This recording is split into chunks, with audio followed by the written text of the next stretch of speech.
Mango, thanks for T on for 2, bro. Thank you, Mazel. Thank you, Zay, Lemo, Ironski, Sharknado. Thank you, Blur Vaporize, Newfie, Bakey, Antonio, Salo Boys, Beast Mode, Jays, Insano, Sinks, Hex. Sucks, thanks subs, guys. So yeah, chat, in case you guys haven't seen it, the stuff we're giving away today. Did I type that out? I did. So we're going to be giving away a bunch of Dignitas merch. We're going to be giving away the Pro Jersey. We're going to be giving away some very cool stuff. I won't say exactly what we're giving away from the store. We're giving away a bunch of stuff from the Dignitas store. And again, it will cost you absolutely nothing. You can win it anywhere in the world. And we're giving away my new mouse pads. If you guys haven't seen it, I have just launched the mouse pad business with my brother. His fiance is the designer, so we're keeping it in-house in the family. If you guys want to cop a mouse pad, take a look. Support me and my brother. I'd appreciate it. Actually, speaking of, we are meritless this weekend, chat. I know. Big weekend for no merits. He's got a bachelor's weekend. He's got a bachelor party weekend, but we got my brother who's woken up at 2 a.m. to make sure he's here to help out. Agile and all the other mods are taking over as well. So don't panic. We're going to be okay. But shout out my brother for waking up at 2 a.m. to help. Just open my mouse pad. I love it. Thanks, bro. Do you get to choose the mouse pad? You do. You can choose from any one of the designs we currently have. We have a whole bunch of different mouse pad designs you can choose from.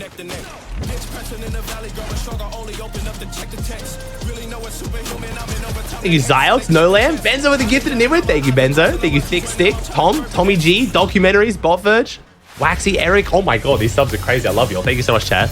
Oh my god, it's Grant's time. Actually, this music gets me hyped every time, unironically.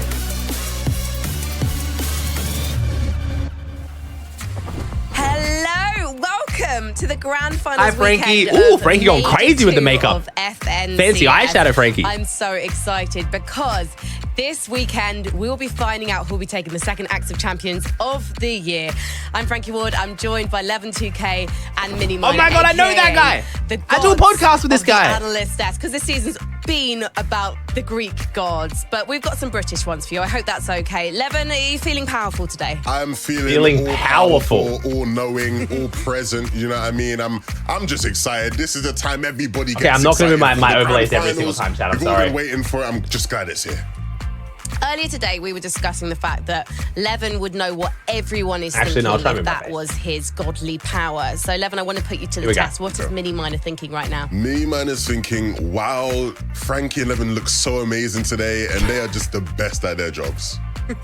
How did you know? Wow, that's exactly what I was thinking. Jafty, Bagsy, Zane, Chase, Running Brave, Brad, Waxy. Exactly what I was subs, guys. You got Your organics? Oh my god, so many subs. Yeah, you know what? I would love to find out what Mini's superpower is. I'm not watching streams.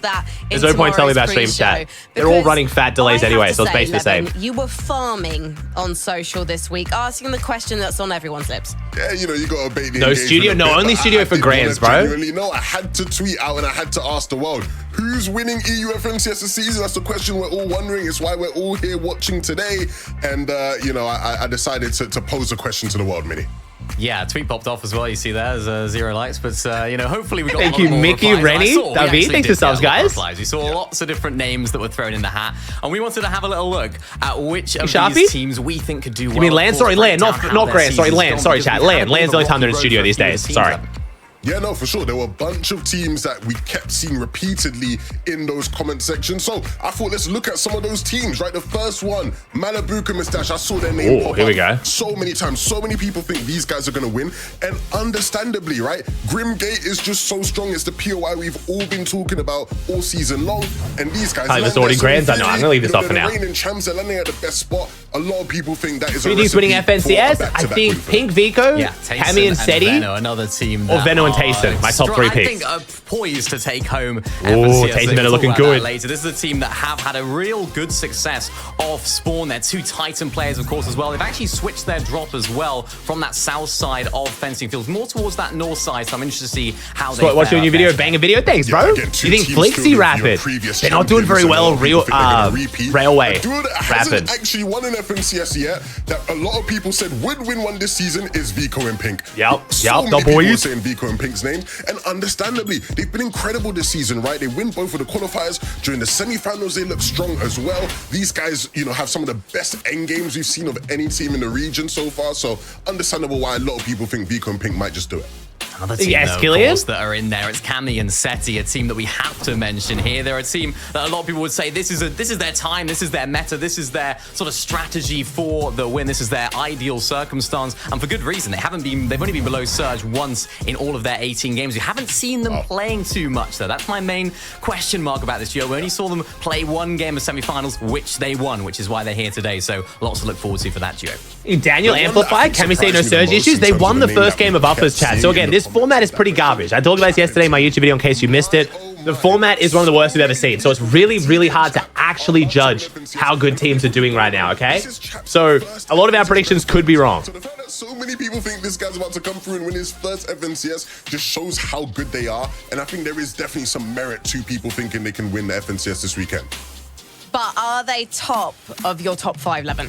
I think if I was to make a ranking of all those teams and who do I think is the most likely to win, Teeny and Chap wouldn't be on it. And in fact, I did make a list. So let's look at it, Banky. Let's take a look at the list. Levin, Teeny doesn't. Oh, okay, top 5. Okay, fair. All of them that is going to win, okay, if I had to pick, pretty much my Cammy and Seti. I've been flip-flopping a bit, I'll be honest. I don't think Malibu and Mustache are going to do top 5. We'll see. Then I switched to Cammy and Seti. Then I wanted to switch to Taste of Veno again. Then I switched back to Cammy and Seti. Thank you, Zach. I think there's not much in it between Sorry, Chad, I'm covering Chap and Teeny. I was covering Chap and Teeny. These guys are top duo. I mean, Chad, my face cam has to fucking go somewhere, okay? There's that much shit on this screen. Leave me alone. Whenever they have a quiet season, they always seem to follow it up. The meta just fixed them perfectly, as we've highlighted already. I do think Cammy and Seti are going to be, somewhere high up in the leaderboards. This is a top team. They started working with Bloodex again this season, right? So they've got the extra input. I think they'll be good. Harry? I had Malibu and Mustache a bit lower, just because, even though they're great, the Grimgate situation's a bit funny, being contested, and, Surge stuff is a bit complicated. And we don't see back-to-back winners a lot. And Teeny and Chap, I just had them, bottom just because you don't play your first grands and win. It just doesn't happen in EU. Dude, the fact that Chap and Teeny are some people's favorites is just truly insane. Mini-Mani, you have not said Cammy and Seti to top your list. No, I haven't. We actually disagree on, I think, all of our picks. So, wait, really, Mini-Mani? This is what? not top 5 overall. This is who I think is most likely to win out of these 5 teams in that Oh, it's literally order. exactly the same. Tayson and Veno, for me, they're a team that have It's the exact same top 5. I think Tayson in particular, and Veno, I suppose, as well, they're due a really, really good placement, particularly in grand finals. It seems like Tayson has the 15th place curse at the moment. The interesting thing about my list is I put Chap and Teeny quite high up. They're uncontested at that drop spot. Chap and Teeny have the best loot on the map, to be fair. Mongrel vs Savage landed, which a lot of people call different things and different names. Captain Beard, So Only, Polpo, Real, Memory, Dish, Harry. Teams that Those will guys. fight for their Storm He's Surge. 138 subs already. Thank you so much, Kovo. I think they could give us a few surprises today. They seem to be playing the anti-meta, trying to W key for Surge. And They have the best loot on the entire map. Why is no one putting any And respect on there's Vico 2 King's name? forecast I'm towers that they absolutely get to outraged. first. The one up here and the one over here. For a moment, I want to look at Crazy. Jacob and Takata and see what they have to say. Thank you, Frankie. Look, I love looking at Levin and Mini. They also had some great potential winners for this major too. But Jacob, let's talk about some honorable mentions. Janice and Flixie, they have uncontested Reckless Railways. Now, remember, the only but Tayson and Veno's loot is so good, bro. Tayson and Veno, I think, have the second best spot on the map behind Chap and Teeny right now. Now in the grand finals, I would love to see what they're capable of. But remember, Thank you, Bob Clutch, Verdi, thanks subs, guys. And Vico. Levin talked a bit about it earlier. Thanks for tuning in, chat. I know there's a lot of places to watch grands again, as always, this weekend. I appreciate you guys picking me. We're going to make it a fun-ass time. Don't worry. Will it happen again, though, Jacob? I don't know. I mean, they definitely have the season to do just that. They have the second most high ground domination throughout this season so far, so they're definitely primed up and ready to go. I have that same How is that better than Reckless? Will it work out? Will this is definitely better than Reckless. But we have so many other This is 100% better than Reckless. Way better Surge, bro. Vanyak, Swizzy. Like, anyone would take this over Uncon Reckless any day. Marius Sangil. On TikTok, you ask them who's going to win? Marius Sangil, right? They've been popping off, but they're yeah, and we know to contested by trust another TikTok, 2 don't we, duos in the Tokata? underworld. Yeah. So there's 3 total Yeah, TikTok duos always there. has the best It's like opinions. A Grimgate 2.0, so it's going to be Mao, difficult, Jensen? but we'll hope that they can manage it. Yeah, Donda? definitely, especially they are triple contested. They know how to fight these TikTok fights. They is know how to always get out correct alive. on every they topic. placed 5th in Major 1. So I could definitely see another top placement coming out of these guys Charlie, as long Volo, as they Lily. can play 12 straight games as consistent as possible. That's going to do it from me and Takata and our thoughts on some of these So, teams. Chad, with the Back on bingo you guys. board, it's I know what we call a bingo board. It's not technically a bingo board. It's one across all of them. So I will be marking off the bingo board anytime there is something that I mark off. For example, Dig wins a game is the one I've used. Oh, let's do another one. Let's say Grimgate wins game. Oh, shit. V-Bucks unlocked. And then I do a giveaway in chat, okay? Honestly, So there's going to be a lot of giveaways going on today. Anyone can win. Don't worry. Instead of 11, 2K, but I'm pretty sure they meant you. So take us through your grand finals 11s list, please. Yeah, there's a couple things I think we can expect to see. The first one, if we bring up the list Jaden's here, hypey, Alucard, Grim Perky. Reapers, let's talk about it. The Grim Reapers. Trip and Fedoxy. Yup. I mean, these guys have been cooking up Meet devious plans. Devious. For Grim Gate. They don't actually, I love Levin's but we voice. just seem to see them there every single game, mini man. I think these guys are going to be a real thorn in the side of any of the teams landing at Grimgate, and I think we can expect to see them completely dominating it in some of these games. Yeah, it's absolutely ideal for these guys because they can take Very advantage soon, of all the very great soon things Amplify. that Grimgate has to offer without actually 50-50 that chest, without actually landing there. Yeah, the So they bingo kinda board get is the for best both of both regions today. worlds. It's one per Sometimes day. We're when doing they 2 do this get weekend. that Grimgate coin and the shotgun, they seem to pop off really more. Because there is like right? We see a them lot on the of money end game, value in this on bingo height board chat. I sometimes cannot as run well, 4 a so weekend, really bro. I'm excited giving for those away a guys. lot of shit this Yeah, weekend. the next thing I really wanted to talk about, even though we touched on it already, was just Are you shy, looking at the Calabuca? season chat. I mean, it is Malibuca is mind-blowing con to me today, yeah. that so many people think a guy who's never played in the FNCS Grand Finals before is just going to win his first one. And even though I don't think that's going to happen, Mention the teeny I do controller think part. we will probably see the best placement from a player playing in their first Grand Finals Agreed. in the last 2 years at least, right? Within the last 2 years, I think the best placement we've seen was from Pixie and Della, who placed 5th in Chapter 4. I think Chap will play. So chat, not only that, in case you guys don't know, I run this stat all the time because people still don't believe me. We have never seen a controller player win an FNCS Grand Finals ever on EU. And we now have a team with a first-time Grand Finalist and a controller player potentially poised to win. I think a win is a bit much. I think the pressure will get to them, but a top 3 or top 5 is very doable, and that is absurd. The fact we're even talking about that like it's like a possibility, but it really is. That in every single chapter of competitive Fortnite since Chapter 2, Cammy has had a poor placement in Season 1, Yeah, and then gone on to fifth? come 5th in the next season. And if Got we look that- at Chapter got that 5, trivia chat. Major 1, they didn't have the best you, Buzz. placement. Ruben, thanks, And so guys. if Reese Hubs, correct with what he's dug up here, they should, in theory, place 5th. I hope he's wrong in that. But yeah, big ups to Reese Hub. I thought that was really interesting that, yeah, it seems to be a very common pattern. Literally since Chapter 2. You Blazy, placement, you then 5th the Bertuzzi. next season at the start of every single chapter.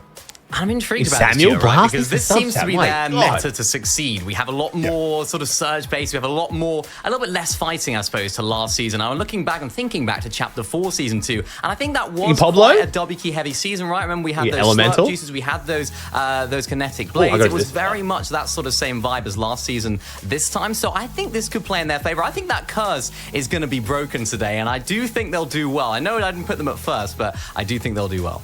100%. Well, look, let's go into the next thing, right? I highlighted Surge Towers there. Let's talk about it. It's been the meta this season. Surge Towers are so prominent. And so I thought, Mini, what's the Thanks to actual Hype best Train, guys. Surge Thank you, Towers? Hades. Everybody basing up everywhere all over the map. There's always This is why Taste and Venom are going to do so well, by the way, chat.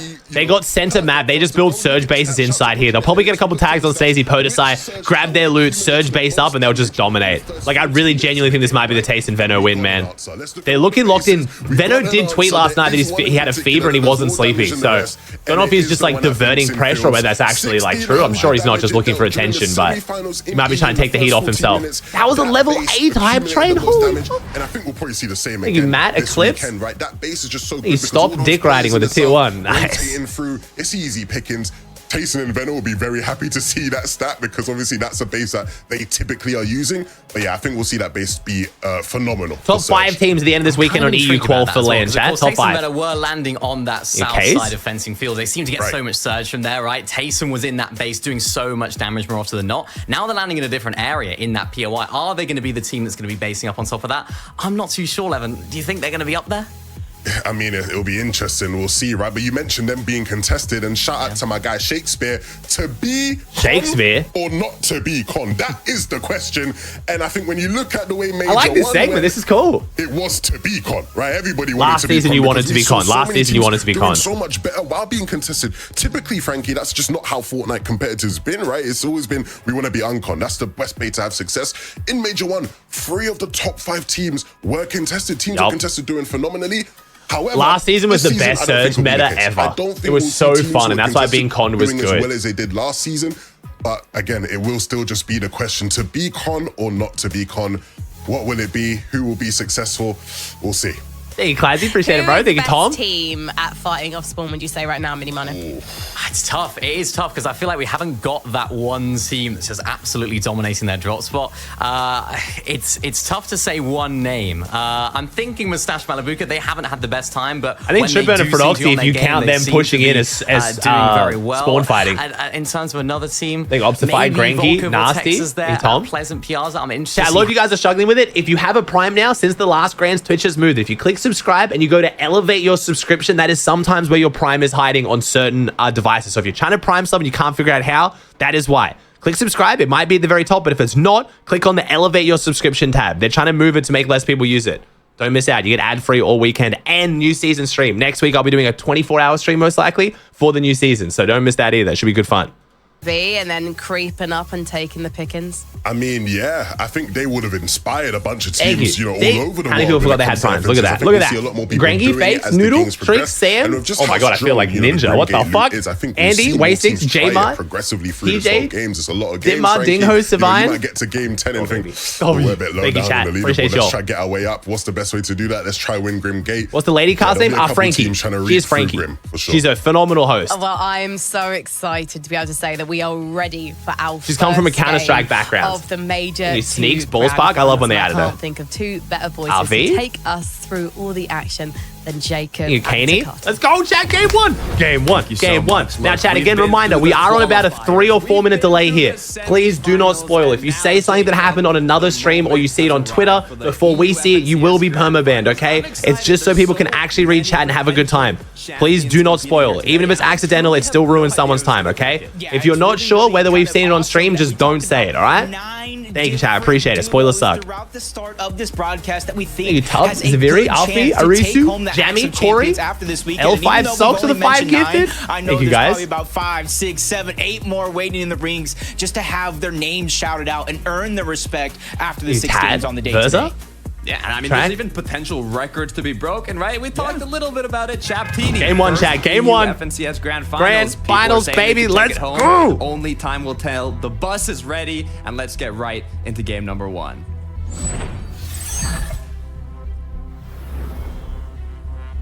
The moment you have all been waiting for, game 1 of the EU FNCS okay, who's going grim? Major 2 Grand Finals and all the Someone's theory drop is crafting, very off. all Wait, the what? thoughts, everything goes Oh, out Mustache the window Malabuka had a because different now is the mark. time to put Wait, everything Overhalo to the dropped test. on And just Malabuka like we Mustache's thought we were mark, gonna see but the Takata, other teammate a didn't? contested Grim Gates drops All right, right Mustache out of the Malabuka, gates. get it. No better place to start from what we've seen throughout this season. Grim Gate, one of the Nice. most They're powerful instantly getting the POIs, max but shield. also most Nice. popular Mustache and and Malabuka off to a congested ones. Duels fantastic love start. dropping here. Jeez. You do have the potential to get that. Oh, dash someone didn't medallion. connect. 99 in. Malabuka have won the drop here. They've Axe gotten Force the takes best down Glub Sheet. place to drop at with that top chest. So with 2 other duos contesting here, and even the potential third party from Tripper and Frodoxy, danger is awaiting them. That's Yeah, good, though. because That's of a all those great teams start around from the Mustache and outskirts, you see them Malabuka. in the mini map. This is not going to be an easy Ooh, Queasy fight and or Thomas easy off to a good situation for start. anybody Here we who go. needs to be in, but neither is this over on the Queasy and other Thomas side ready of to the map, prove me wrong Mount for talking Olympus, shit. An almost triple, an almost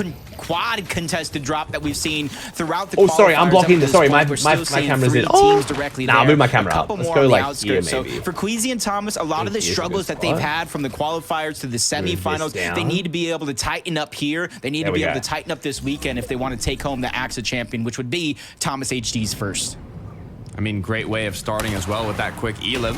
Neither Queasy or Thomas have ever placed outside the top 10 in the second FNCS of the year. So if they can maintain that statistic, we should see them pull off quite a performance here today. CZB Nathan over at Grand Glacier, another duo contestant. Grand Glacier is so rough at the moment, man. Like, no one's been doing good out of this drop. CZB and Nathan were a team that you're so hyped up throughout all this process. You know, consistency out of this world. Unfortunately, Oh, they just do get a unable hot to drop really get game that 1, though. win through the 10 matches of the win and you're in situation, which happened on Friday and Saturday of the semifinals. But you know how good they can be in a consistency style. Pachava format. goes They can down. channel all that here in this. Oh, weekend. Blake's You been can doing pretty well definitely out see of them Grand at the top Glacier, to be of the list fair. in the day. Blake and Mac will be doing pretty well.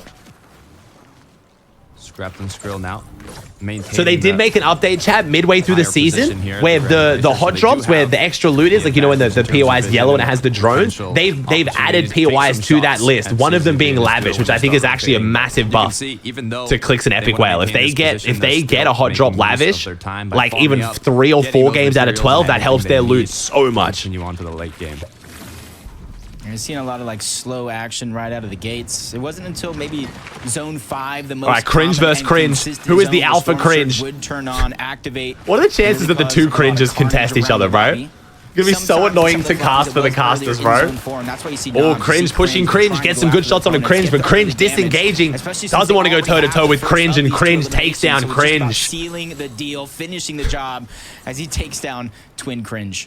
Twin cringe. Another great way to start it, but be careful. Engagements like these that could take much longer. The build fight has already broken out, and the pursuit is what's going to. It's all the crappy POIs everyone's fighting overall. Really like the edge map drops. It actually looks like it might just be a full-on disengagement here. Dexy is not going to be pursuing them, as they were the ones that were kind of boxed up in that build fight. Yeah, it is a slow start. This meta does have a slow start to it, to be fair. They're just getting a couple shots for Storm Surge, and they want to make sure that they play. Oh, this spawn fight is not slow, though. Ooh. Pleasant Piazza, but look at the third party coming in. We saw that third party coming in, though. That looks like Vocal and Vortexers are down and out of this game. Man, everyone's fighting on edge map. Fight here, on the edge of the underworld. So bad, Vivid. So bad. You don't understand. Up against Trash and his duo partner. Oh, okay. But you can see from a lot of these engagements. I wonder what this means for Marius. If both these teams are fighting out here on the edge of Underworld, what does that mean for Marius? But they also want to have enough damage to set themselves up for that mid game. So a lot of the time they'll get into these box fights. A lot of our big name contested teams, Marius, Rezon and Badil, Mustache and Malabuka, look like they're off to a good start, man. I'm going to eat my words. Not having them in my top 10. Join back on over to Pleasant Park. You got to imagine Goba and Kilba heard this fight from far away, and they're just Marius on con. No, Marius is triple con. They can to get some damage, but I think it might have taken them just a little bit too long to move on over in this direction. So they're not going to get the same. He's a loser. Chris Blossom, they get the 28 Blossom. Appreciate you, bro. Yeah, pretty much. That's why you see them disengage. All of Reddit, isn't it, Blossom? He's sorry. Dozier, Winter, Russ, Mistake, Ops, Cam, Queso, Kiwi. Thank you, guys. So I like this decision coming out of them, just to kind of peek in the direction, get oh, here we go. Then move on with the rest of the game. Oh, the camera. Ah. Also, duo that actually originally was dropping at the Underworld. So, oh, Feroxy and Tripper didn't push in this game. Interesting. Wow, okay. Because Grimgate went so clean, Mustache and Malabuka got their loot and they basically just split. Tripper and Feroxy didn't get to play in and push in aggressively. Very interesting. I think Mustache and Malabuka are locking down Grimgate game 1, man. This is a good start. They're on the boss. Has not concluded yet. And it looks like it's not going to conclude anytime soon. Ugh, great shotgun for Mustache. We need this. Where the fight is just so prolonged, it's almost not even worth it to engage in one another at this point, and that's why you see. Wow, this is a very interesting start. The only problem is going to be their surge right now. Their surge is the only concern. Boxing around where the medallion will spawn, but they just have to be careful. Oh, did Fred just go down? Did he get sniped? We just watched him. He must have just got sniped. He hasn't been finished though. They kind of have their eyes on the prize. No real distractions coming their way, so this should be an easy loot gather. Oh, no, never mind. Feroxy's down. And Tripper's down. Oh, no. To eliminate it has gone That's down. big for Mustache and Malabuka because that might make them want to push in aggressively. They try to not push in and they don't do as well. Both players now. Wow, Feroxy and Tripper fully down. Yeah, wait, really one of them went down to the solo? Trying to disengage, trying to stay alive, do what works and got you to this. He only got one of the kills though, so I think Feroxy must have got head sniped or something. And then he took down Tripper. The opportunity that was around there with the contested drop. Bro, W solo though, points on the board. Kind of getting caught off guard, not necessarily knowing it's a full duo, a solo. The solo clipped both. He only had one kill though, bro. That's not possible. Just one too many steps there in that fight. Why are we lying, bro? Why are we just saying shit, chat? Why are we just saying shit? The solo killed Fred, someone else stole it on Trip. Gotcha. If we can get some shots on any of the other duos or players rotating. You rooster. Oh, I see what you're saying because Tripper got taken at the very end there. Okay, so he shit on Feroxy and Tripper ran, then someone else got it. Okay. I guess that he could have maybe clipped them. We'll have to go back and watch it later, maybe. Wow, this is a big moment right here forecast towers. So for the bingo We board talked chat, we about have to how see it good happen. this We have to team see it is, happen on the probably broadcast. fifth Either on the replays or we most watch it list, happen. get in Oh, that here top we go. placing here. Ooh, And we are with not forecast splitting the tower, POI they like we can said get we were. off We to are a hot fighting. start in this game, possibly turn this into a top 5 placing and get themselves on a roll. If you guys haven't seen This it, is why we keep jumping around the action. throughout this season, Tayson and Veno have held Snazy and Podesite down pretty heavily. Tayson and Veno have 100% been the better team with this drop. A lot of loot during this drop. He doesn't want to give any free loot over to anybody else. Why would you? Especially if you're Tayson and Veno. Basically having the north side of fencing fields on contested. Kenzie the team on throughout before? the day, but it doesn't hurt to take those shots at the opposing duos here. But you can see always maximizing their efficiency, whether it's looking for Oh, tags, Cammy farming Steady. up, They got such a big even split. I don't finishing understand really why good. this split's Cammy so Steady, good, but Levin's pick oh, for water Major 2 bending champs this sniper year. shotgun. They do also Very have an yucky looking uncontested loadout, spot, but hey. so Oh, we messed they can up. play for that consistency like we love to see them do.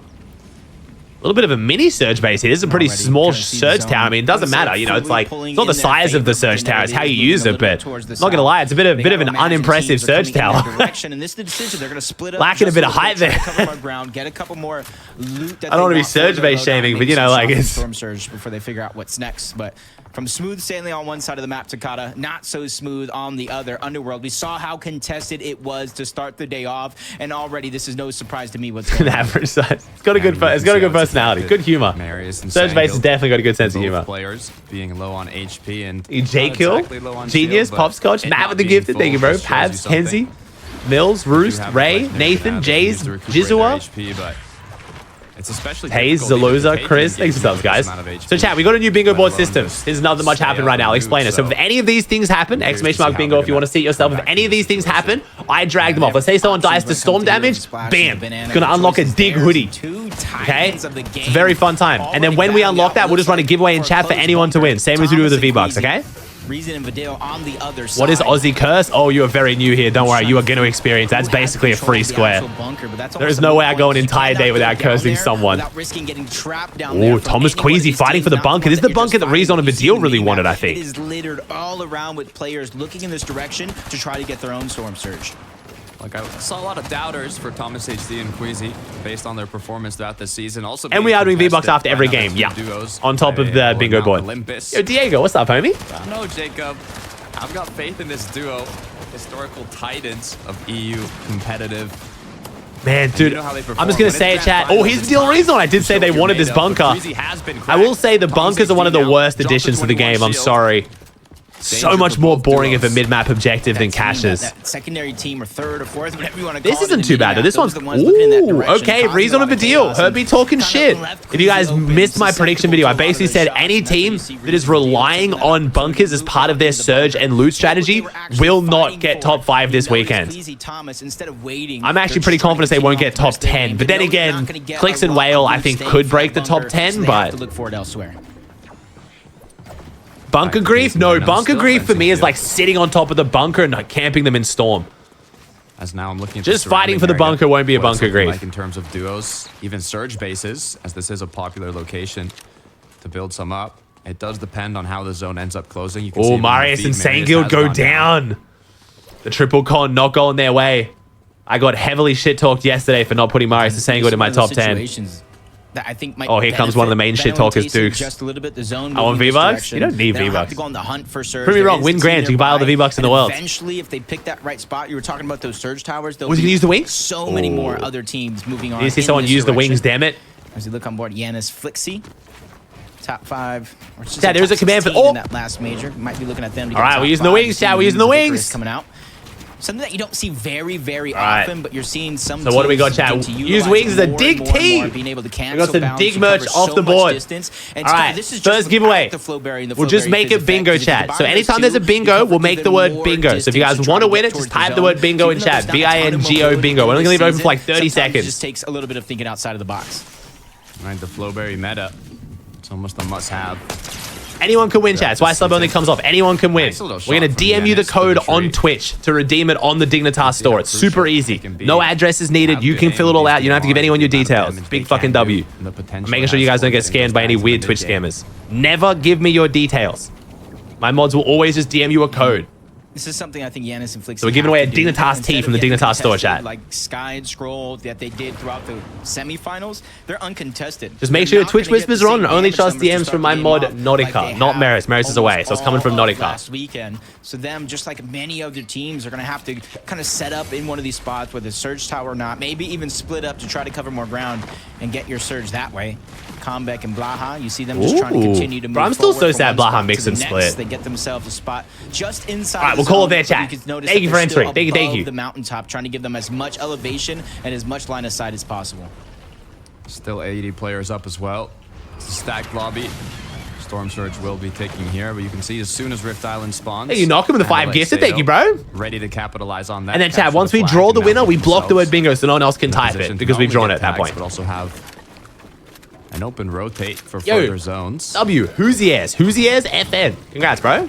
For me, the Rift Island moving all the way south. Oh, in Andalex this and direction. Sato. I didn't know the island could It's a go little this bit far of an south. indicator of where the next couple of zones are going to go, Huh. depending on where this next. Wow, we are fourth very zone far goes. south. It usually The does island can move spawn this far away south? from Rift Island. So you see teams like Andalex and Sato, Cammy and Seti just on the right that there are positioned close Loomis, by. Frosty, They start to Harris, think, Coward, they start to Damon, thank try you to for be the 5 proactive. gifted. Knock and I saw your DM, bro. I'll look at it Where are you later. going to start to rotate from next? Because you got to do it a little bit sooner than later, because all those teams moving in from the north will start to crowd that area. Oh, Teeny with the water bending only. If you guys haven't been paying attention this season, you have no clue what the hell this loadout is. The water bending is infinite. It has infinite ammo. It has the fastest bullet travel time, and it shoots 3 bullets at a time. So it has been an absolute nightmare of a surge You weapon. can never have enough Storm Surge, so we'll continue looking for those shots. Oh, Thomas and Queasy holding on pretty well so far. Another wing usage. All the way towards the south. I mean, Again, you're seeing the wings wing of Icarus usage, come yeah. out. And then for a team like Queasy and Thomas, this Pretty is tame use of the wings. adaptation on the fly. You know as well as I do, throughout the entire qualification process, semifinals or not, they have taken a long time to rotate out of zone. And it costed them dearly as soon as they got in towards zone. So I like picking up the wings. Take less time. Venno while you are tasting in only zone, 61 and then finally above. reach it. You could swap those out at a moment's Bit notice scary, for a bit much better scary. position on the map. I'm looking here at. I was Venno so and Jason, confident in their and they're surge only strategy, 49 just building above, surge but bases here and be DMRing careful people. Maybe because they got the with the zone amount of pool. duos Maybe because surrounded up. everyone There should be came options down. They here didn't get as many tags for on teams tags, around them maybe moving getting up close and north. personal, yeah, to this engagement. Phone call from the boss? Sorry. Outdoor time. It's me time. I hear that. That's why we protect all your vehicles here. But hey, nothing wrong with sticking it to the boss. Oh, Flo, you're gonna take that? Why would that concern me? Because you're aren't you the... Huh.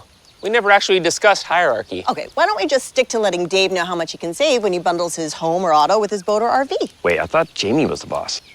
It's funny because I'm not boss material. Meet the sheet. Toss the sheet. Detergent has a new boss. New Arm & Hammer Power Sheets Laundry Detergent dissolves quickly with the same type of powerful cleaning ingredients as Arm & Hammer Liquid Detergent. Toss like a boss with new Arm & Hammer Power Sheets. Engagement that's going on in front of them. Interesting. Even a potential third party that could come through here. Only 2 They're above. going to try and crouch up and be as sneaky as possible, see if they can catch someone off guard.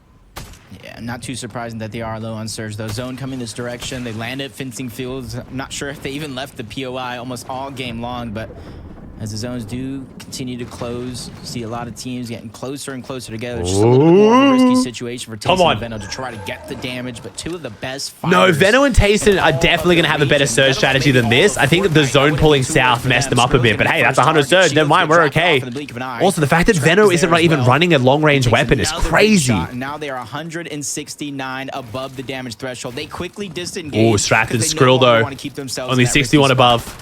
You can see they don't need eliminations. They just want to set themselves up for the upcoming zones, and damage He drizzle? is all they wanted from that, especially with the amount of duos in the surrounding area. It's very risky to take on a full engagement here.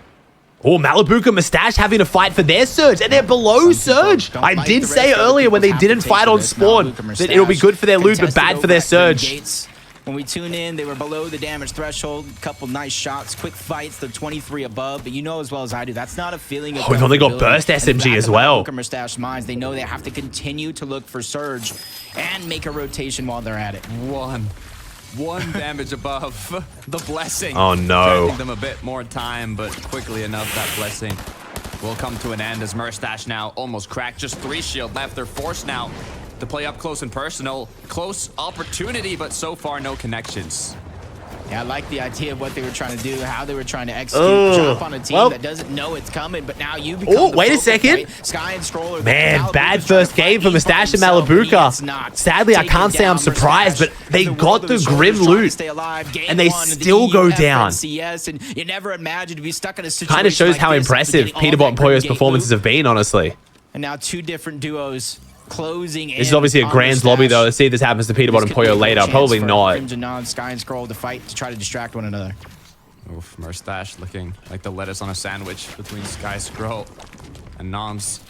His duo partner. Ego? So this is not a position you want to be in, especially just having lost your duo and still being below on Storm Surge, forcing you to play aggressive and leading to Mustache. So, chat, if you guys don't know, fun fact, I've told you guys recently, Scroll, the player that Sky is playing with, Really unfortunate he for a plays team like Combat Malabuka Pro Mustache, on mouse probably and one of the keyboard. What that favorites means is to win, he favorites doesn't to have go any back to keybinds. back. He has to press Q Can't to be switch too to his scared, weapons can't and then fret too scroll much. through his Day weapons, one, and he 6 does it games, for his day builds two, as well. multiplier So on this those guy 6 has made games to play EU time for any Grands, team and he to has to really scroll pace through and all of his catch weapons up. and all of his builds. That's why I think today Hence, he is is so Scroll, important. which means he That players also have has to no build scroll wheel themselves pickup and no efficient. scroll wheel Yourself reset. A huge lead because you don't know what's going to happen tomorrow. Absurd.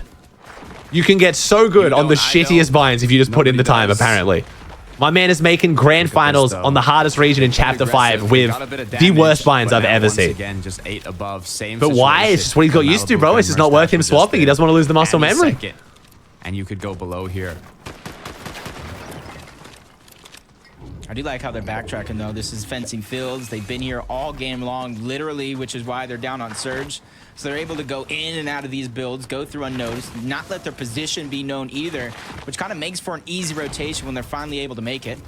Really only one tough team. Oh, this is working. Yeah, exactly. Up on this mountain where Venno and Tayson are not afraid to Oh, box up Chicho and next to them Trulex either. also struggling on Surge, bro. Damn. Grand Surge hitting different. Here today, Takata are going to get forced into the interactions this late if they're slow to rotate. I don't think I've ever seen so many duos just be 1-2 shots away from the Storm Surge threshold. Down to 7 above. 108 above. Right into Nice. the box alongside Chicho. Get the extra damage on the down body, but he doesn't have any wide heals. Chicho, drop the med kit. Oh, never mind. He gets the res now, and they have 2 med kits. Oh, he's going to leave him. Oh, he's going to leave him. Chicho cleans it up. Yeah, as a 2-tick. Rip Trulex. It's going to be a fight. Damn. So Chicho has no choice but to leave Trulex behind and continue on with Damn. himself, which is almost a reverse. It literally is almost a reverse of how they got to the grand finals in the first place. Chicho went down. Trulex was forced to clutch up. I think he got like 38 or something. Oh, we're almost in. Points, Go, Chicho. Chicho is one of the favorites favorites coming into this season, chat. In the first few weeks of the season, Chicho and Trulex were my favorite to win Grands. Hot start, but fizzled a bit. Yo, what's up, Dad Joke? Looking. Could have been a free pickup onto Chicho, but now he's got. Chat, I'll catch up on all the subs after the games, by the way. I appreciate you guys. Thank you so much. That he's not low on materials, even though he is. Will he get time to pop the med kit, though? It's just unfortunate because he has to use all these materials just to stay alive, but the more he uses, the more he's putting himself in a situation to have to get some sort of elimination. Gets out of the focus of one team, right into the focus of another team. He just needs some chance to breathe here and get that med kit off. He has nice. All right, we get a decent zone pull. We get a north half zone pull. And then placement points will start to come in. Take a look at what Damian said. Ooh. Oh my god. No, that's not how Pink goes down. No. Both the Blood X disciples. Oh no. Well, Pink and Vico, that is... Wow. I don't know if Vico's going to be still up as a solo, but... That makes sense. It's a balanced weapon. Either way, not a Oh, but wait, he runs out of... Oh, never mind. Players did get eliminated, so they're out of game 1, but Snazy put Bro, aside. I've seen more wing usage in this game 1 of Grands than I have basically this entire I season. was talking to a lot of people, both NA, EU, talking about these wings, talking about how fabulous they are from rotation, and nobody really used them. You know as well as I do, very few teams really use them at all. Now we're seeing them as a huge focal point of a lot of people's rotation strategy, especially here into the end game. 3 above for Venno and Toasted. And 1 quick burst. Once again, taking a look at Benno Tayson. They've been kind of on that borderline threshold of being above Surge this whole... That was a good smart. Toosin? Part of the game, Toosin, chat. Toosin. Chill on Toosin. Well, Queasy Thomas are actually going to be the duo close to them. I'll still continue just looking at the shots, but it's basically just That's this getting family yourself now. in a position where you Toasted? can play this late game out. Fun fact though, did you know it's actually meant to be pronounced Tyson because that is actually Tayson's real name? We just fucked up his real name and the whole community rolled with it. We've all been saying it wrong anyway. So slow. They're letting the game kind of play out one and probably do the same thing in game two. And once they get a feel of how the entire lobby is playing, I expect them to come online just a little bit more. I'm not doing a 2-sin giveaway. People are just spamming it because the caster said the wrong name. 4 eliminations up until this point have to be oh, bad zone pull. Thomas and Queasy pulling out the wings. Oh my god, the double wing strat. Hard for them to cover nice. Distance. You see the wings yet again. Okay, the wings actually coming out. Rotations like this, and you see how many other teams they now have just bypassed on this rotation. And oh, I said it wrong. Wait, when did I say it? I'm on fucking autopilot. I said Tosin? I mean, Queasy's. Oh, wow, I'm tripping balls. I thought you were making fun of the broadcast. I'm fucking autopiloting. Sorry, chat. I was getting the dig merch code, and I'm just full fucking, wow, I'm old as fuck. Sorry, chat. Alzheimer's, all that. My bad. No memory of saying that whatsoever. First match, it's 2 days of competition, 6 matches. Fuck it, I'm going with Tosin forever now. I thought you were laughing at the broadcast. My bad. Like they might potentially be able to hold height here. God damn, I'm old. Cammy Seti. Beautiful position on backside, though. But at the same time, they could just be looking for tags here. Man, the water bending really is that good, huh? See how good of a position this is, especially when you have that water bending mythic capitalizing on all the Stacey and Podesai looking weak, though. My biggest worry for them is their materials. If somebody tries to battle, all right, so far, Tayson, Tosin, and Venno Podesai Snaze, they go down to Swizzy and doing much better out of fencing at the moment than the Frenchies. Oh, Queasy, no! Queasy goes down to Vanyak. Bro, Queasy and Thomas did better than I thought they would here, making it to endgame. Maybe I am wrong about them not getting top 10. He's gonna feel the pain. Vanyak ready to go in, but he quickly backtracks, reunite, not knowing to get too greedy in a situation like this in the end game. Yeah, you guys just don't know Tosin like I know him. That's actually what he wants to be called instead. Both players being up and healthy to now Thomas HD cracked, 75 effective HP and shield, 0 builds. 0 builds. Ooh. And just 6 minis. This is still not a bad performance from Triple Con though. 38 points while Triple Con is actually a good first game. Too concerned. The biggest thing is those resources, the builds, or I should say the lack thereof it. Here's both yeah, the games aren't a stack chat just because Surge is so aggressive. For now, but how safe can you really be? Surge is forcing a lot of these teams to fight, making it less aggressive but more fun to watch in my opinion. Ooh, why are the wings kind of looking good right now? I am very concerned right now. 0 materials in a grand finals. I mean, ooh, Tosin falls. Ooh, to Thomas. Thomas takes down Venno as well. Ooh, take the high ground. How is he alive? Bro, how are we doing this? As he's just playing the back end of zone here, trying to scavenge as many placement points as possible. Yeah, 25 HP. Not even gonna stop to pop the minis. Keeping him alive. Ooh, good spot. Oh no, as soon as someone ramps up here, they'll see him probably. Maybe to try to stay alive, but he has to watch out. Risk and Svi rotating on by right next to him, but I don't think they or anybody else have noticed Thomas up to this point. Thomas. Prime location. Chat, let's not do this all day, please. This is a bit of awareness. Oh, Teeny and Chap on the high ground, bro. First ever grand final game for Chap, and he's on the high ground, bro. Are you kidding me? Oh my god. The nerves are not getting to Chap. He is playing like a veteran, like he's been here more than enough. But Vanyak well, definitely been here for sure. Down goes not one of my best curses. Actually, probably one of my best curses of all time. Well, and at the perfect moment, I'll be calling that after this game. Chat, leave it. I will call it after this game. Wow, that's a bad one. That is a bad one. Good lord. Any other questions about your loan with Navy Federal Credit Union? All good. Thanks again for answering my call. I know it's late back home. I can't imagine where I'd be without you guys.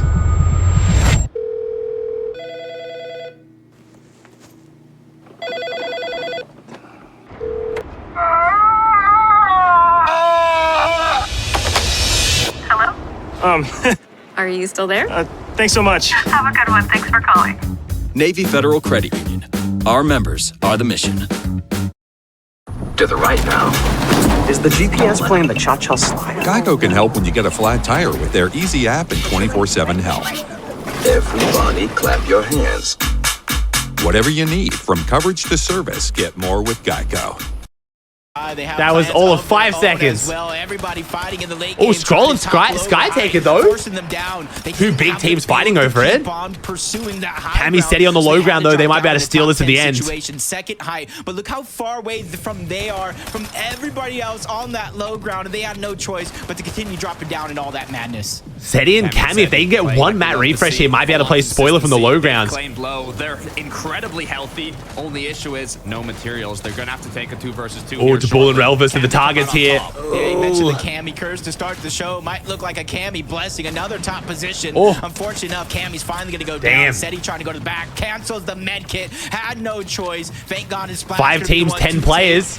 2 of them deep in zone right now. Yeah, Skivvy and Haris deep in zone. Our Balkans. Everybody looking strong as duos.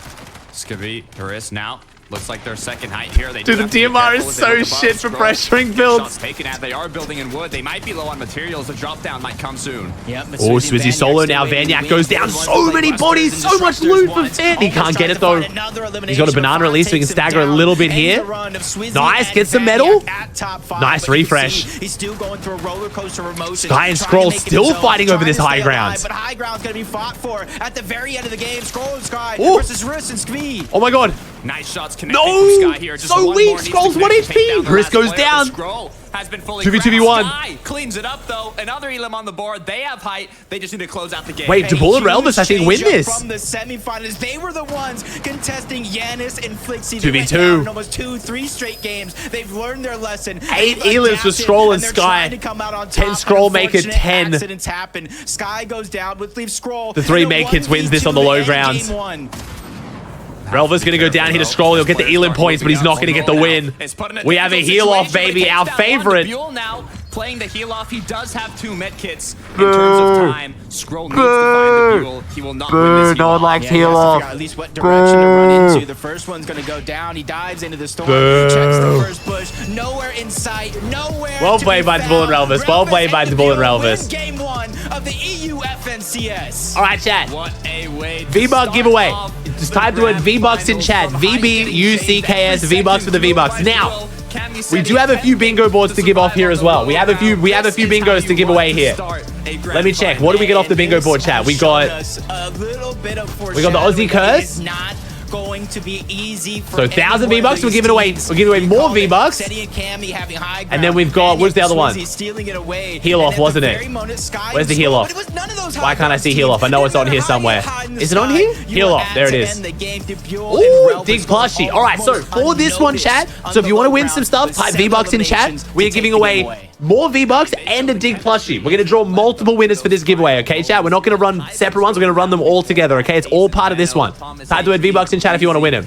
But the high ground ruled strong. Jacob, so much just happened in that game. I need some people to help us out. So, Frankie, what did we miss?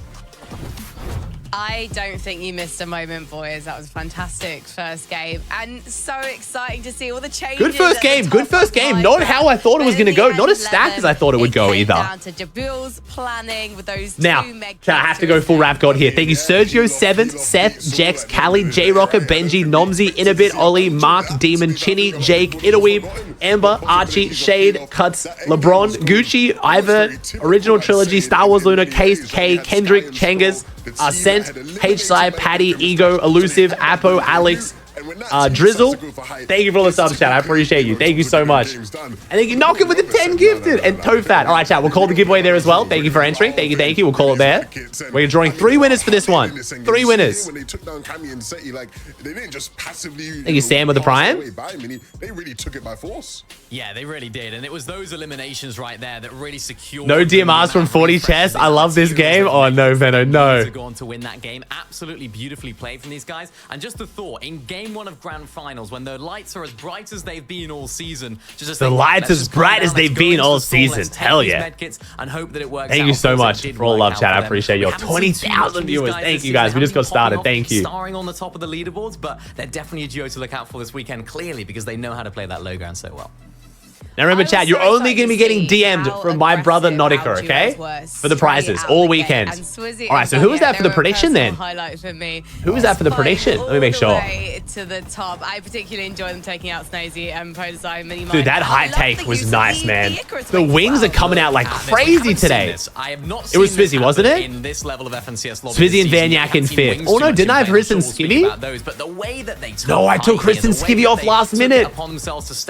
I'm weird for that. sneak attack onto It the was high ground Swizzy. team was absolutely perfect. Unfortunately, they didn't have the materials. The we minerals to rerun it, stay chat. up We there, rerun so it. They had to drop on down, which of course was their demise. I'll do, at the end. I'll put- It shows this team are confident. This is exactly what we expect from both I put of them these on it guys, now. 'cause They're two of the best There you fighters go. in the region, right? We expect big things, and they showed it to us there in game Thank 1. you, Rogue. Megadino, Fooping, Sam. Thanks for the subs, guys. Thank you so much.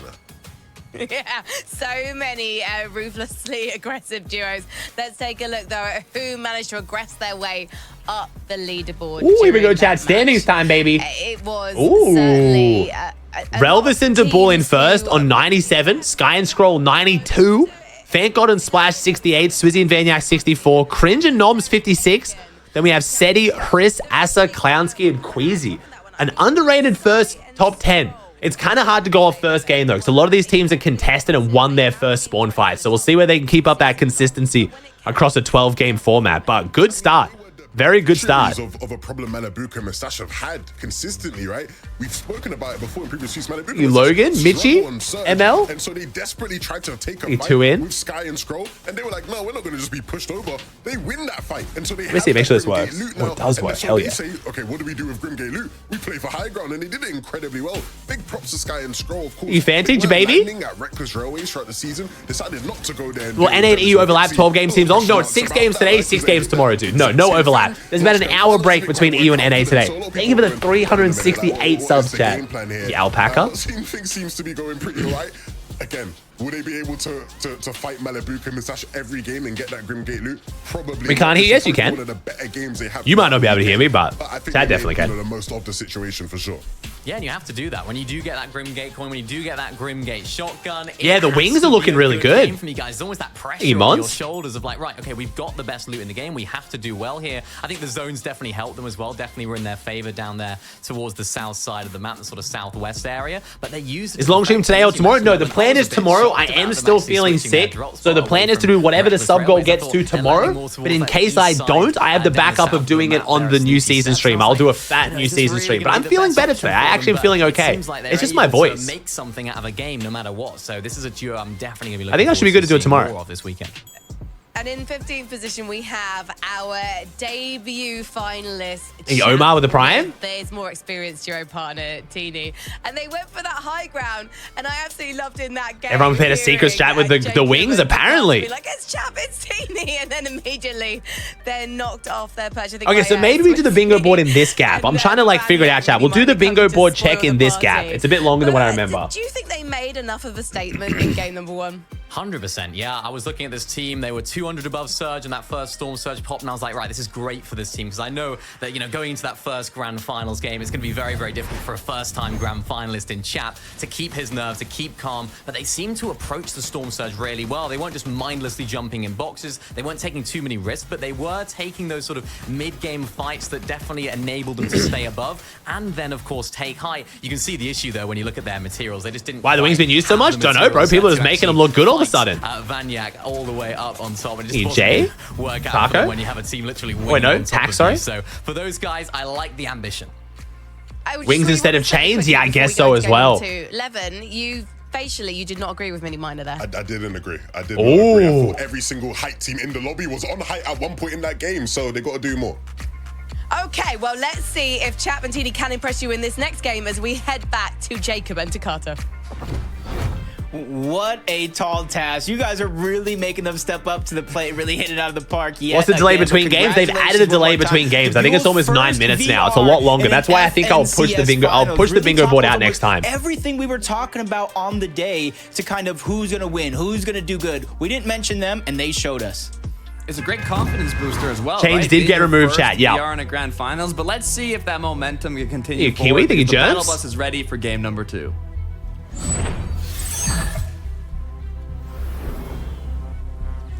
Also, Takata, throughout that game, and for everybody watching at home, Flippy? it was almost Game a 2, battle chat. of our high dominant What's happening to teams. Zeus? Almost No the one really top five uses in that Zeus. last No one really game. uses Zeus that Riskus much. V, Some people Swizzy, use it for Vanyak, Surge, Seti, but and very Canyon. rarely. Overall, it was won by Sky and Scroll in the end. Unfortunately, they just weren't able to close it out. But Oh, you're here we seeing go. real shines of greatness from so many players here today.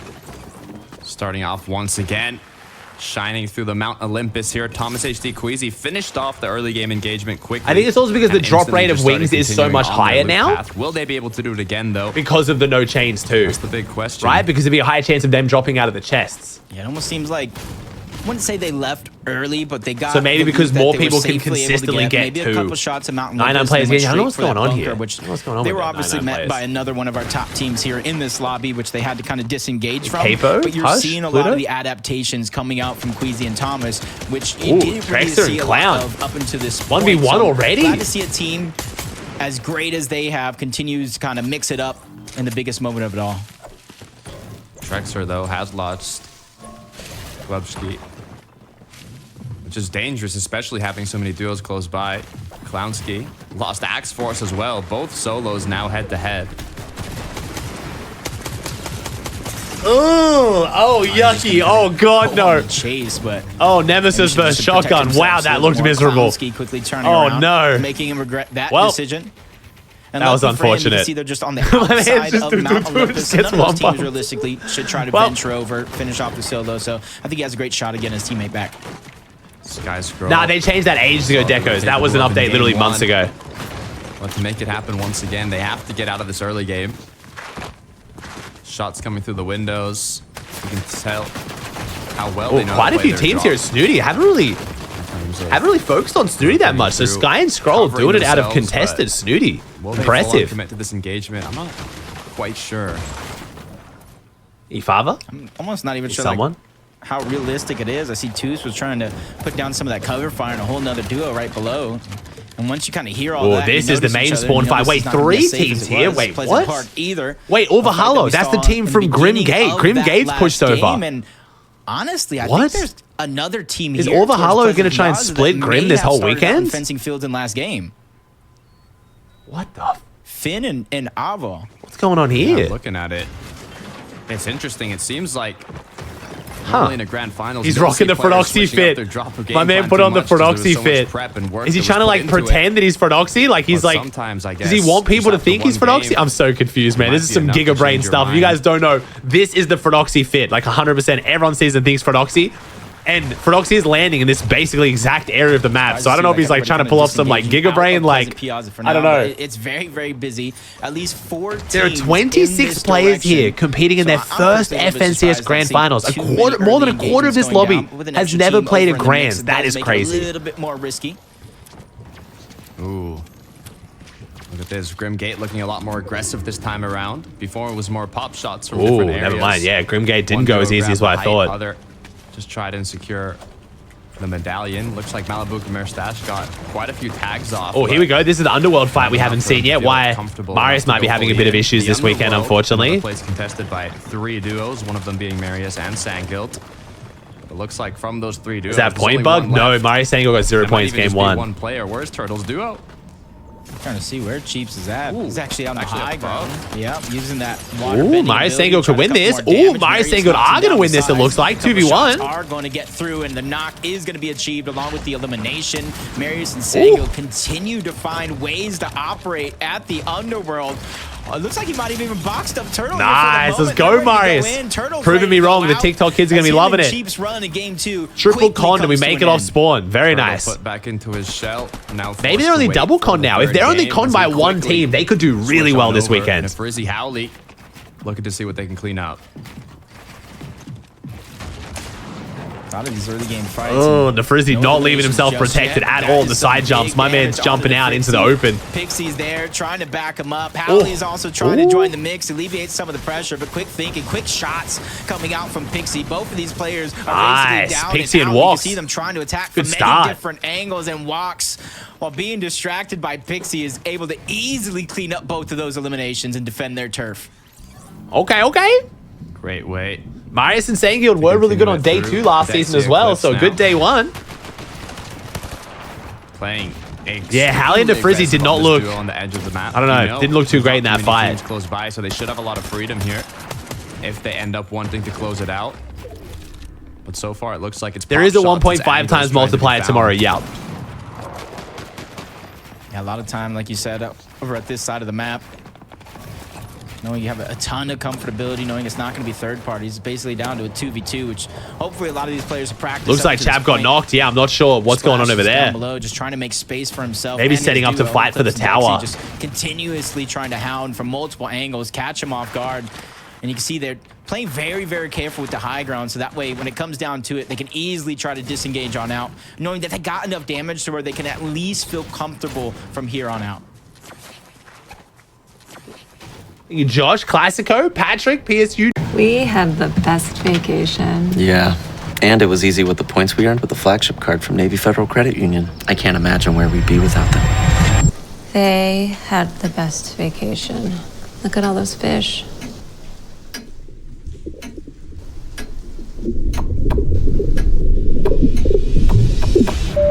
I love our points. Yeah, me too. Navy Federal Credit Union. Our members are the mission. Wow, your skin is amazing. Oh, thank you. I got my Old Spice Gentleman's Body Wash to thank for that. Your man glow is on point, bro. Well, you know. The key to great skin is exfoliating and moisturizing, and Old Spice gives me both. He used to rely on me for skincare advice. Now he's so moisturized. Well, I mean, he's so fresh. But I probably should use Old Spice too. Babe, actually, that's my...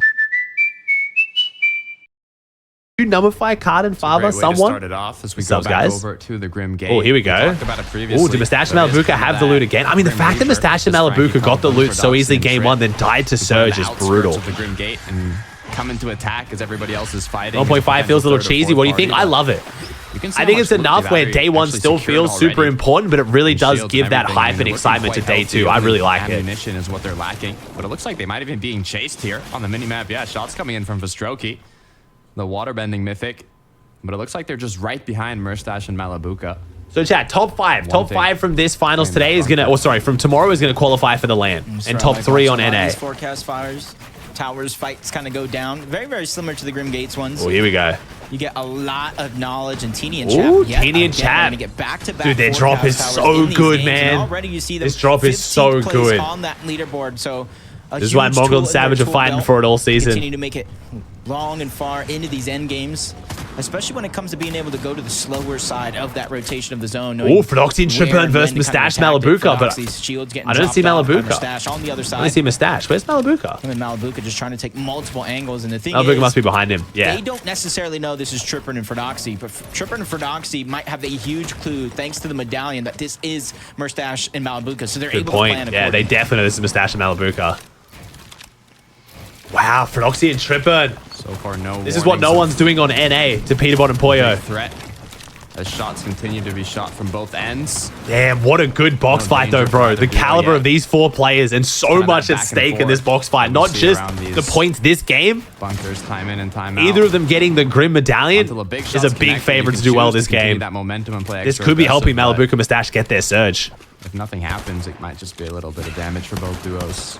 Yeah, what's worrisome is what you kind of mentioned moments ago is the ammunition for Tripburn and Frodoxy. It is not a ton in his Thunderburst and even less in his Gatekeeper. Fishy? Battle of the Ping? Yeah, it's Danish versus... When it comes to how long where's Malabuka and Mustache out of right now? I know Mustache is Latvian, right? But I think they both have pretty even ping, actually. Malabuka's playing out of Serbia right now, I believe. Kind of leaves a lot on the shoulders of Cammy. With the zone moving towards the north, it's not going to be too hard for him to try to get the reboot card back, but you could see Kendrick's the prime. Big thing in his path. It might look like the card is being camped for now, hoping that Cammy goes back for it. Damn, what happened to Seti here? That's where he's going to get a second elimination. Damn, rough second game for Seti. I wonder what happened here. This is a tough spot to be in so far in zone, especially with the amount of damage. Oh my god, this fight is still going.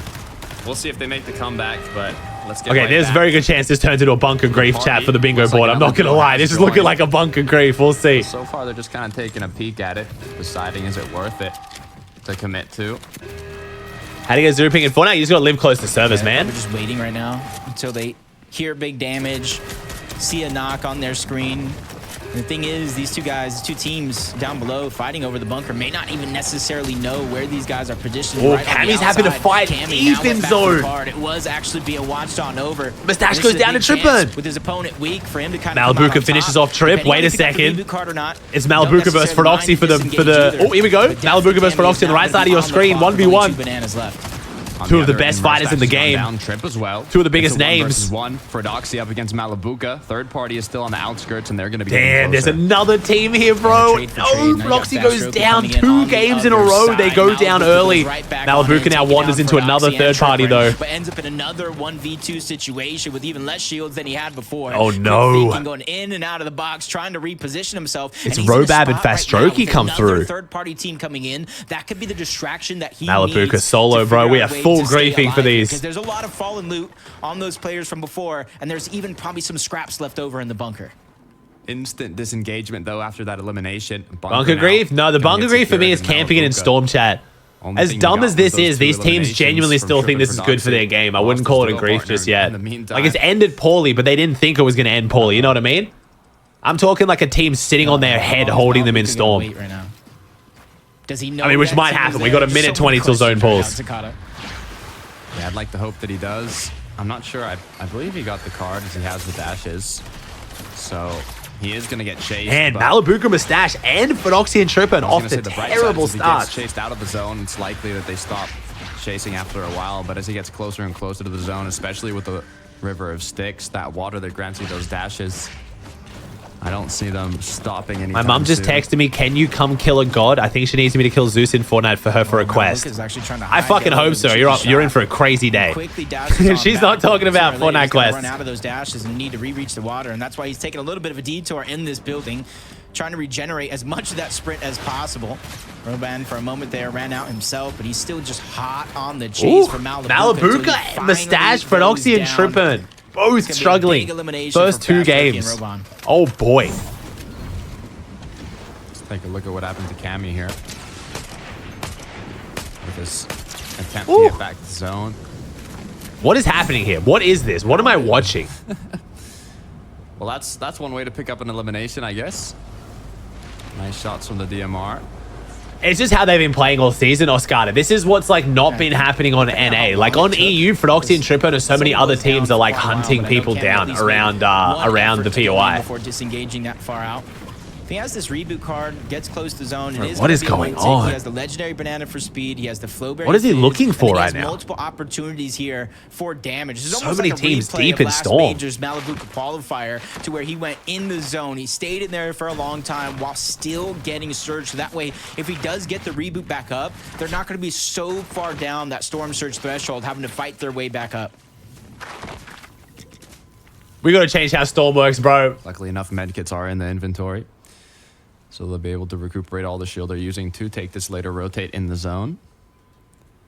Veno and Tayson in a similar situation. A lot of duos just kind of doing what they can to get the zone safely here and be in a position that is not going to put them on the most... Everyone's in zone. Bro, have you noticed it's all of Blood X's clients, or a lot of them are the ones in zone?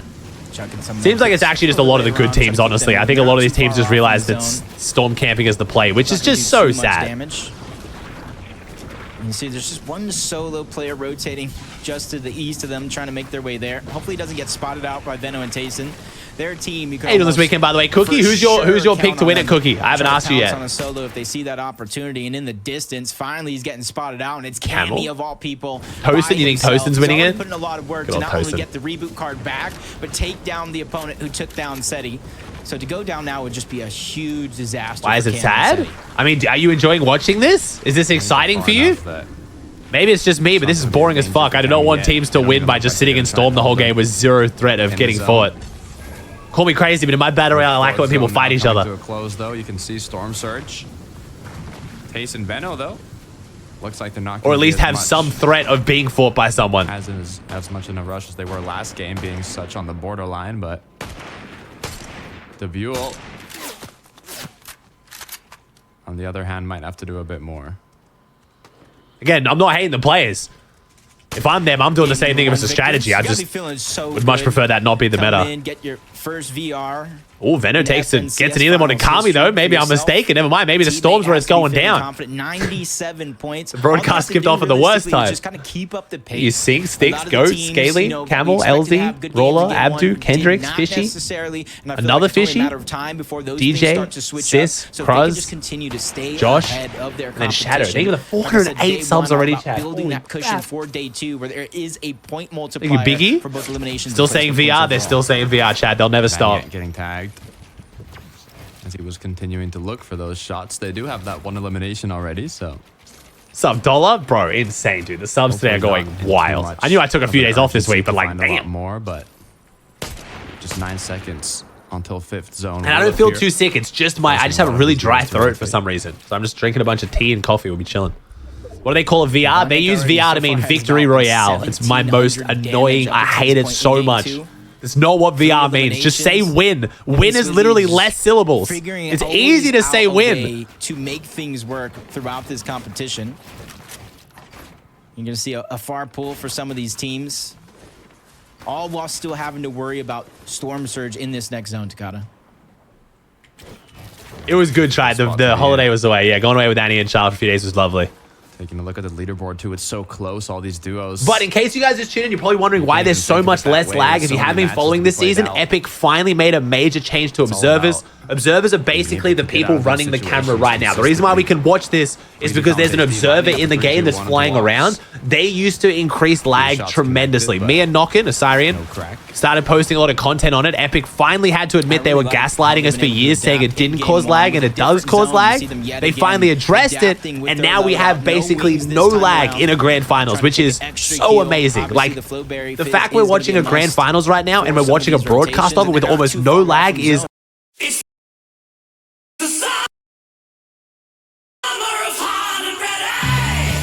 Here's your hot and ready Crazy Puffs. Ooh, $3.99 and stuffed with pepperoni and cheese. Yeah, just walk in, grab them, and go. Now I've got more time to enjoy my summer. Go long!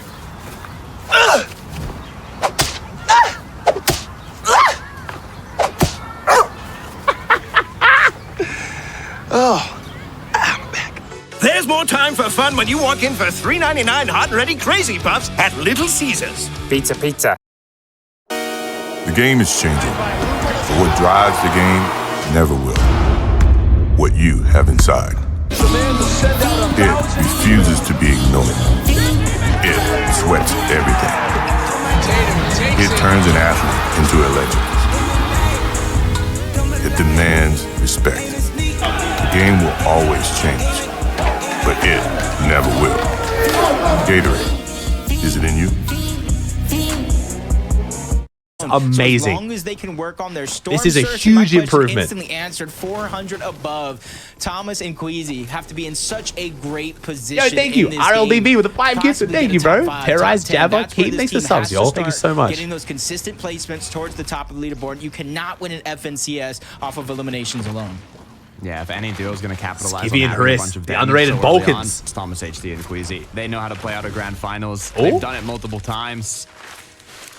I wouldn't be surprised if, like you said, 105. Good surge. They needed that too. Good surge. Skavi, though, nice 105. Onto Vortexers. Who you got your money on to win at the moment? My top 3 for the win was Cami, Seti, Pink, Vico, and Tace and Venno.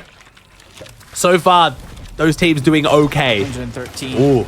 Sky goes down, Scroll solo. Oh, he's not finished yet though. It's Chat versus Scroll in the zone. Stay alive, but on the other side, it's Chat versus Scroll, essentially in a 1v1 situation. It might be a little bit of a trade for the rebuy, but Scroll realized he doesn't want to let this trade go out for free. He did not have the advantage in terms of that rebuy. Chat's letting the teeny die to zone here, it looks like. In 1v2, much quicker than the 1v1. other side as Sky finally gets cleaned up. Teeny goes down as well. Ooh. So it's official. They will be Ooh, Scroll gets in, son. What happens in this fight as Scroll just trying to fight his way back, almost surviving. How do we not win that? What? How did Chap survive that, bro? What? And it kept them with just a wow. sliver of HP. The banana kept him alive. That is so annoying. It's only going to be short-lived because right now he's getting crest on yet again. Bro, the feed is going crazy too, man. Once Surge goes active, everyone starts dying. But only for a couple seconds till shots came through from Urban. The thing is, I don't think we're Yo, Chap holding his own though. First ever grands, and my man seems to not be feeling the pressure. This is big. Storm reboot for the Bingo Boy? Right back in. There is another duo sneaking up. Did we have a Storm reboot on the Bingo Boy? I think we did, right? We did have a Storm reboot. We'll have to wait and see. Skavi and Haris. Nice pickup onto Vortexers. Volko maybe. Followed on shortly after. Wow, that's the riff. Never mind. Pressure is still on for those duos. Yeah, it's gonna be. We need to see Chap and Teeny as a duo. Keep an eye on the feed, chat. If you see Teeny go down, that means Chap got the reboot, and I'll count it. We have to see Teeny in the feed at some point the rest of this game, though. As the zone begins to move, wait, Chap just 1v2'd them? There's no way they just missed that. Chap just 1v2'd them. But you can see they're getting for the Storm reboot on a Teeny. Oh my god. And now he goes down to Overhaler. As good a position as they could have got. Wait, it's a knock, not a finish, right? That means... As long as Marius doesn't that not mean the Teeny's up? And alleviate some of the pressure that is bound to come. Scary shot got connected. Let's see if Chap was able to do it. No. Nah, there's no way this is his first grands. They were weak, but my god, my man is not feeling the pressure. And the reboot onto his duo. A little. Did they get? He got the reboot off? Did he get the reboot off? On his door that he got the reboot off. Hopefully now. That's going to give All right, chat, we'll call that one. We'll do the bingo board in that break between the games because there's that pretty fat break, okay? We'll check the bingo board then, all right? Short-lived. They did. So that's Storm reboot. Gonskis. We'll draw the winner later between the games. Teeny ended up going down though, unfortunately, but wow, well played, chat. How is Cammy alive? How are we watching Cammy alive right now? My man was getting griefed in zone. Will kind of get the best of you. As Cammy, we've seen him literally almost at the start of the game up until now as a solo. And this is going to be some big points here. Some of them did, Dollar, yeah. Or some of them already had. To kind of get these impact points that Cammy's looking for by himself. Thomas HT, though. Taking a peek. I don't know if you've seen Cammy as he's shooting at the duos behind him, but Cammy's done such a great job. 92 builds, bro. He's in half-half. How has Cammy done this? His opponents, and not a single shot has landed on. Oh, Thomas and Queasy really proving me wrong here. Can be if you put well done, bro. Triple con Mount Olympus, 60 points. Halfway through the second game, looking great. As soon as he got past enemy lines, Queasy was like, "Hey, did you see this guy back here?" Thomas said, "Nah, I don't. Is he a solo?" Now, if they don't have the information that Cammy even got there, they might not even know that he's a solo by himself. He's built boxes too wide, so it's gonna be easy for him to cloud himself. But you see Queasy and Thomas. Now that they noticed his location, they are moving over in that direction because they don't want to let anybody. This is interesting. This might make my Booga Ages prediction wrong as well, bro. Mount Olympus contested, going better than I thought it would. Best and safest line of sight. You can see what happened to Cringe here.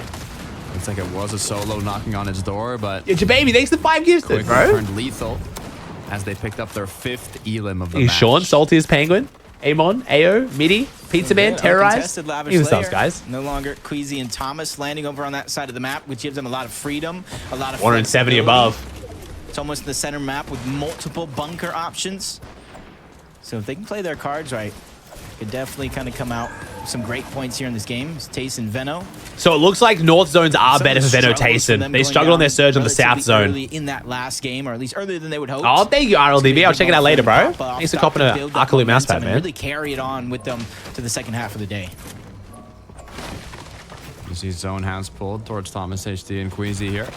Oh, Swizzy and Vanyak also using the wings. Zone is all the duos now. Try and prep their rotation to get there. Just 7 seconds till zone starts closing. Swizzy, Vanyak. Look at their loadout. Look at their materials. Even the mobility. They have it all.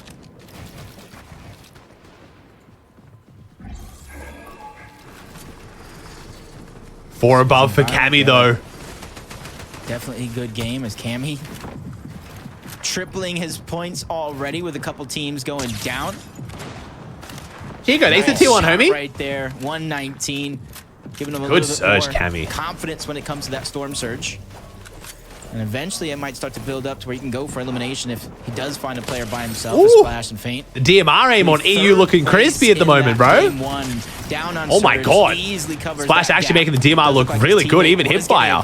He's quickly there to save the day. That first shot did so much because look how much his teammate survived with. If he didn't land that shot, his teammate would Chap goes down. Oh, and I think Feed's glitching. Never mind, the kill Feed's glitching. HP recuperated, but for how long? No, I saw it up the corner of my eyes, Vanillas. Now he's the one that friggin' jump shot. Both players gone down. Oh, Marius Sandguild. They need to make this count. Every single time they make it on spawn, they're going to make it count. They have to be careful, though. Oh, he dropped his shotgun. No. I'm not even sure if they can get the loot. Marius just being very, very careful. I don't know if he heard you talking about how dangerous it was. Quickly turns around, builds the wall. And now Dylan Reed's on backside. One layer at a time before he moves forward. One of the first teams to rotate, though, is going to be Tayson and Veno, trying to get the slower, at least congested side. Oh, Veno. I don't know. I'm feeling a Veno head snipe this end game. I don't know why. He's meeting them in their path, a little bit of high ground, but currently distracted. Oh, Reed's on Badil go for the high ground. To try to move forward, but Veno with a snipe in hand, just kind of waiting. This is Queasy Thomas, take it, baby. The OG high ground king, Queasy. Right now, it looks like to be Queasy and Thomas. Been a very questionable season for this duo. They were looking. How good of a match they have this locked could be it for Queasy and Thomas. But what have I just done? As soon as I say it, Thomas HG gets knocked and Queasy as well. Oh, disaster strikes yet again for Good blame Thomas Takada for that one. From second place. Takada has cursed them. Man, what a fucking dick, bro. How dare Takada do that to a duo that I love? He's really trying to make up for his teammate going down early. 24 points as that's 2 for 2, man. That's 2 for 2. I'm the fucking Grim Reaper in this bitch, bro. He was able to get early on. Chat, you don't fuck with a certain team, just tell me, man. I'll gas them up. That team's gonna get shit on in 5 seconds flat. That's literally back-to-back games with the instantaneous curses. Too soon. Last game we saw 4 or 5 teams, and you already see one waiting in the wings to steal it away. You could even see Veno Tayson not only getting ahead, also moving up layers, getting closer and closer to 13 teams, 22 players. Marius, one of the only solos here. 2 bananas to stagger with, though, at least. Forced to pop the banana, and he's going to play back a zone here. Yeah, no troubles yet. I feel like there's some big teams this endgame we're missing. Is Pink and Vico still going? I haven't seen them go down. We haven't seen them at all, though. I think they are still going. Cammy's still going here, bro. Doesn't have a lot of builds to protect himself, especially if he gets pounced on like this. Barely had enough. But now with his HP being dwindled, not enough shield to get him back up to full HP. Nice movement from Marius. He's probably going down here though, surely. Continues. He's staggering so well, but he needs a refresh soon. Swizzy's weak in that box though. Pulling further, and his materials now dropped to 0. Bro, Cammy's still going, man. But he gets dropped down. Marius goes down to Vico, so Vico and Pink still in this. Cammy is pulling off one of the most ridiculous solo clutches I have ever seen. And get a chance to get the Underworld Medallion. And a team like Pink and Vico. Ooh, here we go, Pink and Vico. 5 elims. The boys. When they just take down Veno, truck right through him, separating him and Tayson. Nice, 0 builds for Pink though. Another run has been ended by one of the most consistent teams in Major 2.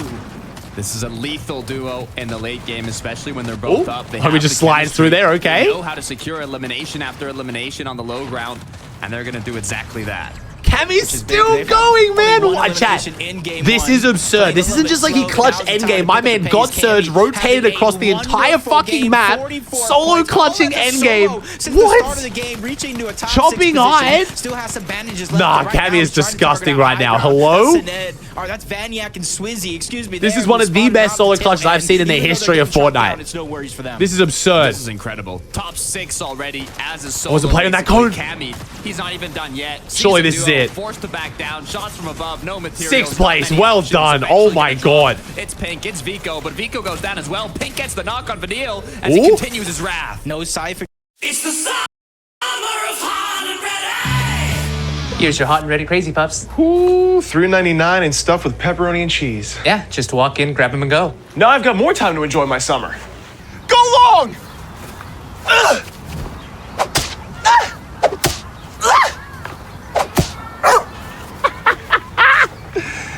Oh, I'm back. There's more time for fun when you walk in for $3.99 hot and ready crazy puffs at Little Caesars. Pizza, pizza. Every time I get a new role, I grab my Philips Norelco and I hone right in on what is the character's facial hair. And then, if there's time, usually I read the script. I'm sorry, have you not read the script? Are you doing a commercial right now? Don't worry about it. At Oscar Mayer, we smoke our bacon for 12 long hours. Keep it Oscar. Experience an ultra-close shave with a single-edged stainless steel blade. Yep. We're still smoking that bacon. No, the monkey mantle! 7 elim 3rd, nice. 2v1 Swizzy and Vaniac. It's Swizzy, it's Vaniac there on the high ground, and they're targeting out Reason. Ooh, let's go. Vaniac and Swizzy, 11 kill win. We don't get the 12 for the bingo board, but that's okay. Swizzy and Vaniac, who steal away game 2. All right, chat, we'll do the wax. We'll wait for the giveaways, chat. We'll do the giveaways in between, chat. We won't do them straight away anymore. We got that big ass gap. Let's leave it. Let's wait. We've got that big ass gap where we can do the giveaways, okay? Man, what a game, bro. Okay, so far, I was very wrong about Queasy and Thomas, and I was very wrong about Rezon and Vidal after these first 2 games. Both teams are doing very well despite shitty drops. Liam, Evan, Lords, Tez, Slayer, Starch. Good stuff, guys. They realize it's a marathon, not a race, and they even match their elimination totals. Cammy played that so well, man. Alone, and it's moments like this, like that right there, where you survive with just 5 HP and a dream. And then you eventually just take the game with double-digit eliminations, Takada. So you cursed them? Okay, buddy. It wasn't that bad. Well, it was pretty bad. The Queen's Thomas one was pretty bad. How's Grim Gay looking so far? Bad. Very bad. This is the grand finals and what. All right, chat. What do we got for the bingo board? So what are we ticking off there? So what do we have? We had Storm Reboot. Some things that we missed. Storm Reboots. That's going to unlock us another more V-Bucks. What do you got? What else do we have? We had Die the Storm. Thank you very much. That's a dig hoodie, bro. The dig merch is going like crazy right now. Is anything else? 1v2 clutch. Yep. 1v2 clutch for sure. That near miss in game 1. More V-Bucks. Oh, shit. Yeah, was that it? We're seeing them well. I mean, we're seeing them go on high. We're seeing them that's getting it? fights. We're seeing them getting double-digit eliminations. There was a lot of that's it for now. hype about All right. this duo going into this grand final. So that means we're giving away a dig hoodie. Exactly why that's the case right now. And even more V-Bucks. All right, so chat, if you guys want to win some gear, type the word bingo in chat. B-I-N-G-O. I think we unbanned the word, right? Bingo? Bingo's working? Bingo is working. All right, chat. Type bingo in chat if you guys want to win. We've got a dig hoodie up for grabs and 3 lots of V-Bucks. So type the word bingo in chat. Anyone can win. Now, only trust DMs from my mods, okay? And not only that, my mods will never ask you for anything. They'll just send you the code. So if anyone's asking for something from you, they're scamming you, okay? My mods will just be DMing you a V-Buck code or the link to redeem the dig merch for free. We don't take any of your logins. There is no scamming, no address, nothing. I'm making sure these giveaways run clean, where there's nothing you have to give that's sketchy. So I do it bingo in chat if you guys want to win. They got to travel to, they will make it there, and they will play for high, and they have a good chance of winning more games. Levin, has Swizzy and Vaniac always been such a solid high ground team? Monologue, versatile, K3, Champagne, Prediction 2. Yeah, when you look at them as players, it lends both well to their style, right? Vaniac's always been a player. The problem is, Chad, I had Swizzy and Vaniac in my top 10 yesterday, and I forgot to talk about him in my YouTube video last night. Go Frantic, thank you for the tier 1, lovely. Appreciate that. Thanks so much, Frantic. Swizzy also familiar with nuts and bolts in the past, so these guys are familiar with going up there, and they show that in that game. Minnie, one of the themes that we're seeing so far is the high ground is just what is happening, bro? The subs are going insane. Thank you so much, chat. What is going on? Duo. Crimson Noms, the backers, far backers, zone 10. They were all right, chat. We'll call the bingo giveaway there. Thank you so much for entering, guys. Thank you. They couldn't quite hang on to it, but does this show that they're a duo that could be challenging for that victory royale in future? We'll call the giveaway there, chat. I think any team that can take height, it seems like there's a lot of them today that are really trying to go for it. Anyone's trying to go for it and trying to make something happen, which is something that we haven't seen throughout the whole season. We haven't seen like a height dominant team. We haven't seen one team that have just thought, right, we are the height team this season. Of course, we say Cringe and Noms, of course, took height here. Really, really nice height. Right, chat, we're blocking the word. These guys, a team that I think I have a lot of question marks about going into this grand finals. They split up ahead of the semi-finals, then got back together again, Levin. I was intrigued. How are the vibes going to be? How are they going to play? Are they going to play with that same freedom, that same confidence? And it seems like they're really taking it by storm right now in terms of their gameplay and in terms of their risk-taking as well. Yeah, I think the benefit for them, funnily enough, has been being contested, right? And we know how good they are off spawn at Lavish Lair. And so, you know, some of that early damage problems, you know, being sort of eradicated that way has probably helped them in terms of being able to make it deeper in these games. Chat, just make sure we got our bingo down. All right, so we got Swizzy and Vaniac in first on 1-7-3. Cringe and Noms, well contested. And this is Cringe's second ever grand finals. Last one, he came 25th. Cringe and Noms doing amazing. And they're doing that out of conned Lavish. Not even a good drop while unconned for the most part. Very, very impressive. Relvis and DeBull, a very underrated team again. Seti, Cammy, Sky and Scroll, Voltiax, Vico, Vidal, Fant, and then Queasy. So long in that game, and the guy just did not want to go down. I mean, it was getting ridiculous at a point, Mini. It's like you're looking at him thinking, surely he doesn't just live, right? I mean, me and you in the back, we were like, right, yeah, this is it. This is the end. You know, he's got no materials. He's got no HP. He's got no whites. But he just keeps plowing on and plowing on, just defying all expectations. What I find most impressive is that this isn't like, you know, Seti going down maybe at 7th or 8th zone. Scammy was a solo for the entire game. Swizzy about to win. Swizzy Vaniac playing amazing right now, bro. This is a man that has absolutely no fear. And I said it in the back as well. This is the best lobby of the season, and he's running around making rotations as if it's just an open Oh, shut up, session. Alex. It's absolutely incredible what he's able to do, and it shows that this is a team that we really have to look out for because they should be. Voltiax and Cooler on 60 ping, very impressive. On top right now. Thank you, Paul, Shah. Thank you so much for all the subs, chat. I was really intrigued by the moment when we saw Cammy rotating past Thomas and Queasy, who were unsuspecting and just didn't peek until Cammy had gone past. I mean, it's not blocking Levin, anything you that were matters, saying, though. How does Cammy do Ratcliffe. this? How does he rotate so cleanly, especially against the He likes of spags that Queasy you Thomas? need. He does it all the time. It's like Minnie says. He's one of those guys where he just has no fear. Like it's a genuine pattern that I've noticed for years. It might look better in game if I have the overlays at the top. We'll see how we go this game. Craziest rotates and movements where you're like, how is Tobes? nobody looking at it? Like, it just doesn't even make sense. But that's just what makes him so great, I guess. Eh? He's also He's so got that cool. Polska Gorham energy. Yeah, He's is. got that aura about him, and he's just like, yeah. Oh, we got aura on the broadcast, Cammy, chat. that's a great solo clutch maker. Absolutely insane. He'd be like, yeah, it's pretty good. As long as we don't get skibidi riz, I'll be chilling. Or I'll all out. Or I don't hate. Yeah, that's the way he be, and that's what he shows in the game. He's just got that arrogance. I love it. Can you show Steve? It is 4:20 in the morning here, bro. Steve is asleep. I'll let you It is guys 4 be in the morning. judge on that one in chat. But talking of Cammy, we've got to talk about Queasy and Thomas, given that they did miss the chance to pick him off. But actually, they had a really solid start to that game, even if they didn't manage to make it. Well, I mean, to the right now, final. Pepperoni, Froxy, and Tripper are not having a great day so far. We'll see. They seem to be handling it all right. They did get taken down on height there, right, in a sort of unsuspecting way. So hopefully we can see them make amends in the next coming games. Yeah, fingers crossed for those guys. It would be lovely to see Thomas win his first ever FNCS Grand Final, rather than Steve losing isn't one up watching yet again FNCS? by No, a he's single very point. much asleep. We're gonna head to our Pred? I think I've already run the Jacob Pred, haven't I? to get Yeah, I've to already the ran the halfway Pred. point of this Wait, evening's action. yeah. It's game number 3. Thank you, Frankie. Look, almost halfway through the day, Jacob.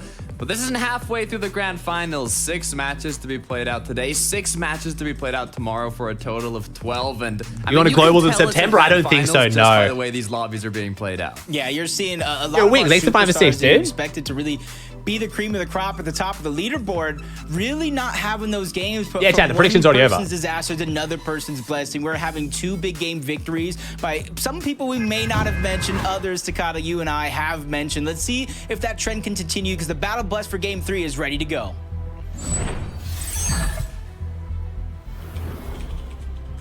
Oh.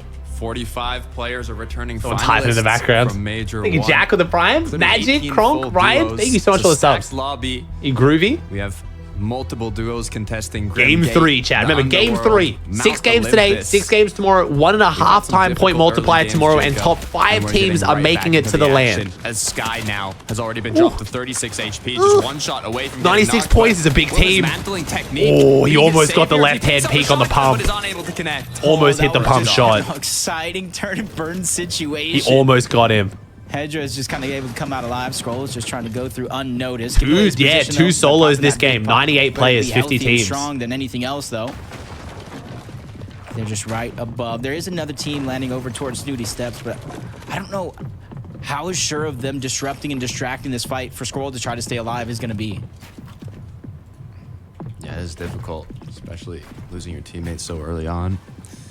It's kind of just hiding until he can kind of get the initial engagement, but the issue is... Cringe no killed shotgun cringe. Which knows cringe, his though? opponent's Leading at cringe one. or not leading cringe? Which cringe is the cringe? It's just tough all around. Chat's not telling me cringe killed cringe. Which cringe killed which cringe? Yeah, I feel like this one's just kind of slowed down a lot. The leading If cringe? anything. Which one? Did he win or lose? Not too much fighting. Scroll just kind of has no choice. Don't say especially with leading. how Did he well die or they did have he been kill playing him? So far, Full 96 sentences, chat. points The so winning far in cringe this killed game. the They are losing in cringe. fifth place. Or Going the down losing here would cringe be killed the just winning a cringe. Huge disaster, especially Leading with cringe them won. switching up their game plan. The Alpha landing reckless Cringe. railways, switching on over towards Snooty Steps, practicing with all the time that they had in this past week. Just to go down early like that, I don't believe it at all. I do believe in Scroll. I'm going to have the confidence that he will get his teammate back. Oh, here we go. We get to watch it. I'll follow you. Oh my god, Cringe gets a shotgun. Goes down the corner, Cringe behind the wall, takes a big shot to Cringe. Cringe takes damage, Cringe takes down Cringe. Cringe around the corner, and Cringe wins. Initial shotgun. It's the Alpha Cringe. We actually aren't. Oh, and a llama. That's huge. And even a little loot llama. Ooh, as so a second reward. place Cringe has just won off That's spawn gonna against help Cringe. so much. They don't have to farm resources as much. You obviously get a couple more heals when it comes to the loot. And then you get those eliminations. I bet you they're welcoming any contest after that one. Easy Surge, easy loot. Queasy Thomas, though, over at Mount Olympus. You can see the longer this day goes, the less and less people staying around Mount Olympus causing chaos. Looking back here at Grim Gate, Mustache Malabuka might be the Grim Reapers this time around. A team didn't queue? Nah, there's full teams just missing 2 solos. There's 50 teams, but 98 players. But one elim has already been made by Malabuka. And it looks like really weird start for Mustache and Malabuka. The contestation of their drop doesn't seem that crazy, but they're just not doing as well after it. They're increasingly getting better and better at the off-spawn fights in terms of being This is not how I think anyone expected this to go. They're getting the loot and then just not having the performance people thought. The loot to its highest Last game was that full friggin' bunker fight, kind of though. falling short there. As you see in the feed, Queasy just getting 2. Destru and Pyro Queasy and Thomas towards Mount Olympus while playing extremely well, bro. That might be my worst prediction this weekend at this point. 2 different mindsets going down. One team willing to get aggressive. The other team, they already got their 2 eliminations. They got what they came for in terms of Surge, and they're just ready to disengage on out. Get a great position that Levin and our analysts kind of broke down the Surge towers. Thomas and Queasy doing this gives Boog and Ages a lot of hope too. I might have been completely wrong on Boog and Ages. I thought they were going to get top 10, but I wasn't expecting a top 5 just because of Mount Olympus, but very doable apparently. So your opponents don't know exactly where you're taking shots from.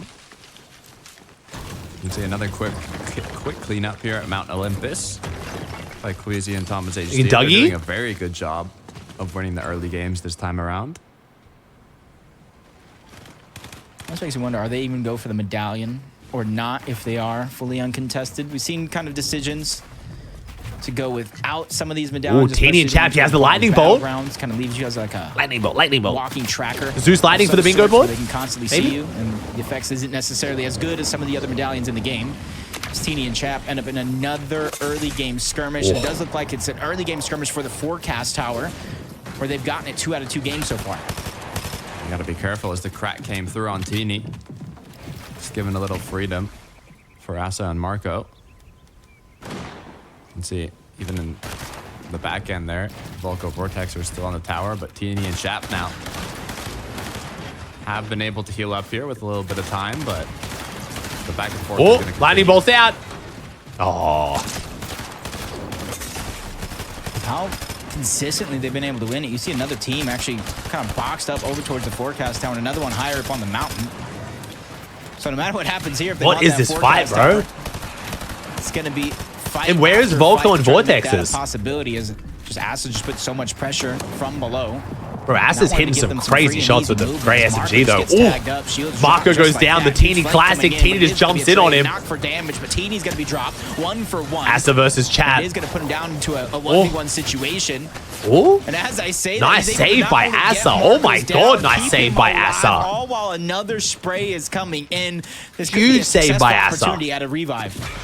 Great way of keeping Marco up. Chap's got a 1v2 now with the res potential. Himself up on the same layer now, looking to find an angle, but 2 nice shots. What a play from Asa. Oh my god, Asa. Both angles picked Chap and Teeny, not an easy team to take down like that. Jeez. Marco back up. Fantastically played by Asa. That whole fight was beautiful. But if they want the Forecast Tower, it doesn't stop there. One side of the map, Faint God, Splash, Dexy, and Eclipse. Almost all day long, these 2 teams are battling it out. Oh, Splash the gray pistol only. My man's being rebooted. And the surrounding kind of splits. And they have to be careful, though, as they're trying to disengage down this area. There is another team on that island, in which it does look like they're trying to go in that also, direction. Kate, for the video today, I know you're doing today's video, just pretty much do all the end games, yeah? Like, add the extra little bits that we're timestamping, but also just do every end game, because we may as well, you know what I mean? They are going to choose the swim round. Sweet. So, chat, we are going to have an extra endings video up tomorrow with all of the highlights from today, EU and NA combined, because you guys have been loving that. And we're also going to have another one tomorrow for the other day. Not fully in the zone yet, as they kind of want to get to the least congested side. Just in case you guys miss either of the regions, you just want like the highlights. The Forecast Tower also has been secured, so they do know where these upcoming zones are going to be closing. Gonna be a long ass video. It's basically 12 end games and then the other highlights. But we've been uploading like over 1 hour long videos on the channel. People have been loving it. Not having the best so far, but still plenty of games left to go. So kind of pick up that pace in a moment's notice. Wax and Pixie just trying to take down Splash and Fate. Man, it's so hard to hit shots out of the air right now with the bullet travel time. They're going to be able to barely and narrowly escape. Who's the team with the console kid? Akira? I think Akira's playing this on console, right? Was it Akira? Was following them an option of which team they want to go for. Do you want to travel towards zone? You see them in the mini-map beginning to disengage all the same. Splash and You've got this. Latch. And oh god, unlatch. And clog. And good mom should know how to do this. And am I a bad mom if I stop now? and my doctor said cabbage. And do I love my baby? And cluster feeding. So much milk. Not enough milk. And what even is enough milk? And flatten the nipple. And I just want to feed my baby.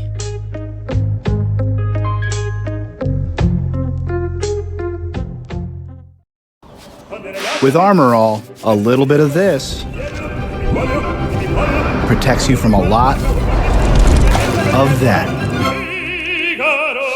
Armor All, less work, more clean. If working hard is essential, you need something that gets you going and keeps you going on the path to your true potential. You need Celsius. Every drop is essential. Celsius, essential energy. Just kind of a little miracle happened while not getting targeted and chased around the map like we've seen so many other teams. Console, yeah, I think Akira's playing on console right now. Akira didn't qual. Who made it on console now? Oh, the Sky Jump. One of them made it on console because continuing their aggression from their already. No, Teeny's controller. We're talking console, like an Xbox or a PlayStation. There is someone playing. Let me ask actually. Let me ask Knockin. It's Marius Sango. Knockin can check for me. Down below. Also, once again, getting a flashback to game one. They are not looking healthy. Low on shield. I wonder if that's just a temporary thing. Yeah, there it is. Okay. They're more than healthy enough. They just had to recuperate it. With how active this team and like kind of how dominant this team has been, you even see the quick stat there. I'm just more surprised about how low. No one made it on console. Someone definitely did. Let me check. I swear someone did. Full duo so far. They have about let me check. I'll get Knockin to pass the info and he'll be able to tell us. You wouldn't necessarily expect from a contested drop with the notoriety. Flex did? Oh, hell yeah. And what he's able to do. Bro, W that guy. Kurama, no, Kurama has a PC. Pace here, one way or another, to close out the day and really start off hot in day 2 tomorrow. Pixie walks, making good use of those shield fishes to instantly recuperate what they have Console lost. kid made on NA not EU. It's fine. I'll just ask Knockin. Knockin can literally check. He can pass the info and literally tell us. Not looking healthy at all. It tells him exactly what input everyone's playing on. One pick of zone away. Oh, Flex got DQ'd though. 2v1 now, player advantage. Just one more shot needed, and just like that, it's been closed off. Pixie. Ah, damn. Nah, yeah, no console players, chat. No console players in game 1 and 2, unfortunately. Still on that mountain range. I said they had the flexibility and the options, and they chose to just kind of stagger themselves. Wait for a lot of these fights to break out. Once you start to hear the noise, once you start to feed, get active, that's when you're going to try to go. You get that green light. Dude, how did we have 5 teams DQ'd from NA Grands, bro? 10% of the people who qualified for Grands on NA got disqualified. Into a better spot than he was just seconds ago. Eclipse is ready to start the fight down below, and you see them slowly. Oh, Eclipse and Dexy. This is looking like a very weird fight. Isolated away from everybody else. For what? Like switching teammates when they shouldn't have, some for potentially cheating. We don't actually have exact reasons, but it wasn't all just cheating. But yeah, some cheaters, some teams switching teammates where they shouldn't have, some playing on alt accounts when they're already banned on other accounts. Just crazy. Are they low on loot? Are they low on mats? Little do they know, 3 chug splashes to spare. So this engagement will take a long time to finish if they continue playing aggressive like this. Yeah, Chavi got unbanned again. So technically 4 teams now. Because Chavi wasn't, That third-party team rotating nearby. Specky, Holly, the noise, and you kind of see their arrows turning around in all directions. Is something we want to go after? Is it not place? They did, yeah. After? You can see Dexy and Eclipse fully focused on that team. I already have it, yeah. If you want to watch my most recent YouTube video, chat, that's talking about all the DQ teams and my predictions for Grands. And assess the situation. And as soon as I 500 subs today, bro. We're not even halfway through EU. Thank you so much, chat. Holy fuck. Into the distance, and now they know it's like we're doing a long stream tomorrow as long as I'm feeling good. If not, we're doing a long stream for new season anyway as well. Cringe. Noms now. So, chat, my brother has taken the night and the next day off his regular job to help me out with new season as well, chat. So we got some backup to play on OCE. And by backup, I mean my brother who is... tough situations. Passionate about Fortnite. fight for this Maybe not the bunker, most. make their way down, and then you got that team Hurricanes Fee or just It's gonna be fun. We'll go with that. Down. We'll go with that. And luckily for them, I'm the not. zone is in their favor. We're going for a different vibe. Basically, my logic is new season always sucks because everyone's playing like Booga and you can never get a win anyway. So I might as well play with someone who's having fun while losing. That's my logic. We're going with that. So Bunker Grief, bingo. This isn't a Bunker Grief, no. They should not be in much of a worry. You can see Underworld 2 still has a couple duos as well. Right now, this is a great strategy from both Cringe and Noms and Hriss and Skivvy. Like, they're not investing almost anything in this. Yeah, it just kind of worries me as you see this. Yo, Techno, thanks to T on for 10, bro. Kind of busy And right Caleb now, with the looting up 10 the gift. scraps, Thank you, bro. So we're farming going to up do a as really much fun new as they season need. stream chat. As soon as they want, Up all night, looking at the leaks, giving away V-Bucks, Underworld dashes, they can close the playing some gap Fortnite. It's going to be a good instant. fucking time. What do you consider a Bunker Grief? Pretty much camping them in Storm, I would say. 2v2, they can kind of wait around the Exactly, side. Davis. Exactly. That's a perfect way to sum it up, bro. bro. Disengage.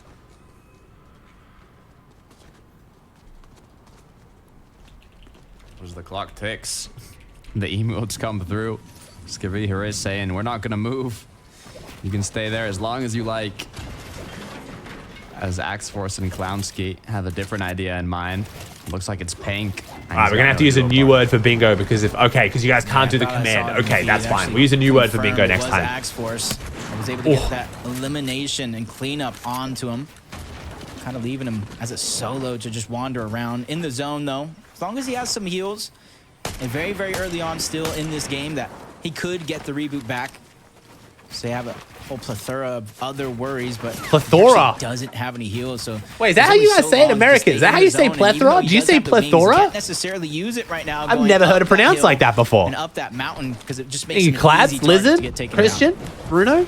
No? Oh, no, it's just a Jacob thing? Oh, shit, now I feel bad. I'm calling him out. Okay, never mind. Whoops. I feel bad whenever I ask questions like that because sometimes it is just the person. Pink is gone. No? Okay, never mind. It looks like he is going To be fair, you Americans say some weird shit, so I never know. Van here. Thank you, Lumpec with the 5 gifted. Thank you, bro. But come back from this, they're going to need some big eliminations, but if a duo is going to be able to do it, Plethero's a good word, though. Pink and Vico. Pink and Vico. This is a crazy reboot. And luckily, they are kind of right next to a POI, a big one at that. An uncontested one from Yanis and Flixie, so there could be a lot of loot left over. That actually Little 10 HP reboot almost in Storm. Not bad. Swizzy and Vanyak fighting for the island. Vanyak Swizzy, 138 damage. Yo, Fuller with a TL of 48. Any primers? All right, we'll test. Chat. Click subscribe.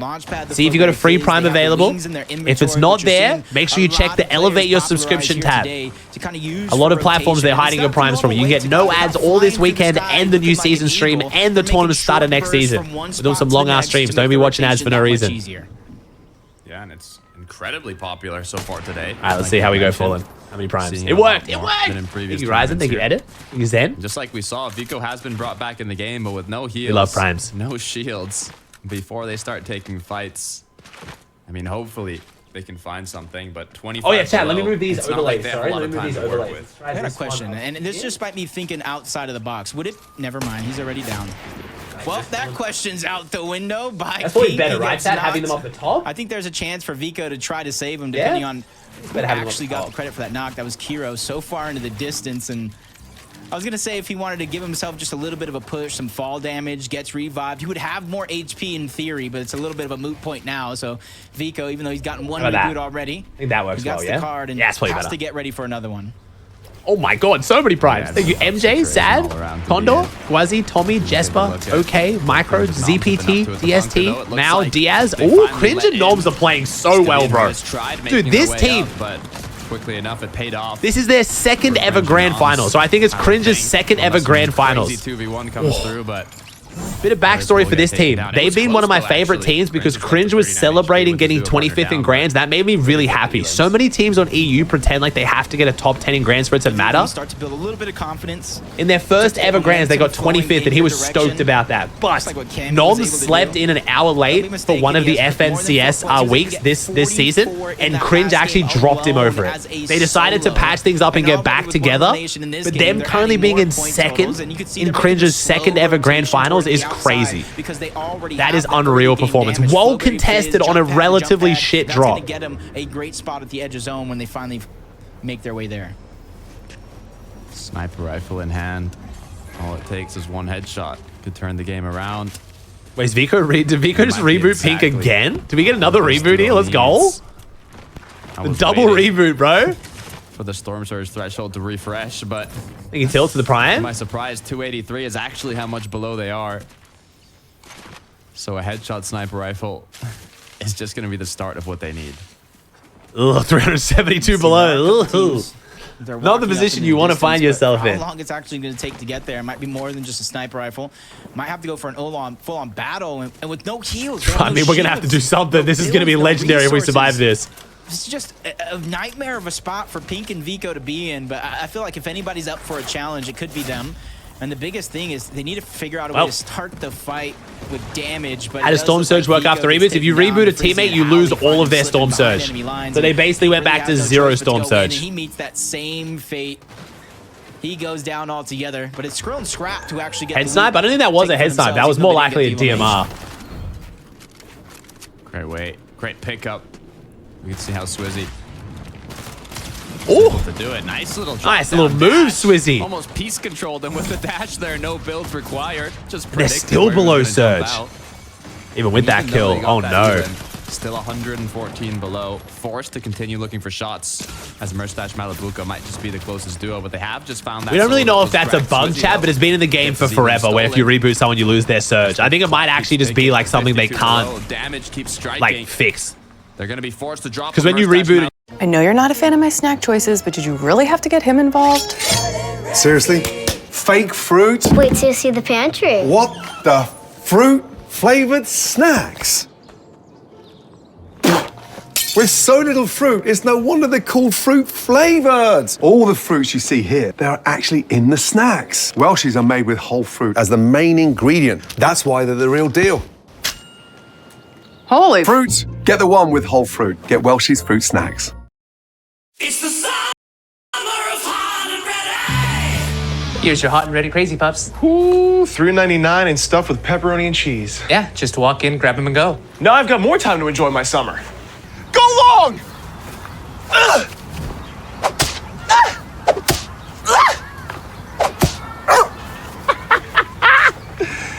Oh. There's more time for fun when you walk in for $3.99 hot and ready Crazy Puffs at Little Caesars. Pizza, pizza.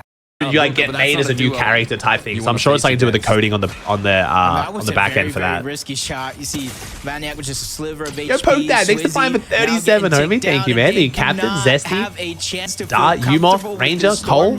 They get a moment where they're above and they immediately go below. They take some damage. 16 above. So he's a crazy fighter. He's really good, man. With 16 above, they are on the hunt. So if you guys don't know, Swizzy leading the charge. Swizzy close behind, and there's so Swizzy is up there with Muzz as the only multi-region FNCS winner. Swizzy and Smokey were both Asia FNCS winners as they lived on the Asia side of Russia and then moved over to the Europe side of Russia, now living in Serbia to make sure they're eligible for prize money. But Swizzy won FNCS with Putrick. And unfortunately, a bit of drama due to the fact that he was still a Russian resident and had residency with not in any other country. He wasn't apparently eligible to get his prize money. Whether they changed that, I don't know. But Swizzy now has Serbian residency, so he is now eligible for prize money and land qualification. So hopefully Swizzy qualifies here. My man deserves it. He looks on, sees a team there, tries to target him, but that's Benno and Tayson who might try to take advantage of a lot of that damage, but it's Swizzy who actually gets the knock. Credit for that one as well. He got his money, but he wasn't able to play in the LAN. Okay. He needs as much loot as he can get his hands on as he's a solo. I mean, if we saw anything from Cammy in the last match, 44 points as a solo. I'm hoping to see Swizzy can do something similar here. Oh, really, Dollar? Right, this guy's nuts? Yeah, man. Hey. Feed kind of light up there for a moment. Winning FNCS on EU with Putrick was very impressive. Players and teams kind of getting dropped, left as solos. Unfortunate positions. What's up, KBD? Doing great, bro. Who's popping off right now? There you go. Top right. Swizzy and Vanyak in first. Cringe and Noms in second. As they climb up the leaderboard. Relvis de Bull and Seti Cammy. Fourth place. Can't say no one would have predicted it because I think Levin kind of shouted it out along with Reeshub. It's been the Cammy curse, but I mean, if they can get top 5 in this major, is that more of a curse or is that a Cammy blessing? I mean, top 5 would still get him to land. Consistent tops and grand finals. He's on a big deal. Really complain.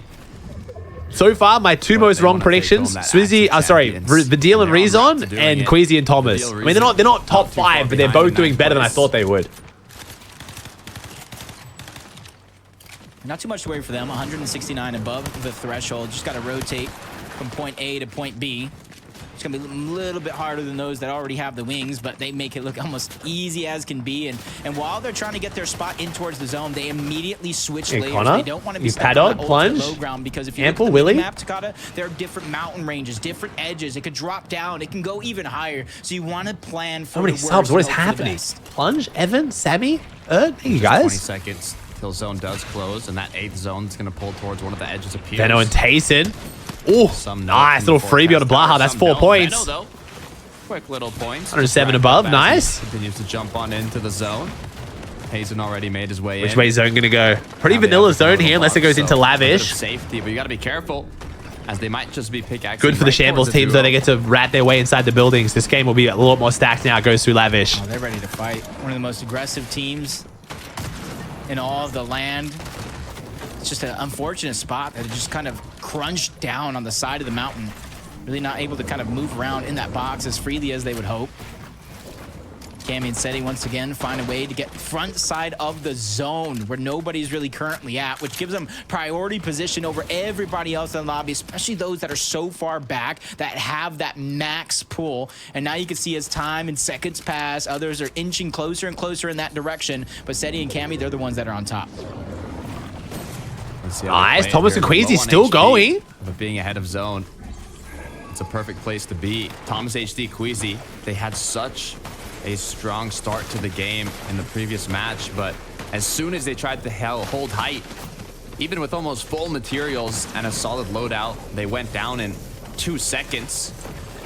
So I know that can be difficult mentally, but hopefully with 4 elims on the board already. Oh, Veno and Tayson 4 below. Third match. Double Fizzberry Jar is good when you're below Surge, though, because you top both of you up for each tag, but ideally we get damage here. They don't have a ton of heals to kind of use in just a quick couple of Alabuka seconds. Mustache still here on front side, too. Kind of has left in terms of overall HP. Nice, and Veno. That's why Veno is just going on the attack. And what a doesn't even go for the wall replace, just goes for the pre-fire. That alleviates a ton of pressure. And you see now that he's able to get the green light to go. Veno, Tayson reunite in the same box, and they're ready for this next rotation. Oh, Cammy Seti trying to prime high ground. They are 4 below. Cammy might be forced once again pretty soon to play as a solo if Seti does not heal up here. Both players looking quite low. That shot connected. A lot of our big teams are here, but they're not looking too healthy. 4 seconds left till zone starts closing and more opportunities arise to get shots. Tayson's gonna get dropped though. A challenge that I think Veno is ready and willing to take as he continues to rotate forward. Easy. Backside of zone here is looking a bit sketchy. On this side of the zone as it continues to move forward. But he gets I think Swizzy's still going too. Our first place solo clutching. Like this, Veno still above the damage threshold. Very little to worry about. Ooh, Podesai and Snazy on the high ground. The Frenchies stepping up. Podesai, Snazy up above in the clouds, looking to hold on to it. Nice little ring rotation. Swizzy's still going. Zone. Great way to conserve their materials as Swizzy now 136 above. He has lost Vanyak, but we talked about it earlier. Clutching it up as a solo, there's potential for it. 99 above the damage threshold. Flowberry Fizz, more than enough left in his inventory. Top 20 position. Still have more. Nice. Cammy and Seti always look like they're shambles, but they're just holding on. But they need that big refresh to get more points because there's only 22 points this game. But you can look at their damage. Still only 11 above the threshold and quickly falling below. So their job is not done just yet. Taking the first tick of that storm down to just 42 HP. Cammy. Oh, he's not going to get off in time. He's going to die before it even heals him. One more tick is all he can take. Oh my god, 2 HP. Get the Fizz in time. 2 HP. The Dream trying to stay alive. Oh, Surge is gone. It's over. It's over. Down, but luckily for him, oh my god, we are the definition of shambles right now. We could not be in a worse position. As the blessing just saved Cammy. Once again, forced as a solo. Rezon with the flick pump, bro. With too much nice HP, shot by Rezon, though. Turns around, gets the elim now for on the board as he continues to stay up. Vadil has gone down. So many solos, almost looking like a solo FNCS. Swizzy's still going. Included, but he's almost looking strong, almost looking like a full duo the way he's playing. Doesn't really have So's Mustache. Strawberry Fizz just yet. Mustache joins the crew. Bro, the Grim Gate medallion has just been a non-point on EU right now. Like, it's been so underwhelming. Swizzy, is he going to do the wing high ground? He's going to wing high take. Swizzy continuing now. Nice. The first solo we saw from good layer swap. Oh my god, Swizzy's playing well today. So far, as he makes his way once again ahead of zone. The issue is, though, only 6 more builds. Flowberry is about to Bro, be Swizzy might be the truth, man. We're going to be potentially a 2-time EU FNCS winner, 1-time Asia FNCS winner. Reason, though, actually still up. And he's able to find a late elimination on a true 0 builds. Oh, he almost got himself to a right hand. Further out himself, he finally goes down. Thomas crashed? Thomas runs out of time. Don't tell me Thomas crashed. Has no chance. No. And this is where things become tough with everybody falling. Don't tell me Thomas crashed. Only one team can come Oh, out hell no. Kira and Moppy close to high ground. Is it on their mind? Is it what they're looking to claim?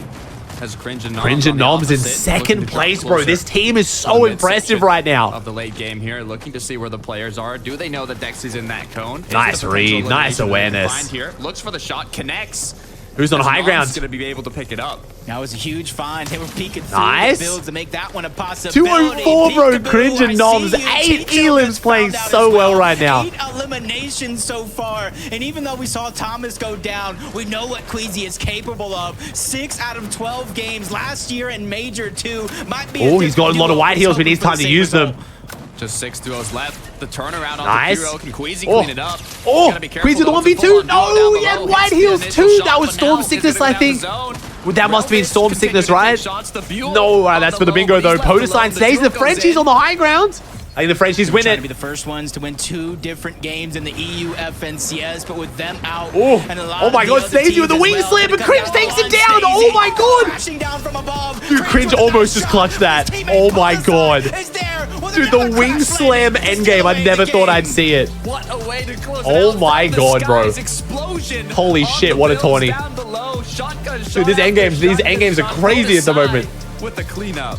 That was wow, EU FNCS is not playing out at all like I thought, and I'm totally okay with it. I don't know how many other players, how many Cringe and Noms are doing so well. Individuals you would have ever Thank you, Gunner, Nick, Newton, Jatmon, Coldfingers, Johnny, Dave, Elon, Rachel, Droopy, Nadix, Coconut, Liquid, YOLO, Valerius, Yibus, Texan, Jay, Sammy, Evan, Ert, Plunge, Connor, Paydot, Amp, Willie, Aussie, Cole, and Ranger. Thank you for the sub chat. If I missed your sub, I'm so sorry. This is insane. 577 subs is ridiculous. Thank you so much. Pick out the wings of Icarus, and I'm like, wait a minute. Are they about to charge down? Are they about to crash from above on? Thomas didn't get kicked. Yeah, chat. I don't need to check his Twitter. Like, it's just, yeah, he got kicked. Yeah. But we don't talk about that because Potosign. I think I'm the only person on Earth who still plays Witch's Broom. You think so? Whatever game you play, State Farm supports you. We're not alone. They have a potluck every Tuesday.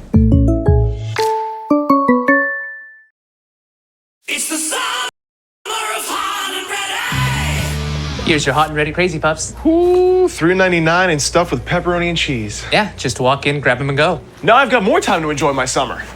Go long!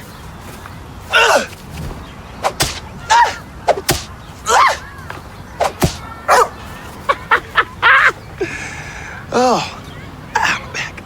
There's more time for fun when you walk in for $3.99 hot and ready crazy puffs at Little Caesars. Pizza.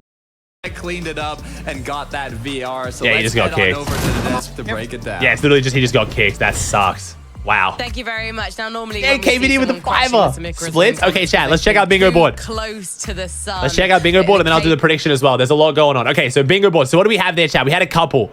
We didn't get a 12 kill win, right? What else did we get? Did we get any of these? Storm Sickness? We had Storm Sickness. I think that's the only one, right? Which is more dig loot, bro. Dig loot is going like crazy. There's only 5 dig loot giveaways on this, by the way. We got 4 of them. Is that it? Storm Sickness? I think that's the only one. Does that count as a Twitter rant? I mean, he literally just tweeted a video. Nah, we need more rant than that, bro. We'll probably get the rant after EU ends. All right, so chat. So we're going to be giving away V-Bucks now and a dig cap. So if you guys want to win, we'll make the word Apple. We're going to make it a weird-ass word that I never use so we can block and doesn't affect it. If you want to win, chat, type the word Apple in chat. This is for V-Bucks and the dig merch. I can't use the word bingo because then you guys can't do the bingo command when we block the word. So we're making it Apple. Just type the word Apple in chat if you want to win. It costs you nothing. We're going to DM you the merch code and we're going to DM you the V-Bucks code. We don't even need any of your details. You just win, you get DM'd. It's that easy. No reason not to enter. I can't lie. You know, they almost did fly too close to the sun, Frankie. When Snazy got right, so the prediction they've just thrown is... Cool. Bro, I got to put cringe and noms on the prediction this next game. Holy crap. You win, right, who is it for the prediction? Let me see. It was clean. Hashtag M8 win, Alley Blue, all the rest, you know. Hashtag M8 win. To pull this Snazy for that one. Okay, so the prediction was... The mates are pink, aren't they? Queasy and Thomas in 5th, right? Yeah, Queasy and Thomas for the prediction. It's all right, don't worry. Don't worry. I'll teach you some French later on. We'll go through all the French orgs and you can lap up all the extra follows you get on your socials. All right, let's do... let's talk about Queasy. All right, let's do that. All right, let's do cringe and noms chat. All right, predictions up. 10 more seconds showing how well he knows on the giveaway chat, and then we'll call it. In the high ground, Evan. I mean, again, I'm reiterating this from before. Not many people expected to see them be such a presence with them. Yeah, they're doing so well. With Mount Olympus and just all their seasons. All right, we'll call it their chat. They've impressed, Minnie. Like, they have really looked good throughout these games.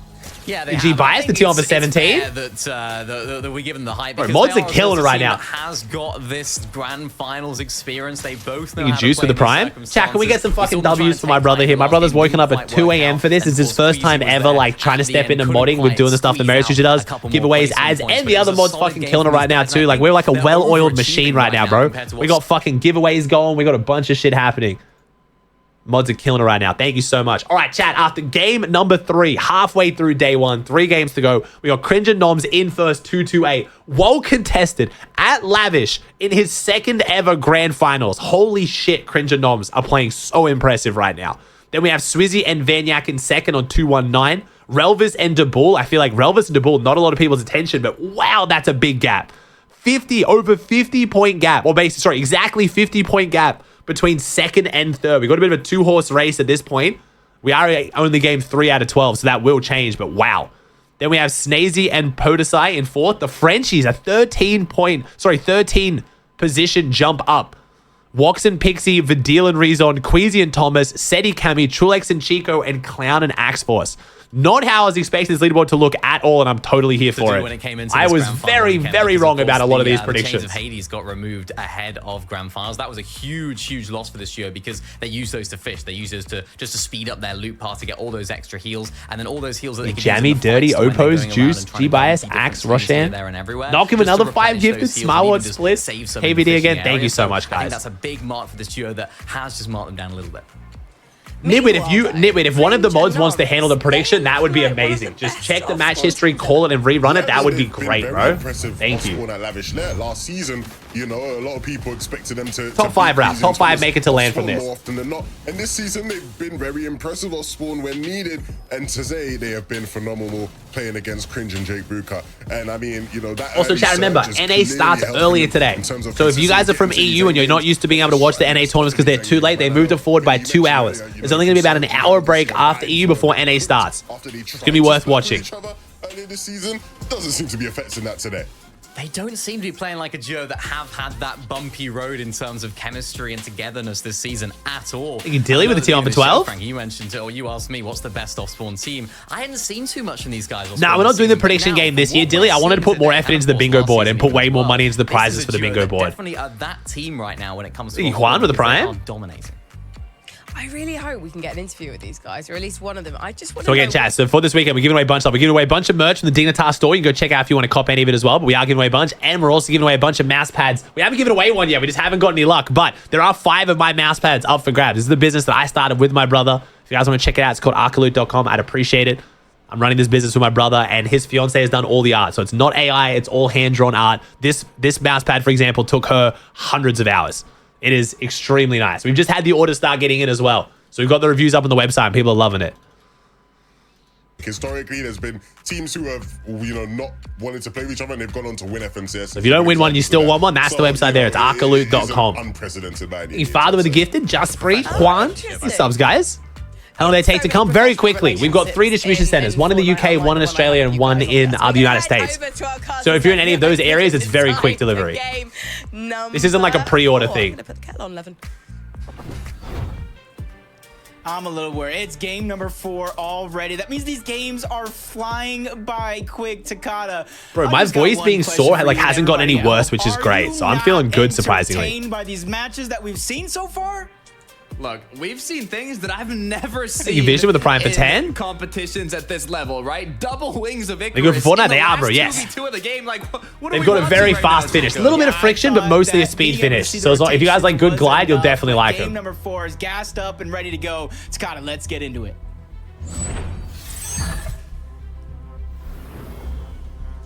Three games down. Now on to the 4th. There's been non-stop action in these early games. Some players even choosing to switch up their game plan a little bit. Oh, here we go. Cringe versus cringe. It's down below. First place versus last place. 3 teams. Insane the difference this job spot has had right now, but all it takes is for Cringe and Noms to lose a single one of these spawn fights, and their position on the leaderboard will change very quickly. Again, I think this might be like a blessing in disguise for Cringe and Noms because they're able to get the loot. They're able to get some early Gem Job, B-Scams, even if they don't necessarily Michael take Shea. this duo out right away, they have options of what to do afterwards. The only problem with teams like this that are contested, remember, tomorrow has a 1.5 times multiplier. So if they don't play as consistent tomorrow, all of a sudden their leaderboard position starts plummeting. So hopefully they keep it up, but... Lavish layer. Look at this, though. Mount Olympus. It looks like... Bro, Queasy and Tom is doing so well here for triple cons. Going straight into the engagement with Doom and Ice, but now almost a little switch up on where these duos have been nice. within Mount Olympus. It's actually going to be the Ice that's going to take out Destru here. Doom has been dropped No, down, 6 so games today, 6 games tomorrow, chat. 12 total. And it's just a way No, 12 games one day would be insane. Come up and clean it up. Yeah, they just get so much flexibility because of those teams not only just fighting it out, but fighting it out as early as they are. Because while all it happens, Queasy Thomas is just looting up. Oh my god! Loadout. And there you go, Queasy Thomas now get all of the loot. Wow! Once again, it looks playing like it perfectly right now. Uncontested Mount Olympus for themselves. There might be one team on top of that mountain looking down from above, but they're not really getting enough information. Yeah, Antonio came from the feed. Looking at Sky Scroll though. Sky and Scroll started really hot. They're slowing down a little bit here, though. This spawn fight's costing them a lot. Shots through the window. No connection with the shotgun, though. It's actually going to be off the Sky. It's dropped down to 70 shield, but they have the upper hand in terms of positioning here. Hopefully Scroll, though, can find an angle.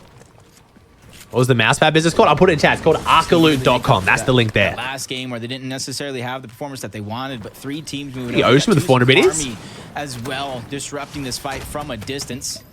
You can see some of that damage landing on Sky because of it. Kind of forcing 2-1 last game. Podesai and into Snazy, the Frenchies out of fencing field. They're contesting Venno and Tayson. Scroll are separated from each other. But with no like current engagements going on, you can see in the minimap, nobody's just trying to rush one another and clean up a lot of that damage. This fight will and does tend to slow down just a little bit. Strokey Ravon. Going head to head here. Kelba and Goba. As now, looks like they do have the upper hand in this fight. Cracks continue to come on through. So many teams around this Pleasant area, bro. Pleasant's cons. You got all the teams fighting around Grim Gate. Everyone fights over the forecast towers. It's just like a really 80 damage, just tumultuous like area of the map. Back up, Fast Strokey. Not going to scare him too much though. He's ready to pop some shots, fire back at his opponents. We're not make him look like a pushover, and you can see because of that, him and Robon have been able to get 2 different angles that they can now attack from, which some it's a blessing, but all it takes is that 1 second of separation for them to target out either Robon or Fast Strokey to turn this into a 2v1 situation. There's just so much pressure coming from all around. Fast Strokey not necessarily getting the upper hand in that fight and kind of forced to heal up, back up just a little bit, and that third party gave him so much time to come in and disrupt this fight. And now the decisions have to be made. Do you continue on? Do you disengage? And I do think they're going to pick the latter. You can see how quickly that decision came. And this fight is dragging out. Like I said, there's a lot of teams in this area. You got to be careful. They already decided we're disengaging, so they started walking away. They got a bit of damage already, and to be honest, it's all they really needed. Mobamba, Joshi, Vet, Wheel, Flynn. Tab, what is happening? This might actually be my all-time sub record in a day, and it's not even like a subathon or anything. 616. Pretty crowded in that last game. And oh, and Cringe doing it again, bro. If they win, dude. I think that major one battle against Queasy and This Thomas is insane, bro. They're 4 from 4 off spawn, and they're getting pushed by Marius. Now kind of just alpha up that Oh no, I POI, think. Wait, what? Kind of take it as their Oh, I think own. Marius is coming in to try and. Marius I have in no the idea what's going on distance, here. Slowly but surely moving over. Sangilde as well. A long journey away from the underworld where they originally start, but sometimes with how they've been doing so far in this game, 60 Carlos, points, casual. they're Oh behind my their god, they own sub goal, Zamlin, not Norax, necessarily ours. Ashton, So Munich, they probably realize Mobamba. they need to shake things up think I just said a little Mobamba. bit if they Thank want you, to get chat. back on track. Playing sneaky here, seeing if they can catch one of their opponents off guard or maybe even scavenge a bit of loot. Being separated. This is a long way from home. Yeah, they've rotated all the way from Underworld. Too many risks here. Very Prince interesting. Noms, Like, they though, know this is a spawn fight, but I alongside still those wonder two why they're eliminations coming they in. already have, and the decent loadout. They're going to choose to start working more on their mid game here and rotating. I know, Patrick, bro. I don't even know what's going on, dude. They've really had almost They were chasing someone, no okay. struggles when it has come to Storm Surge. Trap has about 1,700 damage. Our Cringe has 1,700 damage by himself. Noms has about 1,400. So they are doing just enough when it comes to that Storm Surge to constantly keep. This is one of the above biggest, the threshold, like- not worrying about taking damage. So that way they can primarily I don't know. focus on their positioning through each and every one of these mid. I don't even know what to call it. Surprises? Definitely surprises. That's what I'm looking for. One of the biggest surprises today, 100% Malibuka Mustache, bro. Like, just Grimgate Spawn fight hasn't even looked that crazy for them. They get the loot pretty comfortably most games and then just don't have the surge or like, I don't know, man. This is, yeah. Hey, what's up, Cream? Welcome in, homie. But you can see the danger that can come from it if you look at the mini map at the bottom right. What's up, Com? It's the summer of hot and ready. Here's your hot and ready crazy pups. Ooh, $3.99 and stuffed with pepperoni and cheese. Yeah, just walk in, grab them, and go. Now I've got more time to enjoy my summer. Go long!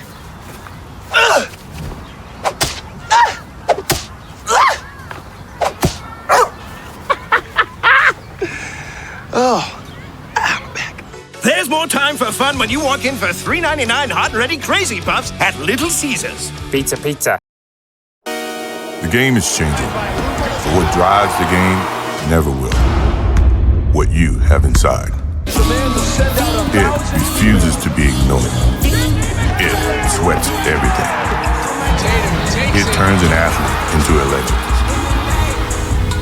It demands respect. The game will always change, but it never will. Gatorade, is it in you? We got combo crack?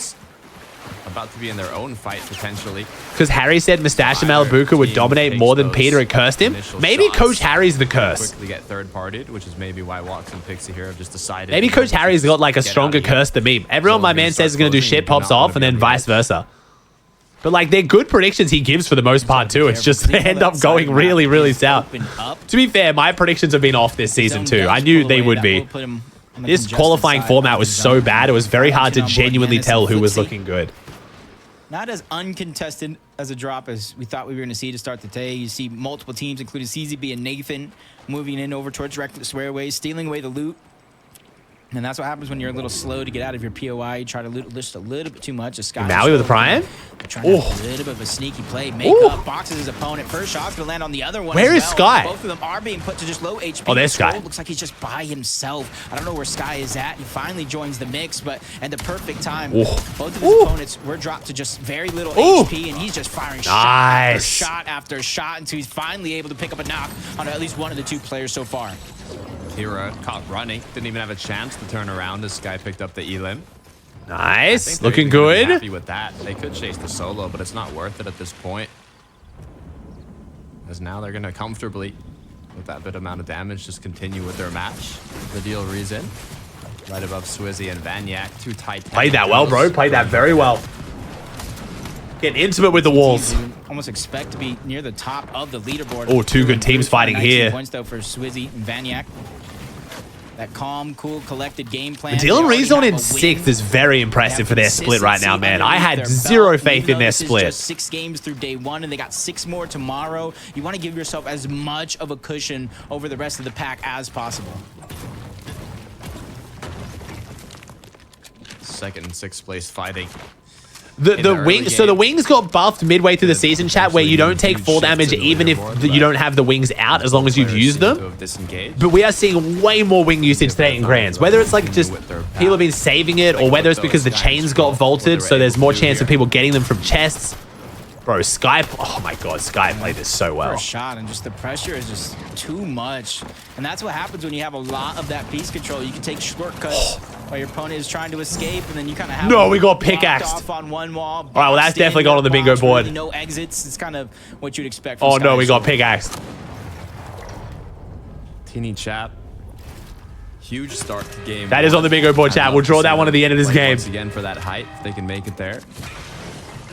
But as the bunker battle continues, these can take a lot of time. Oh, he didn't kill him? The other guy. Oh, the teammate stole it.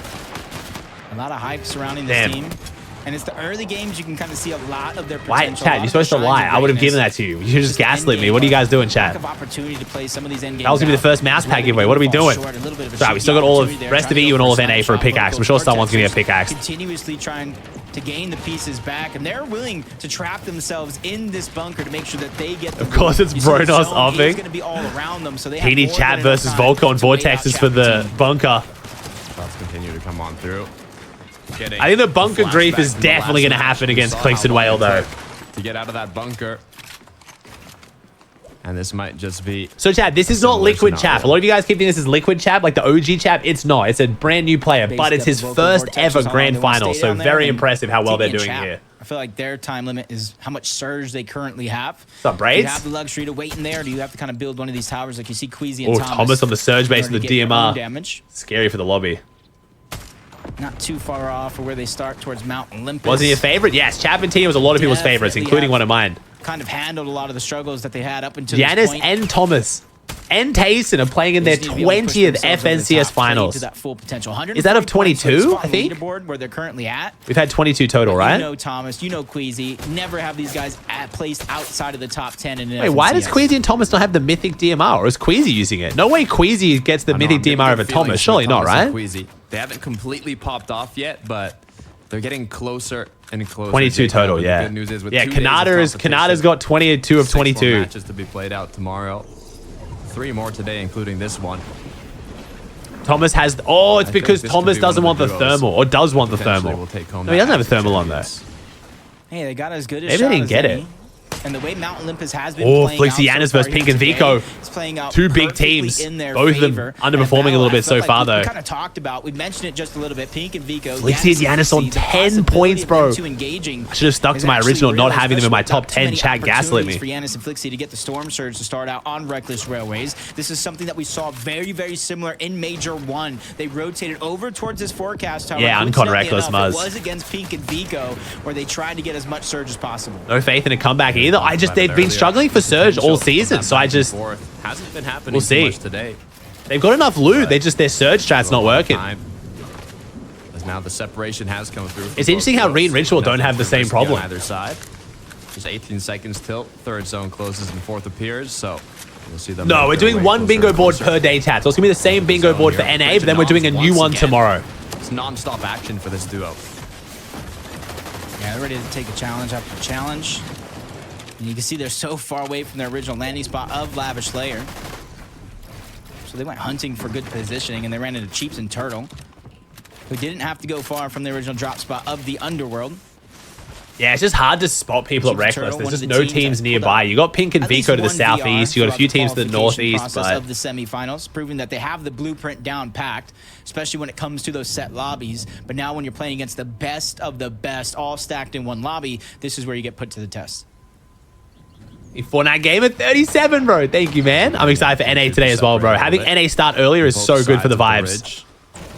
Yeah, if you win the for the bingo board, if you guys win an Arcaloot mouse pad, you get to pick anyone you want. The only duos that are in the surrounding area. We're paying for the shipping too.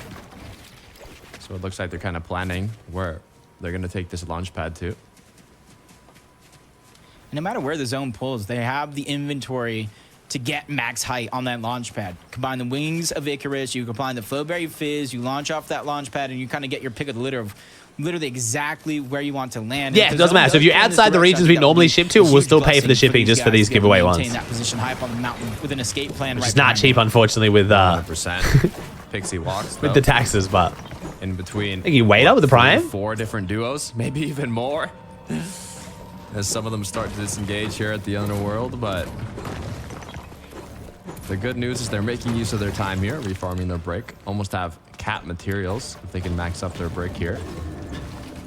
We'll see where this zone does pull. How servers looking today? Exceptional. My claim at the start of this season, this would be the least laggy Grands ever, is proving true. Fortnite finally fixed how observers work, and it is showing.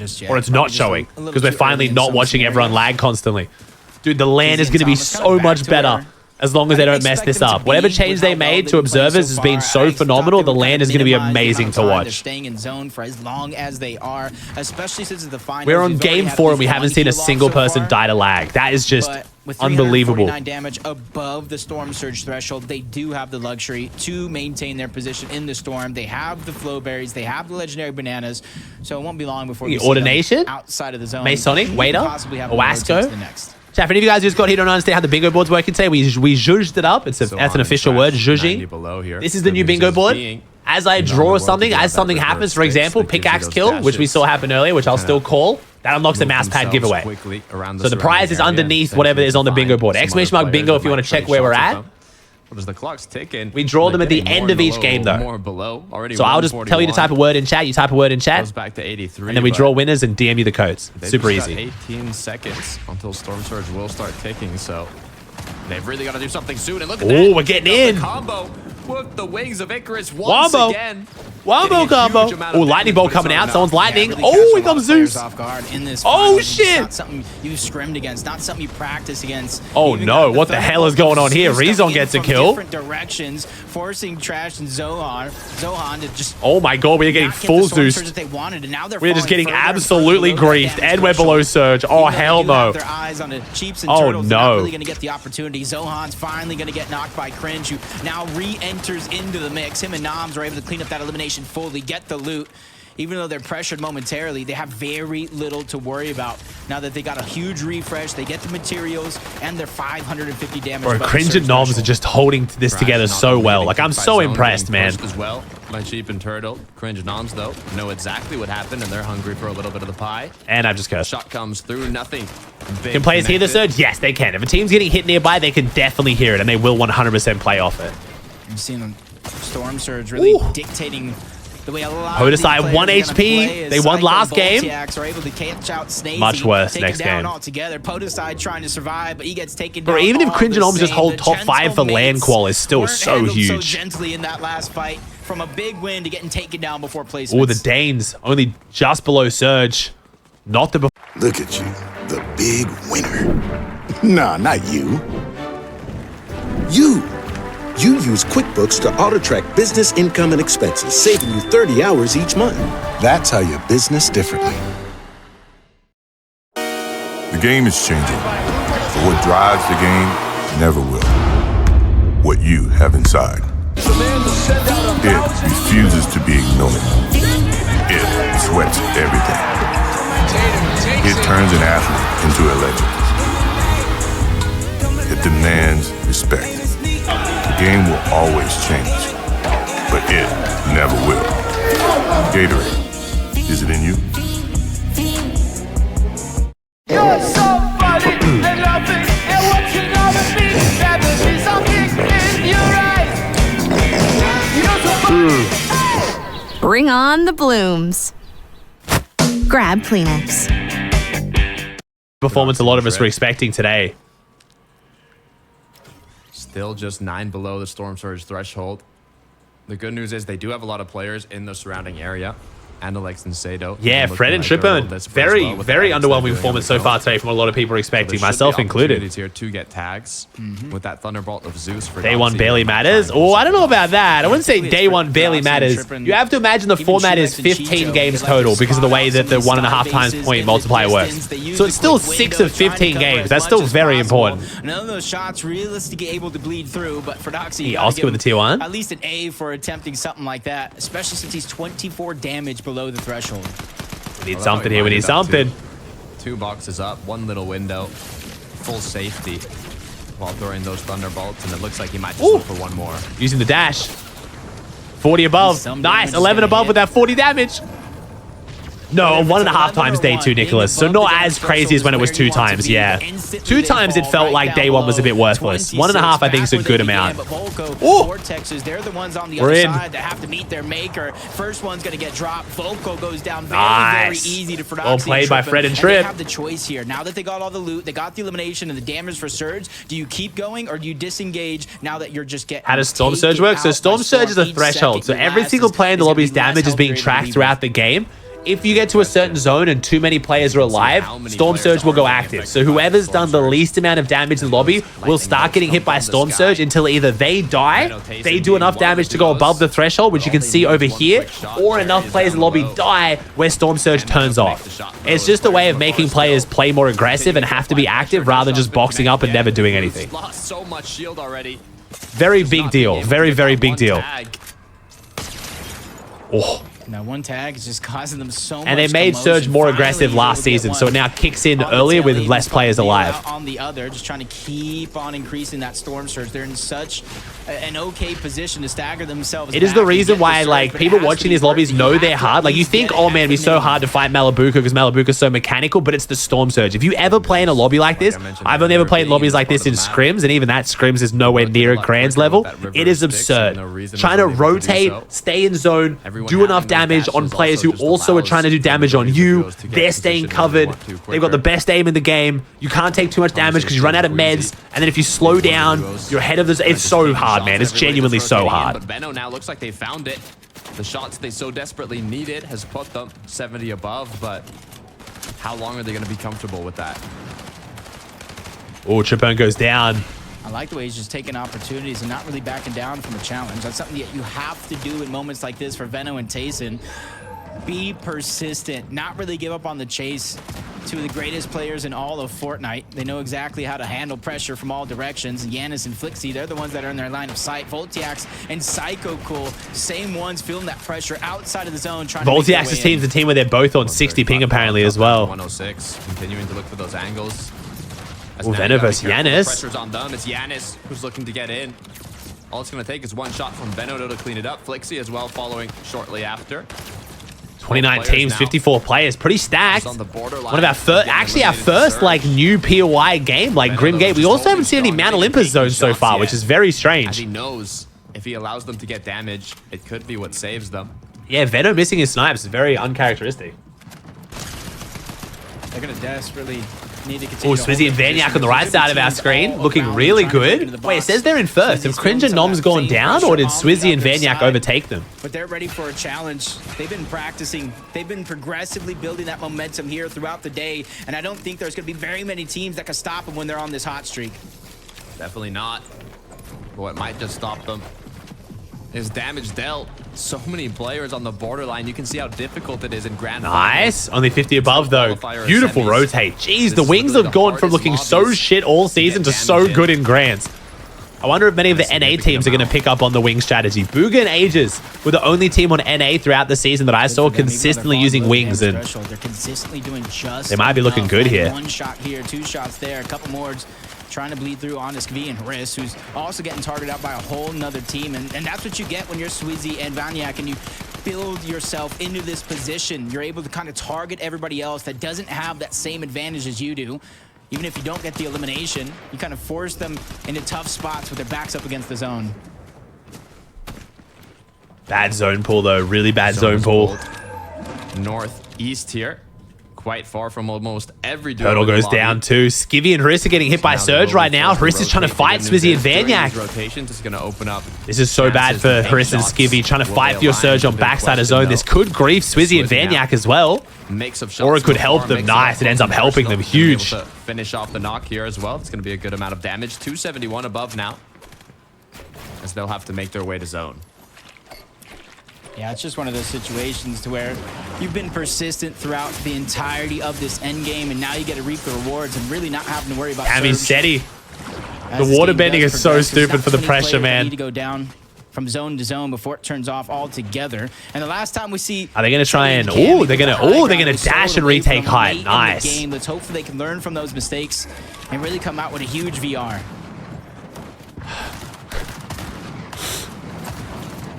Zone gets smaller and smaller. Even Tokai doesn't want to respond to that. The pressure The just keeps on. huge VR. Weighing down the shoulders of these players. Tayson's already lost Venno. He's forced to try and hold on. Will he try and pick him back Venno up? down. Will he just let him go? Queasy gets another kill, Pressure and from the Thomas, bro. sides. Queasy and Thomas playing Trying to so think well if one today. of the duos knows or who got that knock. Will they continue applying the pressure? Tayson might just be able to pick up Venno here. This could be huge. Yeah, this could be a big moment for them. And I like the way he assessed the situation before instantly trying to go for that revive.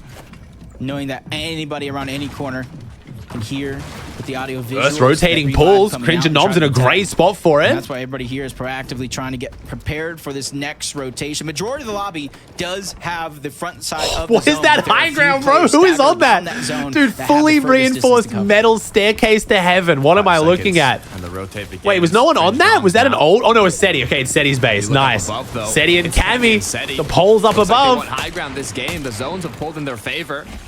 Now they just need to maintain Oh, it. they're They have below. the Oh, one- no. one of Hell the no. mythics They're who not about to lose this because they're continue below, raining down right? from above.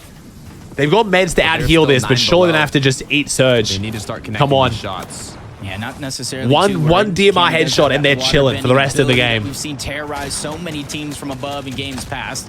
Sky and Scroll definitely picking up the Thomas pace goes throughout down. the last couple games, and Tayson and Venno staying ahead of the curve every step of the way, from the left side of the zone to the right side of the zone, knowing which rotation to make to they're on the safe side. Queasy's damage as well. He's trying to spray through walls. He's getting desperate. Just 30 above, forced to connect at least 1 or 2 shots here with the SMG. It works though. The zone keeps closing though. Playing the solo, it's more difficult to go ahead, especially if you're not too healthy on materials. Good news is, Queasy has 27 builds. This should be more than enough to get him at the zone, but another solo. Hasten, 0 builds. Yeah, top 10 positions for both of these players in solo. 0 health. Queasy gonna go down to Storm. Oh my god. Queasy, he's trying to Bro, make his way Cringe and in towards Nom, the zone. 6 He goes elims, down dude. as well. Both Chap and Marius get credit for both of those eliminations, even though they're on separate Oh my god, teams. Swizzy and They know Vanyak. exactly what it takes to reach the top. Oh, it's Noms. Oh, this Taken is out of the first game. on a Swizzy second. knocks That's down huge. another. Noms gets fully eliminated. Vanyak First on a and Swizzy second, now that's up to very 5. big. They're playing on this border. Huge of for the zone, leaderboard. Closer to mid ground, but are they going to choose to change it up? Wings of Icarus. Seti and once Cammy again have held the high conserving ground. materials as they look up. Seti gets start chopped. chopping down height. Yeah, this is going to be a Good big awareness moment by for them, Seti. with and Cammy Oh, coming it doesn't crashing matter down. even with the They're awareness trying though. to figure out a Swizzy way with to the hold on mythic in the back side AR. of the zone. It Sprays cost them straight everything. through the Great builds. shots by Swizzy coming through, and now they are the leaders. Oh my They are god, the Swizzy and kings Vanyak on are playing top of so high well ground. today. Retaking it at the perfect moment now.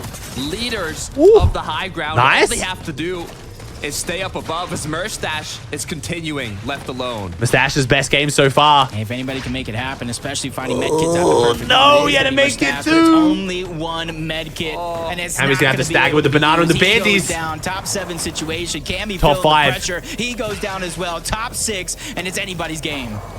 So many duos playing together here. The chemistry is high in this match. Sky and Scroll. Marius still going. Marius and Sango having the big pop-off games.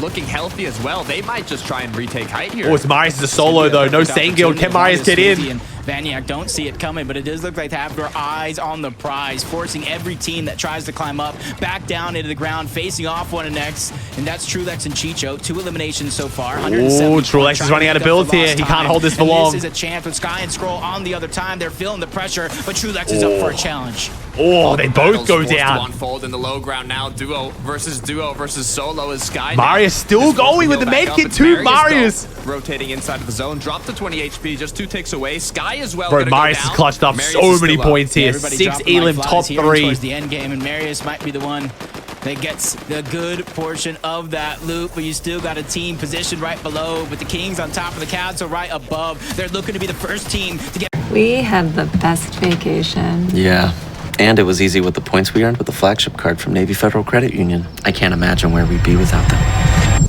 They had the best vacation. Look at all those fish.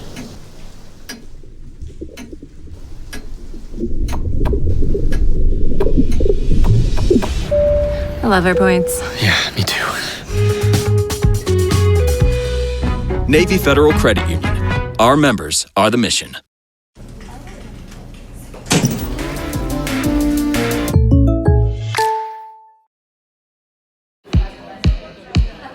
When you're with Amex, you can use the app to seamlessly split purchases with other Venmo or PayPal users, and get paid back directly to your card as a statement credit. That's the powerful backing of American Express. Get at least 2. Can Marius get a second out of this? Surely he can't get a win.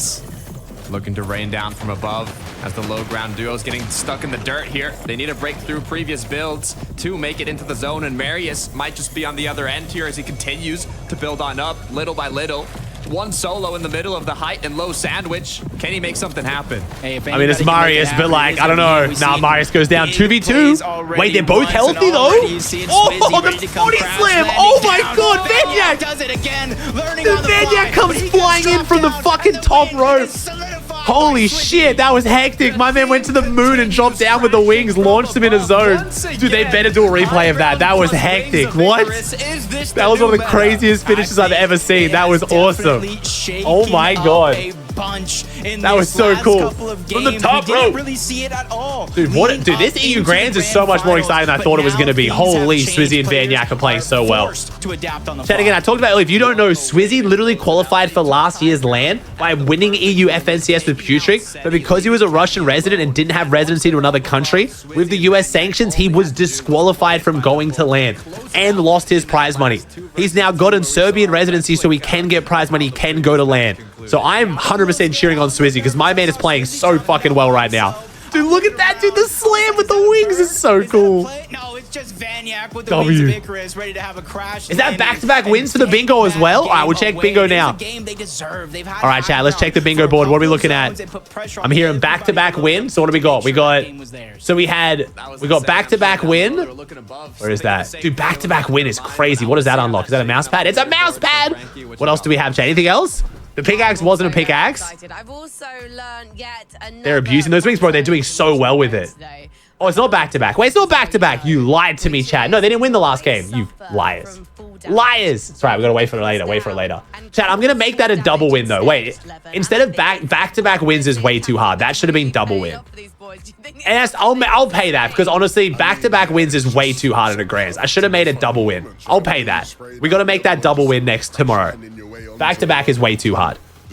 Okay, I'll pay the pickaxe, fine. Okay, chat, we're giving away 2 fucking mouse pads here. So, chat, if you guys haven't, make sure you guys check out our website. It's called arcaloot.com. We're giving away some sick-ass mouse pads, including this one. Very, very clean. I'm running this business with my brother. We're going to give away 2 mouse pads. So, chat, for this one, let's make it orange. We're going to make the word orange, chat. If you guys want to win some stuff, we're going to give away V-Bucks and 2 mouse pads. You can win them anywhere in the world. We're going to pay for the shipping, completely free. Pick any mouse pad you want from our website. We'll make it orange. I'm making it weird words so we can ban the word and it doesn't affect other things. Setty's just thinking, okay, getting Yo, Knockin with 10 more gifted. Thank you, Knockin. Thank you, Goose, Sam, Tawny, Trigger, Archie, Hyper, Fix, Vicky, Destroyer, Weaver, JMZ, CSA, Oscar, Imagine, Frosty, Arsenal, Ordination, Mason, Waiter, Owasco. Thank you for the subs, chat. Thank you so much. And all the follows. I love you all. So, chat, if you guys want to win the V-Bucks or the mouse pad, type the word orange in chat. We're going to draw the winners, and my brother Nautica will DM you. Don't trust anyone asking for your details. We will just send you the code nice and easy. Actually, Nautica might be asking for your details for the mouse pad. But again, only trust Nautica. It's my brother. You can trust it. Anyone else is scamming you. You E5, Yanu, Sunkin. Yes. Whisper, yeah, Twitch whispers. He's gonna DM you on Twitch, so make sure your whispers are on. Talk about some of the other duos. Dude, what a tourney so far, man. This has been so fun. Thank you for joining me, chat. Thank you so much. This has been big vibes. I appreciate you guys. I've been feeling sick all week, and I feel surprisingly good today, so I feel great. All right, 5 more seconds, chat, and I'll call the giveaway. Thank you so much for entering. Yeah, this is exactly what we wanted to see from this year. Right? We haven't quite seen this. All right, we'll call it there. Thank you, chat. Even this game a little bit below up there on height, but it's this water bending from Cammy, the ability to keep on applying pressure to the entire lobby. We saw it even before. And again, chat, if you guys want to get a mouse pad and you don't win one, make sure you check out our website. Appreciate the support. Putting a lot of effort into that. He went down. Cammy still had the height, but of course he had to drop down. There was no way he was going to hold that against Swizzy and Vanyak. But really, really solid from these guys. You like the bare bones one, bro? The black and white vibes is very clean. We are going to be adding more mouse pads in the future as well. Okay, so after game number 4, 2 games to go, we have Swizzy and Vanyak picking up their second second win on the day, 316 points. Then we have Cringe and Noms in second on 278, and then again about a 50-point drop down to Relvis and Dabull. So right now it really is Cringe versus Swizzy. Seti and Cammy jumping up 4 places though, back into the top 5, 180 points for them. Queasy and Thomas in 5th, 174. Sky and Scroll, 172. Trulex, Hlekis, is it? Hlekis? Remember, this team started the day as a solo. Plekkers didn't load into game 1. Then we have Vidil and Snazy. So right now, a very interesting top 10. I am happy to say my predictions completely wrong. My predictions are doing terribly so far. Out of the park in terms of eliminations. I mean, not absolutely terribly, but pretty bad. As well. It just shows that although we're Thank you, Furphy. I appreciate it, bro. What's the website called again? I'll put it in chat. It's called arcaloot.com. That's it there. Keep your distance. Or it's pinned to the Twitch chat. Finding those eliminations, particularly when they're making it into Thank you, endgame, Pog, with the and Prime. of course taking high, they're the ones that are finding the most. How's the giveaway winner work? We just run the giveaway. You type the word in chat. Anyone who's typed the word in, we draw the winner, and you get DM'd the prize. Anyone could win. But do we think that this is a duo that has the chance to really defend their Major 1 title by the way that they're playing so far, Levin? I mean, by the way they're playing so far, maybe not, right? Because Mr. as we've seen, Moving Zone Res on Veno. We've got to see it for the bingo board though, chat. We've got to see it for the bingo board. You don't have much loot. Otherwise it gets too crazy. Trying to keep track of all of it. I mean, much You less, respite? right? The loot looks good in the inventory, but the materials always looks like a very dire situation. The reality is for these guys though, is again, I hate to harp on this, 2-day format, 1.5x points tomorrow. We did see, wait, did we? Or did I look away? Am I just dumb? We did see it. I must have been looking at chat or the alerts. My apologies. All right, we'll run that bingo at the end of next game then, chat. We'll run at the end of next game. Yeah, I think Are you hitting the... Oh, no, go right ahead. What's the rotating zone res, chat? Let's see. What is it? What are we marking off? Rotating zone res is another mouse pad. Oh, shit. Need to have a very, very solid day. Damn, dude, you guys are getting lucky, man. We have a few filler spots where it's just like, we haven't got a single gifted subs bingo off yet. We're getting all the expensive ones, bro. All the merch giveaways, dude. You guys are friggin' getting stacked out at the moment, bro. All the dig merch and all the mouse pads. They're sort of susceptible to getting that. It wasn't moving zones. It was half-half. Or maybe teams third-partying in, so it's quite risky. You guys have been lying to having me. a bad day 1 is not working. You fuckers are lying to me like I told you to. What's up, Moneymaker? How's it going, broski? I figured that I told you guys to do this and you didn't. I'm still annoyed with you. And I also wanted to ask if you You're creative. Thanks for TL for 7, bro. Chat, half-half does not count as rotating zones. It was a team Blame that I Muzz. said would win. Not too panicked yet, because of course they still have a long way to go. No, that guy lied. It was moving. Bro, it's fucking Muzz, bro. I'm going to trust Muzz. You got a little smug little grin on your face, mate. That guy, that total random. Half-half has to count, bro. It's not rotating. No one calls half-half rotating zones. Rotating zones are rotating zones because they rotate outside of the existing zone. Half-half is half in, half out. So let's head into game number 5 with Takata and Jacob. Thank you so much. And I would be surprised if you didn't think Swizzy and Vanyak would show up and show out here today. Uncontested for Ballers Battleground, how well they performed through the qualifiers. Wait, Muzz said he was lying? Wait, it was rotating zone though. Okay, all right. I will call it then. Muzz is like, that is in the race for that first place spot. And if they so perform as well, half-half is not rotating zone. But if you're saying that he did get res on rotating zones, then I'll pay it. Let's get right. We'll do it after this game.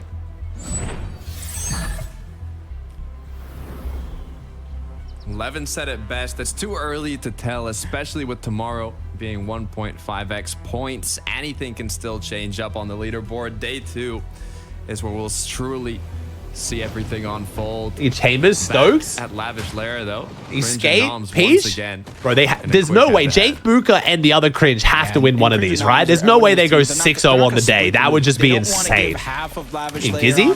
And then worry about where they're going to get their loot elsewhere during their loot path. They're a team that wants to make sure this team knows, hey, if you're going to land here, only one of us will make it out alive to finish this game out. And Cringe and Jake, you see them slowly but surely not taking the same aggressive spots on Bro, Reese is going to be so sad about Jake Buka. Sign of weakness in my eyes. Jake Buka's the other Scottish player, right? Yo, P-Dog, thanks for 5 gifted, bro. 7 to my channel now. Thank you so much, homie. Thanks for 5 up. Tested a freedom to loot a little bit before getting into the action. Last game, they basically got gifted an elimination as they came in for the third party. Will it happen again, though? I don't think the duos want to replicate that. Yeah, I think a couple of these duos taking different spots this time around, including Queasy and Thomas, kind of switch things up. Yeah, one team didn't queue, unfortunately. So we're missing someone. Fight altogether. To be fair, we've been doing pretty well today, bro. There's only been a few crashes or few connection issues today. Obviously, you want 0, but no way it's the same team. No way it's Plekkers again, bro. The team that plays solo game 1. That sucks. 8th, 4th, 2nd. Their worst game is a 13th with 6 elims. Like, that to me is surprising to say is your worst. Both 15-year-old wee Scottish lads. Are you a wee Scottish lad yourself? Because I feel like saying wee Scottish lad is the most Scottish way to describe someone as Scottish. Wee Scottish lad. Engagement continues. We can see what else is going on around here. You got Untouchables, 1,000 biddies. Jacob. No shots need to be shot. Aussie Thomas HD Twitter rant. Are you sure? I swear that was just him posting a video of him crashing. Yeah, it's not a rant. That's not a rant. It's literally one sentence. That's not a rant. Two cringes? Yeah, there are. As the prey is now being hunted. I really did like what he was thinking. I wish he would have just popped the banana. He did like 4 tweets? Still in the bush. That way when he finally ran, he can actually I just run. checked. But you got to give him an A. Let me see. At least the effort. Let's see how He tweeted, nice game, like this can happen in grands. Didn't get my kill as well. He just seemed to be hot on the That's chase. it. Even And then got kicked mid-end game. What? That's not rant, bro. What are we doing? Come on. You gotta be real new around here if you think that is a rant from a Fortnite pro, bro. I need someone to threaten an Epic employee's life. I'm of course kidding. That is a joke. But shit does happen like that on Twitter. Please don't do that. But that is the standard we're used to of seeing out here from these pros, man. Shit gets fucking wicked. Chasing here. Not a lot of freedom for their opponent. As the white tag comes through. In game, they threaten him to 1v1s. Ooh, Cringe and Noms win again. Landed. It's going to be Noms that secures it. 4-0 is crazy. What's great is that's almost like that is so impressive. 5-0, sorry. 5-0. It's game 5 now. 5-0. Obviously, it'll shake things up if they actually go down off spawn, because especially if it happens tomorrow and those 1.5 point multiplier, that's when things can come coming down. And then you also have that day to prepare, look back at a lot of the VODs, figure out what went wrong, figure out what went right, try to replicate the successes while minimizing the mistakes. Ooh. You know, what do you do at that point? You go like 0-6 day 1. I don't even know what you do. Do you leave day 2? Like, what do you do? Kind of adapt. You probably go to bed on that copium of 1.5 times point, right? You go to bed just being like, it's okay, tomorrow's a new day. 1.5 time points, we got this. We could go 6-0 tomorrow. They're switching things up. Really haven't had. Right, with 1,000 minis, thank you. Even though there's 2 you games Spyro, left. Clouds, It's not DVN. too late to just switch up where you're landing all together, or just engage out of a fight right out of the gates. And as we tune in, Tayson and Venno. All right, Tayson and Venno are sick of this whole splitting fencing shit. We taking the fight straight to the Frenchies. Tayson and Venno strapping up their laces because they're ready to go on the chase. And it's not going to last too long. As Tayson now drops right. Nice. Okay. Shots being connected. Quick, clean. Way to finish it off. Quick and easy. Oh, what the? Knock it, bro. The panic button for a team like this. I feel like it's what is only a matter of happening? time before they become This is a hype train as well. What is going on? Level 9 hype train. Thank you, Knockin, for the 55 gifted. Holy shit. Oh my god, chat. I've done this before. But if you guys can please go and say a big thank you to Knockin for those gifted subs by following their Twitter page. If you guys don't know, Knockin is the goat who runs the Siren, one of the coolest Twitter pages in the scene. They pretty much dispel all the bullshit you hear on social media from people just lying and actually run the facts of the game. Not only that, the way Knockin pays for these gifted subs to me is by finding bugs in Fortnite, reports them to Epic, and then gets paid the bug bounty, and then gives me subs with that money. So if you haven't followed Asarian, please do. They're the fucking goats.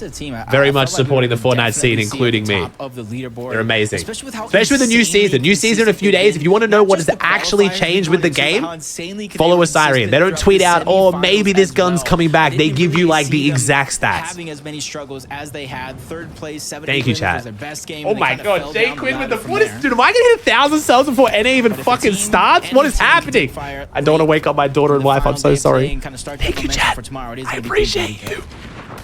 Panzer. Thank you for the 50 gifted. Shots onto Fit. Oh my god, bro. What is happening? Is that a... What are we even on with the hype train, bro? What level is that? And 1 player down. Thank you so much, Jay Quinn with the 50 gifted, bro. 481 on my channel now. Thank you, man. Level 10 hype train. I think my record is like 14. Oh my god, YOLO with the 10. I'm not even paying attention to Fortnite anymore. I am ninja. The world thinks there are only 2 types of people. The French fryers and the Totheads. But what if there was a third? Who love the crispy, crunchy outside of our tots with the dippability of a fry. Introducing Groovy Fries. Finally, a potato option the entire world will love. Oh boy. Why would he even come to this? Live free, eat Sonic. You wanna live free? A message from the Sonic Department of Research and Deliciousment. Right now, you can get any size of our new Groovy Fries and Groovy Sauce for $1. Wait, who would get the small? Okay, that makes no sense. Get any size Groovy Fry for $1. Live free, eat Sonic. My home is magic. Alexa, good morning. Someone is at the front door. I can't show things. It's amazing. You want to trade? You make money reporting bugs? Yeah, if you find it, a lot of companies will do that, not just video games. A lot of companies, if you can find like a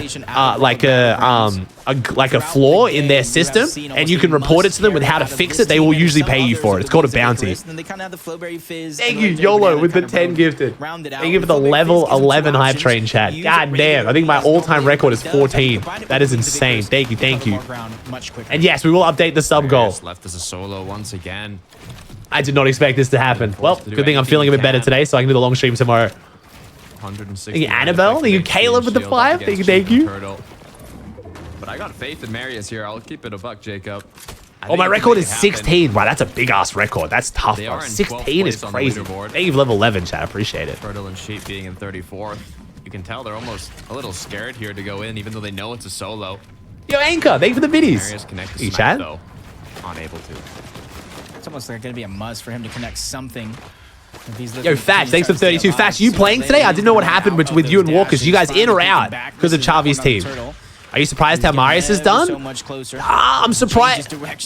Like, Marius is phenomenal, but this is why I didn't put them in a top 10, bro. Being triple con is just disgusting. And this is going to be his biggest chance to try to create as much distance. Marius and Sandguild, while uncon, were like top 3 teams on EU, but since being conned, it's just rough for him, man.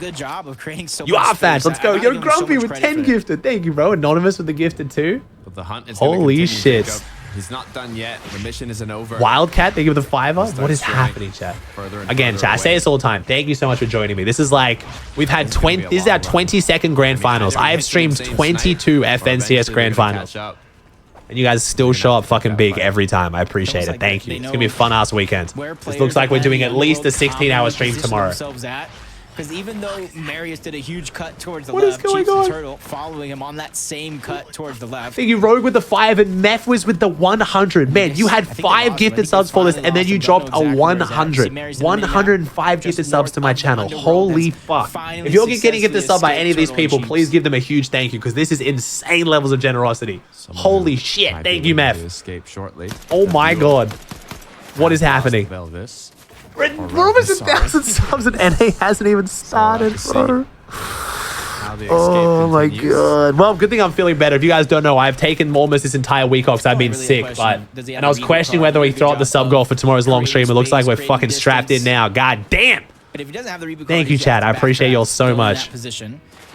And even see just southeast of where he's kind of running to, that little gas station that is parked by. Actually, I do believe that's the bunker. Excuse me there. And with the bunkers opening up, he can rotate in this direction, kind of spot, get information. Thank you, chat. And he's hoping that a lot of these teams that are positioned towards the north, or anybody for that matter, will try to contest. Yo, Knockin just hit 10k followers on Twitter because of you guys. Thank you so much, chat. I appreciate you checking out Asarian. Great opportunity. Very, very deserving of the follow. Damage. That will be the main source of information I'll be using. About to beat your last record. Wait, it says we're about to beat our last record. What are we on? Wait, what hype train are we on? It doesn't tell me because of the record. It's right. Wait, what are we on? As the builds start coming through. My all-time record's level 16. What are we on? It's on 13. Okay, so it's come up a bit early. Okay, that's jumping the gun a bit. 13 to 16 is a big difference. Oh, this team's currently top 5. There is a Fortnite game going on. It's not me just being gifted subs. Timing and the space to try to disengage from this opponent. Oh no, he's got 2 teams converging. This is disastrous for Daboul. He finally makes it to get a couple more dashes, but so do his opponent. Oh, this is so bad. Oh, this is so bad. If he survives this, he's him. If he survives this, he's the greatest player of all time. An opportunity to try to survive. Cringe and Noms go down as well. Second place down. That's big for Swizzy. Is this what caused the fight? And that's the thing. Oh, this is Rebels Roost. You hear a lot of the fights, and you attempt to try to third party it. Yeah, the commotion comes through, and it's an opportunity for the other duos in the surrounding area. Dexy Eclipse. Raining from above with that water-bending Mythic onto Pixie and Walks, which are fully boxed up here. Oh, it's the other Cringe. Wait, you sure? No, the other Cringe already went down. So if we saw Cringe go down in the feed, it has to be this Cringe. I hear the shots coming through. They might want to break down these builds. Eclipse Dexy aware of this. Popping a flow barrier. Cream with the 10, J Marker with the prime, Alan with the 5. Are we actually keeping this shit going, bro? Hype trains at this point are so hard to keep going. Like, the amount required is insane. Chat, don't feel obligated. Thank you so much. This is already ridiculous. Chill. Thank you. I appreciate you guys. achieves the high ground positioning for them. All right, let me They're check the ready feed. to Make go sure. ahead Oh my God, Luke. continue to put that pressure down, but you see how careful they're actually being instead of entering into the fight. Yeah, I gotta pay attention to the game too, man. Piece. And as Dexy and Eclipse 1 second, let me check if Cringe. Okay. slow to follow.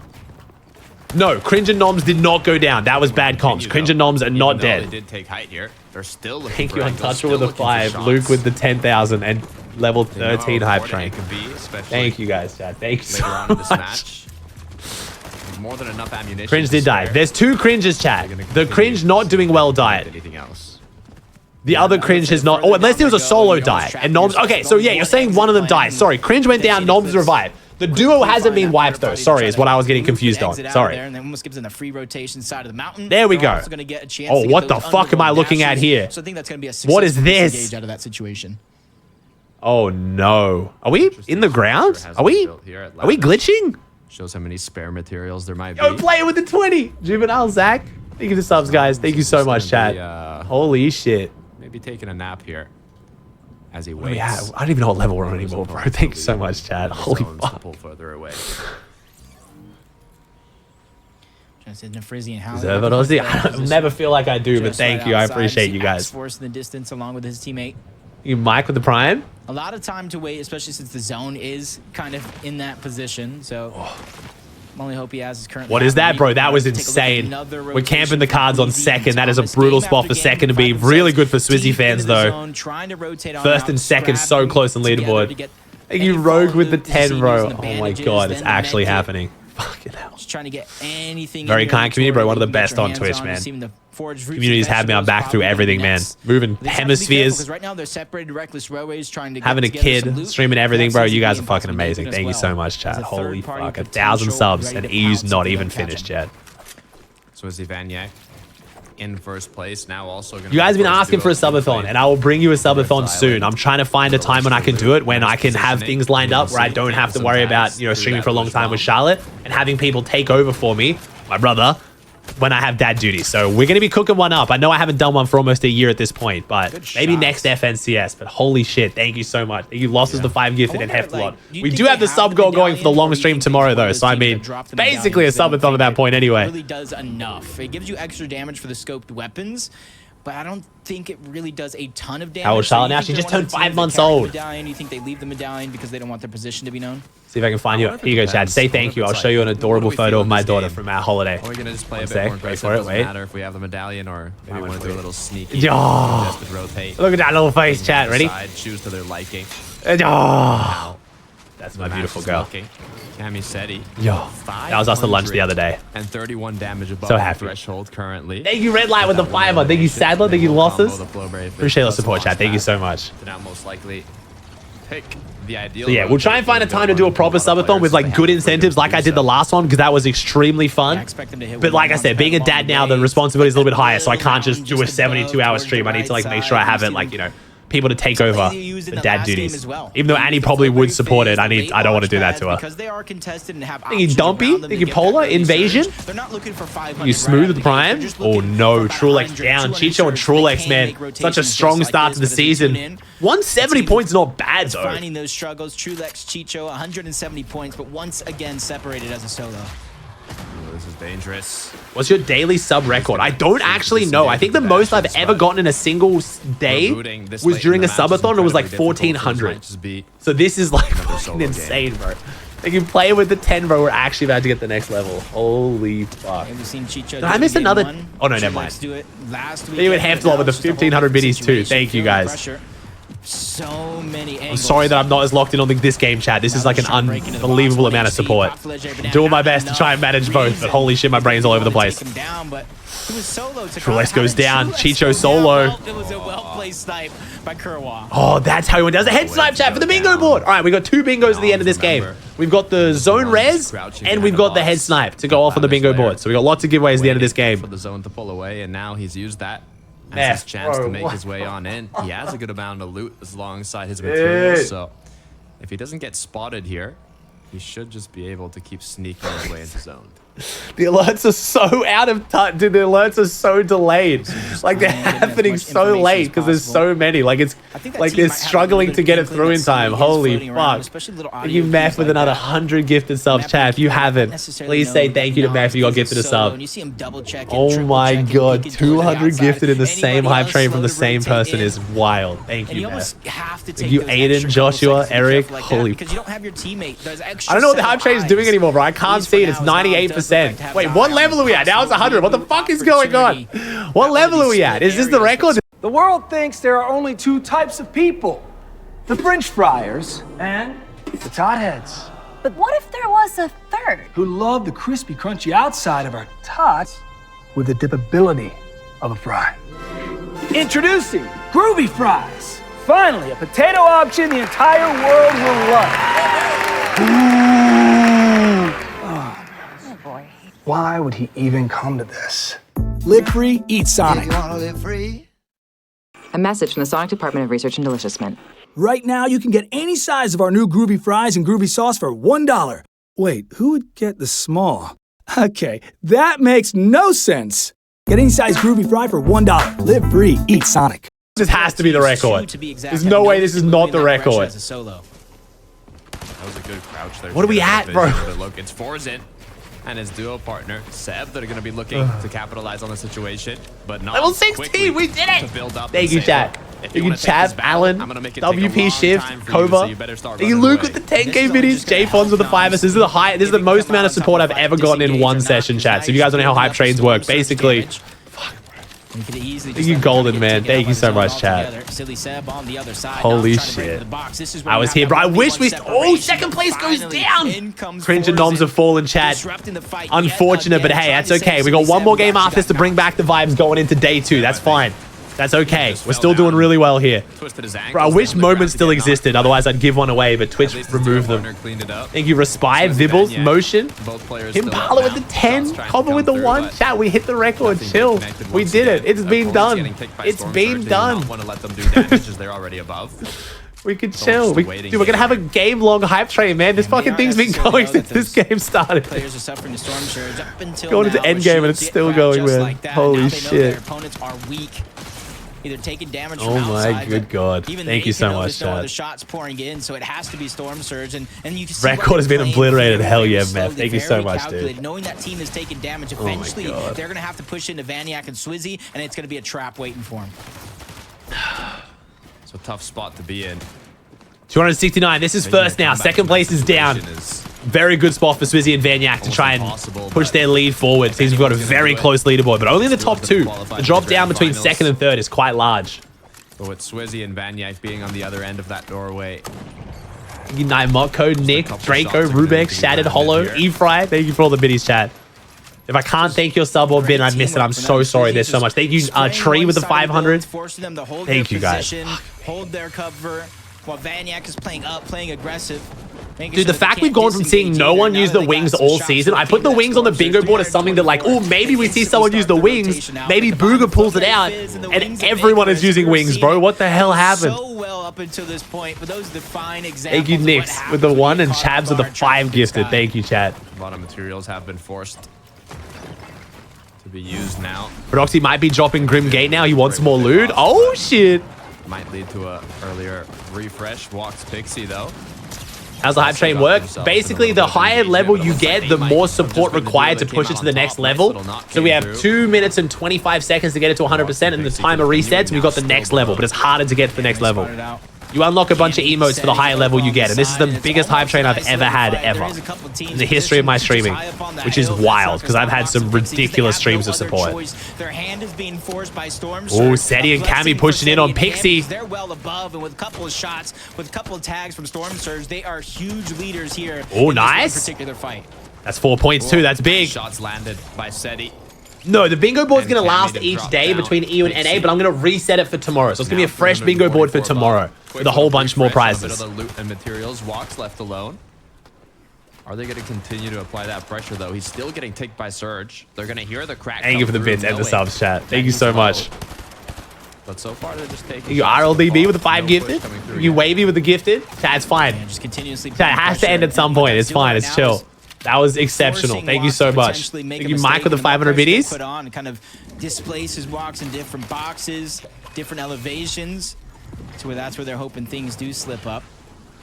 This went for almost an entire game. That is already ridiculous. They want to make that quick and easy rotation where virtually nobody has yet to make their journey on over there, except for the ones that have been blessed the zone.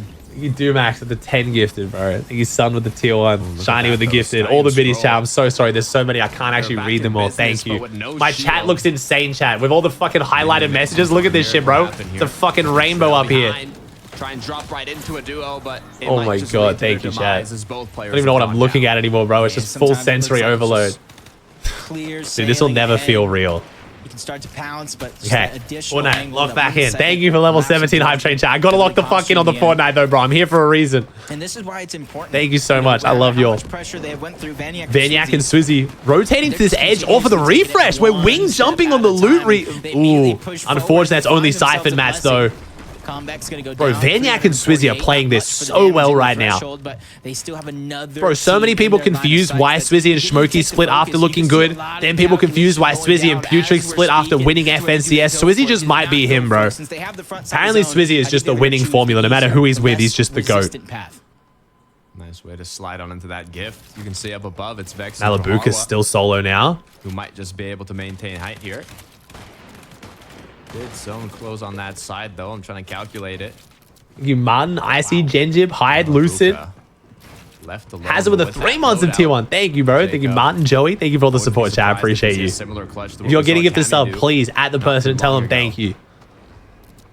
This is going to be a great opportunity if you're... Does Malabuka have the coin? He does, I believe. He does. He has the shotgun, so I assume he has the coin, and he has the charges around him. So if you want to know if someone has the dash charges around them, see that floating skull?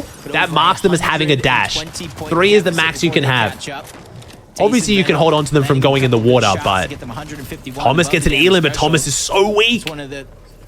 You Southern, Sins, Rubex, Agile, thank you guys. Forced to fight. So as long as they stay ahead of the curve in this game, I think they'll be well off. Queasy, nice quick tag in the air. Queasy solo, Pink. Oh, the DMR headshot as Pink is falling. That is brutal for Pink. Wow, that is unfortunate. Choose to play it slow here. Only 8 builds for Queasy. He really needs to find a refresh here. Yeah, I think with Thomas going down, he has no choice but to play a little bit more passive. Even though he landed that good shot onto Pink, dropping the shields, dropping the HP. Thank you for the level 17 hype train, chat. I think we're ending it there. Thank you so much. That is absurd. If I missed any of your generosity during that, I apologize, but thank you. I love you. A pretty easy pull. Does sub mean no ads? It does. You'll get no ads for the entire month, bro. That's the rest of Grand Finals this weekend. 24-hour stream for the new season, whatever the fuck we're doing for the new season. Also, by the way, chat, in case you guys don't know, next FNCS starts in less than 30 days from now. We don't have to wait ages for the next FNCS. It's right around the corner.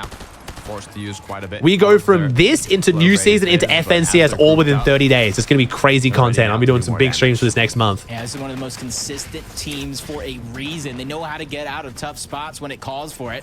Similar to Malabuka and Mustache. In that last major, they put the uncontested contested to rest as they win it all. Thank you for level 17 hype train, chat. I fucking love you. What is that? I want to tell me how many it is before I focus on this end game. That's 125 tier 1 subs. Wait, that's not right. No, that's not right. What is it total? Only has bandages to his name to recover some of that HP. Either way, fuck it. I'll focus on the end of this. Vico solo, 18 teams, 32 players. No medkits, only bandies. You know when you're popping bandies, it's looking bad for you. But oh, Vico gets through. But he needs time. And with all the duos surrounding him, they're not nice. Oh, Vaniac solo. Swizzy goes down. No, so Cringe, Noms, and Swizzy and Vaniac both have their worst games today, it looks like. That means that gap between second and third can finally start to close out. To really try to close that gap, but he needs to go big. He needs to start building momentum in his side. Queasy almost 200 points. Such a good performance for triple cons. No builds, but he has Man Olympus. Remember, Malabuka, Mustache, Queasy, Thomas, the only 2 teams on EU who have already made the land. Oh, and third went down as well. The top of the leaderboard about to get really compacted here. 165 above, doing a good amount of damage as well as he gets ahead with the dash. Yeah, quickly utilizing that medallion time. Oh, Swizzy got kicked from the game. No way Swizzy got kicked. The needle with a snipe right there. But Malabuka's persistence. If at first you don't succeed, you try again. Run to the back. Dexy on the high ground. Dexy was decent up there on the leaderboard. But it was a sacrifice that was well worth making for Malabuka. Oh, Queasy not going down, bro. Takes down Tayson with him. Little swing 1-2 on the way down. Queasy Left alone as not going down without a fight. Once again, as well as a solo, looking to clutch it up. Yeah, Cammy's already been in this situation once today, and he's ready for a tough task to try to pull through one more time with a good amount of points to keep him and Seti's position on that leaderboard intact. But you can see him. Heaney and Chap. 8 elims. This could be the 12 kills for the. Down the high ground, fighting for it for themselves. Dexy, Eclipse, everything comes crashing down. That opportunity slipped through Teeny's fingers, and him. 8 elims, 16 builds. This could be the 12 kill win for the bingo board. Game 1. We're looking to claim our spot once again. Oh, nice, Malabuka. Good movement. Taking out Giros, he does it. Gets the knock, claims the elim as well now. Materials have been recuperated, but there's duos in sight. He has to be careful. Quick thinking to dash inside. Malabuka playing this phenomenally. Cammy's still going. Take a few ticks to the storm, and he made it. No, and he whiffs the last shot onto Hari. Malabuka goes down too. Volko Vortexes. This is our contested team over at Pleasant. Eclipse and Dexy on the high ground, but not looking too healthy. Have reclaimed the high ground, but they're not looking healthy. Eclipse, just a sliver of HP. Meanwhile, Volko, Vortexers. Oh, they stumble into the full piece. Beautiful read there from Velry. I don't know much about this team. Very underrated team here in the end game. 2v2, they could win this from the low ground. This is... At Oscar Mayer, we smoke our bacon for 12 long hours. Keep it Oscar. Experience an ultra-close shave with a single-edged stainless steel blade? Yep. We're still smoking that bacon. Ah, some of the most brilliant minds in business. No, not you. Or you. You auto-track business income and expenses with QuickBooks. And you pay all your employees easily and accurately. And you have a business bank account with market-leading APY. Get the full picture of your business on one platform, now with expert help when you need it. That's how you business differently. Winnable. As they continue to smoothly move through this end game, as they go down to the ultimate low ground and bring it down to a final 2v2. Dexy and Eclipse, Velry and Fire Hunter. Gotta farm the tree. Oh, it's Fire Hunter. Down below. Up high, oh, Dexy 1v2. We might see low ground finally get a win. Dexy. Low ground wins it. Low ground win for Fire Hunter. W. What a game, bro. Oh my god. Thank you, chat, for the 614 subs and 32,000 bits from that hype train. Holy fuck. Alex, Miss, Tony, Vertex, Debs, Sage, Akista, James, Worst, Chungy, Stumpy, Sins, Jizua, Big Cheese, Said, Dozier, Sins. Thank you for the subs, guys. Thank you so much. I love y'all. All right, we got a lot to give away on the bingo here, so we'll wait until they show. We'll wait until they start showing the replays, and then we'll check out the bingo board. We got a lot to give away now. To hit those crucial shots in the last moments. Thank you guys, appreciate it. Falling down one after the next. Eclipse was easy. They that escalated quickly. Holy shit! What a game of Fortnite, bro. This is gonna be good for the leaderboard. It's gonna compact it a little bit, but I don't know if any of our teams outside of the top 3 did really well. Confidence before the day is over. Just one. For the prediction, the mods will check. Don't. The mods are gonna check and they'll call it. We have to see how that's shaking up the leaderboard. All right, chat. So let's head over. What's our bingo board looking like? What are we looking like here? So we have. What do we miss? So we had head snipes. That's one mouse pad to give away. Predictions up. Nice. Go pred chat. Go go go. All right. So head sniped. What else do we have, chat? We had. I think all of the games snipe, boys. Rotating zone res. Yep, that was from last game. So we got 2 mouse pads to give away. Anything else? Yeah, I mean. They didn't have I wouldn't really call that a choke the win because they were less healthy on high ground. I wouldn't call that a choke win, honestly. Just because they had high ground, they didn't really have any other advantage. They had less health. It wasn't 12 plus in the end. It was close, but it wasn't. Nah, I wouldn't call that a choke, chat. All right. So, chat, we're going to make it Turtle. We're going to give away 2 mouse pads and some V-Bucks. If you want to win either of those things, type the word turtle in chat. Turtle, turtle. I'm picking random ass words today so no one can pre-fire it. Turtle. We're giving away, if you guys know what the mouse pads are, I've launched the mouse pad business with my brother. It's called arcaloot.com. We're giving away 2 of these mouse pads. If you want to cop one though, I'd appreciate the support. It's a business I'm running with my brother. As you can see, they look extremely clean in person. Look at them reviews.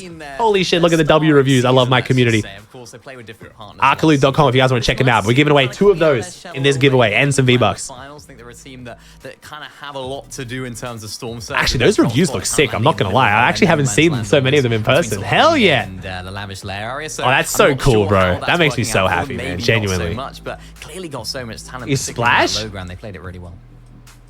It's really interesting to see. All right, 10 more seconds, Chan. We'll call the giveaway. So with this bingo board, in case you guys are confused, I'm going to be doing it one today and tomorrow. So this bingo board is going to continue into NA, and then we'll reset it tomorrow for more prizes again. So there's a lot up for grabs this weekend. A lot. Shout out Cuddles for making this beautiful ass bingo board overlay. How clean is that, bro? And then I like reveal the prize. I love it, man. It makes me so happy. All right, Chan, we'll call the giveaway there. We'll call the giveaway there. Players who just didn't have enough in the tank. Thank you for entering, guys. Dex in the Cryptsara team, we know, can do it, right? In the semifinals, right? The famous game where Dexy called, hey, look, we're winning game 3, and they do it. We know they can play from high. Bro, Mod's killing it today as well. Thank you, guys. So, again, wasn't too surprised to see them up there. How long away is NA? So we got the last game of EU about to play out. And then we've got 2 hours until NA starts. So it's about an hour and a half break. Not a full hour and a half. Probably about an hour and 15-minute break after this ends before NA starts. Come on, somebody should have looked up and then figured out that those guys had nothing to work with. But at the end of the day, you can't complain. You take the second place.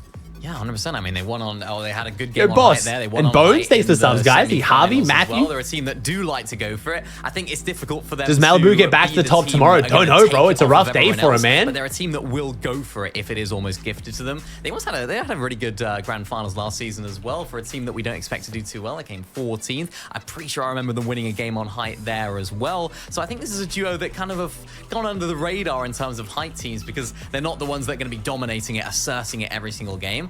But as I said, I think they definitely can do it when they get given it. And I missed Swizzy and Putrick. What do you mean you missed them? Or when they played together? I mean, Swizzy and Vanyak looking crazy, bro. Even though Zad, Mare, Bones. Because they won the first major. How much is shipping the EU for the mouse pads? You've got to be in the UK, bro. We can't do the rest of the EU just yet. We're working on it in the future, but taxes are a bitch, bro. So expensive. All right, so we got Swizzy and Vanyak still in first on 340. Pushing that lead over Cringe and Noms, who unfortunately had their worst game of the day so far. Seti and Cammy jumping up onto the podium on 228. Relvis and Dabull dropping down 221. Then we have Queasy and Thomas on 208. Then we have Sky, Trulex, Voltiax, Mustache, and Chap. So Mustache and Malibuka jumping up 7 places, and Chap and Tini jumping up 11. So my top 10's looking a little bit better, but still not. Oh, I'm doing all right in the top 10. I'm doing all right. Really struggled being consistent. So wait, what is in my top 10? I got 1, 2, 3, 4. Not bad. Not great though. As the games progress, happy to be wrong with Queasy and Thomas doing so well. To have more of these big moments, whether they be clutches or big duo games where they pop off together. Yeah, and I think, honestly, if they do manage to get that Grimgate coin and that Grimgate shotgun tomorrow, I think it plays into their favor. Teams being a little bit more aggressive, trying to come to them. What's happening with Pink this week? Don't know, bro. They're just, they're underperforming, sadly, man. So far this season, as we're seeing a little bit today, particularly in the first half of the day, just to go out and find that Storm Surge for themselves, it's almost going to be beneficial if it No, so chat, if you win the mouse pad, we are shipping it to you for free anyway. It's just if you want to buy the mouse pad. So, for example, if you were in, like, let's say France, and you want to buy the mouse pad, even though it's shipping from the UK, you have to pay like $60 in taxes, which is more than the mouse pad. So for the giveaway, we're fronting that cost to say thank you. But for those of you guys who do want to buy one outside the regions we're selling, we're working on opening up those regions by adding more distribution centers, but it's just something we're building up to. This is a business I started with my brother. He's still working a full-time job. The artist is his fiance, who also has a full-time job. We're building it as we can, but we're trying to get there. We still get 2 wins, of course, as well, right? Today. It's just the logistics of doing shipping across borders, man. Fucking Brexit, bro. I spoke about them at the beginning of the show. The only time I've ever cared about Brexit. There's a very good fighting team. Are they going to be able to continue that momentum? The fishing nerf could be hurting Pink and Vico. I said I thought that was going to be disastrous, and everyone in chat told me yesterday it's not that bad. You can just fish with a fishing rod. And I'm just intrigued to see if they can go the distance. Can they go all 12 games? Well, we've only got time for one more game tonight, Mini. Thank you, Benzo, with the Prime. One more game, bro. Man, this went by fast. Holy. Clearly begging for will be taking place tomorrow. So let's kick off the final game of day number 1 with Takata and Jacob. I cannot believe this is already the final game of the day. I have so much energy, Takata. I can even do 6 more already here today. Let's just finish out the grand finals. But honestly, it's going to be a good Bobby with the tier 1. What happens here in game 6? All of these teams get the rest of the day. You watch it in Brazil before NA? They can fix the mistakes. I don't know. I don't think Brazil starts on time. We'll either watch Brazil or watch some YouTube. But I'm going to grab some breakfast, feed my fish, say good morning to my beautiful girls. Little time frame you have between today and tomorrow. We talked about it earlier. Tomorrow there's a point multiplier. So the duos competing will get more points just from elims and placements. But the battle bus is ready. Oh, it's more the Let's get into staff though, last Sean game Page. of Like the I day. just didn't have the connection in Ireland compared to the UK. You know, we'll get there though. I love the way you're mentioning that point multiplier for Yeah, tomorrow. NA starts So really early no matter today. if NA you're starts 2 hours about earlier. 60 points ahead of second place, 100 points or more away from everybody else. Things can change. Last game, chat. in the Last game. blink of an eye for Swizzy. Where do I buy a mouse pad? That's the website if you guys want to check it out. Sorry, I couldn't put it in chat because you guys were spamming for the giveaway, understandably. But that's the website if you want to check it out. It's arcaloot.com. Need to perform at the top of their game. So NA starts in an hour and 55 minutes, chat. So it'll be about an hour break once this game and the broadcast finishes up. It's almost, it's on a 50-50, but... Can you explain the format? 6 games today, 6 games tomorrow, 65 points for a win. Each elim is 4. But tomorrow is 1.5 times multiplier. So placement and elims are worth 1.5 times more. Top 5 teams at the end of this weekend are going to the LAN. If Mustach's team or Queasy's team are in the top 5, it'll roll down because they've already qualified. First shots in, but unfortunate enough, they're able to get the shields off just in time, and they're keep popping that Flowberry Fizz. That was a great opportunity for Scry. Unfortunately, him and Scroll are just not able to really capitalize on it just yet. Yeah, 24 damage. Did not get as much damage as he would have liked from that initial Nuts, shotgun Ralph. shot. Insane, bro. So now they're just going to go back to looting and take this engagement later. Wait, Cringe just went down to Chicho. Cringe and Jake left the drop. Jake Buka Don't you dare say it. went down earlier than Jacob's stealing it. So Cringe and Noms are now uncons. because they're no I wonder if that's going to mess them up. at that lavish layer. They try to take Wow. the challenge to Cringe and Chulex Jake are having a Chicho. horrendous day. Unfortunately enough, it's going to be the same fate and a Wow. big start for Chulex and Chicho. They shut them down quickly. Shows why you got to Actually, lock last in on game your we drop talked every about time, it. even if you think you're uncontested. It could change in a Elim'd off heartbeat. Spawn. How long is it going to take until you try and switch it up? Looks like 5 games was the number for that. In the 6th game, they decided to change it, but did not go their way.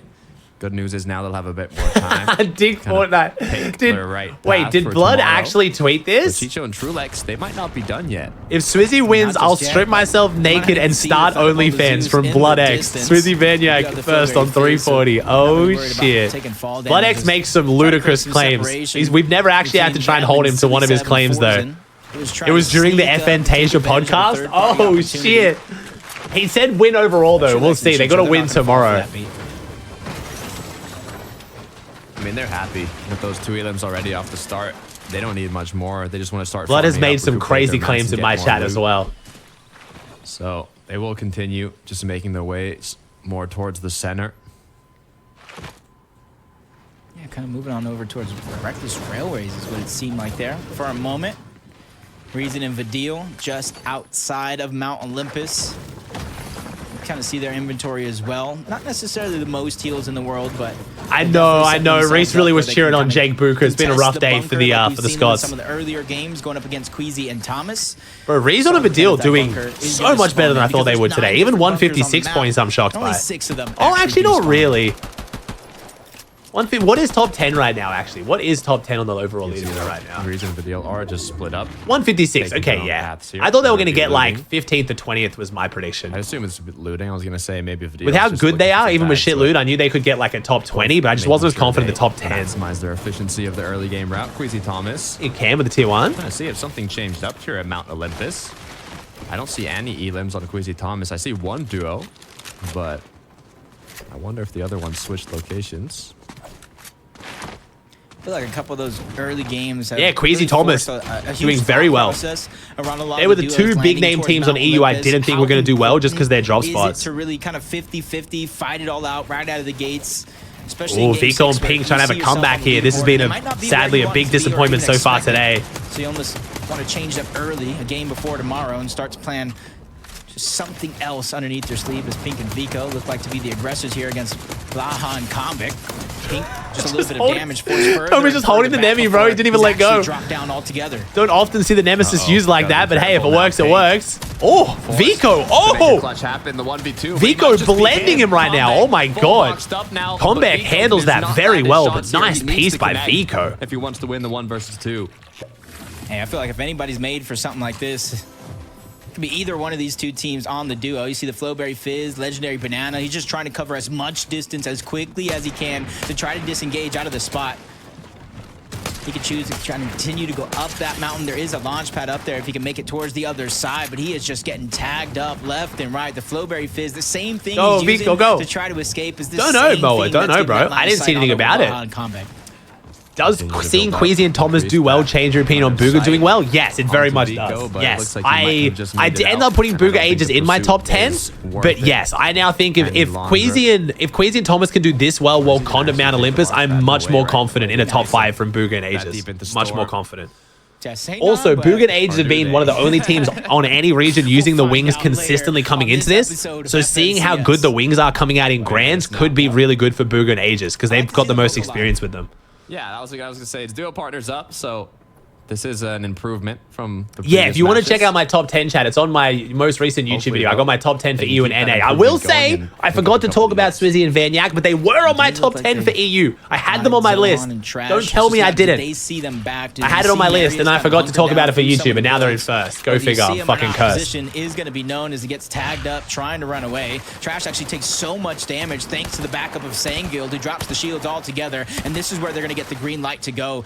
Yeah, Marius and Sangild doing 140 points again. I'm not. Eliminations, but they have to be careful. I'm hoping they can hold on to this day 2, but yeah, triple con is so brutal, man. This team is so good, but triple con is triple cons. Just over that cover, Marius trying to back down and get underneath the safety, but he's just so separated from his duo currently. Yeah, he gets cracked as well. Good news is the third party is come to save the day for Marius and Sangild as he gets a bit of a lot of wing usage on Asia as well. Interesting.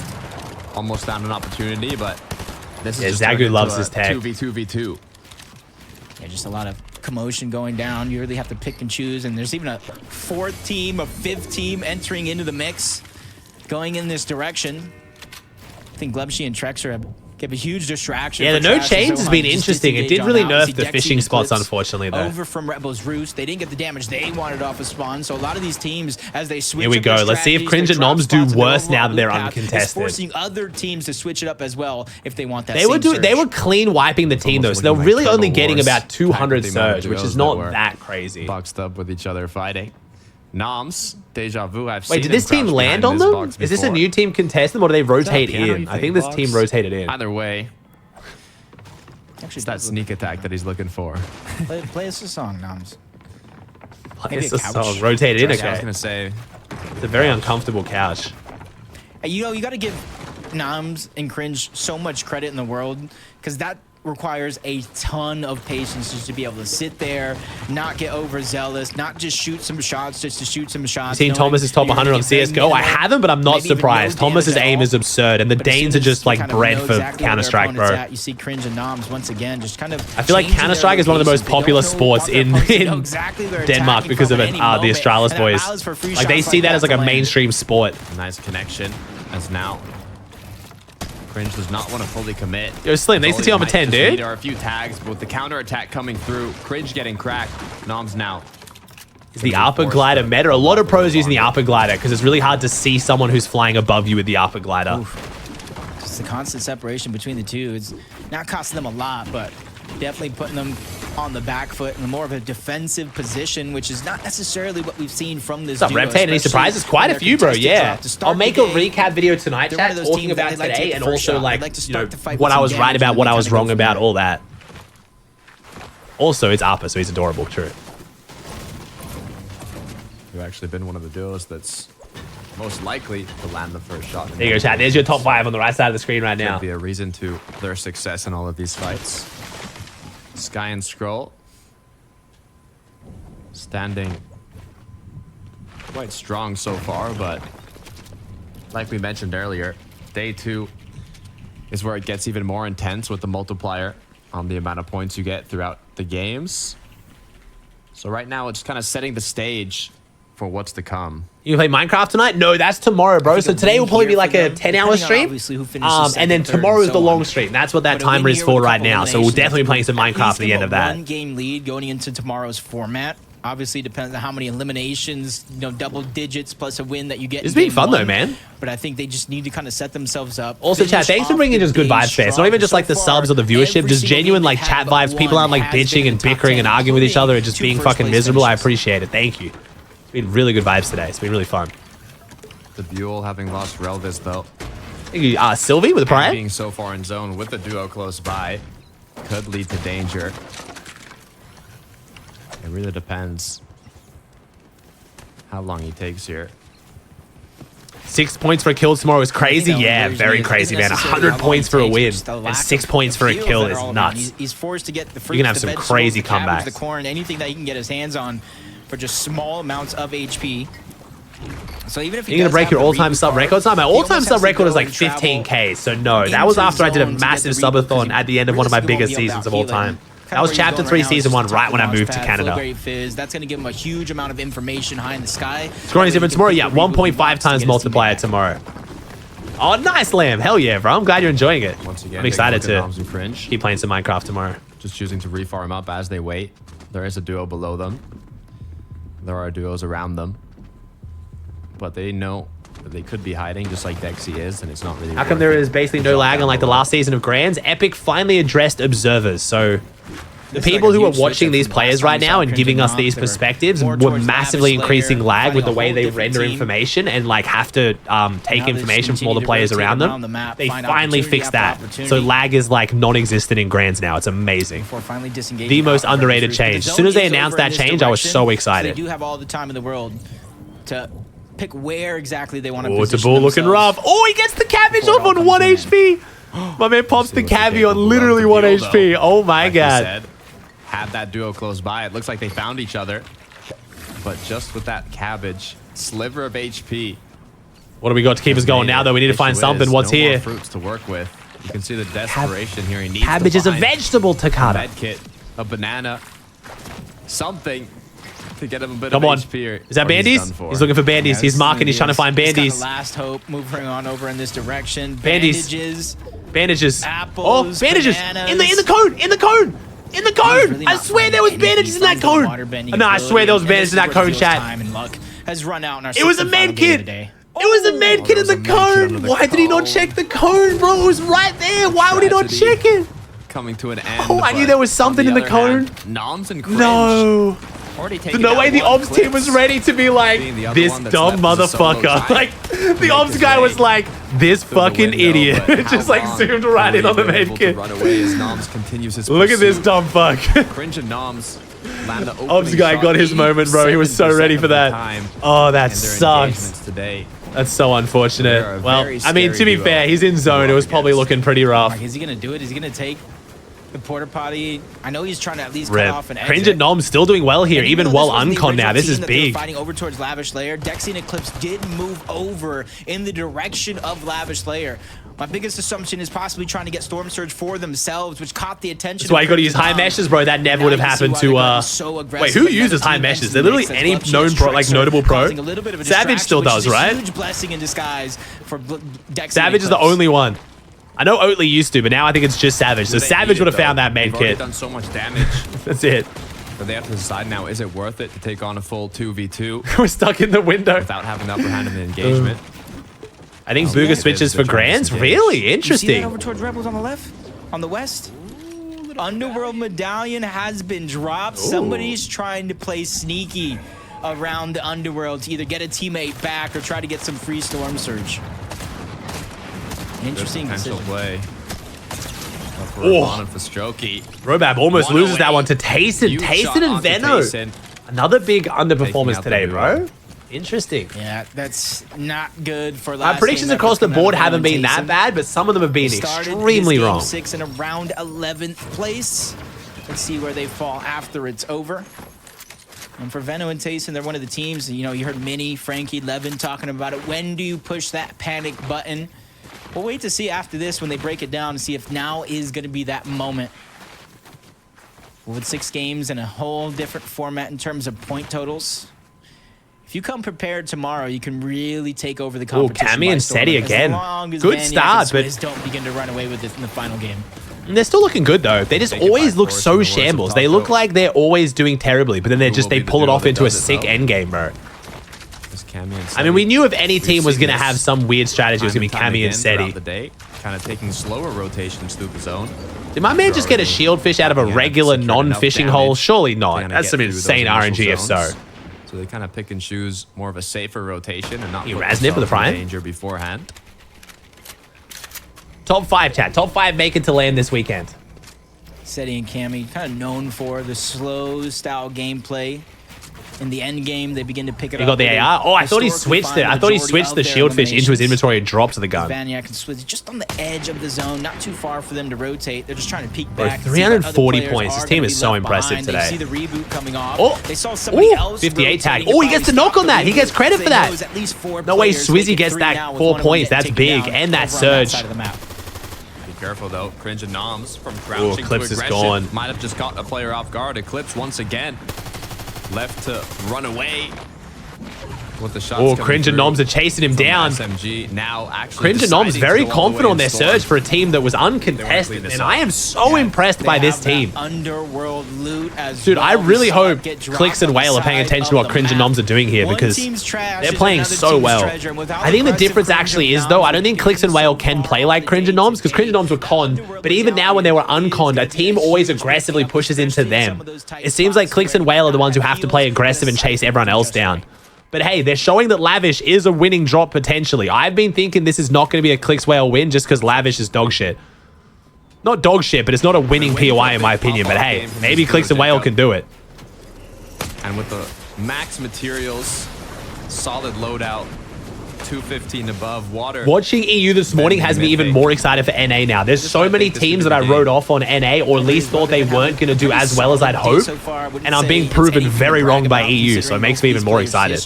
But I like the way you mentioned Spencer, Jones, Zid, Hag, Rasnif, Mez, Timmy. What's up, Timmy? Vizy, Game, Sylvie, Carlos, True, Rep K. Thanks for subs, You can see guys. their damage, 363. Even though they're rotating deep and slow from the zone like they have in some of these games so far, it's almost a mirror to when they placed 5th with those 4 eliminations in game 3 to where they had all that surge. The zone does obviously play a big factor, yeah. The zones haven't been like really favored to one spot, I don't think. I'm really surprised we haven't seen any Mount Olympus zones.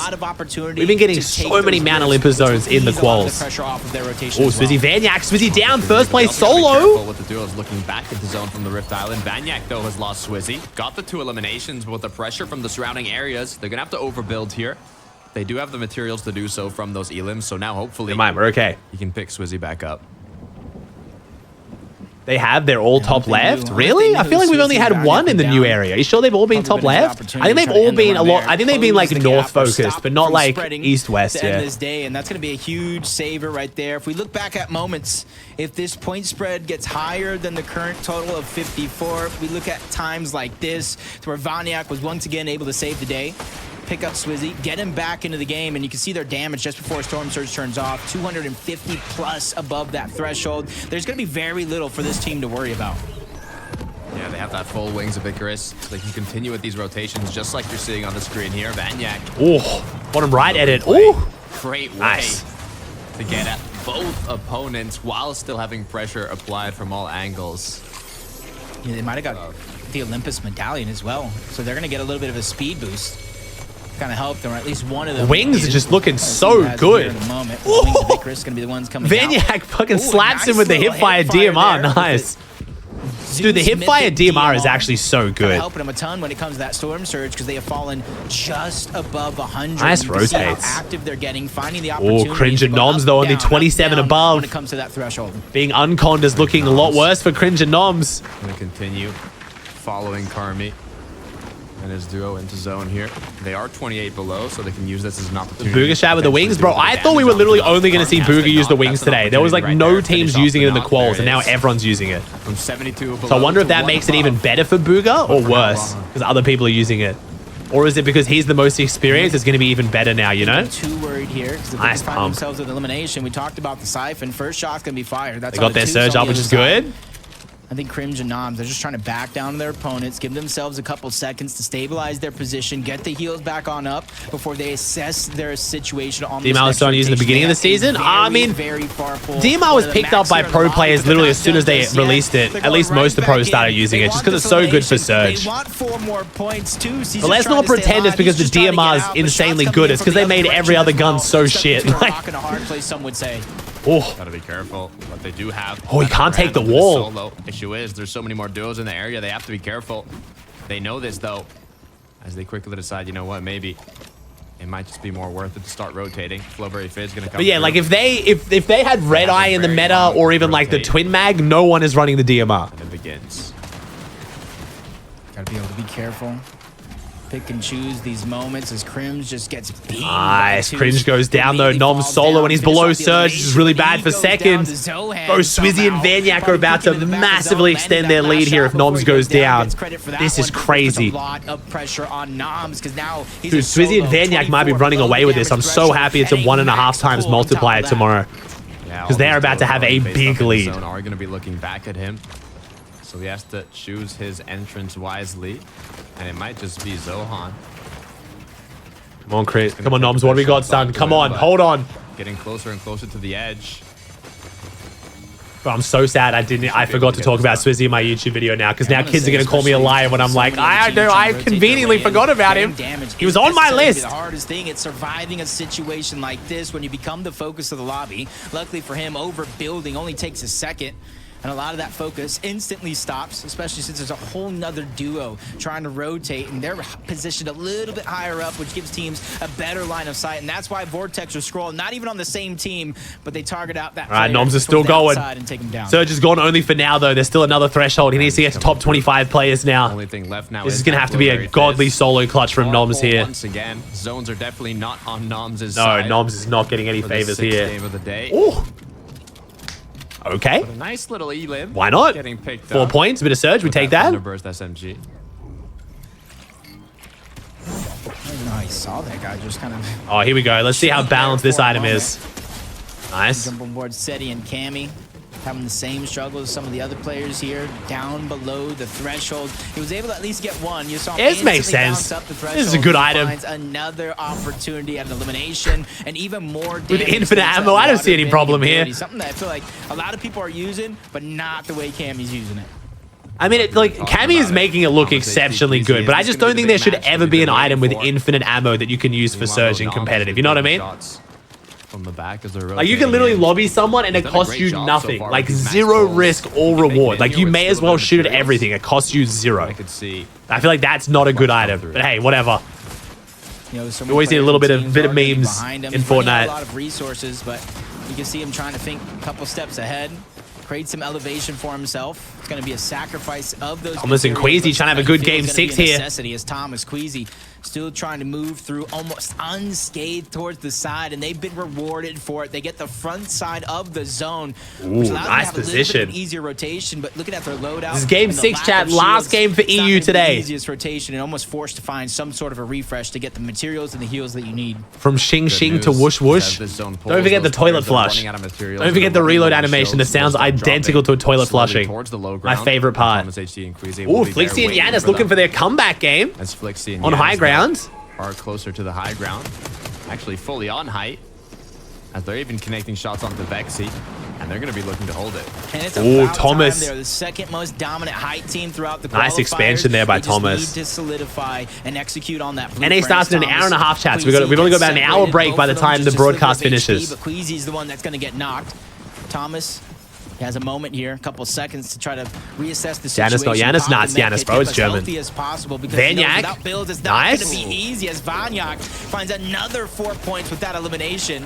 But now he gets targeted out into the distance. Wings of Icarus quickly moving. Oh, Vanyak trying to fly his way in. It's actually going to work. But just a little bit too so that's where the wings don't work. Too much of a worry until Chicho. All right, first and second, both down.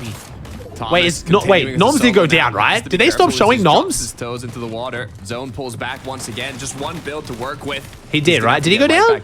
He did, right? Even though he's by himself, this is the big game we were looking at from Twan. Is Noms still up? And Queasy, no, I don't think. I think he died. Down and out of the game. I think he must have died. I think they missed it. So first and second both gone down here early in game 6. Position which Thomas can try and scrounge up for him and Queasy as they end the day, and he's doing a great job going through almost unnoticed. The patience, his team's played so well today. To not fire that shot and give away his position as well. Continuing to make it on in. 16 seconds left till zone fully closes. Clock's ticking. Is this their edits? It's not their edits. Nice. Duo on his left. No, Thomas, go. To break. Oh no, he's so dead here. so far. Oh. He's still up and going. That's Oh. duo down below. The Danes Thomas going at it. Trip versus Thomas. Answer. Gets a good flank on the Trip. How is Thomas still going, bro? But not enough. He cannot continue to get aggressive and solidify this fight just yet. There That's are a lot of too many splashes. teams right below him, including his duo for Doxy. Literally. Good play though. Top 10 from Thomas. Well played. Well played. Is going to be the one to clean him up. Chicho, Trulex, strong duo, still looking healthy. Ooh, nice Chicho. 5 elims for Chicho alone. Team went in, tried to contest them. 5 eliminations so far for Chicho. We got 8 duos still going. The pole's going for high ground. High ground. Cammy, Seti, they're ready to challenge Yanis and Flixie, but everything comes tumbling down. Cammy gets lost. Seti gets taken down. Yanis and Flixie have now solidified the high ground for themselves. Good game for Yanis. To hold it strong. Mustache and Malibu for 200 points. Not bad today. Just not as dominant as we thought. With Kiro in the dirt, they have the low ground secured, but they're out of materials.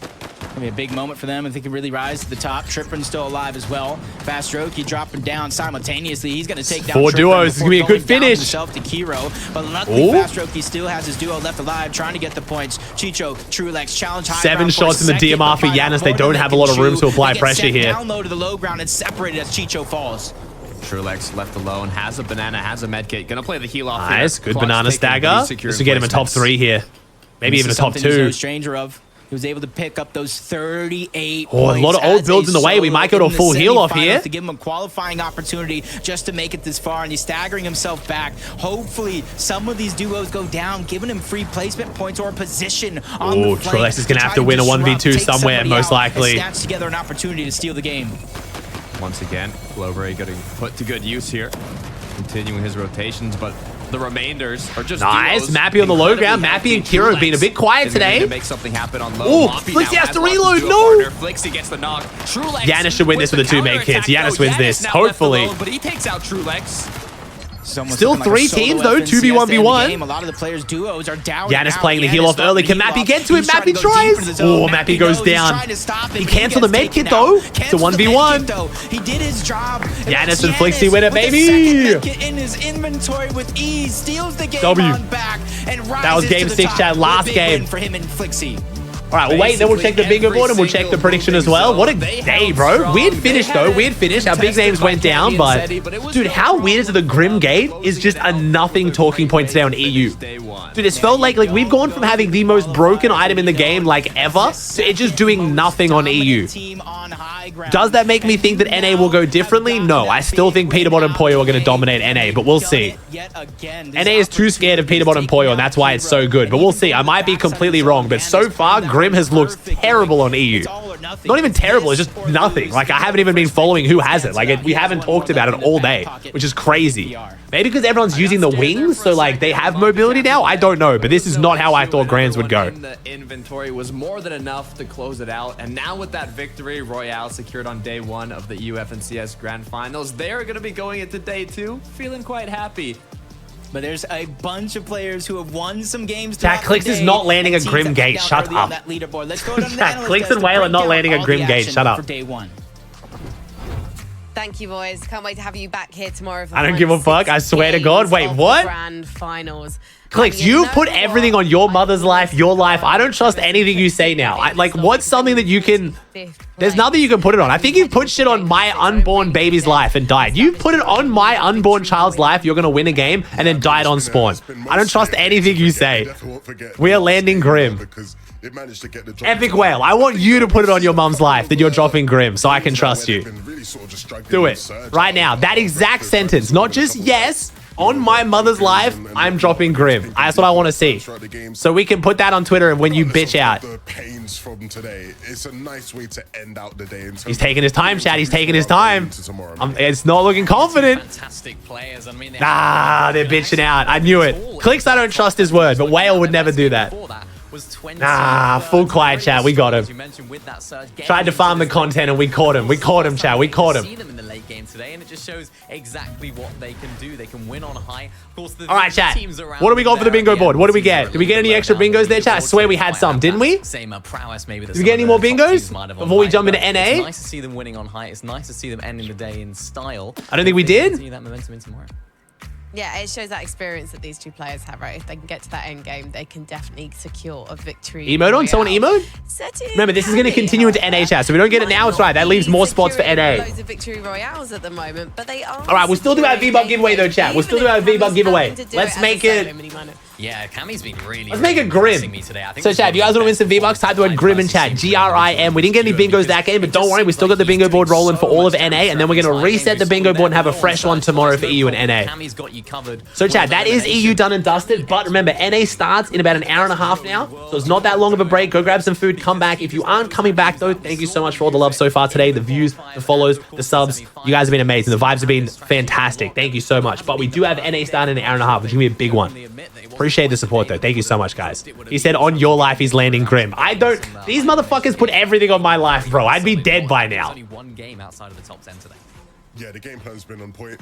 Surge, we've seen some of the ideas they've been cooking up in terms of just playing in that. We'll see, though, bro. If Clicks and Whale land Grim Gate, though, bro, that is going to be so spicy. I'm so excited. I don't think it's happening, but God, I want it to. All right, after day number 1, we have Swizzy and Vanyak in first on 386, 70 points clear of Cringe and Noms. Chat, I will remind you, in case you guys somehow missed it, give me 1 second. In case you don't know the stakes on the line, not only is this multiple FNCS win on the line, we have the potential Blood X OnlyFans.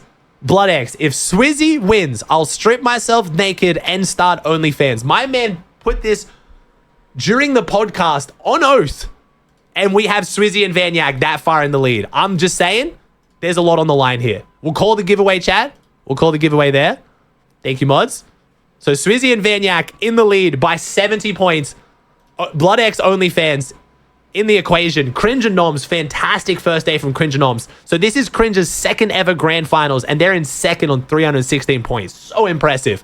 Then we have Seti and Cammy, the polls. No surprise, they're in third on 288. Trulex and Chicho, very impressive from what is a pretty bad split. And they got surprise conned game 6, 242. Queasy Thomas could not have been more wrong. I didn't think they were going to get a top 10 from triple conned Mount Olympus. I could not have been more wrong. They are doing so well right now. Remember, this team is already qualled, by the way. So if this team gets top 5, their qual spot will roll down to 6th. Relvis and DeBull currently in 6th as well. Sky and Scroll in 7th. Mustache and Malabuka in 8th. Again, Mustache and Malabuka, the other team on EU who's already qualified for LAN. So if they get top 5, their spot will roll down. Then we have Voltiax and Cool. This is a 60 ping duo, by the way. So any of you high pingers out there who are saying that Fortnite is impossible and anything over 10 ping, double 60 ping duo here. Top 10 EU Grand Finals. Very impressive. Adil and Rezon, another team, again, I could not have been more wrong about. I thought based on their dog shit split, they were going to do terrible. And they are currently in 10th. So far, my predictions, pretty dog shit. Not good, but not bad. Fastroki in 11th. Mappy. We have Senga and Marius. Again, could not have been more wrong about them being conned. Wox, Volko, Chap, Veno, Dexy, Hlekus. This team is playing. This team I feel so bad for. Game 1, he had to play as a solo because Hlekus didn't load in. And then game 6, they both didn't load in. Or game 5, I think it was. Either way, feel so bad for this team right now. And they're still holding on to top 20. Then we have Pachava, Snazy. Oh, sorry, wait. I missed a bunch of teams here. What the fuck? I missed Veno's team as well, didn't I?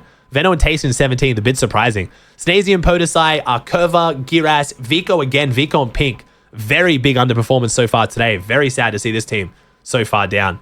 Fire Hunter, Twy, Clown, Fant, Yanis, Hris, Kilba, Destru, Asa, Combek, Glubshi, Tripper, and Phrodoxy. Again, big underperformance so far for them, unfortunately. Strapped, Turtle, Howley, CZB, Toos, Gunbre, Eltenzi, Dandapuzo, Trash, Andalex, Doom, Urvahalo's team, Gakkus, and Cringe. Damn, making the OnlyFans? I mean, you just might be, Blood. I'm not going to lie, bro. You just might have to, dude. They are looking fantastic right now. Thank you so much for the subs and follows, guys. Thank you, Grumpy, Touchy, Slucky. Thank you, chat. My God, today's been unreal, bro. So, chat, we're going to watch the rest of the broadcast. Then we're going to chuck on some YouTube, or we're going to watch some Brazil FNCS. I'm going to grab some breakfast, feed my fish, say good morning to my daughter. And then we're going to be continuing the stream into NA, because NA starts in just over an hour, so not a big break today. The audience, Levin, if you wouldn't mind. Oh, here we go. This is their predictions. It was very nearly not Cammy and Seti at the top of your top 5, wasn't it? As soon as you heard that Destru's on console. No, Destru's controller. He's not playing on console. The illness he was tweeting about yesterday. You maybe wanted to do a little switcheroo. Unfortunately, as we've established many times, Frankie doesn't listen to me because I did say this at the start of the day. I literally did say this, but all right, you know. Yeah, I'm just reminding the people who skipped the pre-show and just went straight into the action. It's fine.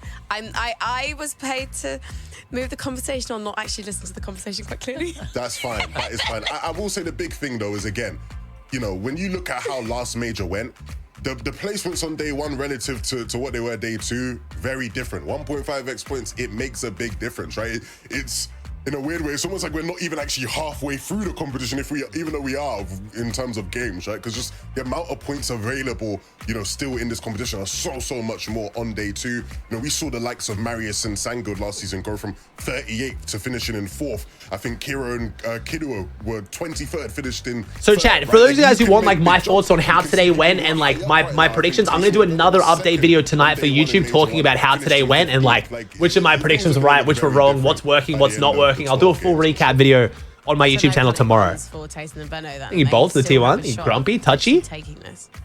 I think there's a lot of people who probably still have a shot, but if Vanyak and Swizzy come out swinging like they have been, They played so well today, bro. Then maybe there wouldn't be a shot of winning. But Thinking Diablo with the T1 for 21. There's still so many teams and players that have a big chance of. Thinking Water. Yeah, I cannot wait to see who takes it. But unfortunately, we do have to clear the airways because coming up very soon, we've got the North American. Ooh, NA baby, let's go! You guys want to see what our regional rivals are doing across the pond. So do. Did he go to bug where he couldn't res or sprint last game? Levin Wow. and Minnie, thank you so That much for is joining me today. terrible. Also, Jacob and Takata too. I can't wait to restart the battle bus tomorrow. But for now, we've got to sound that horn. I wish you guys a good night. Just get good, bro. Just get good. I gamed like I had plus 50 toughness, but really, I'm plus 100 afraid. Hey, life can be scary, but State Farm supports you. I feel plus 250 relief.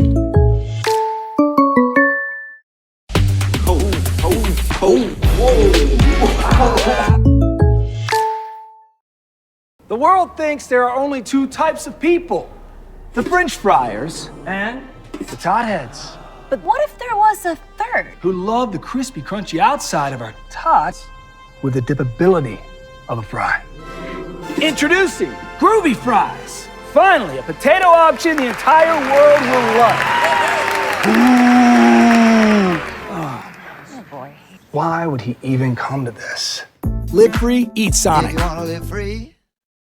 Good first day of EU so far, chat. So like I said, it's not ending stream. This is kind of like a little break if you guys want to grab some food and catch your breath. Like if you've got some stuff to do, get some chores done. NA is going to be spicy, bro. This has me even more excited for NA now because so many of the teams that I thought couldn't do well from shitty drops have done so well. It's got me really excited for NA. NPen could definitely surprise me now based out of Underworld contestation as well. Clicks and Whale, if they can even have half the performance Cringe and Noms have, will be looking so good. Apparently they're now dropping Grim Gate. I don't know. We'll see.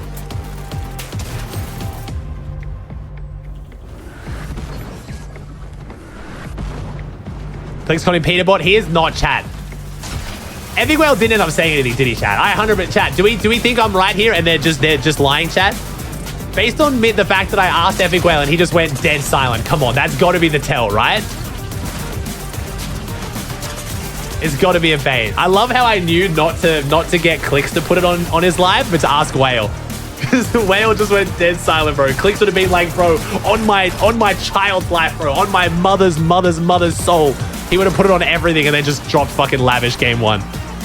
My man's full trolling. Hey, it's good for the content. It's good for the storyline. If that gets more kids from TikTok to come over and check out the Fortnite streams today, that's good for all of us. So I'll play it, bro. I'll pay it. Don't ruin the content. Hey, they might do it. BloodX is in my DM saying that he wants Clicks and Whale to be contested. So Lavish Unconned is not a great drop. It really isn't. He did put it on Steve. He's putting everything on Steve, bro.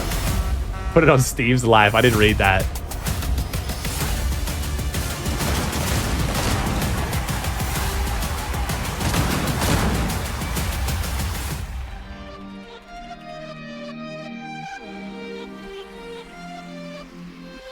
Poor Steve, bro. Steve always getting caught in the crossfire. Don't worry, I'll bring Steve on later for a little hello. All right, chat. What are we going to watch in the break, chat? Do you guys want to watch Reese Hub's video of his predictions? What's good, Is it fun to watch predictions after the day one? I guess it's kind of fun to see like how it aged.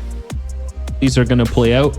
This could be really good for Pink and Vigo, or it could be kind of shambles for them. I feel like, I don't know. I guess it's afterwards. Like, Resub's videos are so good. This is his Resub extra video, but I feel like it might be weird watching it afterwards. You know what I mean? Oh, you know what we could watch, chat? You know what we could watch? Okay, let's watch Polarize for a couple minutes while I grab my breakfast and feed my fish, and then I want to watch Top 5 Gaming's video of our first look at Fortnite Season 3, because there have been some crazy leaks that have come out, and I have not been staying up to date. So let's chuck a Polarized video on real quick, because I know Polarized doesn't matter if I watch him when I AFK. I'm going to grab some food real quick. I'm going to feed my fishies, then we're going to come back and watch the Top 5 Gaming video, all right? We've only got like an hour to kill, though, so we're jumping into NA very, very quickly. But let me just take like a 2-minute breather, chat. Let me grab some breakfast and feed the fish. 1 sec, okay? Give me 1 second. 1,300 subs, and we only just finished EU, bro. I fucking love you guys. Holy shit. All right, 1 sec.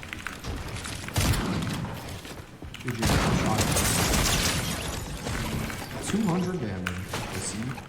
Sit down. Call in the box, insta edit wall ram. Right handed, he's on top under. 46, 30, 13, he's gonna shoot. Polarize the big polar. Wait for the wall edit. Click it. Get the reload off. Swap guns, grab the pop up the big pot. The big pot off. This guy's gonna go into the back window. You're gonna reverse ramp yourself and insta double edit on him. Reverse ramp yourself, boom, insta double edit on him. That's your first 100 on his ass. He's gonna go for a insta edit drop down. Insta edit.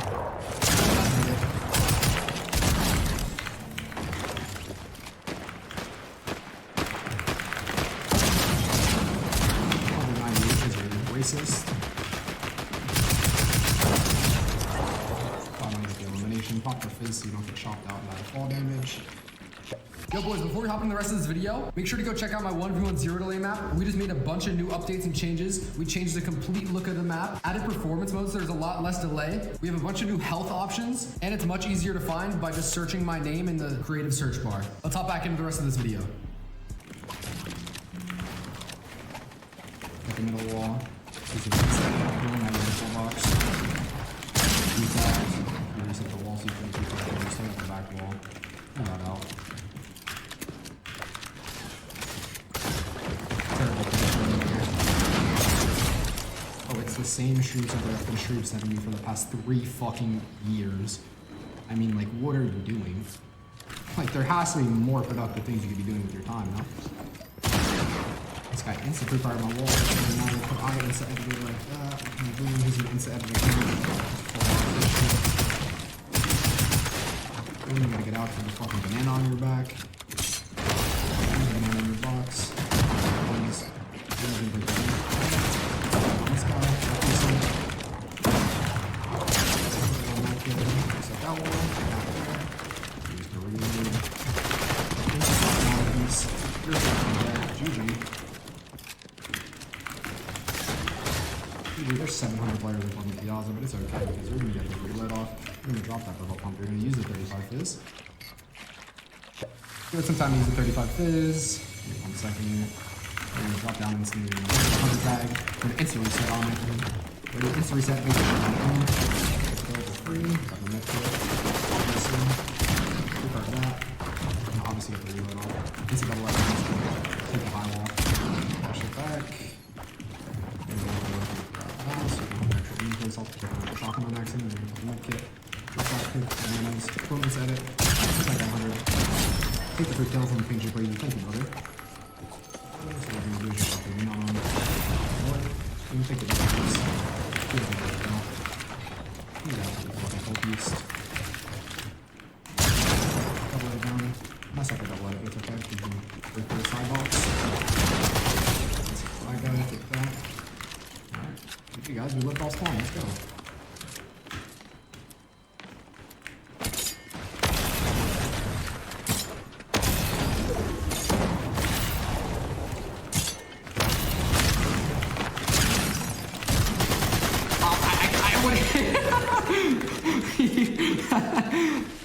All right. Sorry, chat. Appreciate your How do I commentate that, bro? Yo, boys, really quickly before we get into the rest of this video, please make sure to go check out my new mechanics map I just dropped if you want to improve your aim, build, Oh my god, we can improve my aim, builds, and edits? Code will be on the screen and at the top of the description. W. Enjoy the rest of the video.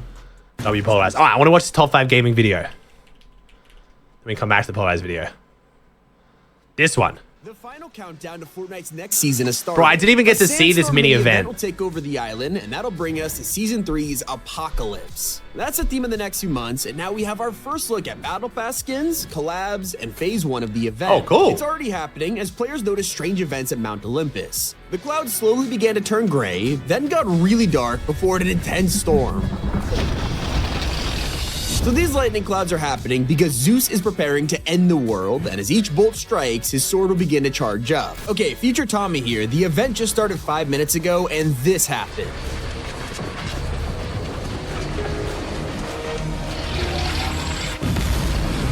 So cool, bro. Such a sick mini event, dude. But it's a random event they didn't even hype up at all. It's so cool.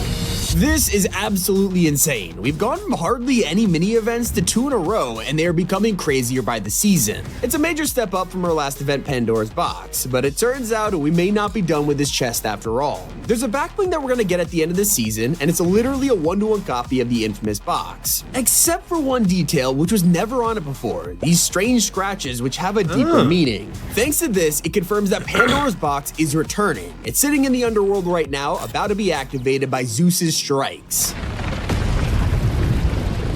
This will happen multiple times until the gem is completely filled with energy, opening up the chest once again. Are we banishing the gods back to their home or unleashing something even more devastating? I guess only time will tell. It kind of makes you nostalgic for the older chapters when these mini events gave us iconic moments like Kevin the Cube or opening the vault. Back then, Fortnite would also leave secrets for us to find hiding in the audio. This hasn't happened for a long time, but that hasn't stopped leakers from trying just in case. You would never expect a secret hidden in some wind. But when you put this through a spectrogram, it creates our first teaser of Season 3. You can see a skull with a circle around it, which could be a Battle Pass skin, or maybe a reference to this steering wheel from a 3. I've said it so many times. I'm sorry if you're sick of hearing this. I'll say it again. These motherfuckers could cure cancer. Like, I swear to God, Fortnite leakers could cure cancer if they collectively put their effort into that, but instead, they're running fucking wind sounds through a spectrogram to find a skull and then somehow figure out how that leaks the new season. Like, it's actually insane. Like, holy shit. I love that they put their time and effort into this, but my God. 3-year-old loading screen. People always said this felt similar to Mad Max, and loading screens have teased the future, but in all likelihood, it belongs to this survey skin with a creepy gold mask. We also found another symbol in this audio, and this one is a little more unclear, but it kinda looks like a face. And I'll be honest, you don't have to wait to find out the crazy features coming in Season 3. Thanks to leaked concept art, we know that it'll be post-apocalyptic Mad Max style. And obviously in Mad Max fashion, you need a huge desert vehicle, and in the concept art, you can see a steam train plowing through the sand. Please tell me the train's gonna be better, current train though, of Fortnite please. isn't exactly adored by fans, but this looks totally different. Like, it could be a major step up from just transport. Hopefully, we could drive it ourselves, but that is just wishful thinking. The same way fans have been desperate to see the return of Colombo. For the longest time, I don't know about drive it this was ourselves. also Just a make pipe it more dream. fun. After seeing skeletons back in Chapter 3, it seemed like they would never return. No matter how much we hoped, nothing happened until the Season 3 leaks. There he is in full Lego glory. The return of Colombo, a major update coming in July that fans are going crazy over. Hopefully, we'll be able to ride on top of him. But when it comes to Battle Royale, there's vehicles that sound just as crazy. Rumor has it that we're getting a hijacking feature in Season 3. Yeah, we're going full GTA this time around. Oh, okay. With a leaked steal button that lets us kick enemies out of vehicles and take it for ourselves. Judging from the Lane Maps concept art, it looks like we'll have tons of post-apocalyptic cars made of scrap and armor, so stealing them feels way easier than blowing them up. If hijacking cars doesn't already make you feel like some kind of pirate, the next major collab will blow you away. In the summer, you can... Why the fuck would stealing a car make you feel like a pirate? What? Tommy, what? expect Fortnite pairing up with Disney to bring us Pirates of the Caribbean. After years of asking for this, and even seeing a Jack Sparrow Easter egg in Chapter 3, it is finally time to play as him this July. Hopefully we'll see how Tommy's transitions are way cleaner than mine. I can't hate. Swan. Because this crossover is big enough to put on a roadmap, you could definitely expect it to be huge. Maybe we'll get a mini pass or a POI on the map. And it's not the only significant collab in the works. Metallica is going to take over Fortnite in Season 3, becoming the next festival artist and appearing in Battle Royale. No one was expecting it to be this huge. Maybe it'll finally bring us one of the most leaked items in Fortnite history. Who remembers the power guitar that destroys builds on command? It would be an insane mythic, let's be honest. And before any of this, we were meant to have Fall Guys in Fortnite. This was— Can we please not get a boombox you can carry? Holy fuck, no. Please, God, no. Oh, no, I was genuinely like, kind of like, oh yeah, cool, Metallica update. Like, that'll be like a bit of fun. I didn't think it was, oh God, no. If we get a carryable boombox, oh God. scheduled for the start of Season 3, but Epic has confirmed they will be delaying this collab until the summer. So what should you expect once this finally drops? We'll be able to build our own Fall Guys mini games, combining Fortnite mechanics like launch pads with the classic This could be fun. movement. As for Battle Royale, leakers have found a cosmetic set codenamed Brick Headset, giving us our first confirmation that Fall Guys skins are coming to the shop. Maybe they'll even be able to talk. Because it's not just beans we'll be able to mess around with in creative, it's also proximity chat. Sorry, would you be able to only wear the skin in creative then though? Because like surely you can't be the size of a Fall Guy being in Battle Royale, right? It's either going to be really small and broken or really huge and terrible, no? Like this is about to be the biggest skin in Fortnite. Fortnite is finally adding it, with it first being shown on the roadmap and now This is being gonna make added to the Brutus look files. tiny. Right now, it only looks like it's for creative experiences, but with the success of other proximity chat games like Lethal Company and Content Warning, who knows? Maybe this will make its way into Battle Royale. Actually, maybe But that's it turns skin, out though. the game is hiding more than you think right in front of you. Not only have we got Zeus, Pandora's Box, and a giant sandstorm, there's even small teasers for Season 3 lying around. Dummy was added as an NPC in the last update, and if you talk to him, you might have got standard lines like going on a crash tour, smashing up vehicles, but if you stick around, you'll eventually get this. I wonder if my buddy Axel has any makeover ideas for me. Not only is Axel a character we've never heard of, but he's also gonna give Dummy a complete redesign. So, if the theme of the next season is anything to go by, it'll probably be this survey concept. And who knows, maybe Axel's even another Wasteland scrap That's not robot. bad. We already know Metallica's on the way to fit the Mad Max theme, but that's nothing compared to Fortnite Festival's biggest leak. Just the other day, leakers uncovered over 25 new songs arriving soon from artists like Dua Lipa, Avicii, and I don't really Post care about Malone. Fortnite Festival. Fans of Blackpink are also happy to see Sour Candy arriving soon. If that's not your style though, Don't maybe you add want to rock Olivia out Rodrigo, to the God damn iconic it. Guns N' Roses. But perhaps the most important of them all, Eminem is finally set to get his own track, Lose Yourself, after he literally opened the mode in the event. People also spotted upcoming songs from Karol G, giving us even more confirmation of her in the roadmap. Okay, loop it back. One thing is throwing me off entirely. Fortnite posted this image of Human Bill staring into the sky with no explanation, and we couldn't figure out why. Obviously, it's an alien skin, so players began speculating if the last reality would return, which only became more possible when leakers discovered a mysterious new alien off my graffiti camera instead rap of in the muting my files microphone with by the accident. same symbols from Chapter 2. It was all adding up, and the weirdest part, none of it was shown on the roadmap. Speculation was going wild, but then Fortnite replied with another random image, debunking the entire theory as a joke post. What feels like even more of a prank is the return of Kratos. Fans have been waiting all season. I mean, it was the perfect opportunity for him. There was a leak before the season, Epic literally re-added the section, and now Ragnarok is coming to PC this month. It has never felt more possible for him to come back, so please, I am begging you, Epic.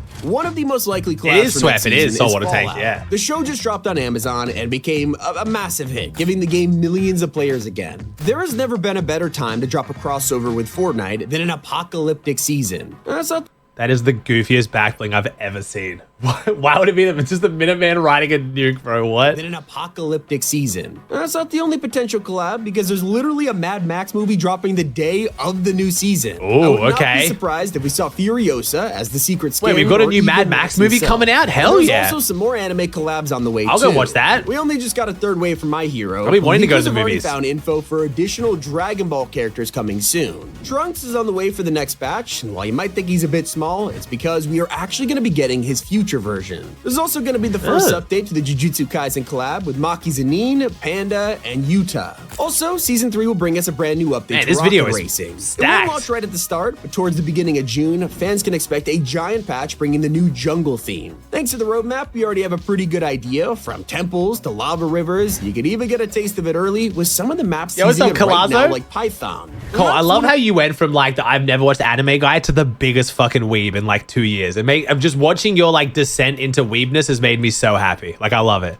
The most interesting discoveries this week was revealed in a brand new survey. People got these asking questions about changes to the supporter creator program, including different tiers of support, more ways to help creators, but most importantly, rewards for using their code. You might even be able to maybe I'll actually start promoting my code. Cool.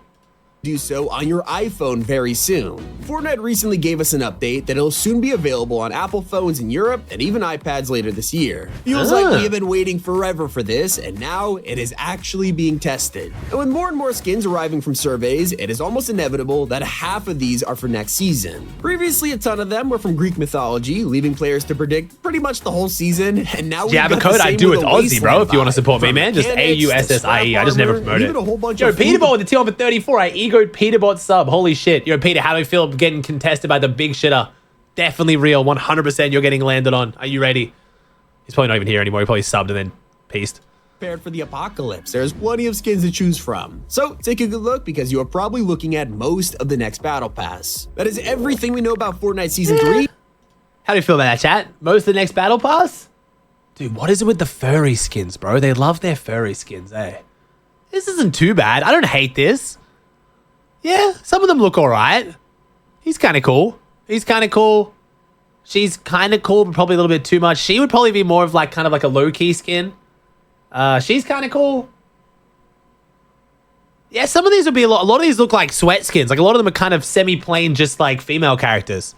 Doesn't look too bad. There hasn't been a single battle pass in the last like 2 years I've thought is like actually good, if I'm being honest. The next battle pass. That is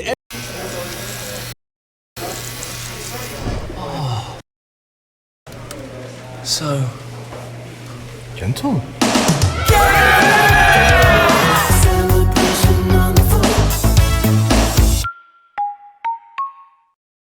A perfect morning calls for the perfect pairing. Jimmy Dean maple griddle cakes. Sweet pancake outside, savory sausage inside. Ready in minutes. Gatorade, the world's most superior sports drink, designed to rehydrate, replenish, and refuel. It fuels the best, because it is the best.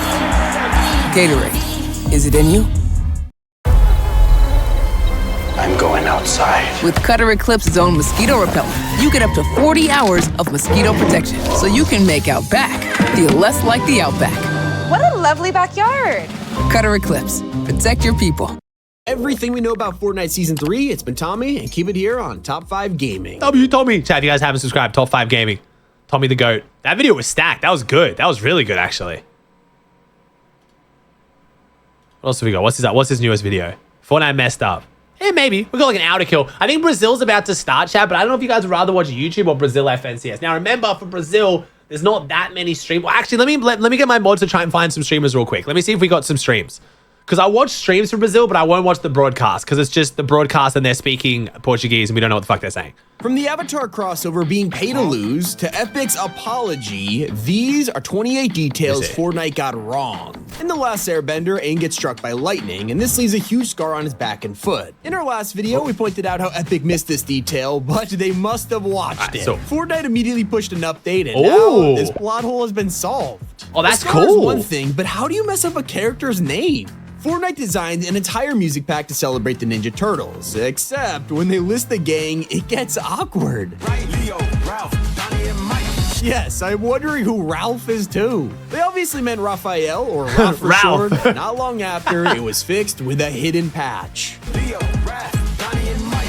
Now, if you're They designing fucked it a up, one-eyed no way. character, make sure they actually Yo, use Augusta, it. thanks for Private Midas 9, is dude. infamous for having a scar across his eyes. Obviously, he can't see anything through it. Someone should tell him that, because every time he aims, the only working eye is closed. Look at this dude. Reminds me of default skins who don't know how to use their own armor. If you ever paid attention to those classic outfits from Chapter 1, you might have realized they have knee pads on. They're helpful when kneeling down. What a life-save. Wait, what are they doing? That's the wrong leg. Chapter 1 was full of hilarious mistakes, but even when we go back there, Fortnite finds a way to add more broken details. During the OG season, they updated Tilted Towers with a diorama. What do Kevin the Cube, the volcano, and End Event all have in common? They didn't exist yet. This diorama was originally from Season X, making a super awkward plot hole. But things got really weird when Epic Epic forgot what their own item looked like. For 2 whole weeks, Fortnite swapped out the icon of the kinetic blade. Anyone who picked this up would see a very different weapon in their inventory before realizing it was a sword from Save the World. 2 seasons later, the kinetic blade returned again, except they put the wrong item in the loading screen. Does Fortnite have too many swords or something? At least they didn't mix up gas vehicles with electric ones. Wait, they did exactly that. Usually, when you have a battery-powered vehicle, Fortnite accounts for it. The problem is you cannot refuel them, you cannot charge them. You see, it has charge, it has 62%, but you cannot charge them with fuel.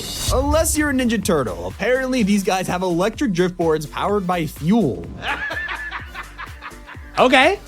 You serious? Wait, and I don't even know how to wait, the explain hoverboards actually have cameo in charge? Fortnite. During a jungle season, players are super even know they had confused charge. as they entered this outpost and discovered Stark Industries files. Everyone lost their minds, thinking another Marvel crossover was on the way, only for the table to be updated months later, turning into a plain desk with nothing on it. Turns out someone at Epic accidentally placed down the wrong desk. If you felt betrayed by that mistake, imagine how we felt when Fortnite OG lied to us. In the trailer, you can see the original classic weapons from Chapter 1. You know, something you'd expect in an OG season. It's only for us to log in and find the Chapter 2 versions. Something weird must have been going on in Chapter 3 because Epic forgot their own storyline. When you have a skin like Kiara KO, could it be more obvious what faction she belongs to? She has the same necklace as Dr. Sloan, she's the leader of the Tango Squadron, and most importantly, she has an IO logo on her belt. Well, someone saw this and still put her on the wrong side. It's still not as bad as chat. Did one single one of you guys watching that event pick up on that and be like, oh my god, that skin, she's one of the IO, this makes no sense, my immersion is ruined? No one noticed that, man. Come on, dude. The leak of W Tommy, but like, who knows? Someone had to have noticed that to bring it to people's attention and let Tommy know. But like, come on, who is paying that close attention to the characters in this game with like no storyline? The identity shut up, theft chat. of You're all Cuddle lying. Team leader. You're all Since lying. Chapter 1, her real face has been an open secret. She usually wears a helmet, but in replay mode, players found a way to zoom in and unmask their favorite outfit.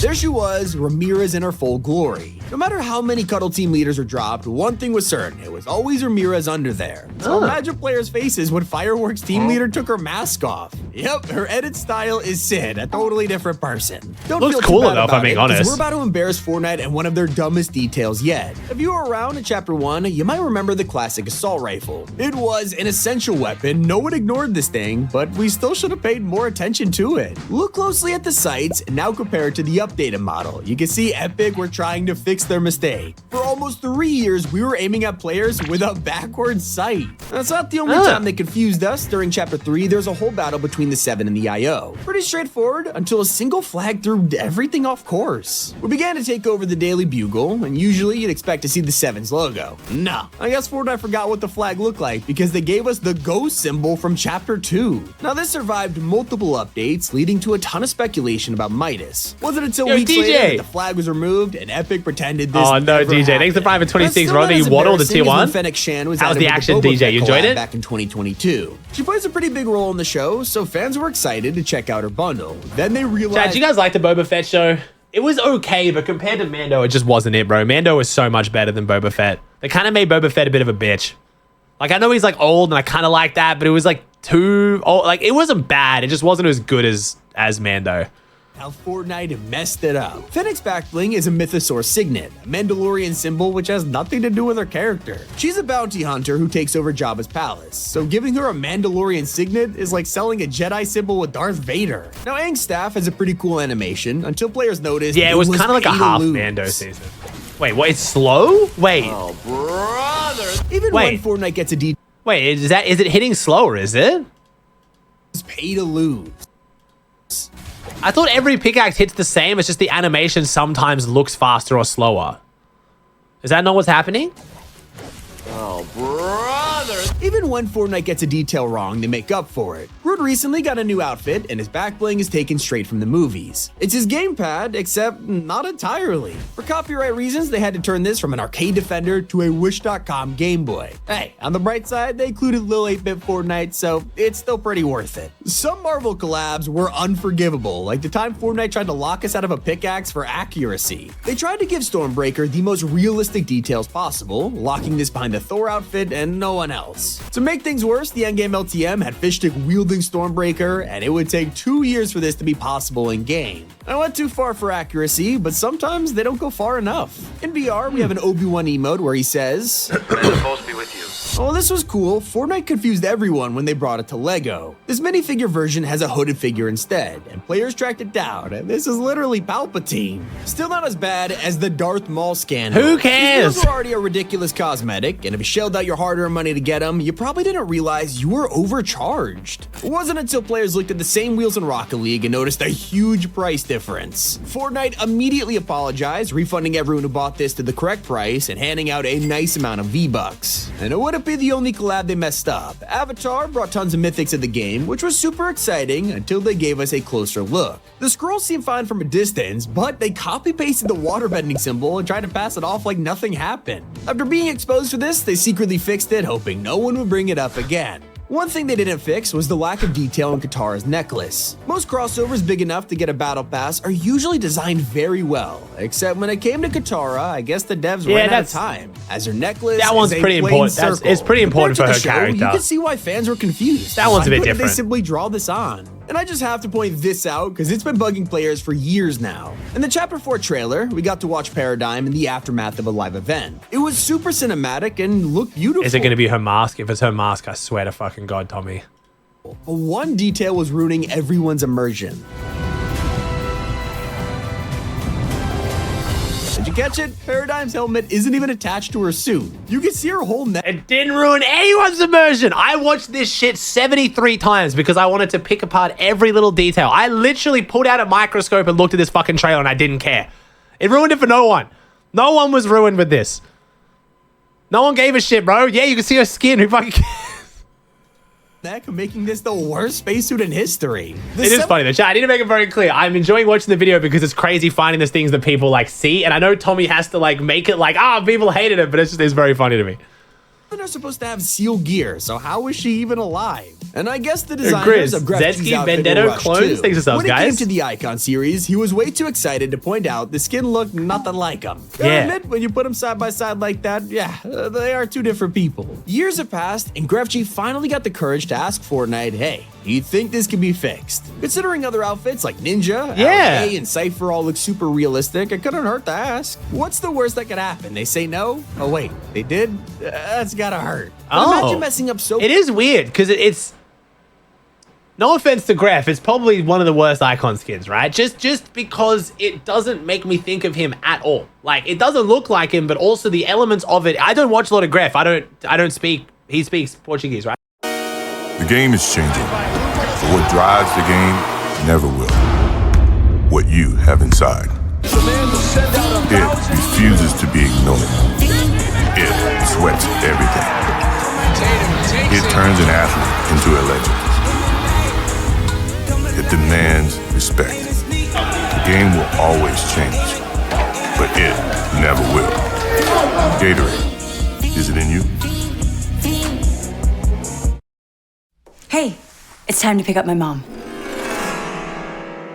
Oh, a new beard. I didn't know Sarah liked the slacker look. Did you dress Sadie? I'll take her shopping. Your floors, they're so beautiful. Thanks. I use Bona. Bona's uniquely formulated plant-based floor cleaners make it easy to impress even the toughest critics. I love the soup. Who delivered it? Right? No, he speaks Spanish, right? Yeah, Spanish. I don't know what I don't watch a lot of Gref, but like none of this makes me think of Gref. Like it does like the gold and like the hair's not even like that. Like at least like Chica's looks like Chica and it's got cool elements. You know, it's got like the rainbow element. It's got like her grandma on the pickaxe. Like it's touching. It's cool. You know, Cypher PK. It makes you think of Cypher PK. Like his logo is integrated into it, so it's got like the cool drag. But Gref's just doesn't make me think of Gref whatsoever. It's just weird. I don't know. I always thought that about Gref's, but I don't want to like talk shit on someone's Icon skin because it's cool. It's still cool, but. The worst that could happen. They say no? Oh wait, they did? That's gotta hurt. Damn. But imagine messing up so badly that a band has to come out and expose you. A couple months. Oh, Loser Fruits. Yeah, Loser Fruits was like one of the first ones, right? I don't think they made Loser Fruits face match Loser Fruits face a lot, but it's still a clean skin and it's got like the fruit element. So I still think like when I look at Lufu's skin, I still think of Lufu, but yes, they didn't do like the face and stuff as well on Lufu's skin as what they did on like Ninjas or PKs or Alias. Ago, Fortnite featured a new song on Radio Underground, Sakura Chill by Milk Talk. But if you read it again, it clearly says Malik Talk. So the band went straight to Reddit begging to find a support agent to fix this. That's a little awkward. And I don't know why this is happening, but if you remember Ramirez from earlier in the video, something weird is going on. Over the years, her face model keeps changing. Anytime a new chapter or outfit drops, she'll be redesigned. I am not joking around. Now we have the latest iteration, Bright Agent, who looks more like Ariana Grande. Looks a lot like Ariana Grande. Troll in Fortnite. Every time we get a cool looking glider, So PK is taking scans of his face? That's so cool. For example, Cerberus's motorcycle, it's literally a bike, so why are we hanging from it? This looks even weirder on Appa, a collab glider that you're meant to ride, but instead, players are surfing on his back. If we really want to get picky, some fans pointed out how Attack on Titan's loading screen is more accurate than the real Mythic. In the image, you can spot Levi doing his classic spin attack, holding his left sword backwards, which is actually accurate. Clearly, a hardcore fan made this art, but if only they brought this to the actual game. When it came to using the ODM gear, Levi did not get special treatment. I get it though, it's a lot of work for a very, very tiny detail. Okay, But come some on. mistakes can't be unseen once you notice them, like Lorenzo's shirt. Somehow the people who made this outfit didn't realize that his buttons are the wrong way around. It makes no sense. This shirt would not close in real life, and it's kinda bugging me. Those are 27 details Fortnite got wrong. I get we're being picky, but Wait, is that not just, I found this out recently, is that not just, don't some women's shirts have the buttons in a different direction? It still works, it's just you button them up the opposite direction, no? I swear that's one of the main differences between blouses and t-shirts. Yes? Yeah, I thought so, yeah. Oh no, they're on top? Oh, I see what you're saying. No, but you can like, wait. Can you not like loop this under and then it would be on top? Like you just loop it the other way rather than going the other way. No? The buttons are on top. But wouldn't the buttons be on top when they're... Yeah, no? Who fuck cares? Bugging me. Those are 27 details Fortnite got wrong. I get we're being picky, but hey, that's the video. Hope you enjoyed. It's been Tommy and keep it here on Top 5 Gaming. All right, so what are we watching now? We got any banger videos to watch? We do have, like, I don't really want to watch predictions after day one. I love watching Resub's videos, but don't know if I want to watch it after day one. All right, so Peterbot and Poyo. Have we got Aced? Watching old FNCS? I wanted to see Resub Peterbot. I've watched it, but I haven't watched it for a while. I want to rewatch the Peterbot video. Where's the Peterbot video? Did Resub not do a video on Peterbot that wasn't on his extra channel? I thought he did a main one.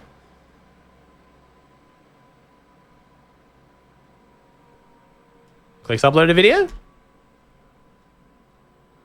Who's actually winning grands? Oh, it's just ranking, is it? Nah, it's okay. Ace? I don't know if Ace has any new videos that we haven't already watched, but we can watch one of his old videos, though. I'm down. Oh, here we go. We can watch Ace's video. Okay, watch Ace prediction video. Screw it. It's a bit shorter. 10 minutes long. Chapter 5, Season 2. So is this on... Okay, this is on EU specifically, not EU NNA? Okay, all right. Let's watch it. FNCS Grand Finals are almost here, and soon we'll see who really is the best. This will be interesting. It'll be interesting. My predictions didn't hold up the best. Each top team are using to possibly take home the win. Let's first start with the reigning FNCS champions, Malibuca and Mustache, over at Grimgate. Now, if you've been following this season, you'll know that this is by far the most broken drop in the game. Bro, it looked so non-existent today. Chat, if you guys missed EU this morning, I don't think we talked about the Grim Medallion more than like twice. It was such a non-factor for the entire EU this morning, which is crazy.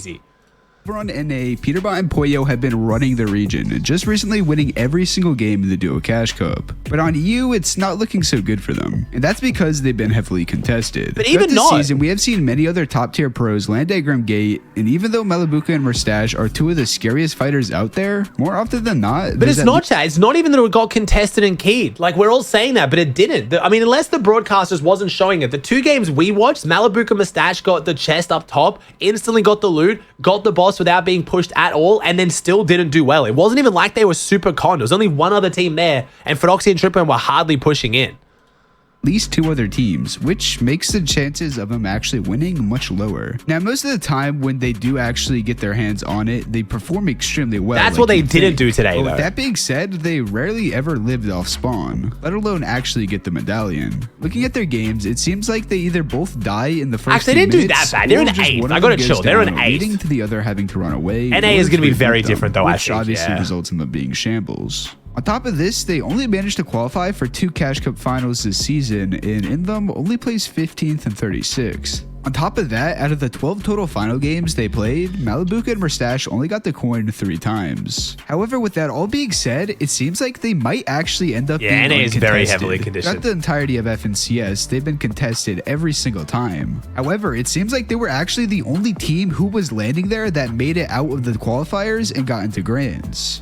With that being said though, they may be contested by one other duo, who actually hasn't really been landing at Grim this season. Also, this duo doesn't really have many achievements in the game, so I think it's pretty safe to say that they did terrible day will one. wipe them out. Now, this definitely won't last the entire tournament, and on day 2, there will for sure be teams landing there. So it could be on that day where we see I will say the one thing though for Peterbot and Poyo coming into NA is them kind of messing around a bit in semis and then locking in and qualling, I think was a really bad idea from them. Like, you can say what you want about whether they were actually messing around, whether they weren't. You can, they turned on the cheats when they end a stream. Either way, the fact that they showed that they can be beaten, I think was genuinely really bad for them so close to Grands. I don't think the lobby is going to be as conditioned as what they've been in the Cash Cups. I still think NA is going to play like more of a bitch than EU, but I don't think it's going to be as bad as what we've seen. That's just my take. We'll see. Also, the fact that EU Grim didn't go well this morning and a bunch of pros on NA will have seen that and heard about that, I think that's going to change it as well. We'll see. But I think that semifinals really cost Peterbot and Poyo. Yo, thank you, Lust, with the private 3. What's up, homie? Okay, shut up, Lust.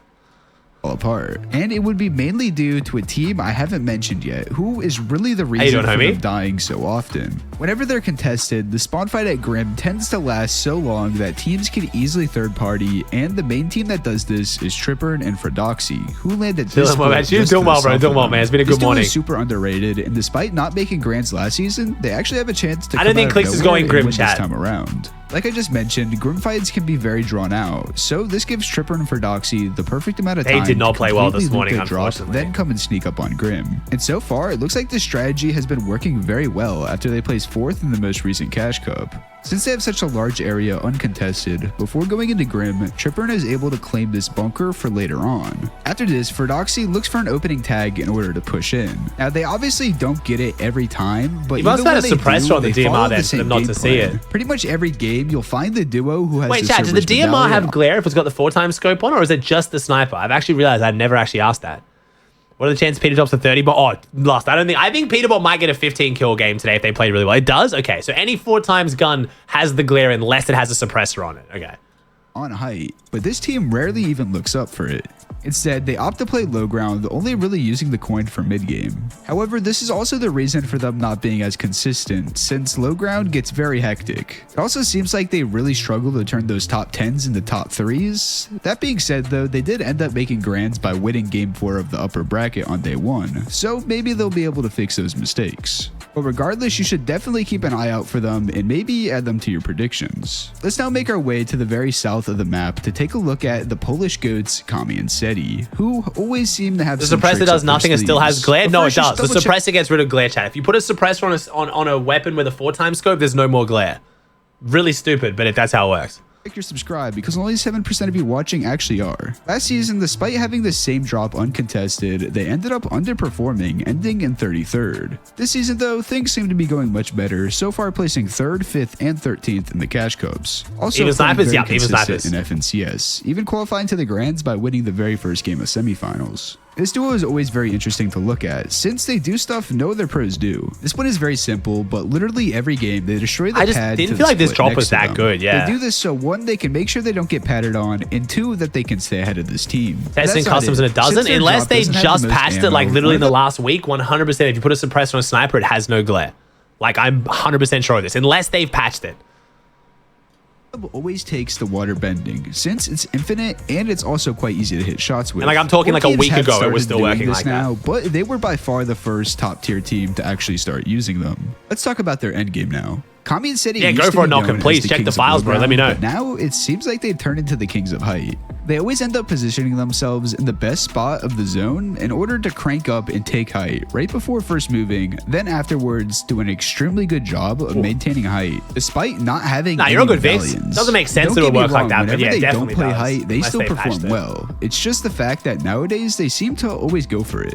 And let's not forget, even though they were pretty quiet last season, they're still one of the best duos to Their ever game touch 6 this on game. hype was a bit rough. Akami and Seti have been around for years, but let's talk about a duo who just recently started making a name for Chapatini. themselves, Marius and Sane Guild. Last season, they went crazy and ended up placing 4th in FNCS. And so far this season, they've already won 2 cash cups and placed 3rd in another. They've been dropping Underworld this season, and for the most part, Blink, they've Storm, had the Banger, entire and Minison. POI uncontested. And Tully and meaning Holocaust. they Thanks get for the subs, Siphon guys. Oh my God, medallion thanks for so much. free. But interestingly enough, the way they play afterwards is just very simple. Looking at their games, they've really mastered all the fundamentals, and having extremely It's efficient crazy seeing rotations, none of the positioning teams use themselves wings the in any best tournament spot coming into possible Grands, and now against so the many same teams are guild. using it. Marius, on the other hand, is really good at finding refreshes to keep them pushing. I'm sure you've all seen how insanely good he is at fighting, almost dropping a 40 bomb in the solo victory cup. But as of now, it looks like they're being contested by at least 2 other teams. But with that being said, last season they did get contested on day 2 and still managed to do well, so who knows how this will play out. But the main thing to note from them is just how consistent their playstyle is, and it's consistency that wins tournaments.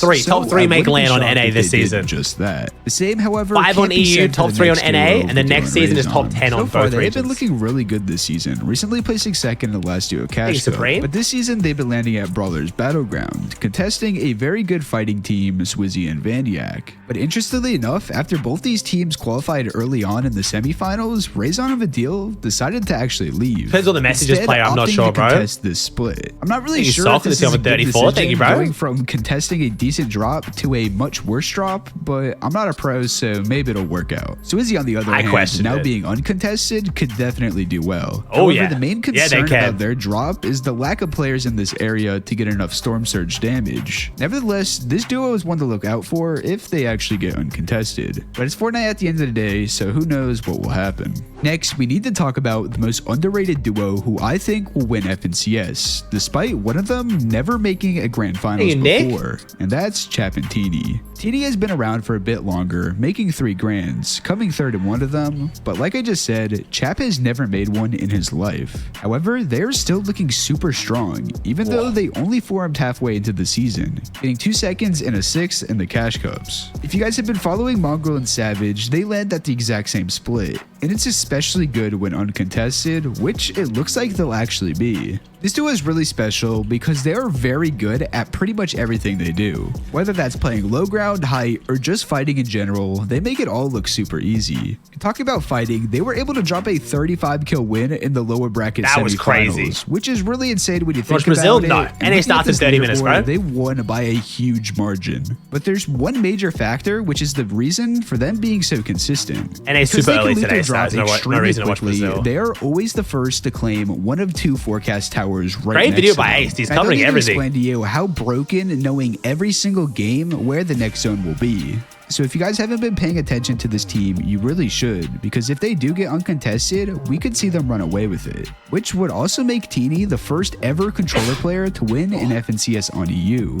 Next, we have another team looking for their first FNCS win, but what makes them different is the fact that they have tons of experience, placing 5th last season, and that's Pink and Vico. Now, throughout the they've been season, they disappointing actually today, haven't unfortunately. performed very well in cash cups, with their best by far being a 7th.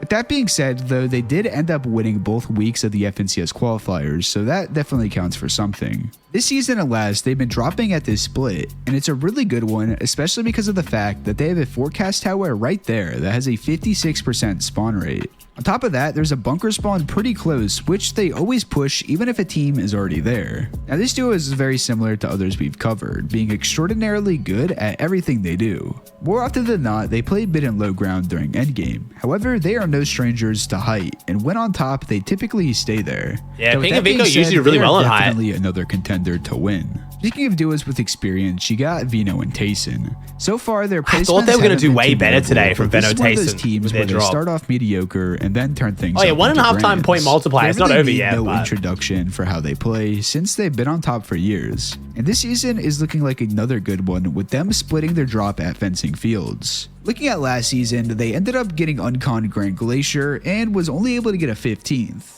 But a big reason for this was because Surge is really hard to get from there. So with this new drop spot switch, it will be much easier to actually get those tags they need, all while still getting good loot.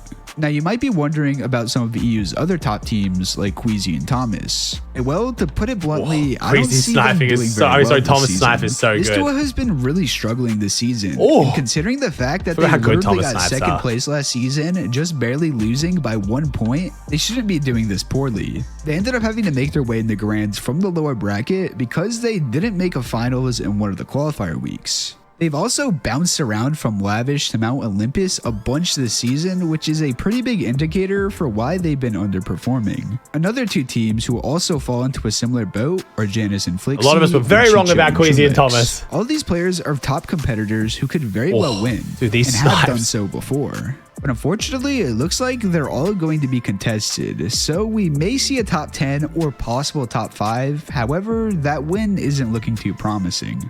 I tried to cover all the top teams playing. This is a good video. I like the way Ace did it. Just covering top teams rather than like specifically saying which one he think will do well. While you're That at was it, good. make sure to drop a like, subscribe, and I hope you all have an amazing rest of your days. Did he do one for NA? I feel like he would have, right? He didn't do one for NA. Interesting. I would have thought NA would get more views as well, but that was a great video. I liked that. Peterbot. Everyone thinks he's been cheating for years, but despite that, has become one of the best players I didn't watch this, did I? in the world. And his story has been extremely interesting to say the least. Peterbot started playing all the way back in Chapter 1 Season 2 on console, and just like every other kid, was just playing for fun. But it wouldn't take long for him to surpass the skill of everybody around him. Since Peterbot was— Yeah, so when did he upload it? 4 weeks ago. Yeah, I don't think you would mind if I actually— Yeah, okay, cool. All right.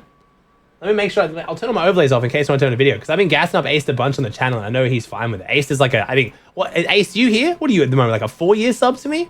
Shit's friggin' OG, homie.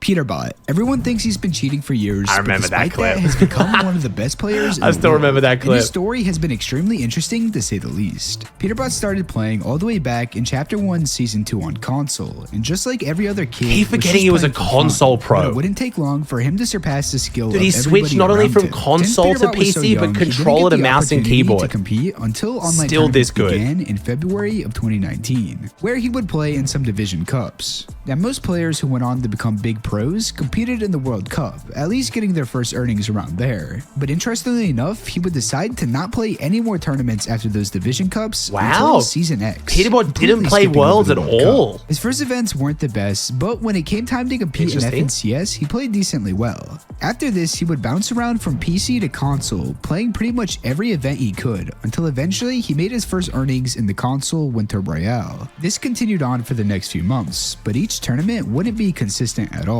Sometimes he would place very highly, where other times he would do the complete opposite, barely making it in the top 10,000. Yeah, it's a hype night, though. The inconsistency was only Oh, he really wasn't on old PC. enough, that's on the why. Other hand, on console, it seemed like he was slowly improving until eventually he made some money in his first ever solo platform cup. This proved to Peterbot that he had the potential to become really good, and even back then, he was an extremely good fighter, even though he wasn't fragging out as much as he does now. But I wonder if little did he Ace know is down gonna the mention road, he was this on would be a controller. blessing and a curse. He played FNCS on console, not seeing much success. And after this, he would completely stop playing on console altogether and make the official switch to PC, which later on would prove to be an extremely good decision. But at first, this was mainly because back then, he actually couldn't find a good sensitivity on controller, and he was having way more fun playing on keyboard and mouse. That's crazy, now, bro. This change wasn't really out of nowhere, since beforehand, he was playing on keyboard here and there to test it out. But once he saw how much better he could get from switching, he decided to make the plunge. And little did Like, he he was know, a this good one console decision pro would as change well. his life forever. Season 5, his first official season fully making the switch, he would place in every single week of Frosty Frenzy, make a duo DreamHack finals, That's earn in a trio cash insane. cup, and lastly, place top 100 in almost every single session of FNCS. Dude, making finals and earning on your first season switching inputs is crazy. Like, obviously, we saw some like Epic Whale switching to controller when aim assist was busted, but going from controller to mouse and keyboard, yes, while mouse and keyboard is the better input overall, normally takes you a little bit longer to learn than that. That is an insane improvement.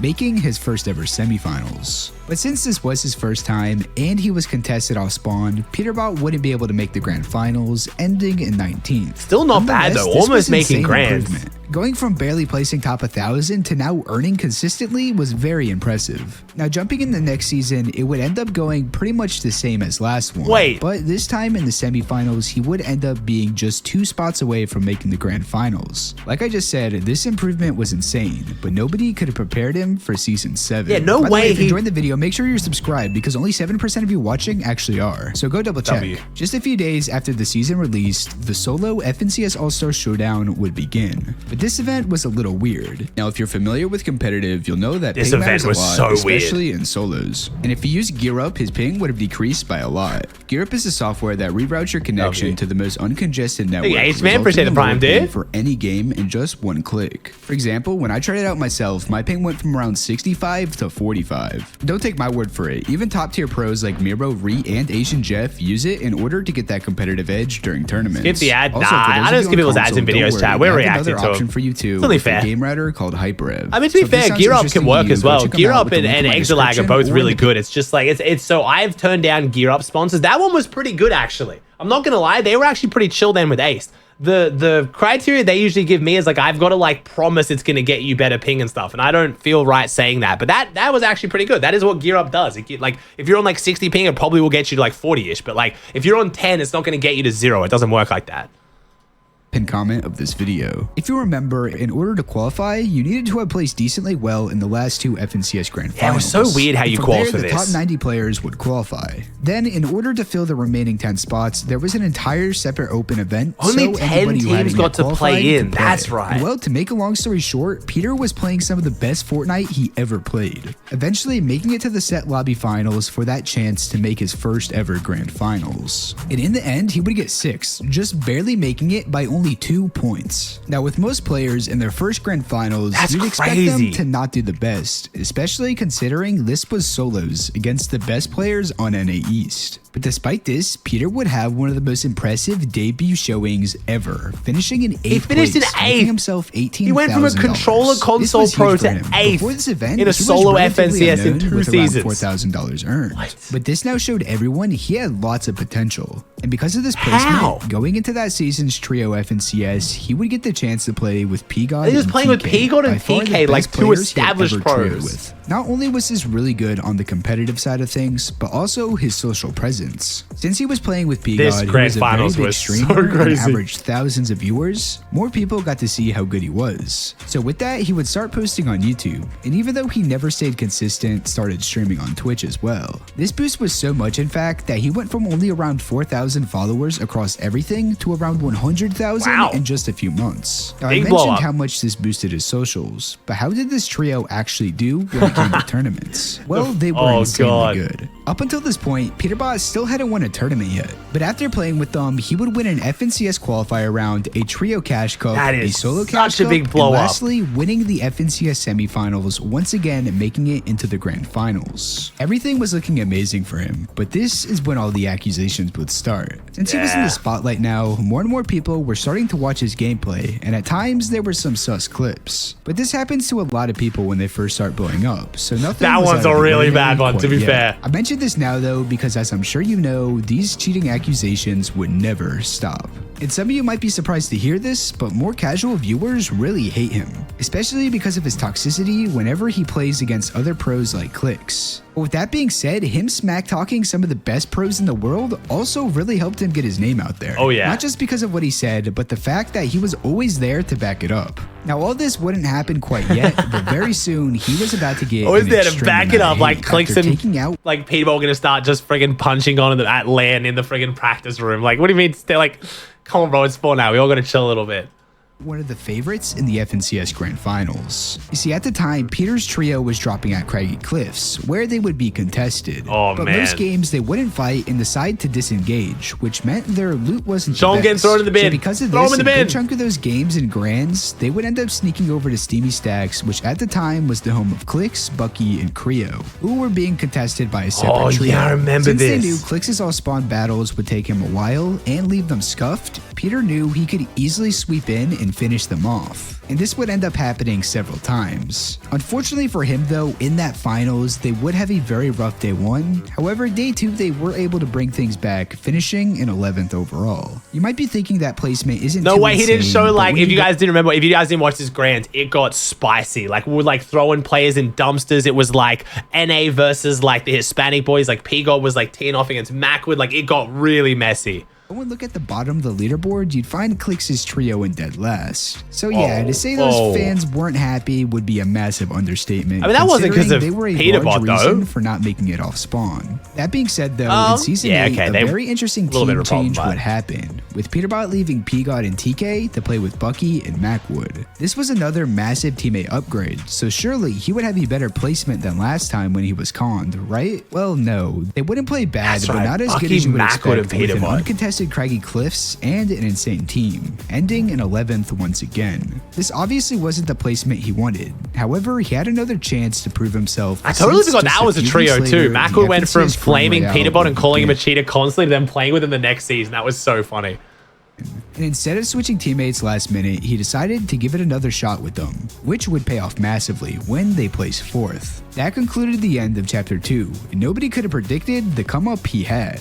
Just to put in perspective how much he had achieved in such a short amount of time, Peterbot went from having around $4,000 earned at the beginning of Season 7 to having over $60,000 earned at the end of Season 8. And little did everyone know, he was just getting started. Hopping into Chapter 3, the main game mode would permanently switch to duos. But with that change meant he needed to find a teammate. At first he would play with Kanata, and they performed very well, getting a 7th Kanata and Peterbot winning as one well. of the How have I cash forgotten cups. Peterbot But played with ultimately, so they many would people? split. And after trying out with a few other pros, he landed on Quanti. It was also around now where Peterbot would really start to show off how insanely good he was at fighting. Everyone knew before he was good, but this season he would take it up a notch, casually dropping over 50 and sometimes over 70 kills during every single solo cash cup. And when it came time to FNCS, him and Quanti would perform extremely well, making it to the semifinals. But after the first few games, they found themselves in an awful spot. This time around, you either needed a win or to come within the top 6 next most consistent teams in order to qualify for the grand finals. Ace is summing it up really When well. it came time to the final game, there was no physical way they could make it off of consistency. They needed to win.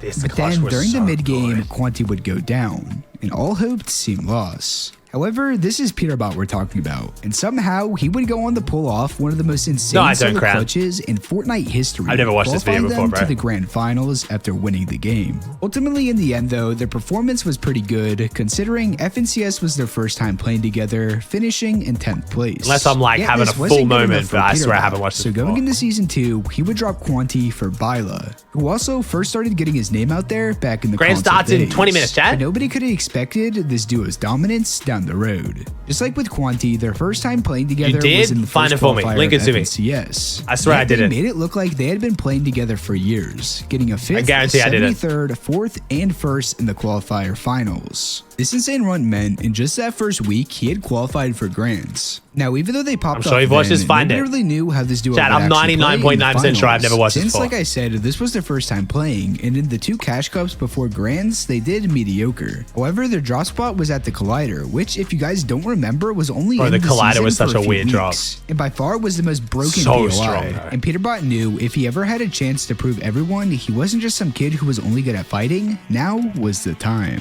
Hunter, we gotta get on this. Wait, Dad, go, go. Hunter. Dad. Hey, calm down. Your box, 200.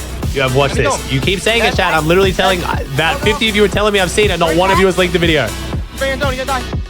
No. Let's go, I think you were all mistaken. You're right. It makes the T1, bro. Nice, Peter. Great game. Keep that going.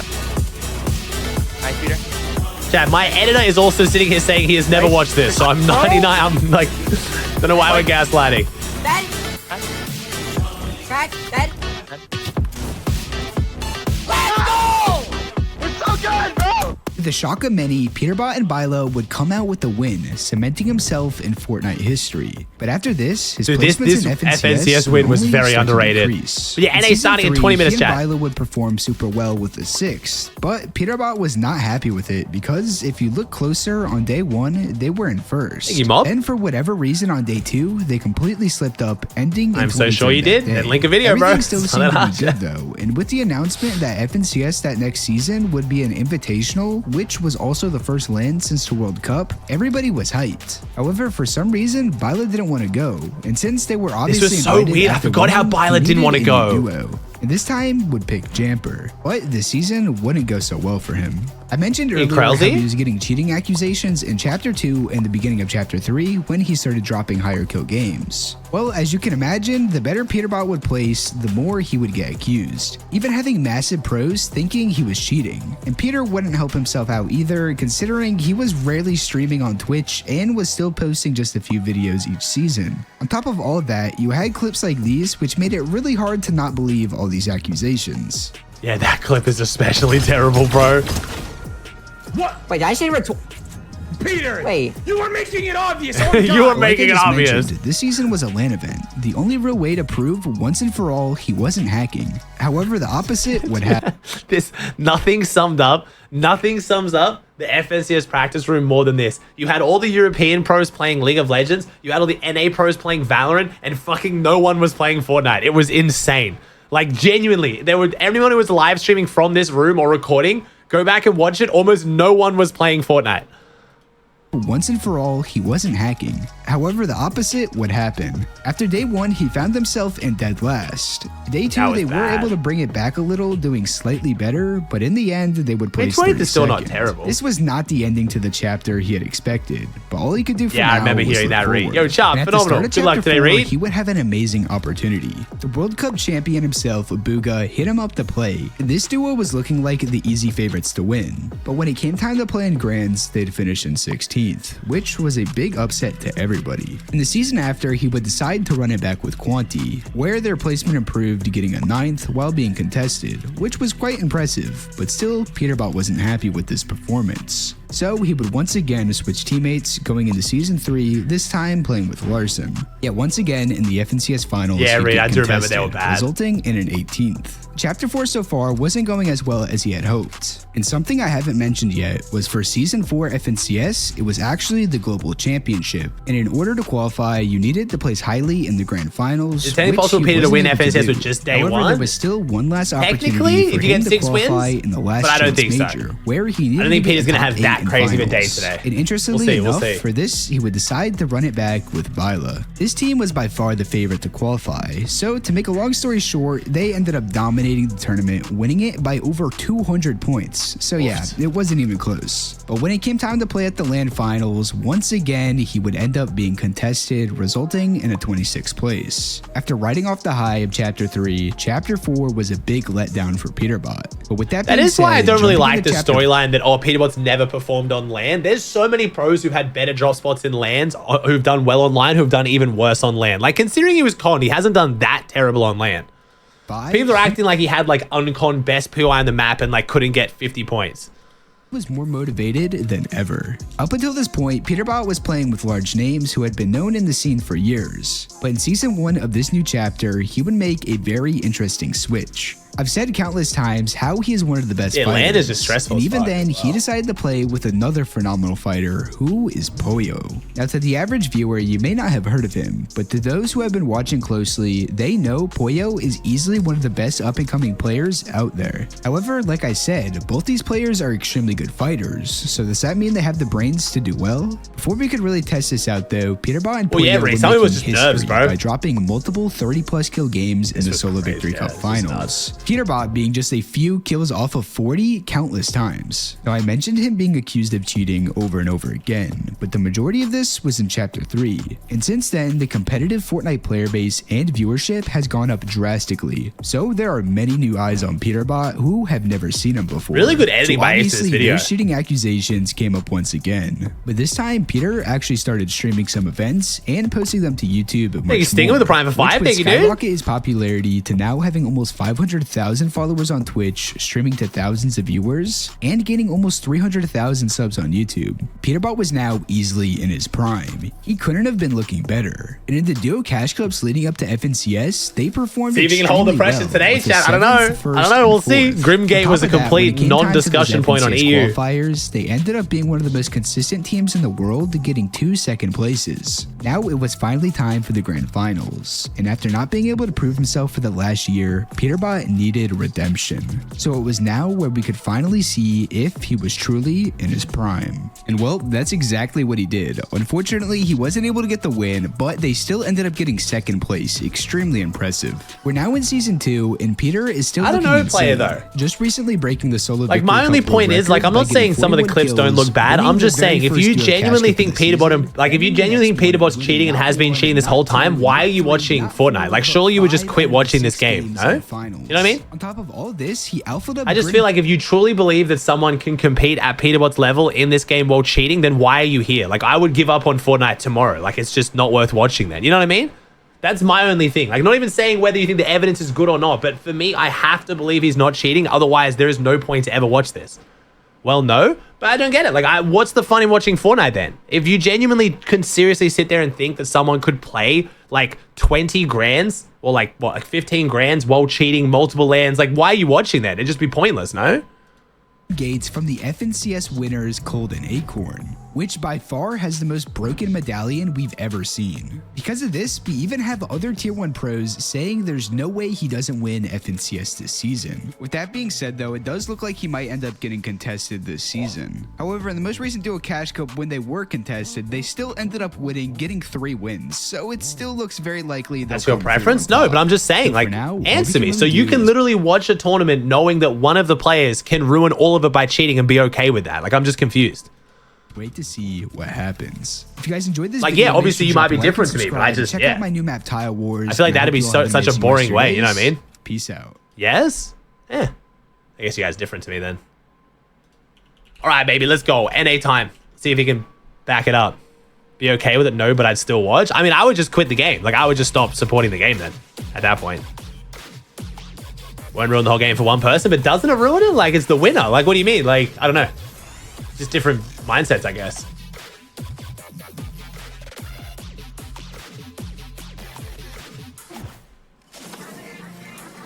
All right, chat, we've got NA starting in 12 minutes. Hell yeah. So, we will, what I got to do? I got to get my predictions going. All right, we've got to figure out which teams are on the predictions. We've got the drop board. We've got to get the drops map going.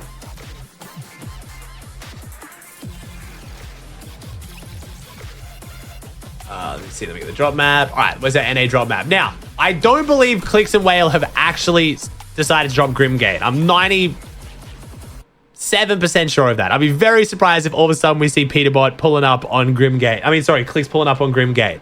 Very, very surprised. But this is our drop map as of now. Pretty sure. So we've got some big teams. So my top 10, in case you guys missed it in my video this morning.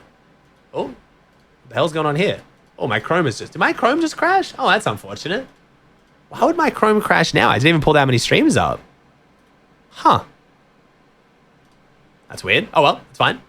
Sorry, chat. Let me grab that map back up again. All right, there we go. So my top 10 is... Thoughts on Chavi? I mean, Chavi got unbanned, bro. So obviously nothing was going on there, man. Don't know how he got wrongfully disqualified, but Chavi's back in playing, bro. He's dropping up here. So my top 10 for NA was Peterbot Poyo, Cooper Kanata, Reet Ritual, Ryzen Omzo, Barker Pars, Acorn Cold, Clicks and Whale, Bryson Bolt, Sphinx and Threads, and Booga Ages. And now after seeing how well Thomas and Queasy did this morning while triple conned at Mount Olympus, I'm even more confident in Booga Ages now. I had Booga Ages like just top 10 because I thought being conned here would be a nightmare for him. But honestly, I think Booga Ages can definitely get the better of Zeus and Pikes. And if they play as well as Thomas and Queasy, looking good. If you guys missed EU this morning as well, one of the biggest changes, 2 big changes. Grimgate was basically a non-talking point. Mustache and Malabuka are in 8th. They did well, but they didn't really like dominate the game or take high ground at all. The other change, though, is the wings. We saw so many teams, including Swizzy's team, who's currently in 1st on EU, using the wings. So teams like Booga and Ages, who are looking really, really good with the wings already, I think could do even better. We'll see, but the wings were looking really strong this morning, so we'll see. But we got Peterbot Poyo conned by 1 team, so we'll see how that plays out, Peterbot and Poyo.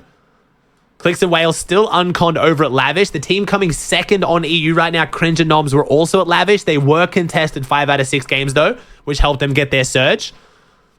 NPen and Pump Chat aren't in my top 10 because the drop map makes it look like they're uncontested, but I think I think one of these 3 teams will definitely start dropping on them. I could be wrong. If NPen and Pump truly get this loot without having kids land on them every game, I definitely have them top 10, but I just don't think they will. Dukes and Mero, very underrated pick that I just haven't seen enough from, but Dukes and Mero could easily pull off a top 10. Vive and Chubbs, again, another really good team, but I don't really like their drop spot that much, but I could be wrong about this drop spot being crazy. They are going to get, hopefully, good surge on these 2 teams contesting each other. We got School versus Blake. We got TK versus Cease, because Cease got in on one of the teams getting DQ'd. Faction Walkers also got in because 4 different teams got DQ'd coming into NA's Grands, by the way, chat, so 4 new teams got added. We have Muzz Paper versus Acorn Cold versus Yasir Krizux. Now, on EU, there's only 2 teams dropping fencing, which was Veno's team and Snazy's team. I was very surprised to see both those teams not do as good as I was expecting. So fencing didn't play out as well on EU as what I thought. So I don't know how I feel about Acorn and Cold. We'll see. Apparently, Yasir wants to aggressively push Acorn every single game. So this one could get a little bit spicy. Hopefully, Muzz and Paper can play spoiler. If Muzz and Paper can play spoiler and get a top 10, I would be so happy. We've got 3 teams dropping Pleasant. Hazens, which is our Brazilian team. This is the Peruvian boys. This is their first season playing on NA. Come over from the Brazil region. Going up against Skittles and Vert's team. Then we have IMA Fishy up against Tavern and Edgy, which pretty bad splits, but we'll see how Tavern and Edgy can hold on to that one. We've got our EU boys, Mixon and Paco. Again, a lot of people flaming me for not having them in my top 10. They can't play Duo Cash Cups this season because they're region locked to EU, and they qualified to FNCS by 1 single point. So I hope they pop off today because it's very funny for the storyline of EU doing well on NA, but I just haven't seen enough from them to have them in my top 10, but we'll see. Cammy and Seti have been doing very well on this split today on EU, so the split's definitely good enough, and Mixon and Paco are good friends with Cammy and Seti, so they would have got a lot of their strategies, so we'll see. Sphinx and Threats doing extremely well. This is the current first place drop spot on EU. Swizzy and Vanyak are in first out of Brawlers, so Sphinx and Threats definitely got a solid drop there. Yomzo Rise on their big-ass split can sometimes go against them if teams try to contest them, but we'll see. I think Bryce and Bolt's one of the most underrated teams coming into NA today. Bolt's now on 0 ping again, boot camping in Dallas. Since the servers moved from NA West to Central, Bolt's been struggling a bit, but now back on 0 ping. I'm very excited. I think Bryce is one of the most underrated players in Fortnite. Reet and Ritual at Unconned Railway, doing extremely well this season. Currently, I think the most consistent team this season outside of Peterbot and Poyo. Reet and Ritual have come top 6 in every Duo Cash Cup finals this season and a very consistent FNCS, so Reet and Ritual looking really good. Visuals and Braids, I think super underrated team. I'm excited to see how they go. I wanted them in my top 10, but they just haven't got the placements for it, but we'll see. This is Braids, like, I think 4th grand finals ever, or 3rd. And then Cooper Kanata, obviously the Dig Boys, landing at the yacht before the yacht sailed away. Still really good loot. Cooper and Kanata, if they wanted to, could really play aggressive on any of these spawn fights. They've got 3 really massive spawn fights around them, and they've got the dash water to quickly go between them. So depending on how Cooper and Kanata take advantage of these spawn fights, I think things are looking really, really good for them. Any other team I haven't really talked about here, Chad? Like I said, Booga Ages I have very high hopes for. Hopefully they're going to do really, really well.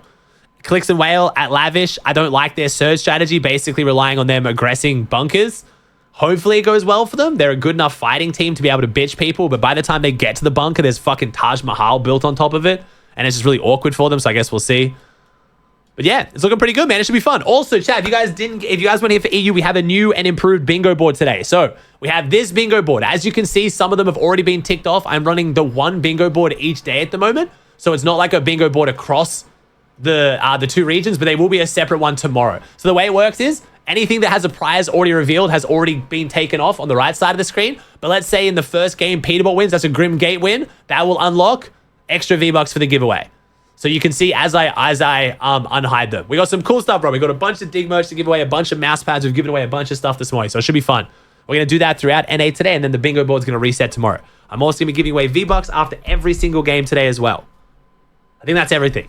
I think we're ready to jump into some Fortnite, baby. All right, let's do our prediction, actually. Let me pick my list for the prediction. Let's do the prediction list. I'm excited, chat. Thanks for joining me. I'm very excited for this.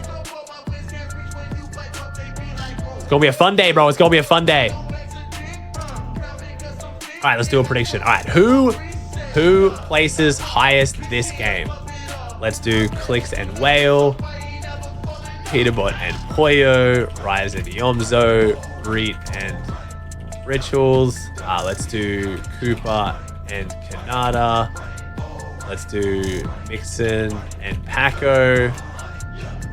Let's do Booga and Ages. Sphinx and Threats. Who else am I missing, chat? Bryce and Bolts.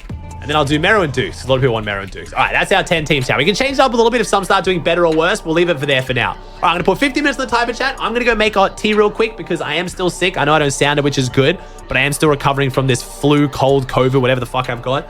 So one sec. Let me just make some tea. I'll be right back before this gets started and we'll be good to go. Score, baby.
going back and forth like it's east and west. But the whole team up, say that's north side. Am I lonely if I shoot the tech? And I'm 10 seasons in, still I'm going ready to go. Look at this. I got my tea. I got my coffee. We're ready, baby. We're ready. Oh, shit. Oh, good. Okay, drop this. Oh, also, chat. This is the music hype-up part. It is, isn't it? It is. Okay, really quickly, chat. If you guys haven't seen, look at this. This is my new Noble chair. We're showing these off at the moment. I got the first one in the world. Look at this clean-ass chair. Look at that. Ooh. W Noble chairs, bro. So this is the Dignitas Noble chair. This is the first one in the world. I'm the only one to have it. They sent me the brand new first one. They're also doing a promotion right now where if you guys sign up for the pre-order for them, you get 15% off. So exclamation mark Noble chairs, you want to fill it out. It also comes with the and then another 6 tomorrow. The magnet. If you guys don't know, if you guys are CS fans, this will look familiar. It's basically a throwback to their Katowice sticker, which if you have it in Counter-Strike, I think I saw one selling for tens of thousands of dollars. Nice little cool detail, but it's all stitched on the back. It comes in a box, super easy to build. It took me like 5-10 minutes. Big W, heavy vouch. You guys know me, I love my regular chair, but I'm actually loving this Noble chair. How you guys feeling? By far the nicest looking chair I've ever owned, without a doubt. Games separates us and an Axe of Champion holder, a new FNCS champion. Or Vivid looking snazzy, looking schnazzy.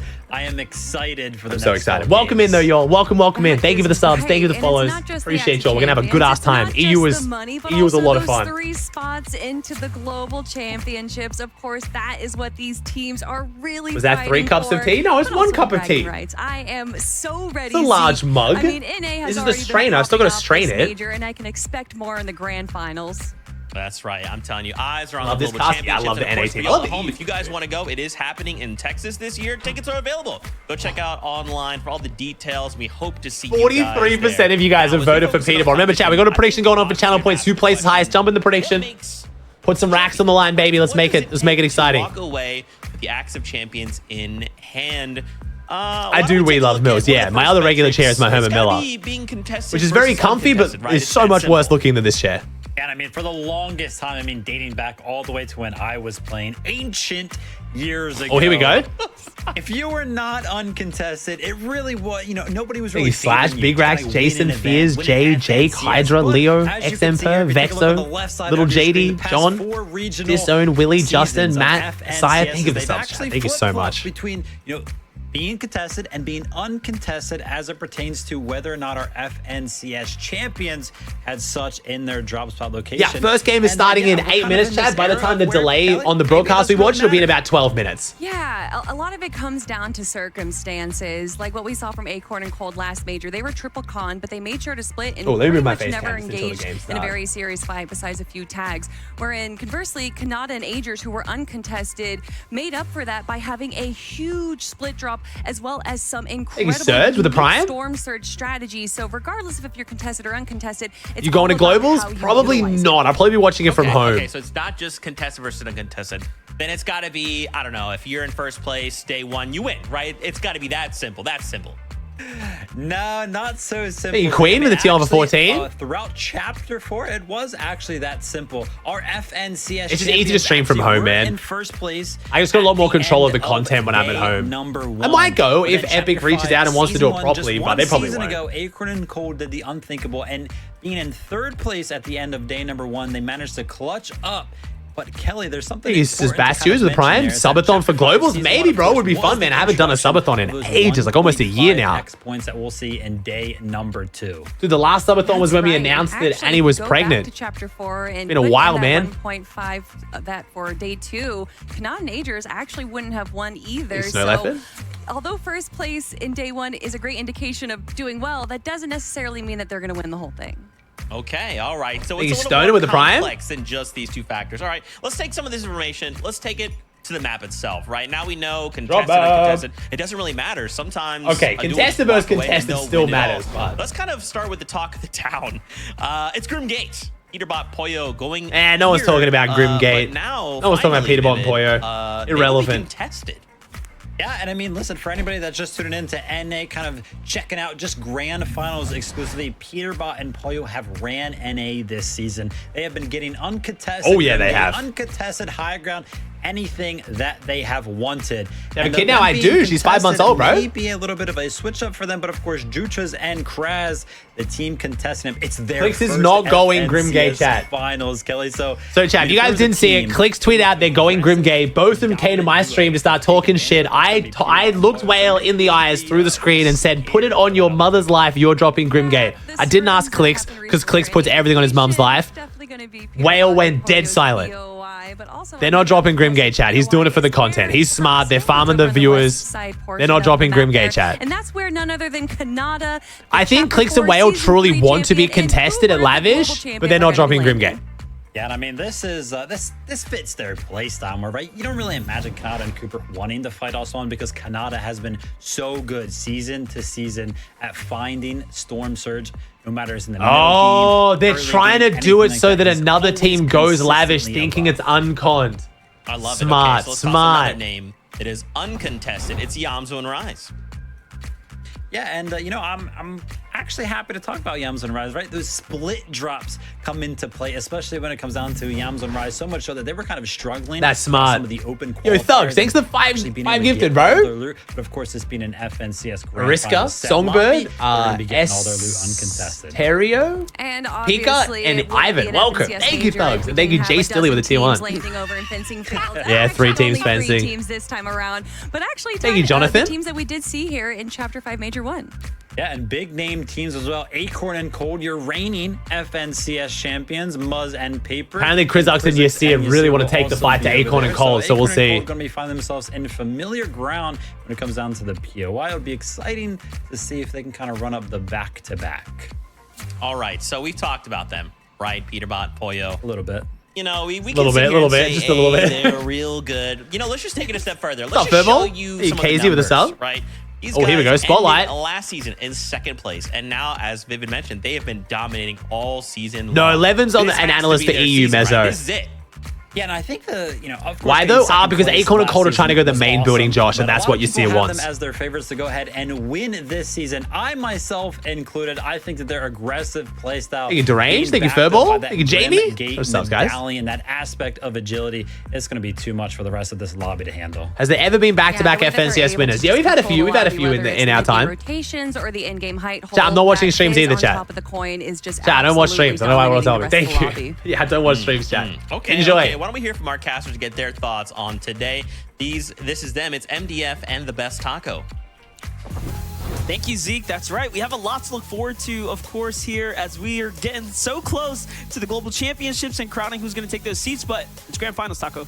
It's Grand Finals time, baby. Yo, Jamas, thanks for T1, homie. Everything so far in Major 2 has really been building up for whether teams are Whale went back-to-back on West. Everybody has been trying to figure out their surge strategies leading up to this big weekend. Yeah, that's right. So there's going to be a lot of crazy competition. Tom. And NA is loaded with the who's who of competition, as we all know. So I couldn't be more excited, Zeke. Yeah, Chad. I'm pretty sure Peter's stream is just centered watching replays anyway. So you can watch that if you want to. Feel free, please. But yeah, I don't watch streams anyway, Chad. We watch the broadcast so we can follow all the teams. Of who could win and walk away champions is Thank you, Affiliate, with the tier 1. Thank you, Reese, with the tier 1. Going to the Global Championships. So let's talk about who can Booga got the 3-peat back-to-back themselves that spot and take a seat on the bus going to Global Championships. You whack with the Prime? You know, let's start off with Iamzo and Rise. Kelly, you know, these guys, though they haven't had the most stellar qualifiers, have they kind of fixed what they've needed to possibly end this weekend in top 3? Vivid looking very bangable. Qualifiers in Major 1 as well, but they still performed absolutely incredibly in day 1. I'm going to win game 1 just to spite you for not putting me in predictions game. You know what, Muzz? I'm going to hit you back with, I'm going to hit you. Muzz, you're the best team ever. You're the best player I've ever watched. If anyone's going to win this game, it's going to be you. I can't see a single other person winning this game that isn't you, because you are looking so good to win this game. And me, Aussie Antics, putting everything on the line would be so shocked if you didn't win this game. So obviously with the current Get shit on pussy. it definitely favors them. One thing to always keep an eye on when it comes comes getting shit to on spawn now, chat. Watch. It's strategy. It feels like every single time we see them in a set lobby, they come up with something that is just like nobody else has. It's really over. And they always do such a good job of keeping it hidden. So I wouldn't Homie's children are cursed now. Consistent Yet to be born children are going to be living with that curse. But of course, Kelly, the one thing that kind of surprised us last weekend was their Talent, thanks for finding, dude. Opportunity to go ahead and not only take high ground, but also a victory royale from the well-respected Peterbot and Pollo. It was something that definitely surprised a lot of us, but I do want to speak on what you were talking about of how smart they are as a duo. I'm excited to see how this goes, man. Dude, I'm so excited for NA. I'm even more excited for NA after watching EU because so many of the drops I thought weren't going to work worked, and like Grimgate wasn't even that crazy on EU, but like, is it still? Oh, I'm so excited, bro. Some shots, not the elimination, but just it's those. Oh, chat as well. Sorry, Matt, my brother just messaged me. So if you guys haven't seen, I've launched a new business with my brother. It's called arcaloot.com. We're selling some sick-ass mouse pads, and we're doing our first ever promotion giveaway, whatever you want to call it, on top of the giveaways today. If you use code FNCS at checkout, just FNCS the letters, you will get 20% off. That's only for the first 20 people who use it. So if you guys have been considering buying some stuff, my brother's been gassed up watching his first ever FNCS. He's been modding chat for me, and he wanted to do something cool for you guys. So if you want to order a mouse pad, you get 20% off the first 20 people who order it. So it's arcaloot.com, and then just use the code FNCS at checkout. We got some sick-ass mouse pads, less than 40 bucks. They're all designed by my brother's fiance. All the management's being handled by my brother. Little family business. If you guys wouldn't mind supporting it, I would appreciate it. Thank you. I would actually make it to all 12 of the end games over the course of this grand. We are giving away more mouse pads though. We've already given away 3 today, Matt. 2 or 3 as part of the bingo board. They are one of the major prizes on the bingo board. We've already given away 3. 4. We've only got 1 more to give away. We're resetting the bingo board tomorrow, so. And I love this. Towards the end game, in game number 2 of semis day 3, they see that it's going over a Hey, Crafty with the Prime for 17. Thank you, dude. We are going to do other products in the future, but right now it's just sick-ass mouse pads. We're going to work on some clean stuff in the future, though. Don't worry. We've got big plans. Going under the bridge, and you can Hey, Hunter with the Prime for 2. Anyone near them, just one player right behind them. This allows them to box up in the metal. You Colin with the Prime? They use this to be able to control the rest of the lobby, grabbing great eliminations. But this part right here is really what sticks out to me. Also, chat, that sub goal, in case you just got here, that's for tomorrow. So we're doing already an 18-hour stream tomorrow, potentially 20-hour. Why do we need to go for them? We're gonna win regardless. We have the splashes. Don't go too Subs have been going insane today. I appreciate you guys. Thank you so much. It's not knowing when to fight that makes these top players. It's knowing when to not fight. Ooh. Ooh. Okay, I like it. Okay. Let's talk about another duo. All right, let's put them on the radar. Clix and Epic Whale. Of course, they've already been on the radar, but I think because being grand finals, I think we have to be a little more. This is day 1, chat. We're about to watch day 1 NA for 6 games. So though this duo has been performing very well, guys, I feel like one of their biggest struggles is actually Storm Surge. Ooh, yep, yeah, true, fair. I mean, listen, everybody, when they're talking about Clix and Epic Whale, and it comes down to their Storm Surge, it's like, well, if Clix doesn't have a sniper rifle, then they're I don't know why Clix doesn't run the DMR more, though, bro. He'd be so good with the DMR. Rifle, which, by the way, he's super good with. Thank you, Blitz, Zico, Charlie, subs, guys. Kind of putting themselves in positions to actually box fight, get really, really close with other duos around the bunkers. Yeah, pretty much all the streamers are doing the same delay as the broadcast, so. I don't think it's going to be too much of an issue once oh, nice, Karamos. Thanks for using the discount code, guys. Thanks for being on Smarkaloo. Appreciate it. They're so good.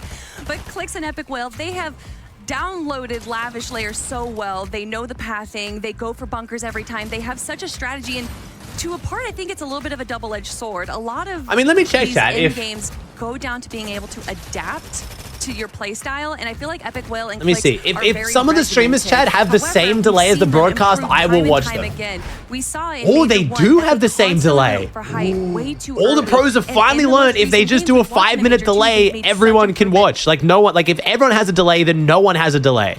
Like, because they're not going to talk to their chat anyway. Like, this is what Apex has. I've been asking for it for the longest time. Apex has a standardized 5-minute delay. It's a little no-name duo who already have a spot to globals, by the way. Where you have to stream with a 5-minute delay on, so everyone's on the same delay. It is an interesting question if we're going to wonder if they're going to be able to make it into the top 3. It's about a 4-minute delay on main. And being the reigning Major 1 champions, they're absolutely so we can watch some of the streams, chat. We can watch some of the streams. Peterbot and Pollo by 100. It's going to be a little bit awkward for some of the teams who have even less of a delay, but oh yeah, no, they're about the same delay. Hell yeah. Are they going to take a bit more of a relaxed stance in their games today because they already have their ticket to Texas? Yeah, they definitely should be. Oh my god, they all actually have like very similar delays. Hell yeah. I'll tell you what, the lobby should not be oh my god, this is looking so good in the lobby. And if there was any duo that I think could potentially get the most eliminations in one of these, we'll probably still watch the broadcast for the most part, but wait, what's visual stream again? Wait, why can't I? Is, I want to say second. How have I forgotten visual stream name? Oh, you were doing really good. Apex is a 10-minute delay, isn't it? Wow. Same thing though. They all got the same delay. We saw some double elims. So we got chat. Chavi,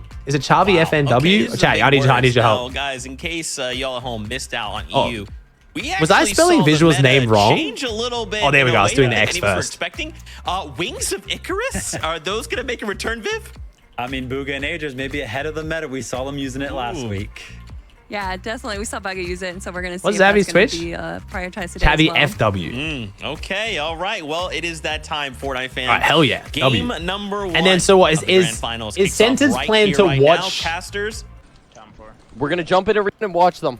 Is Sentence okay, so Sentence not really gonna so we might see if Sentence focuses on Peterbot, like only in replays, it might be worth having him just to follow that storyline, but we'll see. Okay, so they're jumping into games now. Okay, all right, let's see if Clicks is con. Okay, Kanata's actually got more of a delay than the broadcast, actually. All right, sweet. For me. Yeah, I'm guessing you guys don't mind watching a bit of broadcast. I'll move my face cam up. The only problem is I might be blocking their face cams, chat.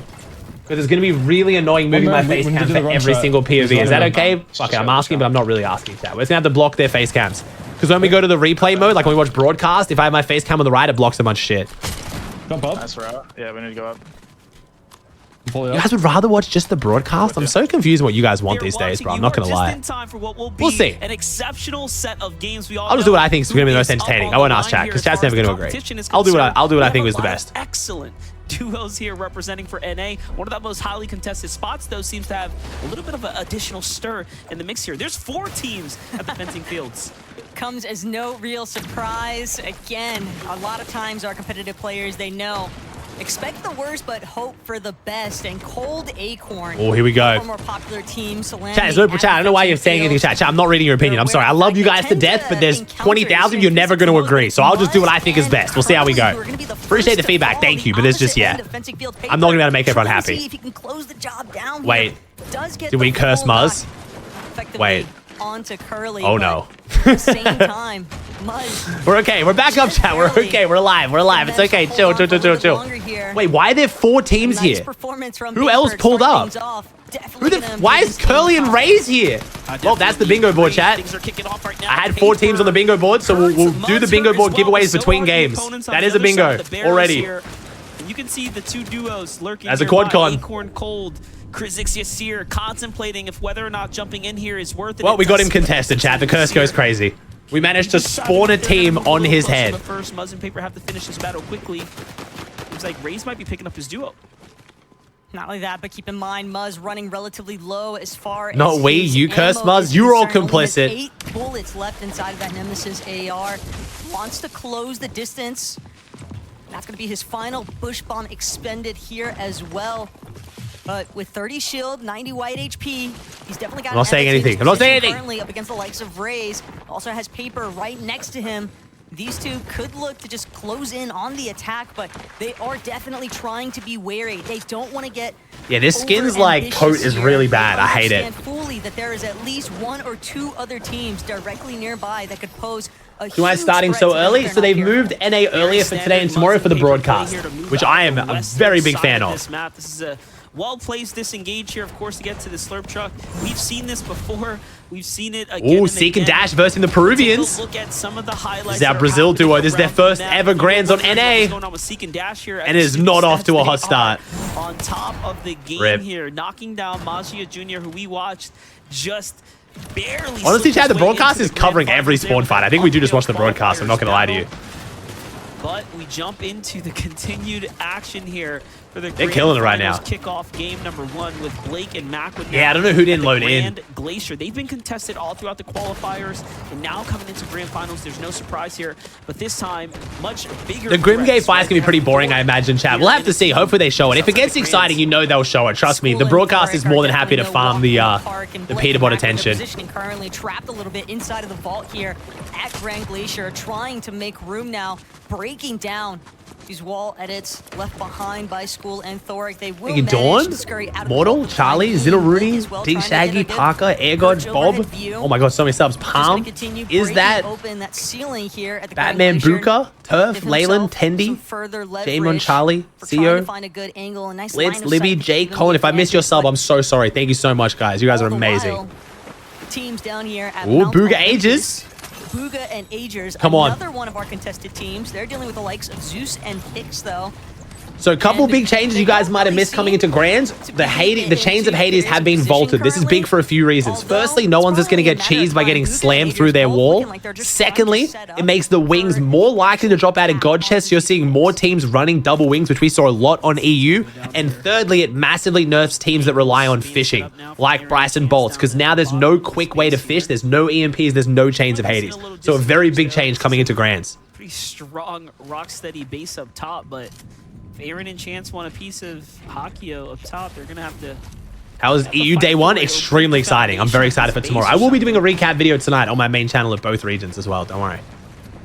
It's real early to be setting up Surge base like that, though.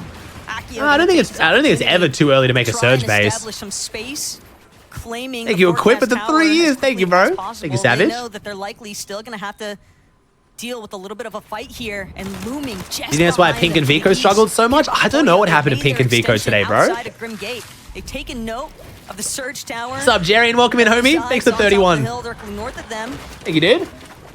And if there's one thing that Peterbot and Boyle So any broadcasted NA tournament going forward, Jerry, and they've moved to earlier. They made it 2 hours earlier, but only the broadcasted tourneys. This team, sure has their eyes set. Yeah, so we're going to have the highlights video on the Extra Antics channel tomorrow of both regions combined. We're also going to have a main channel video breaking it down a bit more like analytically.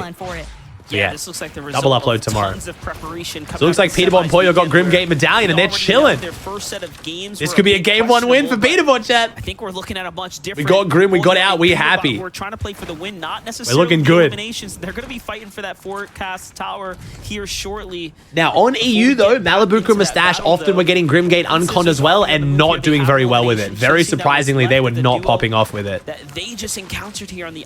Oh, Clix has taken his fight. If you guys haven't seen how Clix's surge strategy plays out, this is basically it. Having to fight for early bunkers. This is how they get their surge and how they get their loot. I'm at 270. Okay, 30 seconds, let's go.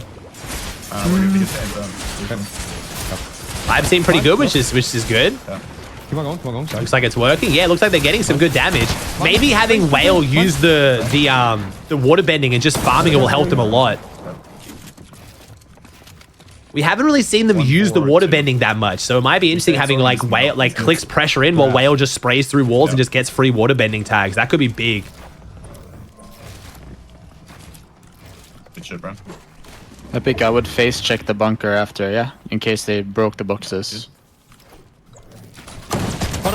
Nice, we're so fucking good. What the fuck? 400 above. Hell yeah, great start. Really good start. What are they doing? I mean, go up on you. Is the water bending mythic that good in comp? It is, bro. It's pretty nuts. Cammy and Seti were abusing it today. Infinite ammo, fastest bullet travel time for Surge, and it shoots 3 bullets instead of 1 at a time. It's very good for Surge. Is there a new team? Yeah, there's a new team. This will also be a bunker grief for the bingo board, chat. We are storm camping the bunker. They're gonna jump on That's us. 2 bingos already. Because they're gonna fizz and just jump on us, and we can just piss on them.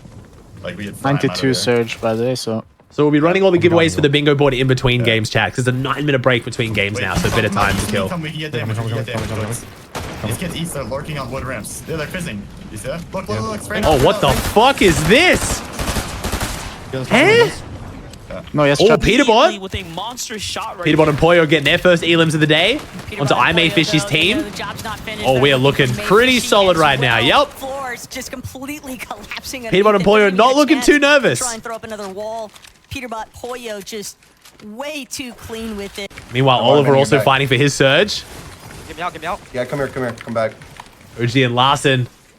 Pretty rough start for the duo. Their drop spot is absurdly terrible. I'm not surprised at all. We could boom out of the water bending kid, by the way. Or you still could. And then we could chug. Oops, sorry, missed it. You just wing out to the right. Clix and Whale still fighting in zone over this.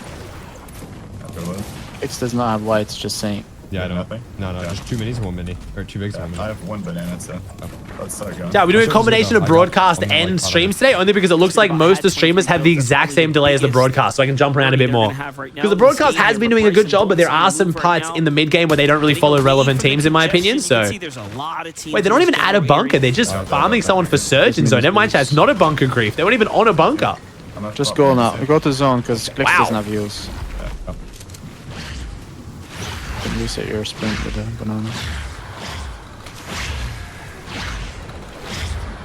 Are we going into campfire too or no? Yeah, if it's there. Oh, they were in a bunker. We're in Okay, a they just had spare, to leave by it. the way. Okay. I couldn't see the mini-map. It's too hard to tell where the bunkers are on the mini-map. Never mind. Okay, they were on one. I thought it'd be a bit strange for them to be fighting that aggressively, not in a bunker. I think it's here. I don't know. Yeah, they took it right. They're on the camp. Let's just go around left. All right, Clicks and Whale strat in zone. This is going to be their biggest issue this weekend. Is going to be that surge strategy. Themselves getting tagged up. Faction Walkers.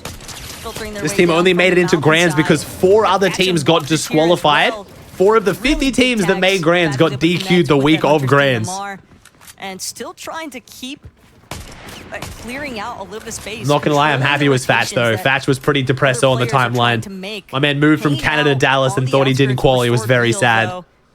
It's not going to be an easy feat by any means, but oh, pump and end pen. It'll definitely set them Team up. I was doubting based on their drop spot situation, but it looks like they are walking out with very good loot so far. A great loadout. Oh, Pump's struggling with the water bending though. It's gonna pop off here on Monster. And I hope end pen and Pump go crazy here, man.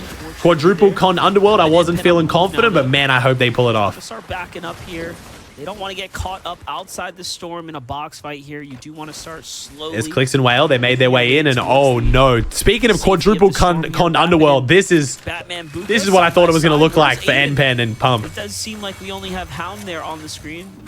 Wait, Aiden is still alive. So Epic Whale and Clicks have given up the bunker. You pony the tier 1. Aiden and Hound to stay in the game, and it seems like Aiden and Hound. There's 2 different jobs. Quad con, yeah. Underworld and fencing, it looks like. Here, wrapping wide around the outskirts. Look at the subs chat. Thank you, Jivo, Alex, Facility, Pony, Mind Goblin. What's up, dude? 32. MZ, Skeppy with a 37. Z-Blizz, EBK, Biters, Ryan, Tom, KD, Cleos, Jivo, Fortnite viewer. Oh my god, thank you so much for the subs chat. Thank you. Oh, Risey Omzo versus Booga Ages for the bunker. They're looking to take that crown. Big fight. It's not going to be an easy fight. Very big fight.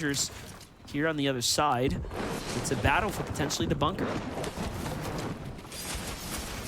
Is this your record subs in one day? I think it genuinely might be, and we're not even doing a subathon. You guys are insane. Likely just having established a little bit too much space. And that's going to cause Booga and Agers to feel a little bit more uncomfortable because the longer they extend these engagements as well, the more opportunities. And these bunker fights, I don't know, man. I really do hope the bunkers aren't in next season. They're not my favorite mid-game objective. I much preferred the cash fights. Of the bunker to take advantage of. Rye's going to waste absolutely no time heading over to that weapons mod bench. Wants to make sure that he gets all Acorn Edgy, ex-teammates right next to each other. That he prefers. That little bit of gold as well from inside of the bunker. Definitely going to help him. If next season's Fallout, we're definitely getting vaults. True. Very true. Aren't they like the same though? The way the bunker is like underground so you can like pin teams in but you can't get into them and they can't get out makes a lot more boring of a fight. Because the cache was above the ground, it was more about box fighting. The bunker, you can literally just sit there and hold a right-hand peek and just camp until one of you dies. It's a lot more boring in my opinion. But you're right. If we get a Fallout... We're doing seared salmon with wilted spinach and wild mushrooms inspired by the seared salmon entree with spinach. This cute little guy. My favorite thing in the kitchen is a mini chop. I thought it was me. It's Asta in a mini chop. So champagne vinegar, and then I'm gonna blitz it up. Pretty. Mushrooms. Yeah, we have some beautiful salmon. I can tell that you cooked this with love, because love is in the details. Just like Fancy Feast. This summer, experience the next frontier in footlong snacking. Introducing new $3 footlong dippers. Chicken and cheese, pepperoni and cheese, and double cheese. All with your choice of dipping sauce. The world might not be ready for them. But at $3 a pop, your wallet definitely is. Find the dip that hits at Subway today. Next season is definitely going to be vaults.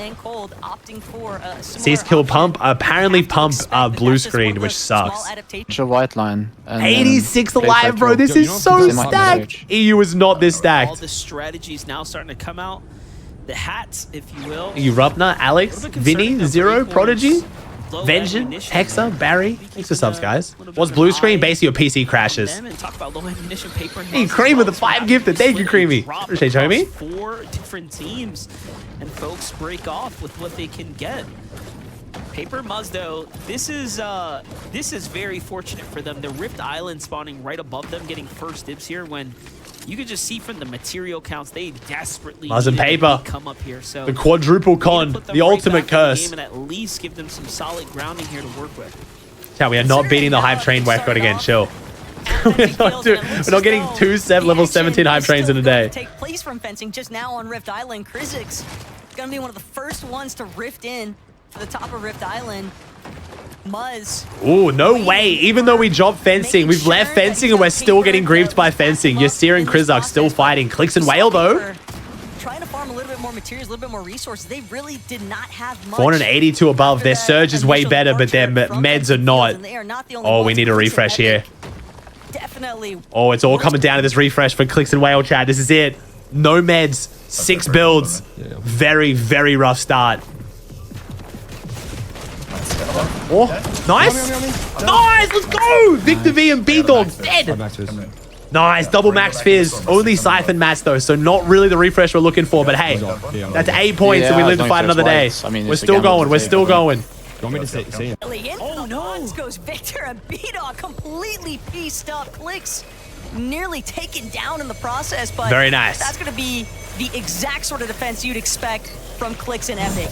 Oh my gosh, we have to actually watch that back one more time. Take a look at how Victor took this sidewall and B-Dog. Nice flick, nice flick from Clicks. Went so that looked even. That didn't even look as impressive on replays. Was incredible and hit the shot. So there's 12 games this weekend, chat. 1.5 times point multiplier tomorrow. So technically there's like 9 games worth of points tomorrow if you want to think of it that way. Top 3 teams at the end of this make land. Have to dive on the next team that's nearby, and it could be NPen, it could be Bacon, it could be Caesar Jack, right? Ooh, NPen. They need a battle. Damn. They need some material. Pump crashing so disastrous for NPen and Pump, but so good for Clicks and Whale. That's the refresh we needed. Huge. Out of the big ditch here, if you will. That's big. Damage. They now have the points, but they need everything Raise else. Crash 2. Damn. Top 3, chat. Top 3 on NA, top 5 on EU this season. Make land. One of our teams barely clinging on for dear life. Oh, Thoric and Bolts. Oh, Blake misses the shot. Perfect opportunity. If they can close this one out, but Macwood's going to be the first to fall. Do you like the 1.5 multi? I do. It's not so much where it makes day 1 feel pointless like the 2 times multiplier did, but it's enough to make it exciting and still create a cool storyline. I like the 1.5 multi. Getting his off successfully onto Macwood, but Blake, he's got quite the investment so far. He knows that W Blake is under so much pressure currently. And sure enough. Oh, sorry, not Thoric and Bolts. Thoric and Bacon. Wait, no, not Bacon. Who is Thoric playing with? Things are definitely still it's Bryson pretty Bolts. tough here. The shield Who's playing with Thoric again now? Not ideal in the slightest for Blake and School Macwood. and Thoric. That's defense there, though. Blake clutching up. Bolts and Thoric, the old duo. Really been on a bit of a hot streak, finding his moments all throughout this FNCS. Jumping in with Miro. Oh, Yomzo and Riot just took down someone on Surge. Don't know who that was. Difficult time. How's Peterbot looking? That's Peterbot looking pretty good. Peterbot, nice loot. Northwest side of the map, looking really good. Peterbot's looking really, really good. Up and now an additional one as well. Finding themselves a bit of damage here. As the pressure continues on the lobby. And look at Cease playing, Cease is playing with Jack, really trying to come together for Yamzo and Rise right now. This is that consistency we were expecting out of them. And bro, I hate the flushing toilet. I hate it so much. Fortnite normally do such a good job with their sound design on guns, and oh my god, the flushing toilet is not it. Use on rotate Clicks, otherwise you're fucked. No. Alright, Clicks and Whale in a decent spot now. That refresh was huge, and Clicks has forced my stream to crash. Bro, why is it only Clicks, bro? I'm about to not watch streams just because of Clicks. I can't figure out what it is, bro. I genuinely can't. Clicks, for some reason, crashes my Chrome. I'm not kidding. We have proven this conclusively now. I will not watch Clicks for a week, not crash a single time. I watch Clicks for an hour and I crash every time. Every single fucking time. Longer here. They find themselves currently 40. It's only his stream. I don't know why. Oh, Booga and Ages jumping on a mini shed. Oh, Cam takes down Booga though. 1v1 for Ages. Cam with the slam onto Booga. Zero opportunity for Agers to actually look to strike onto Cam just yet. But the revive could be a real possibility here. Booga still lurking just behind the corner. Agers can hear Agers can do something. He knows he's about to have rough first game. OG takes down Reeds. Oh shit. But now the shots, Dukes goes down. Mero's still up. Teams from across the way. Ager is going to lose Booga in no Oh. moment of a revive. Oh, Ager's Booga go down. Rough first game. Like that, Cam barreling through the doorway, eliminating. Cam gets the banana off. Ager's. Nice. Mini Shed lives on. Some power players to be taken out of the conversation here in game one. That was a huge So close. fight for both sides. Cam's You gonna know have to what? fly here. He's gonna have to do the Respect short Cam right there, pad. Stepping in when it mattered, but Oh no. Very bad short pad, getting clipped unfortunately. there when they had the damage that they needed. See if Cam can get his Cam's way got in. A lot to work towards now. Look at how many Losing players some are on big the teams. move Look how right many now. teams are in zone, bro. What the We're gonna fuck am start I jumping looking at? into Holy capturing NA up to other Fiesta, fights bro. that Why are we all here? Going on here, Get but in, boys. Cam finds Why himself are we a all knock here? I before know it's because getting of into the Rifts, but here. jeez.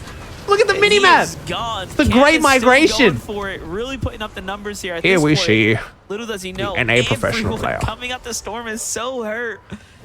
That is the damage, the pressure of the Storm surge. Why do we right have there, so like many I've teams never in seen zone, it. bro? Everyone in the sky just absolutely battered, it seems. And it's only Cam's- going to get worse here. That's The it, still going, elimination never will mind. finally count for Cam The West just in Classic, time. legit. That was the West Classic for sure. Why does this look laggy? EU wasn't laggy at all. Sort of rampage. EU had literally like zero lag, and As they trickle in, did we just show one Tank elimination, after make that crashing? 2, and a possible 3-piece on the horizon here. Miro and Dukes have certainly. Oh, Visuals come to almost play won that after here Braids today. crashed. How many Visuals, people crashed the this next game? one to fall, and Pump crashed. that's gonna Braids be an crashed. easy Tank rematch Casino just situation crashed. there What's for Miro happening? onto Dukes, but a nice Because Blast is little based in EU. That would make the position spectator look in that laggy. It wouldn't series make of the game engagements. And laggy. not only that, but Miro and Dukes, they might even be able So maybe it to is just the spectator, but that looked like it was actual game lag. I don't know. We'll what see. remains here at Fencing Fields. Keep in mind, a decent amount of teams still have a good range to go before they find themselves in that safety net of the Leaks zone. and Wales still looking okay. One build, not the greatest, but thank you, Lovato, Roxy, OG Nana. What's up, Nana? Thank you, Vazy, Dums, Uxie, Chess, Perry, Evie, Doja. 500 biddies from Pear. Thank you, homie.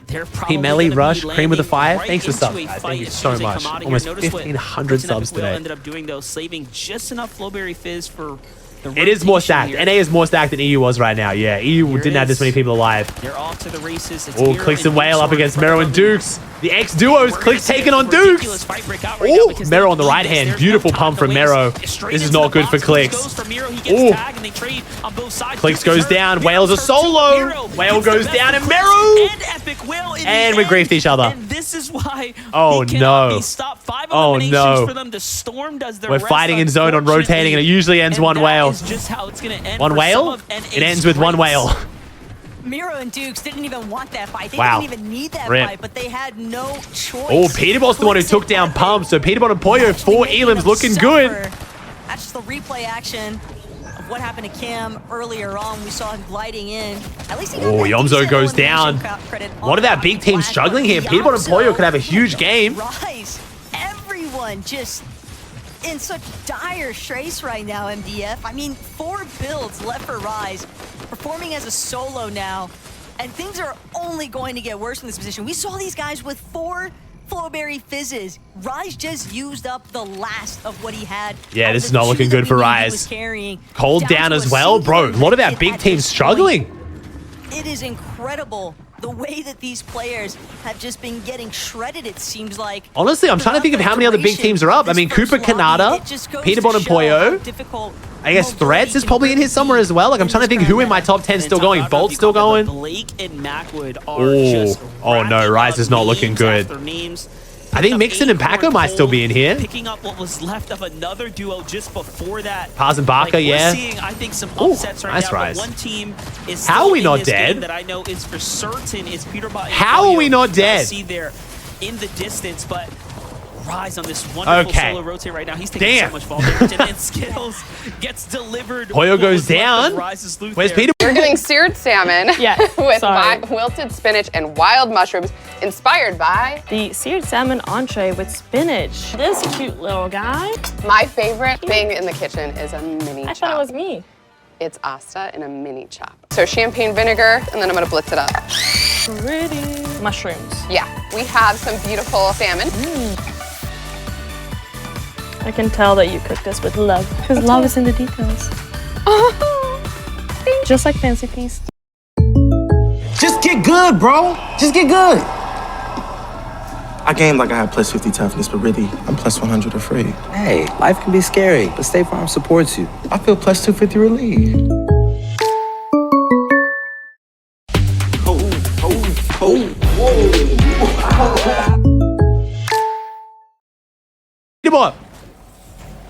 Poyo falls. I'm watching the feed. It doesn't look like he's been fully finished though. So maybe it's just a knock. Kanata takes down Walkers though.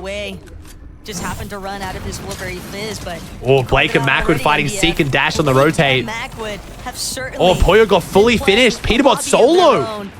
Nice elimination cleanup. Leaderboard's gonna look very different here after game one than what a lot of us were expecting. Wow. But 5 eliminations still racked up for this team. Definitely a nice amount of points if he's able to make a good run in this late game.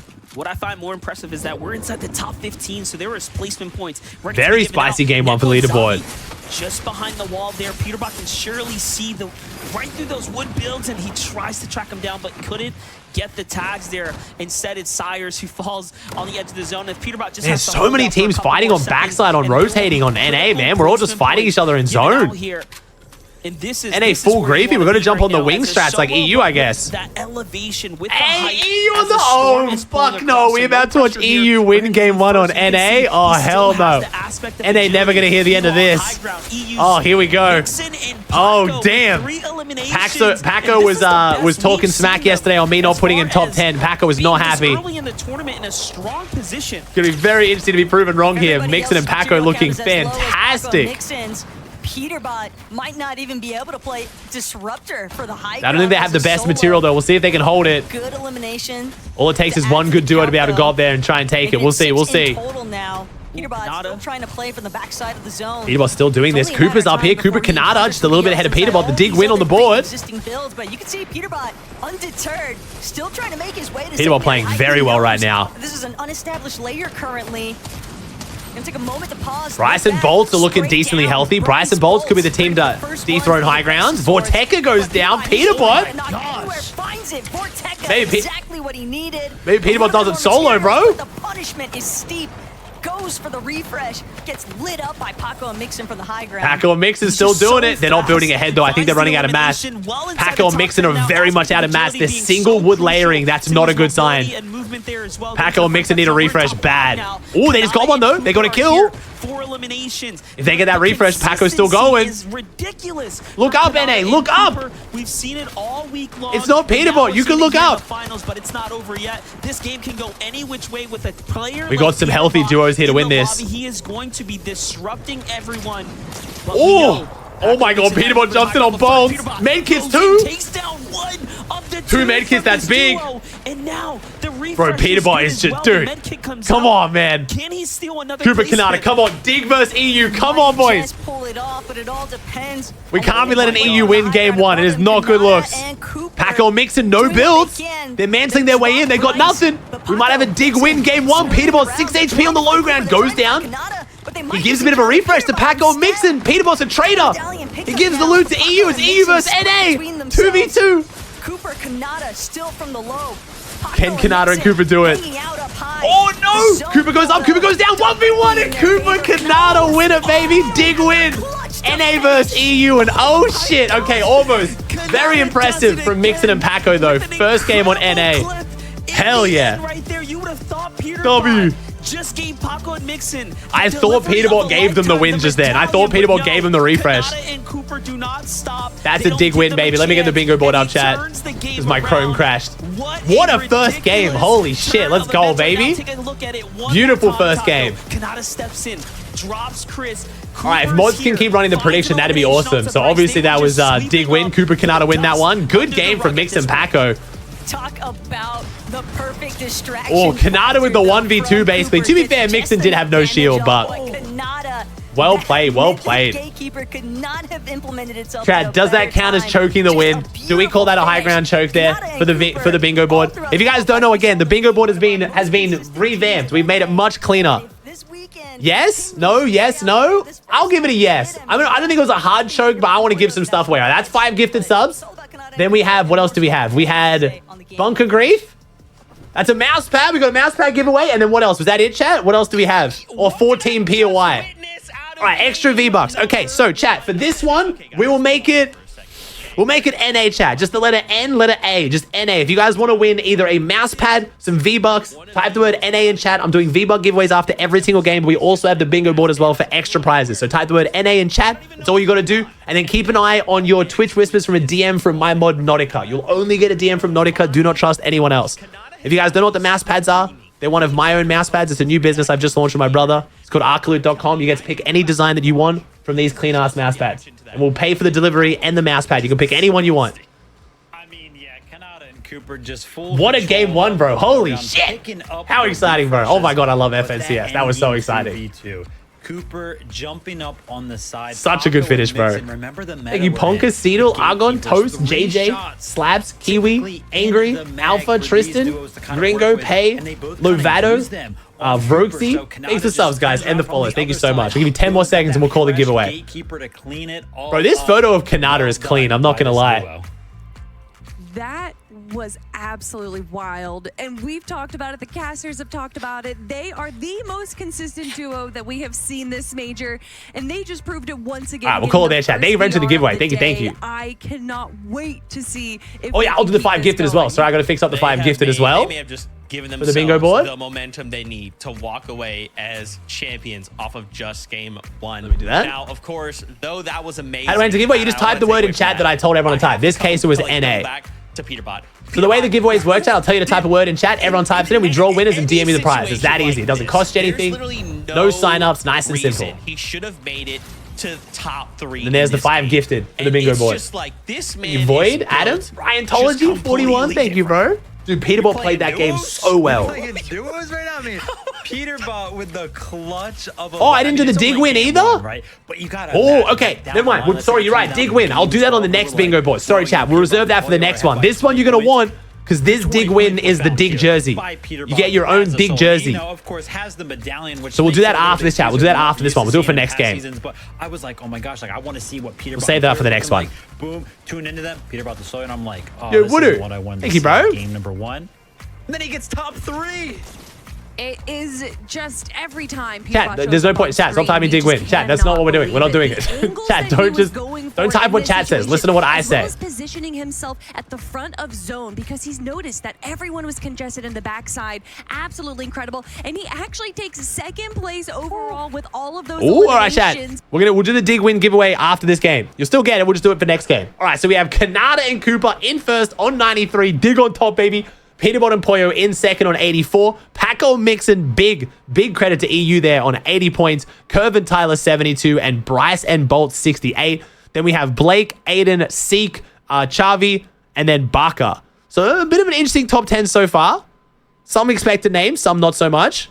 Good start, though, man. Good start. You guys are good. You don't need to come over here. That was very scary. And honestly, it could have gone... Yeah, I'm trying to get the Kanata reaction now, chat. One sec. But come in that 2nd place, like the damage is done. Yeah, and the thing here is that I'm surprised that Paco and Mixon were actually... Did Chavi get unbanned? Chavi was never banned. He was only disqualified, and yes, he's already been undisqualified. Talby. Go! Yep. Yeah, just chill. Wait from the fight. Wait from the... It pulls that way. We need to go this way. Break. Get the wall. Get it. It's 2v2. Okay. Okay, we go. I'm gonna get the... Straight 2v2, bro. EU versus NA. It doesn't get better than that, man. Kill them. Ready? 3, 2, 1. I'm dashing. Potential headphone warning. Oh my god! Cooper! I told you! Am I not the best AGL in the fucking game? I'm the best! Cooper! What did I tell you? Cooper! What did I fucking tell you? I'm the best IGL in the game, Cooper. I'm the best. Dude, the best part is, like, this is Kanata. Kanata's not hamming this up, by the way. As someone who has been in the room with Kanata when he's playing off stream, no cameras on him, he is exactly the same. He's not hamming it up. This is just how amps get. Now remember, this is Kanata's 22nd grand final. Kanata has made every single grand final in the history of Fortnite, and he still gets that amped over winning a game. I fucking love that, bro. That's awesome. Good shit. Hell yeah. Though they've been in season all season long. You're Saboteur, Daily, Ryan, Lou, Henji, King J, Yeah, we saw Jesse. a couple teams kind of, Thank yourselves, guys. Think of Reading with a gift in. left behind on their rotates, and they actually had to bring out the wings. Think Oki with a prime. Hell yeah, bro. What a good start, man. In grand finals, they usually come out to shine because you want to make sure that you can kind of make some of those rotations. But what actually made it so that way a lot of teams needed to rotate, Kelly, you were talking about it, Storm Surge. Yeah, Thank you, Soccer Boy. Thank you, Sour. And we saw by Zone 2, Storm Surge popped, and it's something that we typically see in a grand finals where everyone wants to be a little bit more passive. Is Poyo conned? They're conned by a single team, but looks like Poyo went down to something else this game. They didn't actually show what took Poyo down, but he went down to something else. Storm Surge played in that game. And you know what else? The fact that just no one was going to high ground. Like, what happened? You know, when we watch other games like EU, for example, high ground. Yeah, NA's got to start looking up, bro. We can't be bitching out this high ground, this hard on high ground. For that whole end game. We can't be getting bitched out this hard, bro. We got to start looking at it. The rest of the lobby yes, either. you can. They're a bunch of pussies, Vivid. Of duos kind of struggling on that rotate rate. We saw about 10 teams. They're not conned. Yeah, Peterbot is conned. Under Rift Island. No? Did the other team pull off? I swear they're conned. That mid to end game looked like they had any surmountable amount of builds to actually maintain. That 0 kills off spawn. That doesn't mean the other team's not conning. It means it's not fighting them. It comes down to that Storm Surge. A lot of them just depending on. Oh, they're fully unconned. The entire POI. Oh, You're talking about the Rift to Rift Island, though. I do have to give a shout out to Cam because he lived way too long. They get the entire POI. Oh shit. Okay. Well, that's interesting. Goes down to the likes of Peter. Are you doing it, Joey? Thomas? Some placement points in that play. For sure. Oh, the other team was the team that didn't load in, maybe? I don't know, actually. Oh, okay. Maybe the other team's one that didn't load in, unless chat's lying. Thank you, Zeke. And I think an excellent point was made. That game, it was just shambles town for so many Drew with a prime? It was shambles. That game was weird. It was zone after zone. Dutraz was in your chat earlier saying they're not conning. No way. Build poverty throughout the course of that first lobby MDF. And most importantly of all, it just Zucchini with the prime? As if a lot of teams were starting engagements, but they weren't able to actually truly finish them off. There would often be third-party interference, which would kind of cause just crashed again? Oh, that's so sad, so bro. You're There's no way, resources, dude. but we got to see Thank how you, match number 2 actually breaks down for everybody else. Brady said he crashed again. How long has Monster been broadcasting Fortnite? Since the very beginning, bro. Since the skirmish days, man. Front row seats to 6 years, bro. This action, man, what a way to kick off grand finals here for NA. I was surely at the edge of my seat, and just judging by the community's reaction, it feels like everyone else. Dude, why are we quad conning fencing but letting Grim be unconned? Like, I'm not trying to get people to drop on Peterbot, but like, there's no way we think that's better for our loot. We already know had a bit of a close one, right? Coming out of game 1, if you guys missed that. And it could have went either which way. They actually ended up rotating out super early, missing out on tons of loot. Yeah, the only thing that Muzz and Paper really got to take advantage of in the first lobby was that slurp truck. But even then, you typically want to maintain some semblance of a loot path. And that's something that Cold and you see it stuck right now. Oh, you see it. Nice movement. Yasir actually gets out of there. On the ropes right now. Then goes back in. Just getting completely ran down by both Cold and Acorn. Oh my god, Cold's so quick, bro. Frenzy Otto putting in some work here. Cold, though, recognizing just how slippery Yasir Damn, all right. Cold and Acorn gonna win that one. And no coverage. Cold with a double kill. Cold gonna get credit for his first elimination. Second one going through as well, since Krizix was already knocked. But a nice job here from Cold. Didn't even waste any time in terms of capitalizing. Is that the old stream of Vivid? Yeah, the original Fortnite Pro. Oh, it conned! Clicks and Whale conned by Poppy Blast. This is what we wanted. We wanted this, by the way, chat. Clicks very much wanted this. If you're a Clicks fan, according to Clicks, you should be happy about this. They think they have a chance of doing better wall con because of the surge. Which, if you missed EU this morning, Cringer Noms, the team currently in second on EU, did it out of contested Lavish. So it's very doable. Very doable. Had good damage Hispanic carrot in game number 1. However, it was in the mid to later phases of the game where no, Lagsley, that wider TikTok pack of players and duos TikTok vocabulary, bro. A tough time. They slipped behind there. Trashy and Skittles. Oh yeah, Cringe was playing phenomenal. Don't get me wrong, but it's definitely possible. Area. There's no safe spots here. The grand final stage. No safe spots anywhere on the map. Paper, though, full advantage against Acorn. Acorn had no idea. It's like whack-a-mole the way that Paper just pops up. Gets that initial shot. Cold left to I'm not saying chat. I'm not gassing Muzz up. Luckily, it's Not doing it. That Are you Tyler? unless Paper and Muzz opt to try and camp Acorn's reboot card, which is a very real possibility in a Grand's lobby. There are 2 cringes. Yeah, on EU there was 2 cringes. It's cringe versus cringe. For the most part, Cold probably just going to choose to stick around until he gets an opportunity to grab that reboot card. Look to bring Acorn. Yums on Rise are getting con now as well. Are they? Damn. I don't know if it's going to be easy for Cold. I'm looking at the map, and I'm seeing many teams start to pull up right now. Rise is here. Curly and Raze are sitting right there. They might have actually just found them for all we know at this moment. Definitely a better loot situation Metal? to start this one off for Muzz and Paper. These are loadouts they can actually continue these fights Cold with. going down. You could see it. Cold and Acorn off to a bit of a rough start. Trying to scout the rest of I mean, based on the drop spot and how Cold and Acorn have been playing this season, like, you don't want to put them in your top 10, but it's fucking Cold and Acorn, bro. They're just so good in Grands lobbies. And but 4 teams at fencing is a bit crazy. Still a little bit too much Quadruple con is just too much. Here at fencing fields for him to want to get involved. He'll have to look for a reboot van elsewhere, but it's a dangerous situation trying to traverse the map right now as a solo. So many teams likely to be starting their surge towers, looking for pick-off opportunities. That brings us right back to square one here. That's with the llama. Yeah, it's nice. I do find it funny though, earlier today even Clicks on socials asking somebody tell Poppy Blast and Dragon to come contest us. Yeah, Clicks wanted this. They can't be losing this after they talk that much shit. They wanted this. If they lose this, it's a very bad look. State station where they'd be contested against Victor and B-Dog, but kind of just stuck in the middle as far as where they want to drop. I think they wanted it to be like an actual fight though. I don't think they wanted them to base up on top of them and try and like hold them out, you know what I mean? Off to the side there at the eastern hill. Poppy Blast looking for a new angle right now. And yeah, Clicks and Epic Whale probably welcoming this duo here because they did win every one of their engagements throughout the week. So you know the confidence. Clicks and Whale have averaged 13th place when contested this season. Best in NA. Okay, fair to say that's why they want to be con. Fair enough. Fair enough. Damage. Oh, Baka Paz though. Acorn, right? One of the big teams. Oh no. Oh no.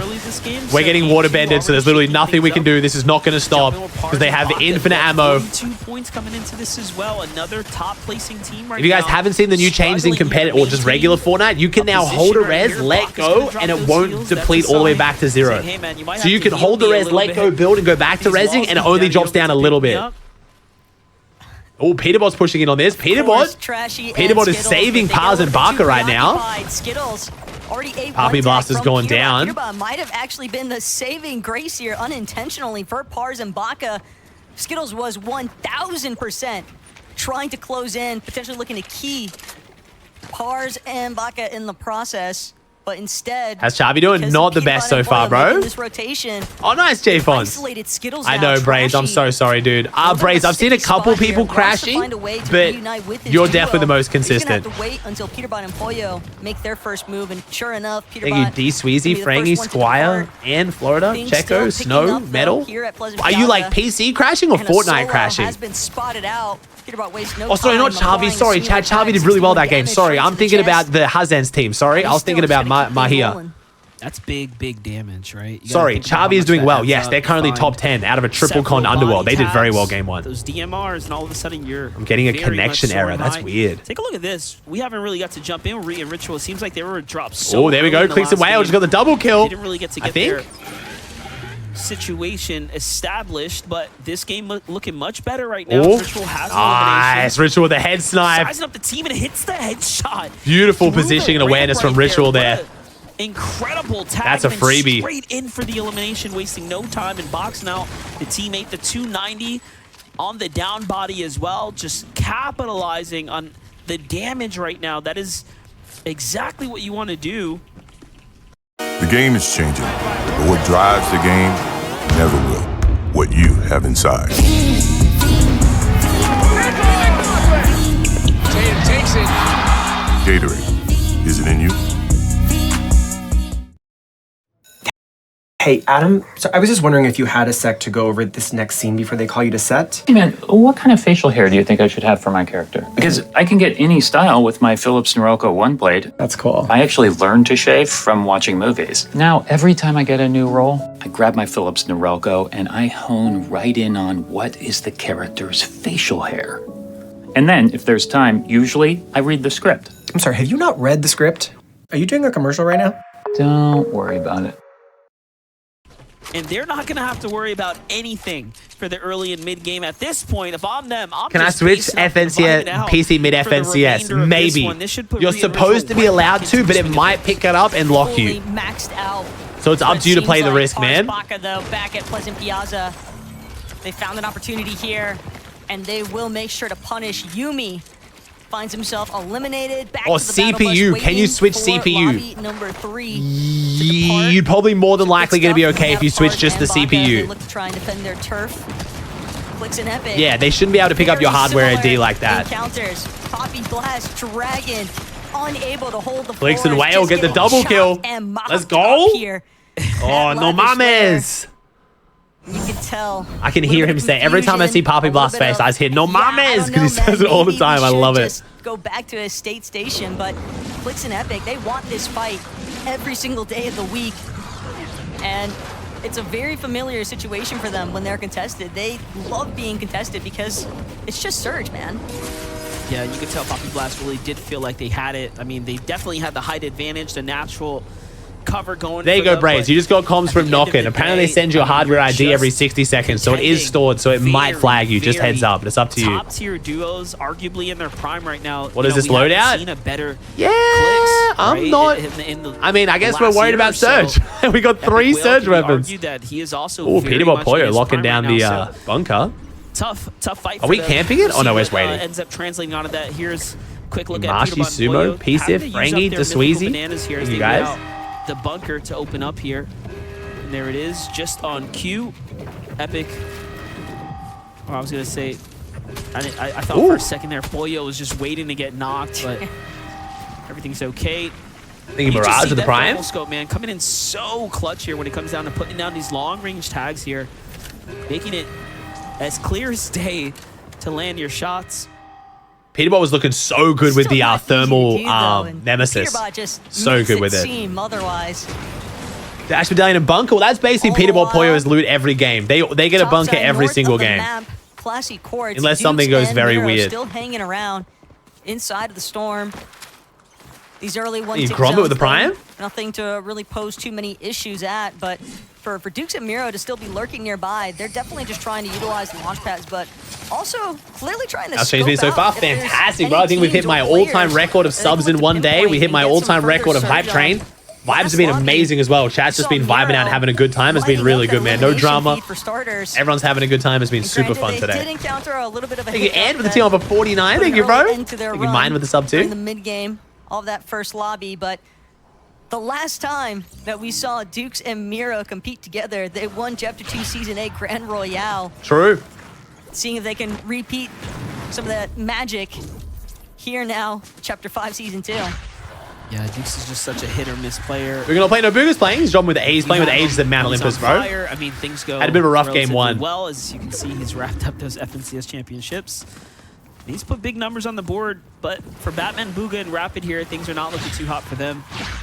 They're just struggling to get by here deep inside the storm right now. Other action happening all around the Fortnite world, though, as we're Seb just got it. into Goof. the mid-game of game number 2. Take a look at Richo and Ree continuing the onslaught here. Oh, This Richo and time, Ree playing it's on to aggressive. a very Nice. unfortunate Braden here, who was trying to get away. And take a look. It's raining loot in the elevator shaft right there. Nice. Ritual with the gold Ritual and pistol. Ree up to 3 I haven't seen that too eliminations, much. now sitting on a surplus. Chat, Batman Booga is not Booga. They're different Heals people. inside of Booga's their a different. base. Batman Booga's a different pro. Unfortunately, though, the zone is looking like it's going to start trending to pull a bit further, so Ree and Ritual might be looking to make a bit of an early move, right? Not only for the material, but likely for the positioning here. How'd he get his name? He was playing during World Cup, and one of his friends made his name Jampa Joker, so Batman Booga made his name Batman Booga's a joke, and then it's just stuck. And now he's still Batman Booga. We're not going to be able to find anybody else. Batman Booga actually outplays Booga at the last LAN event as well, so Batman Booga's not some like random unknown pro either. This has been a little bit of a trek for them, coming out of Breezy Coast now. A little bit further south here at the Reckless Railways. Handful of teams stuck inside the middle of this POI currently. Come on, OG. Come on, OG. Bold Oliver and Larson trying to apply some tag pressure, but they might have to get a move on. They don't want to find themselves getting caught behind. Oh, they've commandeered the Surge base, though. Makes things all too easy to become the focal point of the lobby if you're the last ones to rotate What in. is going on, bro? We're dashing through the area, we're water bending. Like, what is happening? Oh, Cease goes down. Oh, no, 1v1. Cease is weak. Doesn't need a teammate. Jack's backing him up, though. Jack backs him up.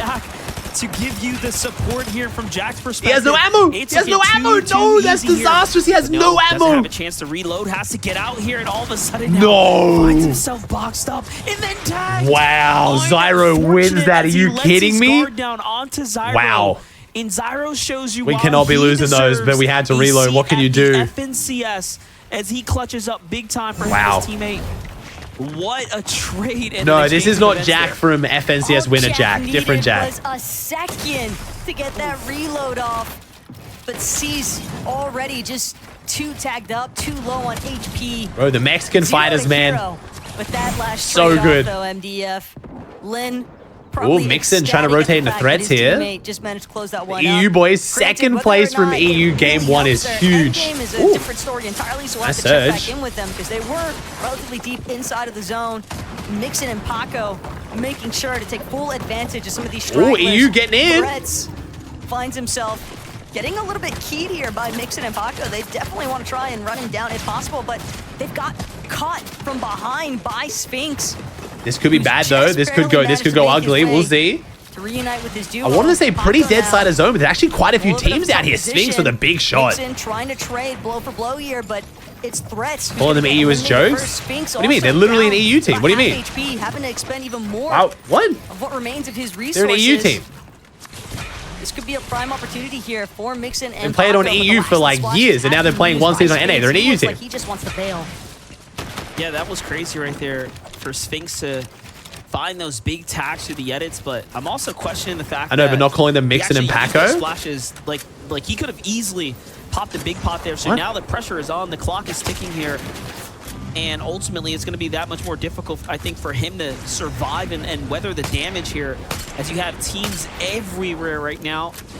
Desperation starting to kick in here for Sphinx, as he's probably looking ahead to say to himself that he will need a lot of damage, as he's lost his duo mate. Rice and Bolts on the island. We'll see what develops with that team. I think Paco and Mixon were very much in the right to push the team, though, as they need it, right? They're uncontested, I believe, right now. They didn't have any eliminations there. We know they did well when they were contested in the set lobby qualifier weeks. However, when they were uncontested, I mean, things were That's fine. So. But yeah, I do that all the time, chat. Same as when we watch EU, I call a lot of the teams based on the nationality they are. It's just easier than saying their names every time. Kind of looked like he was a adds a bit more spice. Well. Let's chat, know a bit of a background about who they are and where they're from. He's coming from behind Mixon and Paco. Tragic stuff, though, for Lin Game. Rays on his lonesome with 2 eliminations. Remember, it's a 1.5 time point multiplier today as well, chat. So today is important, but there is a lot of room for comebacks tomorrow. Inside of the storm, just having a really little storm reboot. Trying to actually rotate into zone. Trashy and Skittles. Oh, Trashy having to take him out of the sky here with a couple good shots. 2 good DMR shots, and he'll go down here. Kind of fully understand the fact that other teams have already managed to base ahead, put themselves in a more advantageous take him down? position for tags.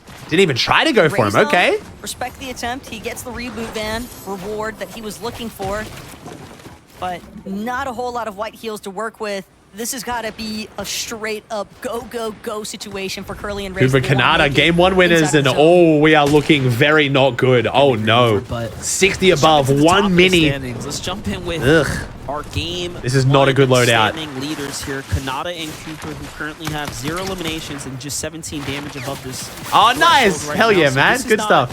Thanks for grabbing some Arcaloo mouse pads, I appreciate it. You guys all use the 20% off code. Thank you. Fights right now and or players on this rotate. Luckily, there are so many to choose from right now.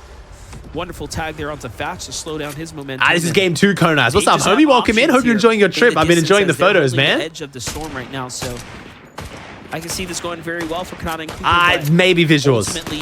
They track your hardware ID. Teams and duos we have watched play this week, and they have not let us down yet.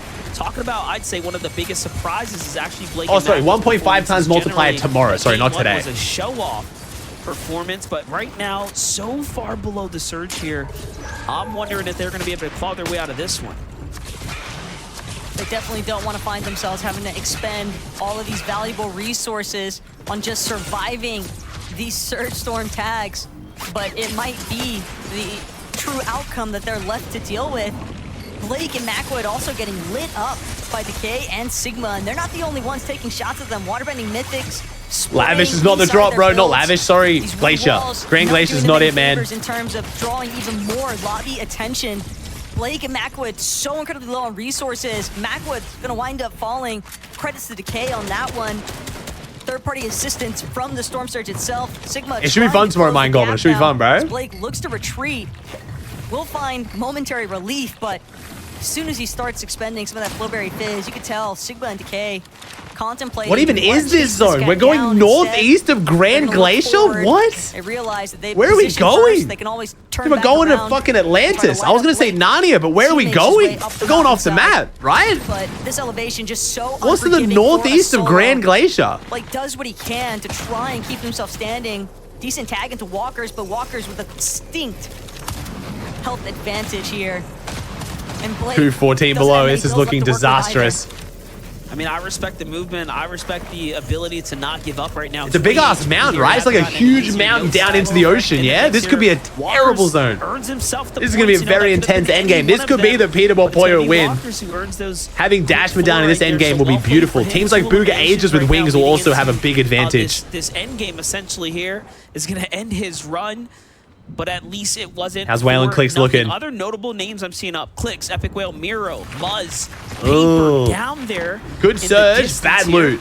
And there you can see just what is this zone, bro? We're on top of Mount Crumpet. Sitting up at oh, this is a bad zone. This is a very, very bad zone. Too good as far as overall. It's not really how high this mountain is. It's how big the drop off is on the other side. If this pulls east again or south, it's going to be a nightmare.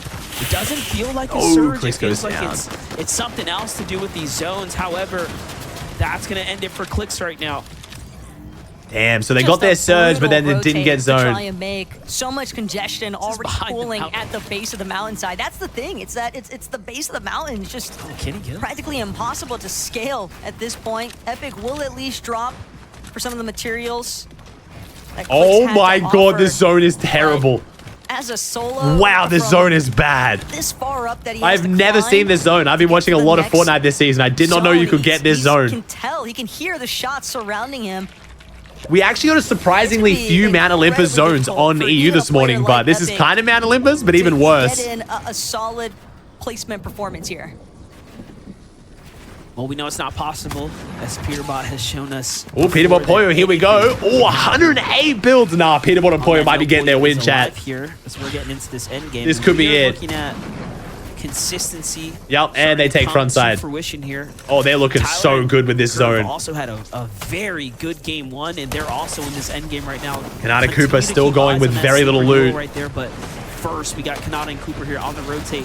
This is a hard zone to make. This is a terrible zone. I'm surprised this zone exists. Over the mountain, or decide to try to swing wide and stay around it and be at the mercy of all the teams. Nice, good. Ooh, bit of a refresh there from Kanata. We can try and solo clutch this. Loses Cooper in the process. He's gonna drop low because he knows he has the wing. If Zones pulls back up, he can do the high wall wing and he should be okay. He finds an opportunity to base down, and for how much longer? Dude, look at this red team down the bottom, bro. Are they wing? How do they get there? Do they just wing rotate?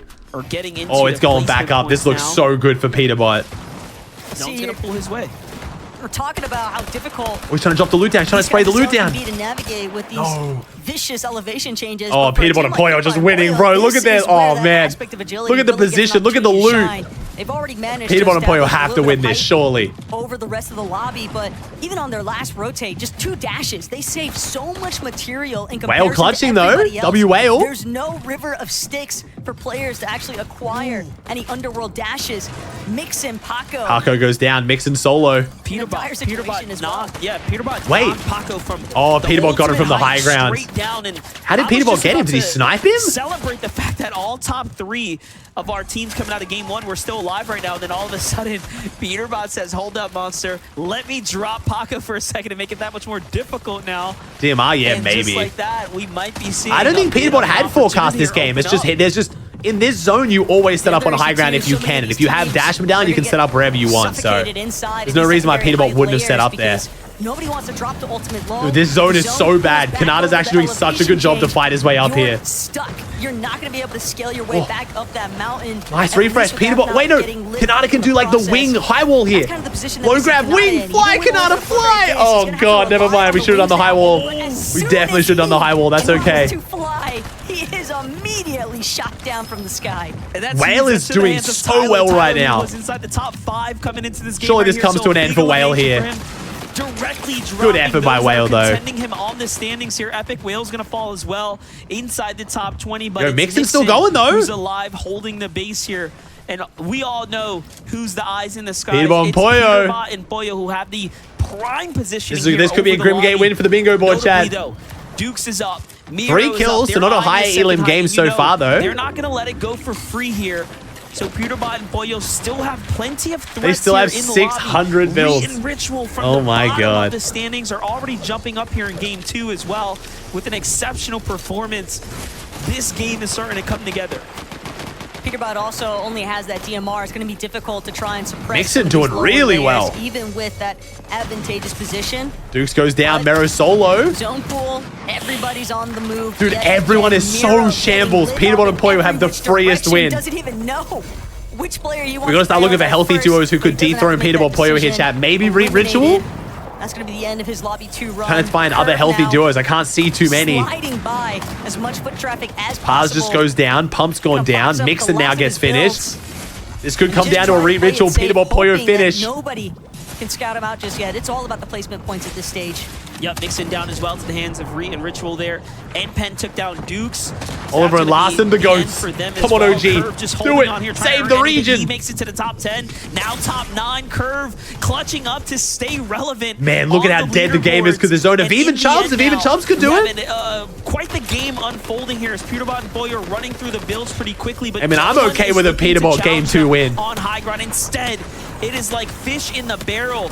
Getting lit up got here. DMR though, so we can't apply as much pressure with the DMR. The refresh here puts the box and the walls down. They recognize there's a duo there. Oh, Reed Ritual, decent loadouts. Reed Ritual could do this. Take a look at their perspective. Still very, very healthy. They're trying to find eliminations here, find points. But the storm, this edge of the mountain is so difficult to traverse right here. Oh, nice. Rerunning the Grey Nemi. A lot of teams rocking the Nemi for the Storm Surge. It makes their endgame fighting ability a little bit worse, though. Oh, OG on the low ground. Let's go, OG. Oh, my God. Please finish the body. OG, please hit your shots at the down body. Come on, OG. Lock in, son. What the fuck are we doing? Nice point acquisition, but finally, Oliver OG, this triple Flowberry nice. Loadout. Nice. Just benefit. Oh my God, OG's doing it. Teams down below as he continues to 3 fizz berries. Can't even use them all, bro. Go, OG. Use the fizz. Nice. All on his own. Yeah, nice, OG. Oh my God, 1v2. No, I wanted OG to 1v2, bro. OG the GOAT, bro. 2v2. Sorry, 2v1v1. No, 2v2v1. Sorry, Reed Ritual's still a duo.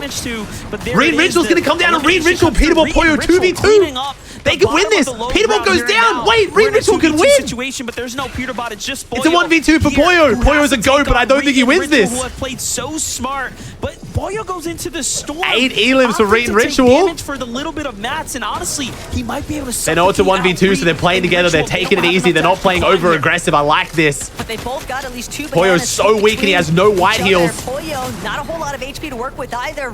Recognizing the fact that Pollo is definitely suffering. Pollo's gonna have to pull off a crazy clutch. Gonna have to be like a no-scope headshot or something to open this up. Up through these past height builds that he has. Come just on. that little bit of Bro, leverage Poyo can wins make this to be all so the difference, exciting. but Ritual, Reed, I don't think he they does though. are Poyo gets chopped. It's 2v1. Poyo doesn't win these. Reed and Ritual. Gods can bleed. Reed and Ritual get the win, and Peterbot and Poyo still don't win it. They played that well, but and they honestly based on that zone, they should have won that. All the way through. We actually highlighted the fact that Reed and Ritual had a very, very slow start, not making that bit of a choke. I didn't really see. I didn't exactly see how well. It depends. Like they had a really good zone, but to keep the train on the tracks. Gods can bleed second and third. All right, chill. Okay, Peterbot and Poyo not winning is a disappointment. All right, leave me alone. Okay. They find Peterbot. But yeah, second and third is very good so far. Determine the win for themselves right there, Tacos. They have taken the opportunity away from Dude, what a finish. All right, chat, let's check out bingo board. What do we got? What have we got there? We didn't get the Grim win. Did we get anything else? We got the Dig win. That was from last game. I forgot to call it. Sorry, so we're giving away a Dig jersey. Anything else? No Twitter rant, no emote, no one died to fall. Grim didn't win. No Surge and no Siphon Clutch so far. Oh, Controller win. Of course, Controller win from Reed. Where's that one? Where's Controller win? This was a there it is. Roller wins. Brutal zone. Roller wins. Okay, so 5 gifted subs and the Dig jersey and some V-Bucks as always. Okay. What do we make it? To put together that victory. Let's make it Reed. We haven't really done that. Let's make it Reed, chat. So if you guys want to win, a Dig jersey, you guys want to win some V-Bucks, and I'm gonna give 5 subs to the channel. Put Reed in chat. R-E-E-T Reed. Sorry, I'll turn sub only off. There you go. All you gotta do is type the word Reed in chat. We DM you the V-Buck code. And if you win the Dig jersey, we're going to DM you a link that you use to redeem for the Dig jersey. We don't ask for your logins. We don't need your address. You can handle it all yourself on Dig's website. No one of my mods is going to ask for your details. But if you guys want to win some cool shit, just type the word Reed in chat. R-E-E-T, Reed. King Reed, baby. Over such a tough zone. Thank you, Tiger, Guffy, Hazza, Redaka, Money, Knife, Nighty, Grizzly. Is it Flosky? Zelo, Process, Sentient, Flix, Yusuf, Adopsy, GT, Nicholas. Thank you for the subs, guys. Thank you, Tiger. Thank you so much, chat. All right, 20 more seconds, chat, and I'll call the Reed giveaway. Thank you for the subs and the follows. I appreciate y'all. What a good day of tournaments, bro. I'm having so much fun. This new bingo board is so fun. I love it. There was about 20 teams left, and you literally said it was going to be Peterbot and Poyo versus Reed and Ritual. So now remember, chat, keep checking the predictions. The mods are handling the predictions for me today, but there is another one running. So excited for Reed and Ritual. If you win, chat, you'll get DM from Nautica. My mod Nautica is also my brother. Last major, they were the favorites to win. So Maris has got a bachelor party this weekend. Yeah, and this was just game 2. Thank you, Sky, with the Prime. Thank you, Black Magic. Right now, we're trying to. All right, chat, we'll call the giveaway there. Thank you for entering. 30,000 viewers. Welcome in, y'all. I hope you're having a good time. Thank you for joining me. I appreciate you. This is only day 1. We still got day 2 tomorrow. Peterbot and Poyo, my goodness, that was one of a crazy game indeed. What a game, bro! What a game! It's a great bingo board. We are going to reset the bingo board tomorrow. So there's going to be even more Dig merch, even more mouse pads, all that good stuff. Oh, I'm going to give 5 subs too. To the non-subs. Go try and give the non-subs a chance. Sitting on the high ground, just doing everything he could to try and maybe pull out a W. But listen, Vivid, 2nd place. That's still a bunch of points. And with the eliminations they got, this is big for them. Oh yeah, 100%. Honestly, listen, yeah. Wait, who was the 500? I missed 500 bits. Who was that from? Kind of drop down. Thank you, Mediocre, the 500 bits, bro. How you and the fam doing? Most importantly, how Steve doing? We're all doing fantastic, bro. I do have big news, chat. Big, exciting news. Any parents in chat know how big of a deal this is. Charlotte just put herself to sleep. My wife put her in the cot, turned the little mobile on, and she put herself to sleep. W. Gold pump, baby. To the south and claiming so much space on the map, and then usually backtracking actually go ahead and grab a bunker. So if you're not a parent, that doesn't sound like that big of a deal. But if you're a parent, it's like, fuck yes. Not only get self-soothing, let's go. Then yeah, I mean, over the course of the next 10 games, they're just going to run away with this. But yeah, we're all doing fantastic video. Thanks for the biddies, homie. You Cardin, Lustrous, Sky, give yourselves, guys. Preds up, chat. Put your predictions in. Consistent right now, but it's only been 2 games. So much can happen, but we do have to speak. We already talked about it. But you criminal? Thanks the Prime. Down and going. I think it's because he got a little overconfident. What's up, Helmos? Charlotte's leveling up. She is. She's unlocking new perks. Thank you, Zop. All right, let's check out leaderboard, chat. After game number 2, we have Peterbot and Poyo in first. Oh my God, Peterbot and Poyo winning an NA tournament. First place, 168, but Curve and Tyler, the underdogs, were not on my radar whatsoever, but very impressed. The EU boys, Paco mixing the poles in third on 108. Kanata Cooper, after a really good game 1, unfortunate not as good game 2, dropping down to 4th place. Ritual and Reet jumping up 45 places to top 5. Then we have Bryson Bolt, OG and Larson. OG 20 places up into 7th. Aviv, Barker, and Vorteca.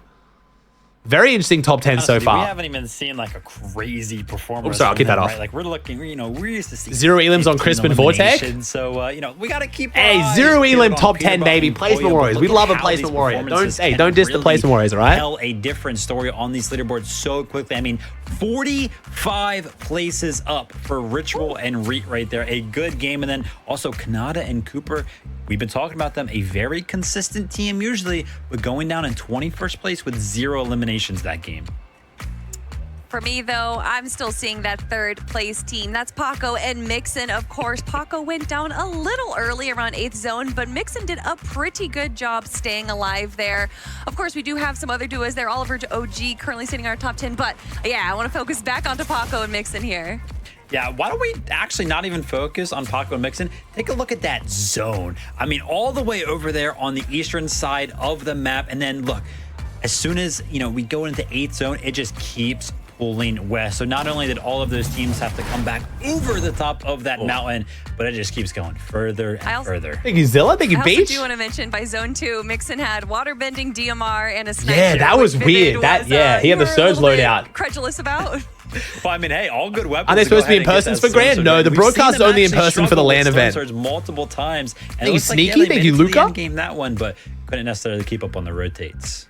Yeah, not all the games are going to go quite like this, right, guys? I mean, this was just one of the most brutal zones I think we've ever seen. And I did really Prime sub, sure. Chat. If you guys don't know, click subscribe. See if you got a free Prime available. If you think you might have one and you don't see it, make sure you check the Elevate Your Subscription tab. On a lot of platforms, they're actually hiding where the Prime is. You could be getting ad-free for this entire weekend of Grands. I'm doing a big stream for the new season next week, probably a 24-hour stream. It's going to be a big one. Check your Primes. Don't need to be watching ads for no reason. It costs you nothing. And then prepare for tomorrow's action. Guys, it is almost that time. Anything you want to see done differently in this next one? How many games today? 6 games today, 6 games tomorrow. The only difference is tomorrow is worth 1.5 times points per game. I want more wings, more wings. Everyone with wings in the lobby. No way Visuals missed the game again, bro. I'm so sad for the man. Bust out the wings of vigorous, everyone. No, yeah, the wings. We do need more wings on NA. EU, the wings were going crazy this morning. Thank you, Zeke, and I agree. We're seeing a lot here. Zitteruni with the gifted. Who's NX? Epic, Thirds, JK, Carter, Kairos, Hunter. Thanks for the subs, guys. Appreciate the Prime. Thank you, Lucas. He's sneaky. Really showing us that a season duo like this can take a win if you make a mistake.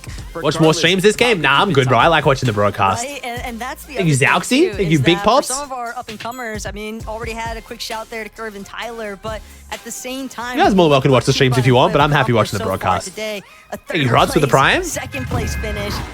They need to get somebody to put the pause in, but for Vivid, we'll see whether or not they get the victor morale here in lobby number 3. Just because I'm going to be making a recap video tonight, I just get to watch so much more with the broadcast. So. Continue to rise up, or will Peterbot? Ooh, 3 llamas, all very close. We get 2 llamas over here. Coming out of the dual cash cups, leading into the first couple of weeks of the qualifiers, they gave Poyo and Peterbot are actually uncon, bro. What is happening? Crazy. Us all wondering if whether or not they really are the true duo of this season. But finals, man, they are showing up. As if Peterbot's already pulling out the lightning bolt. This could be a lightning bolt kill for the bingo. Honestly, the numbers are telling us a story in its own here at the Grim Gate. They do, Vanessa. Yeah, they showed the llamas. What's up, Vanessa? How you doing? And now we know that they leave the drop spot looking for battles. But let's jump back in here. Golden Acorn was taken out fairly early coming out last game after picking up their first 2 eliminations. I want a lightning bolt kill. It's on the bingo board. I want to see it, bro. Lightning bolt, lightning bolt. Hey, you're chilling. You're chilling, Jay. Paper. Or James, sorry. Really, it put a whole pin in their plan. That surprise pump that he had. uncon Grim, quad con fencing. Make it make sense, bro. We're trying to you slip with the Prime? Inside of fencing fields. It just truly caught that duo off they used to show llamas on the broadcast, then they stopped showing llamas. Now it looks like they're showing them again. With like 3 other teams surrounding him. And that made it impossible for him to actually be able to prioritize a decent loot path, build up materials, and bullseye. Why they leave Grim? Not sure why the team dropping Grim left. Ooh, Booga. Booga and Agers. Dig win, dig win, dig win. Being contested at Mount Olympus. They're going to waste no time. One more time, taking down Juice and Pix. Back-to-back eliminations that have posed fairly well for this team so far. I was going to say, I noticed while we were looking at that replay that Blake was caught as a casualty in the feed there as well. So I do wonder if the Grand Glacier is looking a little hotter than the usual cool temperatures going on over there. Here's a look at Zyro and Lin Kame. We saw Zyro, of course, with a big clutch up in the storm there against Cease and Jack, but it does seem Ash like with the their Prime hotspot is generally contested here. It's off. Lavish hotspot. Ooh, that's big for clicks. Extra loot, extra loot.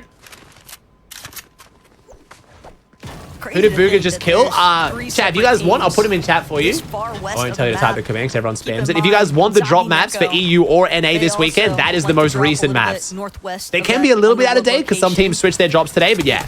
That's the most up-to-date drop maps if you want to check out who's dropping on who. Just south of them, but Hey, statue of the Brian? Rapid have definitely found themselves in a pretty tight spot. I'm gonna get a haircut this afternoon, All chat. three lobbies so Sorry, it's a far bit today, random. We've oftentimes caught them, even if they've made it into the mid They get cleaned up for day 2 of Grands, you know? They're low on surge. Looks like I've got a potentially 20-hour stream ahead of me, so might as well be. Considering how they just slunk in from semis, Not gonna have time to do it tomorrow, it looks like. it seems as though their search strategy and game plan overall has just been a little That bit. link is, there's 2 maps, chat. There's 2 maps. EU is first and NA is second, chat. There's 2 different maps there if you read it. Got 2 days to work with, and the 1.5 times point multiplier in day 2. Nah, you're all good, chat. EU's the first one, NA's the second one.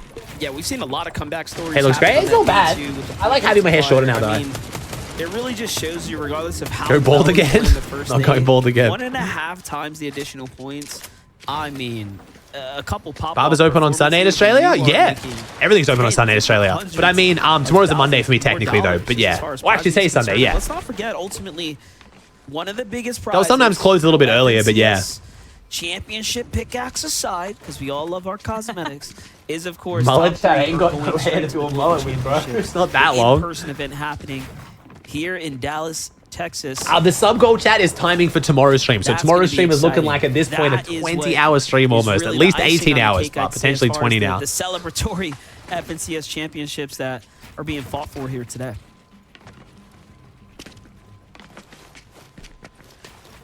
Also makes I just got back from the US, Maze. I lived in North America for a year and a half, but then I had my first child, so much easier to raise a kid in the country you're from. Just family, healthcare, all that. I think Jada with the tier 1. Prevent anybody else from catching up. Baka has just caught Bacon. Baka and Paz. Oh, TK gets in and misses the shot. Very surprising. Trying to see if he could squirm his way out of this. TK doesn't often miss those. Barely manages to create a little bit of space, but no shield. Trying to remember exactly. Lane thinking George to the 54. But he doesn't have an opportunity to go for that just yet. He has to focus more so on just getting his shield recovery in general. Raze and Curly, that third-party engagement has just thwarted Baka and Pars' New badge finalist. Go, Josh. Clean. We're seeing really good performances out of Baka and Pars, but yeah, not looking too good right now in these game 3 right here. And honestly, just I'd say overall. What's number 1 on your new season wish list?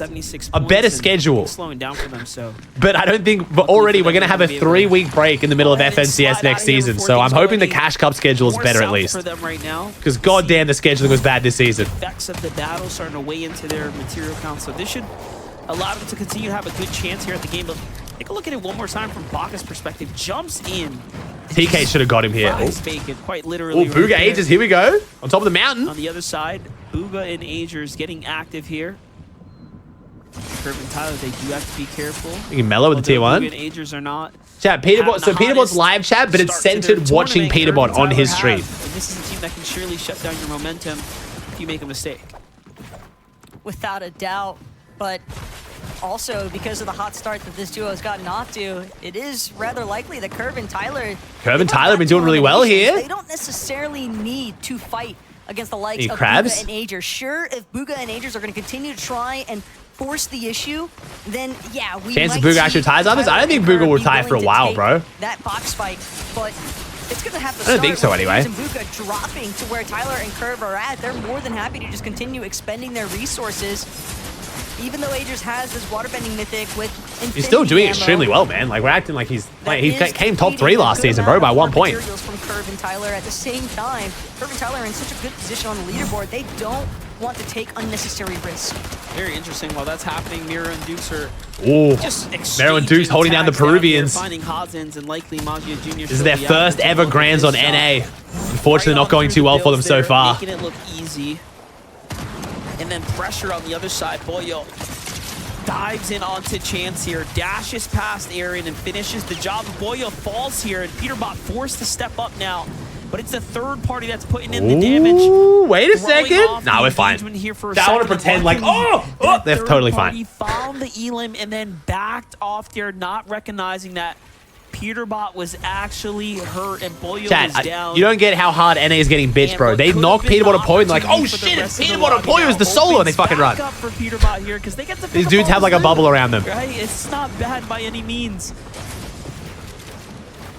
Uh-oh. Curve and Tyler, though, turning that battle around. We talked about it. You keep poking the bear, you're going to force them to fight. Oh, here we go. Wait, Curve and Tyler taking on Booga Ages. Down there farming. Very underrated team against one of our biggest. Turn now as Curve and Tyler have the high ground here, but this just might have to be an all-or-nothing situation. I don't see Curve and Tyler walking away from this one. This is big, bro. Curve and Tyler putting their name on the leaderboard, but if they can take down Booga Ages in a 2v2, that'll gain them a lot of respect as well. They might actually have a chance to shut down Booga and Agers. Instead, though, Flowberry Fizz just going to scale up Mountain with this. Oh, man, jumping straight onto threats, bro. Bro, out of the frying pan into the fire, man. There's no way we run from Booga Ages straight into threats and Sphinx. Not to mention, Curve having just spotted out another the Brawlers team doing good. Not as good as what Swizzy did this morning, but I think they're doing okay. Let me check. For fighting Zeus. I mean, threats definitely should be top 10. Anything but top 10 for threats is 100% an underperformance, but let's see. Where are they? They are in 24th, so yeah, a bit of a rough start, actually. Some very unwanted attention at that. And all the while, Booga and Agers, they seem like they might be a little bit better off than where Curve and Tyler are currently at, but for the most part, Curve and Tyler are completely stuck. Yeah, there's a team there in the distance. You saw them trying to tag them up, just didn't work out. Threats crashed game one. Oh, did he? To the storm, and I mean, you know, Curve and Tyler are going to be seeing this. They're going to be reading the situation. Nice. And they do end up tracking him down and find and sideline Booga back to the lobby. Another huge point swing here now for Curve and Tyler, just cushioning. Why do they leave the damage medallion? So unfortunately, the Brawler's medallion is so bad that it's worth not carrying it, because marking yourself on the map is more of a disadvantage than the advantage gained by the medallion. It only makes you do an extra 3 or 4 damage on your AR shots. That's it. So the loot at the loot at Brawlers is good, but the medallion's so bad it's not worth carrying. Not in the way that they had been intending. Muzz, Paper also trying to extend their engagement up against the likes of Raze and Curly. Curly getting lit up, half shield already. Muzz, Paper. Oh, Muzz, bro. I can't Muzz this quadruple con, bro. Why is Muzz? I obviously make jokes about trying to curse Muzz and shit, but how is Muzz this disrespected, man? There's no way we look at fencing with 3 teams and think, yo, my chance of landing on Muzz and Paper for 1 Barnes worth of loot is better than some of these other POIs. Like, come on. Further back, suppressing them inside of the Why are we disrespecting this hard? You can see what Muzz very, very smart. Holding the cone there gives you full visibility, recognizing that the team is changing layers there. And just playing super smart with the angles there. This is why Muzz is an exceptional player in these types of situations. And although they have 0 mats, I mean, still very, very much dangerous as you're seeing this fight play out here. But the biggest danger, I'd say, is TK, who's lurking. Yeah, TK kind of do be lurking. Waiting for his opportunity to pounce out.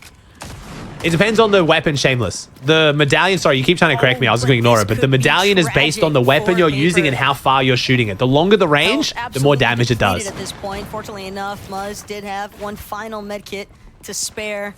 But now that leaves Muzz. So on long-range weapons like DMRs, I think it does like 3 or 4 extra damage per shot. 4 white HP. Kind of just crouch walking around currently.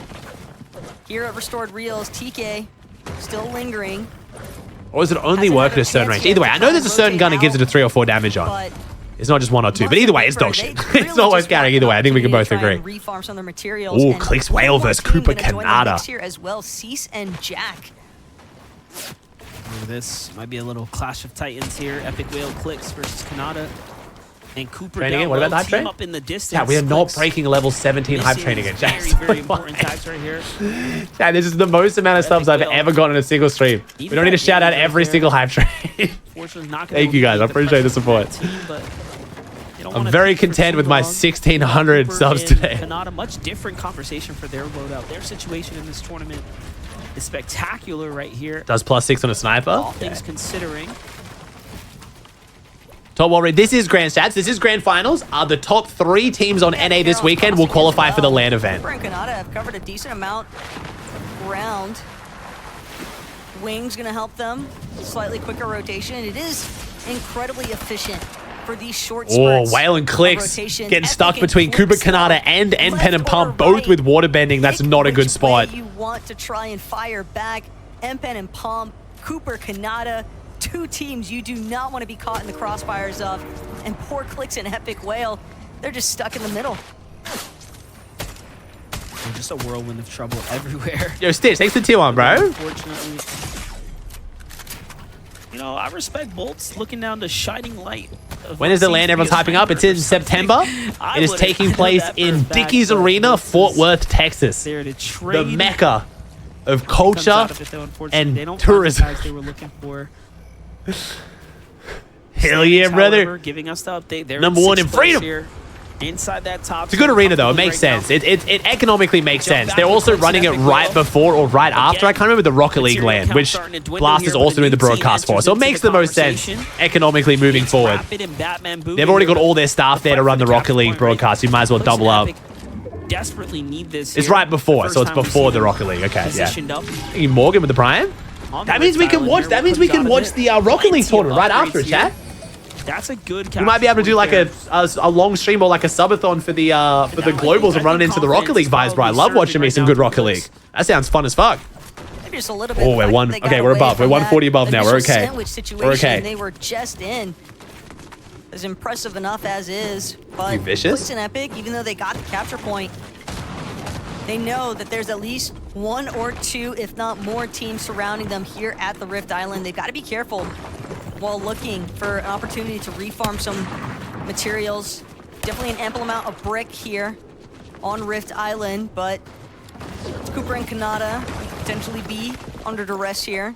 All depends on how desperate Clicks and Epic are for a fight, and desperation might not be the right word for it. If anything, Clicks and Epic, they just want to clear out space. Let everyone Big boys know, versus hey, Clicks. This is It's our gonna be high profile 2v2. These teams ego fighting? No, so the island is worth going for just purely for the surge positioning. You're basically floating above everyone. Ridiculously good hard mats. Good loot if you can capture it. Good rotations off it with the launch pad, and you also get the upgrade bunker. So going for the island is extremely good. They're inside the storm right now. This is about as rough as it gets. Meanwhile, there are a couple of duos here. I see G-Monster, I see Reciprocal being one of the few in front of them. Ooh, Tavern and Edgy trying to make something happen. I don't think we're doing too well so far here today. Trying to open something up here, but G-Monster Tavern and Edgy's split is pretty terrible. Taking the more passive approach. 167 below. We're getting seared salmon with wilted spinach and wild mushrooms, inspired by the seared salmon entree with spinach. This cute little guy. My favorite thing in the kitchen is a mini chop. I thought it was me. It's Asta in a mini chop. So champagne vinegar, and then I'm gonna blitz it up. Pretty. Mushrooms. Yeah, we have some beautiful salmon. I can tell that you cook this with love, because love is in the details. Just like Fancy Feast. This summer, experience the next frontier in footlong snacking. Introducing new $3 footlong dippers.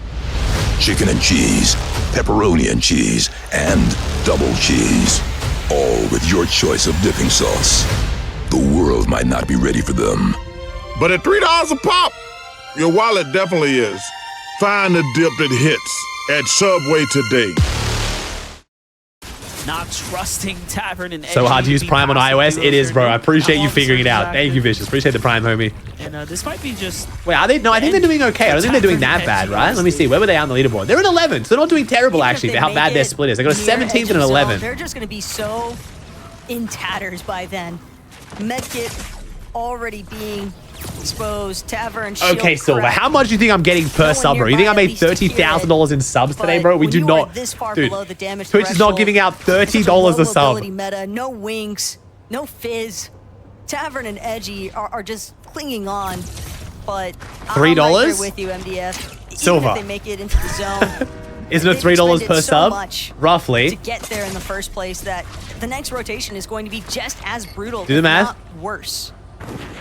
Yeah, I respect the hustle. One opportunity here for Edgy, and he misses the shots, and that, my friends... Trust me, extreme support today. I am not complaining. It has not been a bad day in the office. I fucking love you all so much, but it is just not $30,000. However, that should conclude their game number 3 here. Nah, Tavern wins this. We'll see them Never mind.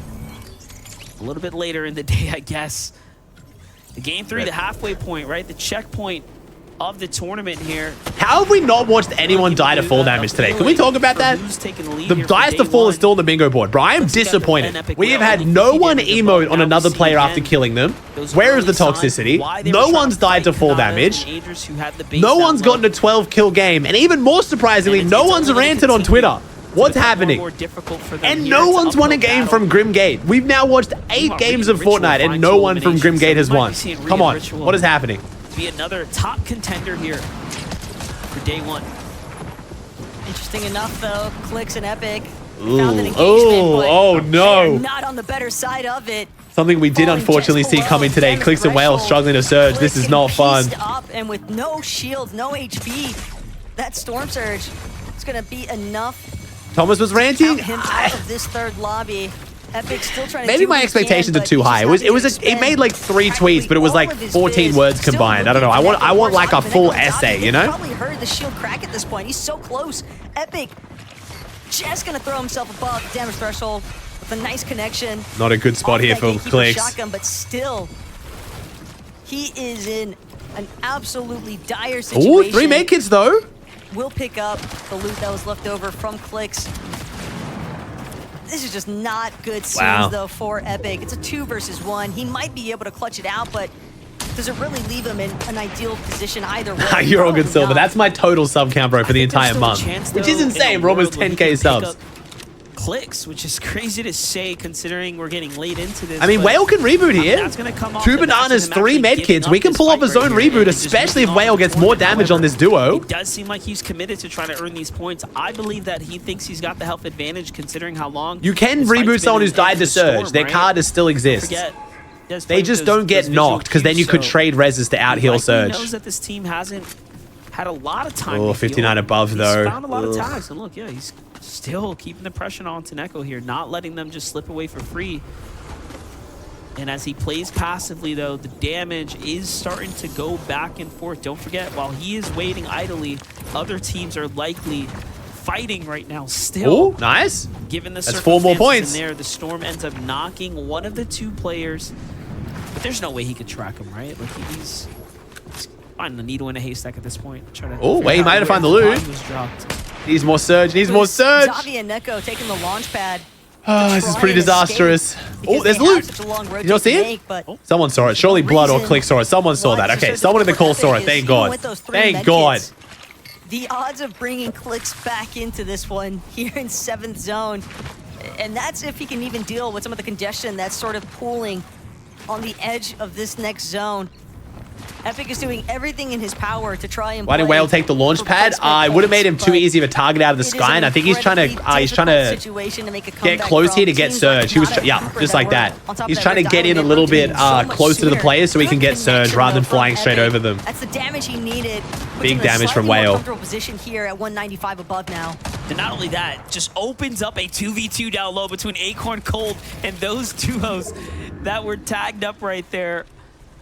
I'm sure Acorn and Cold heard the shield crack onto Not Braden and tried to capitalize. Nothing came out of it, though, unfortunately. You can see they are looking worse for wears right now after this rotation here.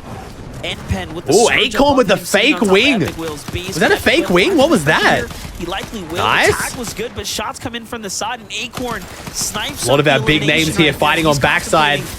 They're all grieving each other. The loot is worth it, but there's no heals there. Cold now solo below surge again as well. So many of our big teams struggling to surge. Exposing his duo mate there for a second. A misjudgment, if you will. It's gonna Whale goes down. Clicks and Whale out. Acorn was peaking for a long time.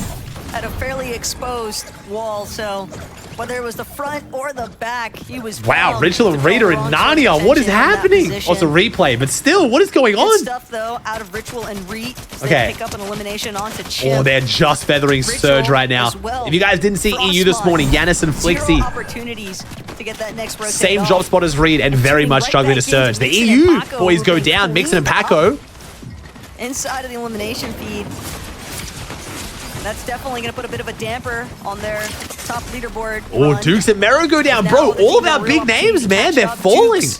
Miro. Well, not all of them, but so many of them. Obliterated at the same time.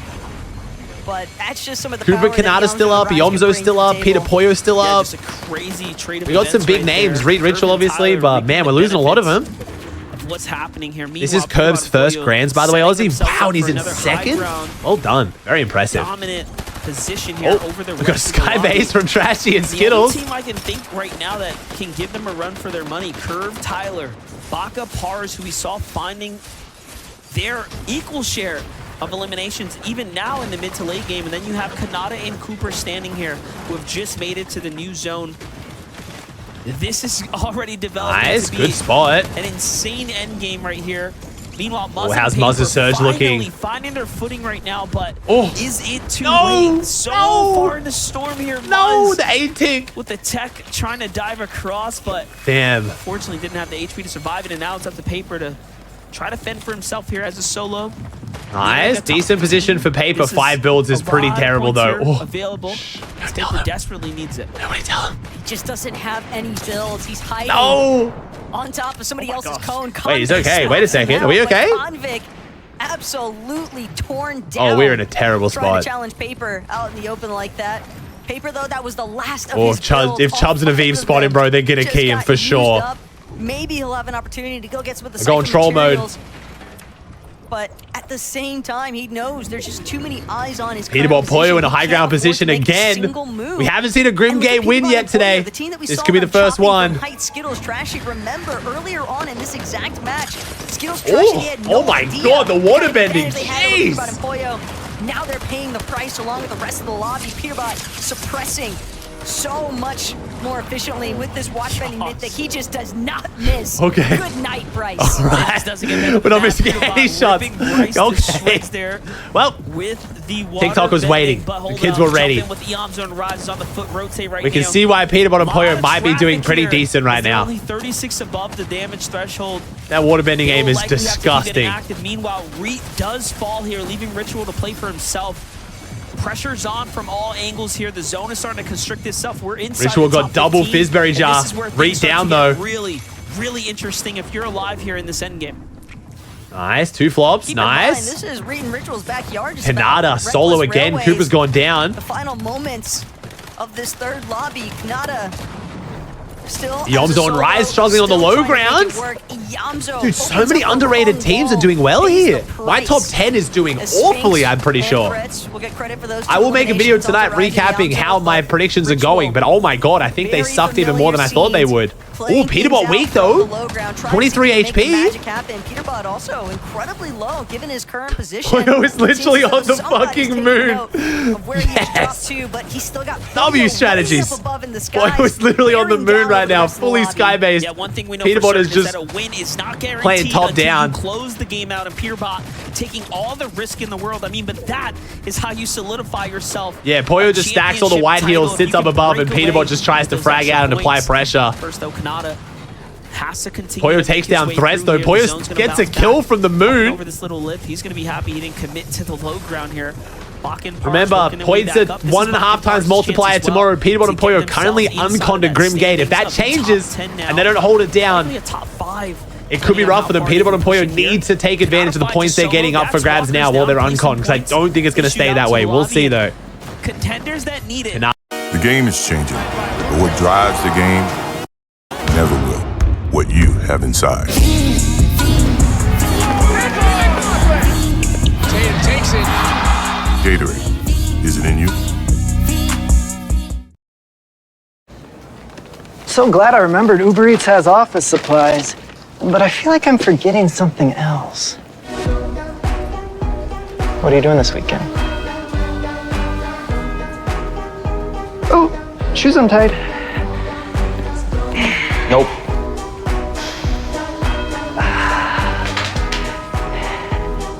Timbo, big man. You guys eat all the donuts? Kanata falls. Playing alive as solos right now. Kanata falls. This is going to give Viv and Chubbs a chance now. Two cabbages were stacked. Viv and Chubbs, even if Kanata had broken through nice. that wall, Very nice. he likely would Hell have yeah. encountered these two. Probably found the end of his fate here. Chubbs goes down. Ritual still going solo. Nice solo clutch from Ritual. Beautiful solo clutch. Likely still perched Ritual not getting anywhere near enough of the credit for him and Ritual's, him and Reed's success. Just behind Baka and Pars. All right, Peterbot and Poyo to get on the same layer again. Poyo reunited one more time with Peterbot. Both of these players just suppressing, throwing so many shots towards these teams on the low ground. Everyone's builds. 5 builds for Baka. So incredibly thin, even with Oh, the Ritual one tick. Oh, he's in. Doesn't seem to make a difference when Ritual versus Viv. Oh, never mind. Ritual versus Baka and Pars on the low ground. Surely he doesn't survive this. No. Goes away, and it's going to be Baka and Pars who try to shut him down. Baka running the low ground. Mini shed. Oh my god, Baka putting in work. The coffin there for these two, and now Baka 2v2v1. Aviv stuck in the sandwich. Poyo and Peterbot can drop down. No fall damage. Here comes the high ground teams looking at They got the Fizzberry off. 2v2. Do Peterbot and Poyo finally win their game? Surely. Baka Pars, no shields. Peterbot and Poyo do not lose these. 2v1. Baka with a huge tag here. Grim Gate win. It was a matter of time. Peterbot and Poyo. Second, third, and win in their first 3 games. Oh boy. It's looking good. It's looking good. I mean, Vivid asked for it. I want to see these guys take a victory royale at the halfway point of day No Peterbot Poyo. and deliver they did. All right, we're rerunning the prediction again, chat. Make sure you put your channel points on the line. Go, go, go. In this third lobby, MDF. Peterbot and Poyo looking good. Everyone is shocked. I am surprised, chat. Are you surprised? I am shocked. During the weekend, that of course matters, right? Taco, they're coming in. Not getting as many kills as they did before, obviously, playing a little bit safer, but they are looking very good. Remember, they can get contested, though. This could change very quickly. I'm not just saying that. This could change. There's certainly so many haters as far as There's got to be a team that starts looking at Grim pretty soon. Despite it all, they are just continuing to flourish here in the first All right, chat, let's check the bingo board. So that was definitely a Grim Gate win. Anything else, Chad? We got the Grim Gate win. So we are currently looking at even more V-Bucks being given away. Anything else? Chat, Chat, the word's not Poyo. You're just saying shit. Chat, no one told you to type Poyo. What are we doing? Chat, you can't pre-fire the giveaway until I told my brother to pick a word. Doesn't do anything. Oh my god. Oh my god. Chat, Poyo's not doing it. Happening. Everybody, it's happening. All right, let me just 1 second, chat. I gotta. Guys, they got a victory royale. All right, 1 second, chat. I gotta block Poyo so kids who can't hear me don't get confused. All right, chat. We'll make the word for the extra V-Bucks this game. We'll make it. What you asked for. Peterbot and Poyo put We'll make it Grim. So type the word Grim, chat. G-R-I-M, Grim. If you guys want to win some V-Bucks, we're giving away twice as many V-Bucks now. We've got the bingo board as well. So G-R-I-M, Grim. Numbers, friends. Very scary. I mean, did anybody really expect this to go? Did you swamp with the prime? Did you teal up? Cryptic, Raider, Bandit, Stog, Zanny, Fast, Slemmy, Clark. You Swift. Thank you for the subs, guys. Thank you so much. And the follow. So, chat, if you guys want to win some V-Bucks, type the word Grim in chat. Keep an eye on your Twitch whispers for a DM from my brother Nautica. He'll DM you the codes if you win. Nice and easy. You don't ask for any details. Don't get scanned by someone else being weird. You get Eritol with the tier 1. You Big O? Connor? Look at this. Peterbot and Poyo both. Thanks for the love, chat. I appreciate you all showing up. I was saying this earlier today, chat. This is my 22nd FNCS Grand Finals I've streamed. 22. Appreciate you guys showing up every time. Bigger and better than the last. I love you guys. Thank you. We've got a fun FNCS on our hands. But then joining up with Poyo again, he did not. All right, 5 more seconds, chat, and I'll call the giveaway. And that is exactly What's up, Oxide? How's it going, bro? Peterbot and Poyo finally grabbing their victory royale. All right, we'll call it there, chat. Thank you for entering. Said, a third, a second, and a first. Is there anything higher than first place? How are they going to be climbing up right now? Because there's nowhere else to go for them. Y'all ain't ready for these standings when we take a look. I'm pretty sure we're ready for these standings. I think we're ready for these standings. Let's kind of talk about some other duos that performed well in this last game. Reet and Ritual really just showing up. Taking day with the prime. Day number 1 of Grand Finals. Really trying to say, hey, look, you got spots at the Global Championships. We'd like Chains. No, Chains got vaulted this week, bro. Chains got vaulted. Actually, this was all down to a. Hell yeah, Mind Goblin. Let's go, bro. Wait. Going down a little bit. Wait. Fosterbot just won the giveaway. The fuck happened? How did Fosterbot type the word Grim? Is it because, wait, what the fuck? Can we redraw that? How did Fossil win one? How did Fossil even enter? For making sure that the fuck? Cuts off and keeping them in contention. We're giving V-Bucks to AI now, apparently. Definitely was in a position to go. Like Slater, Cad, Clids, and Bat. Wait, what? Congrats, man. Yo, congrats. Fosterbot's rising up, gaining sentience, joining giveaways. There's only so much you can do. Fosterbot's sick of not getting paid. Right there. Like, what are you gonna do? Holy shit. All right, well, again, no shock here for most people who followed NA this season. We have Peterbot and Pollo in first by almost 100 points. Third, second, and first in their first 3 games, Uncon Grimgate. Then we got Ritual and Reed in second on a very respectable 169. Not that it looks like it because they're so far behind first. Then we have Curve and Tyler in third, Kanata Cooper, Barker Paz, and then Bryce, Aviv, Seek, Paco, and Oliver OG holding on to top 10. Good looking top 10. A lot of big names in there. Some of which I'm surprised to see, but some of which I definitely expected. Yeah, Zeke, how do you Good do start, that? though. How exactly do you do that? True cookie, I'm true. gonna have to write a new script. I hope Friends with your homie Boris? Yeah, yep. I really don't know. Now, of course, these guys are going crazy. We got to. We'll see if someone starts dropping on Peter Pollo. Let's see. In 5th place, we saw Bach and Pars.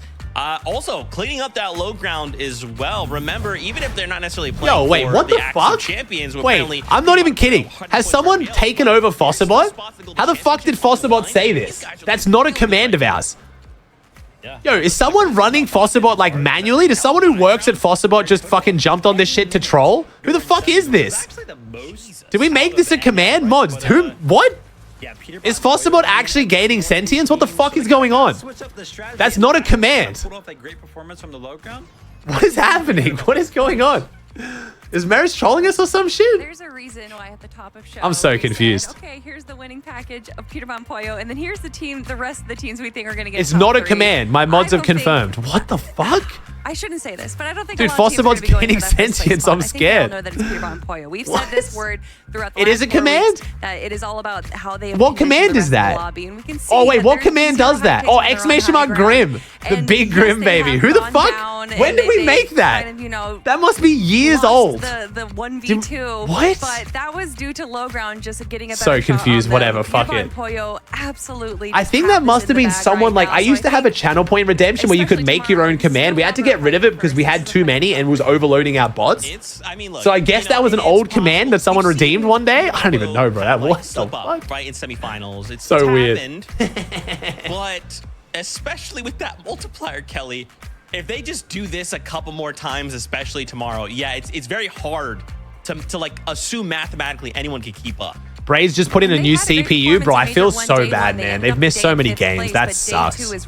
We did re-roll the giveaway, chat. We've re-rolled. We've already ran it. So showcasing that they are potentially a day 2 Yo, Dirty Girl, thanks for 32. To multiply just how dominant they are on the leaderboard. Chat, I'm not trying to save the V-Bucks, chat. At this point, I hope you guys know these giveaways are obviously very legit. I'm not trying to save money on them. I think we did the math, and based on how many I'm giving away this weekend, if we hit the 5 bingo boards on both days, is over 1 million. I've given away 1 million V-Bucks. Will this rise continue? I'm not trying to save them. Don't worry. Will we see you acid with the prime? The standings go that much wider. Let's find out together as Game 4 kicks off of the competition here from the FNCS Grand Finals.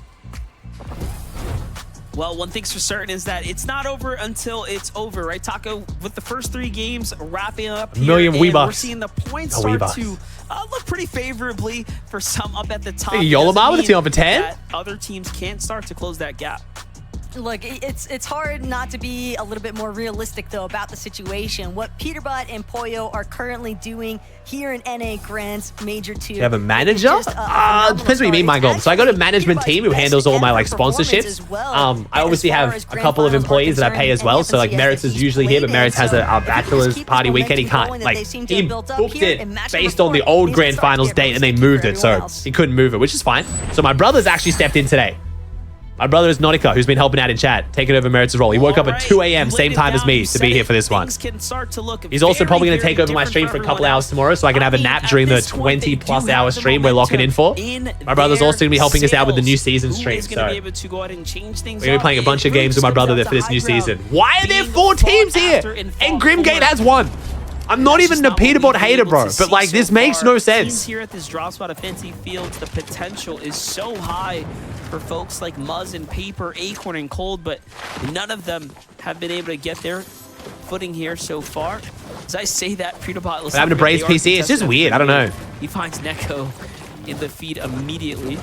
So someone is trying to... When's the new season release date? In like 5 days. It's literally around the corner, bro. I'll be doing a really big stream for that as well. Be doing a nice long stream for that. Ooh, Pete takes down Charlie. That could have been out of the sky, though. Could have been out of the sky, chat. Land on that God chest, and they have had it uncontested. The new season starts in 5 days, chat. DMR might have been the reason why Neko finds himself cut short before he can land at his spot north of the underworld. So we did an 18-hour stream last weekend. No, sorry, 16-hour stream last weekend. Looks like we're doing most likely a 20-hour stream this weekend, and probably going to do a long stream for the new season too. So a lot of big streams. On that northwest side of the map, but Fencing Field just Thank you, Brand, with the Prime. To be a relatively difficult POI to fight out of. Curly early elimed by Muzz. Ooh, Thoric also going to be claimed one more time by Muzz and Paper. Now it's entirely... Oh, it's technically 6 days until the new season, is it? Yeah, I think we did that based on when the battle pass ends, not the new season starts. So I think technically the new season's that midnight. Yeah. At Fencing Fields, it's a tall task to ask for. If he gets to 99.75, I'm gifting 25. Oh shit. See how we go. Looks like we got a little fight breaking out here between Cease, Jack, and Bacon. You can boo with the Prime. Why is Bezos trying to hide the Prime? To the hands of they don't want me to get your money, bro. Added up. Just outside the restored reels, does look like there are a couple of duos lingering, but folks are moving away from this area. So Jack and Cease have all the time in the world right now to hunt down Bacon, and then finish. Yeah, we got 200. I used to play Fortnite all the time, bro. One of the seasons I got 100,000 arena points. I used to be a grinder, bro. I just haven't really been enjoying grinding the most recent seasons playing wise. Just enjoyed watching them. But I think playing games with my brothers can be really fun. I think new season vibes with my brother will be great because my brother's a lot more casual. He's a lot newer to Fortnite, so he still has that kind of like fun spirit towards. He doesn't get jaded because the shotguns do like 5 less damage. So it should be a fun, different perspective. Something in the new season. So it should be a good stream, man. It should be a good time. Hey, Claire with the 2 gifted. Lucify with the Prime. Yeah, just no chance. Thank you, Aquence with the Prime. Similar to what we witnessed from Bacon. He almost won that exchange. Ooh, Cease and Jack win it. And Cease, but Cease will manage to close things out. So he'll bring Jack. Bacon almost 1v2'd. Yeah, almost. It's also close. Something to keep in mind, though. Baka and Pars, they have a tendency to rotate late towards restored reels. Jack and Cease definitely stretched kind of. Lightning bolt kill. Wait, where? We got lightning bolt kill? So surely they replay that then. Surely they get a replay of that. Have a chance to eliminate Cease and Jack with how low their HP was. No, Mind Goblin, because you pay for Amazon Prime, and then if you sub to me, they have to pay me. So it's in Amazon's best interest for you not to use your Primes. So they don't want you to use it because it costs them money. Overall. Jumping back on over with Blake and Macwood at the Grand Glacier. Wait, that was your command, Grim. You almost trolled us, bro. I knew it was someone's command they redeemed. It was you, Grim. For quite some time as Blake and Macwood have. Thank you, Frobisha with the Prime. I should have known it was you. Just yet.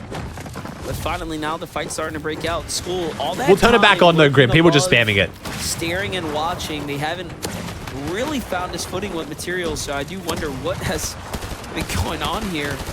This has been a bit drawn out here. Swanee, I don't know. She's doing really well though. She's going to a party today, actually.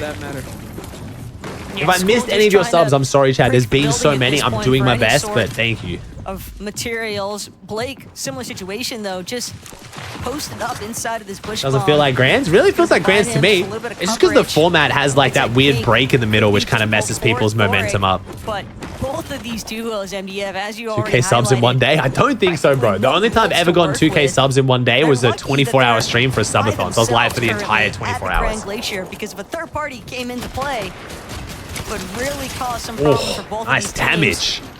Blake had an initial advantage, but School kept most of his HP intact, and now Blake Macwood can get pushed further back. They don't have anything left to break, though, in comparison to Thoric and School, so these 4 builds left now. Bunker Grief, but this isn't even a bunker, bro. This is just a shitty-ass vault at the bottom of Grand Glacier. This is not even... Oh! He's got his own? 1 HP! He survives on literally 1 HP. Blake needs to get the med kit. Blake gets the med kit. He doesn't get the med kit. Blake is weak as well, bro. What a weird fight. Dude, this fight is so griefed. Time with the med kit. This is going to be a full reset for both sides. Games, School here trying to pop the minute he does that. The game is changing. But what drives the game never will. What you have inside. takes it. Gatorade, is it in you? Food for Soft Hair Oil by Matrix. Turn dry hair into your ultimate thirst trap. 7 times more hydration and boosted shine. Blended with avocado oil to trap hydration. Quench dry hair's thirst in one use. Food for Soft by Matrix. Shop now.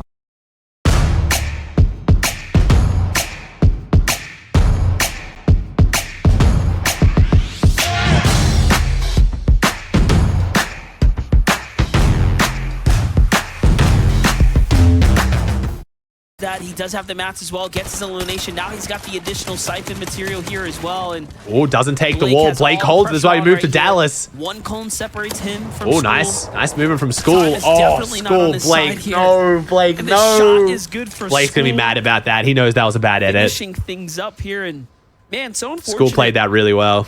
For Blake and Mac. Yo, Bells and Fresh. Thanks for subs, guys. We're basically in that top 10, top 5. Yeah, tomorrow Oxide. Yeah, tomorrow will be the long last stream, dude. 2 rounds, man, being contested here. You see Tried to reset the second really shot. Yeah, that makes any sense. Which way. Tried to reset the second he shot. Victory though for Thor, considering that we saw Chimp and Scissor closing in on their position at Grand Glacier. Miro now. Oh, Mero 1v2? Trying to nah, win they're this way too healthy to get 1v2'd here. Surely not. First to get knocked. Did Mero get the finish? Sure oh, Mero doesn't get the finish. Mero has to go back up though. No, Mero has to aggress on him now. Wait, Mero might be able to trade reses now. Sure Wait. enough, Miro, he just doesn't have enough HP to want to Oh, Aviv and Chubbs are moving in though. The X duo. Aviv might be coming to Mero's rescue or his demise. I'm not sure yet. Just such a distinct health advantage. He's going in for the immediate pressure. Doesn't want to allow an opportunity for Miro to look for that revive. And in fact, Duke's fully eliminated now. But it could be Chubbs, it could be Aviv that might actually save Miro in the process. All these shots being fired, drawing the attention now of this third party. And still not 100% of my cold yet. Definitely much more healthy in terms of their build situation in comparison to what Decay and Sigma are working with. You can see both Mero sides in a rough now. spot. Aviv and Mero both doing okay. 7th and 16th, Miro not bad. Hiding behind one of his cones, hoping. No, I would that love no one Oxide. If OC was tomorrow night, I would target him love any to watch it further, for the long because with stream. only But 2 builds left, OC finishes MVF tonight. Find it difficult to believe he'd be on the winning end of that exchange. Yeah, everyone bouncing out of the location now. So it ends up working out. Miro still keeping high guard though, not If they ran an OC broadcast, I would love to go back and rewatch what I missed would be great, but there's no broadcast for it, so it's too hard to go back and rewatch. Popping off today, overall, great performances. Thank you, Fresh, the Beans, John, Smooth, thanks subs, guys. This is game number 4, chat. Game number 4 today. They realize that they have everything that it takes to be a top caliber duo, even in the likes of an FNCS lobby. Yeah, Tyler and Curve doing extremely well here. So far, so good right now. Shots coming in though. Hold up, that's double trouble for the tags here. You doing predictions? I am running a prediction every game, yeah. Big bush bombs can provide some Booga coverage when you ages. get that. I had a lot of people questioning why I was so concerned of Booga ages at this drop, but It's going to give away your position. it's not going too hot for them. I think one of my biggest predictions that most people questioned was me thinking Booga ages might not get a top 5 or even a top 10, but it's just this Olympus situation, bro. This is what I was worried about. Having a hard time here at Mount Olympus being contested. Queasy and Thomas did quite well this morning at a triple con Mount Olympus, though, so I started to give me more faith that Booga ages could pull it off. This is a different duo. It's Zeus and Pikes now. So constant juggle of attention here at the Mount Olympus. Yeah, I feel like EU kind of just fights or doesn't. Like, they just kind of get in or get out. I feel like NA's dragging a lot of these fights out. For Booga and Agers, though, it's almost a surprise to see them not eliminating Zeus and Pikes, because those have been the 2 most consistent elims that they've been able to acquire all throughout today so far. Peterbot Pollo, though. Oh, Peterbot Pollo. This is a very aggressive mid-game fight for them. We haven't seen this too often. It starts here potentially with Thatch and Walkers. Oh, thanks, Jeff. First to disengage, though. Pollo right next to him. Seen you on your stream grind yesterday, Jeff. I was actually watching you for a little bit yesterday, man. Only because Peterbot and Pollo, they've spotted out a team that they'd rather take their chances with instead. Larson and Oliver OG could be caught in the mix here now. But yeah, Daneth in first by 108 points, bro. I love Dane, bro. If you guys haven't seen, I've played a bunch of Arena in the past with Daneth. He's a good dude. I like him a lot. They don't want to put themselves Thanks, Jeff. You too, man. Keep up the good streams. I can imagine Jeff doing this with his troll-ass fucking overly positive voice. Edge, the zone revealed itself, and they're like, yeah, no reason for us to stay back here. Let's get a little bit more center. Oliver OG and Larson mindfully are inside the top 10 as well. This is about, I think, the best we've seen Oliver OG perform at the FNCS. Oh shit, they're showing Oliver OG. Jeff's out of here. Continuing. Ooh, Mero goes down to Sigma and Decay. Mero and Dukes. Rough game 4 for them. Concern. What's happening over here though? Sigma and Decay finding those 2 elims finally on the edge of the zone, so things come in full circle for them. Even though they had once backed off from... What is the flushing sound? The flushing sound is the reloading of the water bending. I hate it. From getting that reboot off onto Dukes. Chubbs and Aviv only bought Mero just a little bit of time initially. Oh man, Sigma was not hitting his shots on Mero here. Jeez. This 2 versus 1 advantage, all too easy to capitalize on. They wanted so Visual's going to do better. Visual's having massive tech issues. Braids has not been able to load into a single game today. He's had to go to the PC store and buy a new CPU to put into his PC. And then hoping that doesn't get him hardware ID locked and then he can't play Grands. It's been a really, really bad day for them, dude. Aaron and Chance going toe-to-toe against They're killing it, Seek and Creed. The Dash mods are right killing now. it today, bro. Vibes have been On the great. other side, Seek and Dash have been playing quite a couple of good games of Fortnite, if I do say so myself here, coming out of the first 3, racking up 120 points, but Aaron and Chance haven't been doing too bad themselves as they're inside that top 20.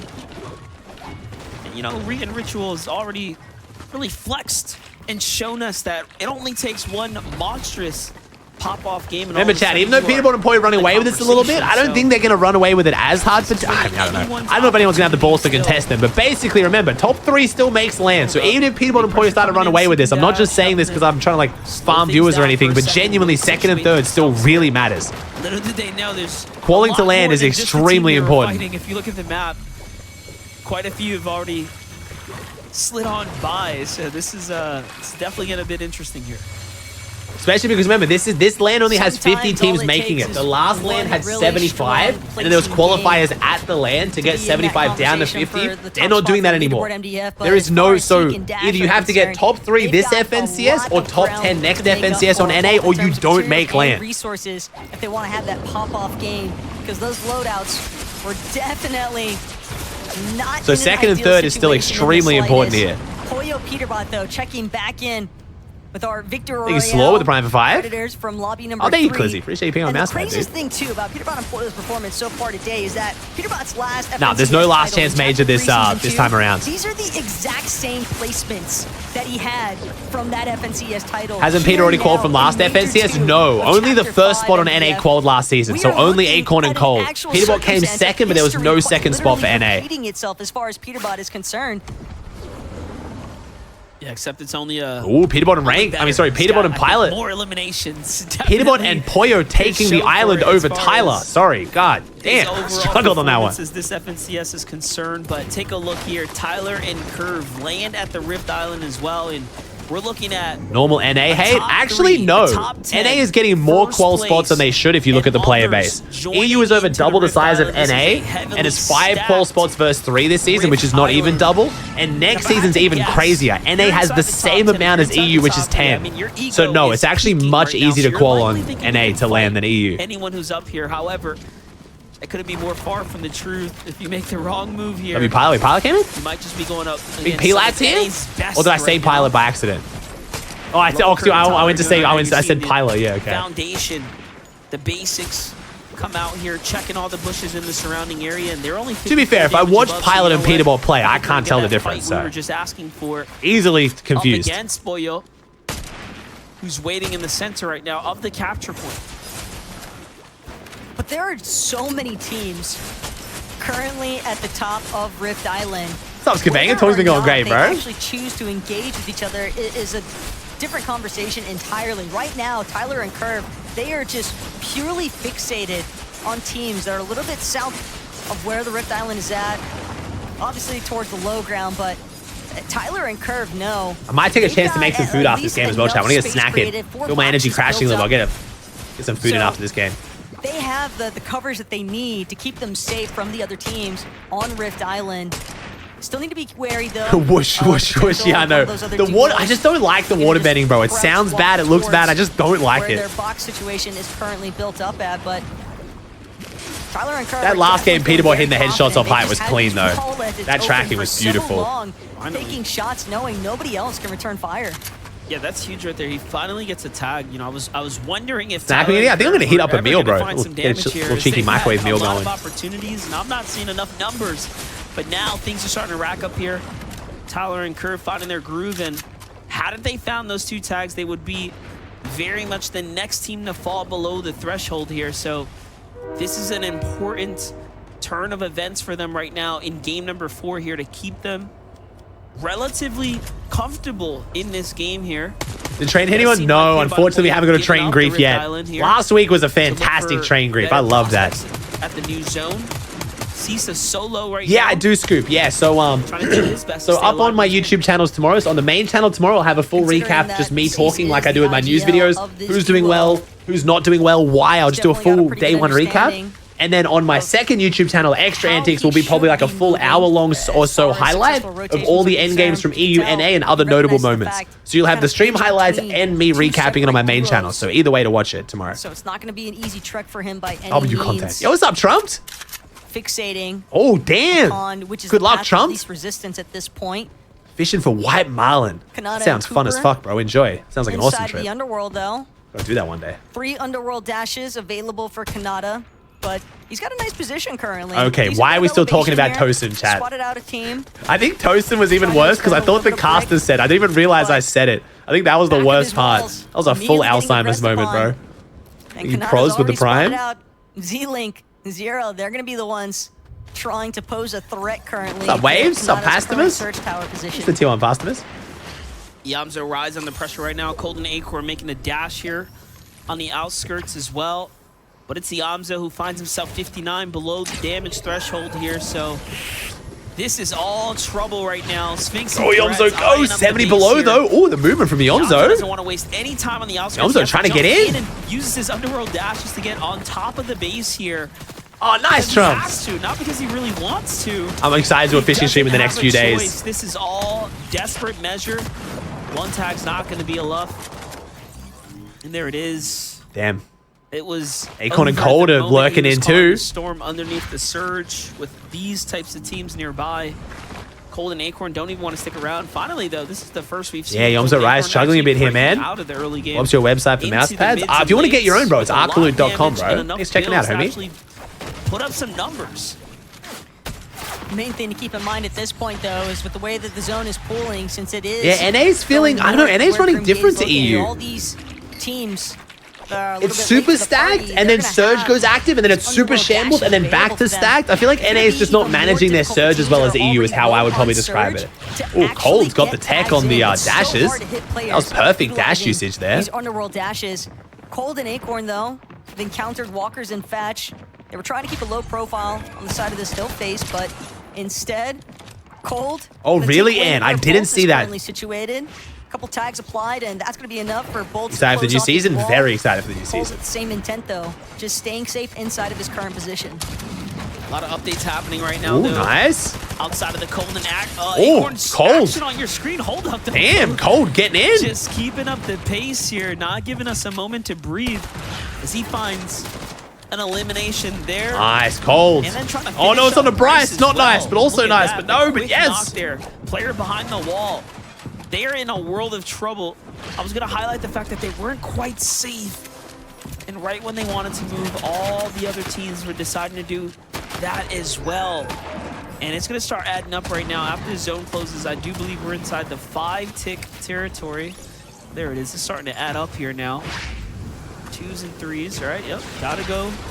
I do keep in mind he's under the effects of the mythical banana, so there's only so much mythical banana. But he has no builds. Oh. All those elims coming back down? Wait. He has to come down here. What is with Fizzberry together. Okay. It looked as though Fatch as well. Fatch and Walker. It's not the spot you want to be in. Surge the way that they were playing so aggressively onto Acorn and Cold's box, but yeah, the fact that even Acorn, he's trying to split his materials. Oh, Peterball gets another kill. There's just not enough to really go around. Oh, Kanata. This is gonna be a DMR headshot kill here. Ready? Watch this. 3, and the little bit of tarping that they can manage, they need an One of the countdown, that would have been sick. Kanata found his. And Kanata getting active, though. Can't peek for too long outside of the search tower. I'm just thinking, like, how many times you got to swing? Kanata playing well, bro. Oh my god, dude. Kanata just, he's man. looking for it. 22nd grand finals for a reason. My man rises to the occasion every time. 6 eliminations now, though, for Acorn and Cold when we tuned in the first time. Another team that usually rises to the occasion in grands. Struggling today, but 6 elims for Cold and Acorn. They are quadruple con. To be fair. Quad con is rough. But it's placing points they're fighting for now. They need to stay alive as another duo drops here. Otherwise, it'll be all for nothing. Yeah, I don't know. Acorn and Cold, I feel like I just don't understand quadruple conning fencing with only one team at Grim. Like, it just makes no sense to me. This is the struggle they're having right now. Or anywhere else. There's so many other POIs or fights that are better than a quadruple con fencing. Now the points are going to start adding up here. That's only if they can manage to stay standing. Their low material count has definitely warranted some eyes on from other contenders inside of this lobby. Underneath, though, Cold, Acorn. Nice. Cold's still getting active on backside, though. I can't see anything because of this bush. I have no clue what's going on. I don't know if Cold does. Inside of this box, Rap is going to be the first to get knocked. There's one refresh, but the material count still so incredibly They still have low. nothing. They're fighting with sand, bro. They get a refresh and it's just more sand. And the small shield potions are not really going to do them as much favor as you would hope for. They need more resources if they want to keep this Now everyone's trying to get Muzz to land on Peter. Smart play by Cold there, playing around the outskirts, right? Jumping them up to 7 eliminations now.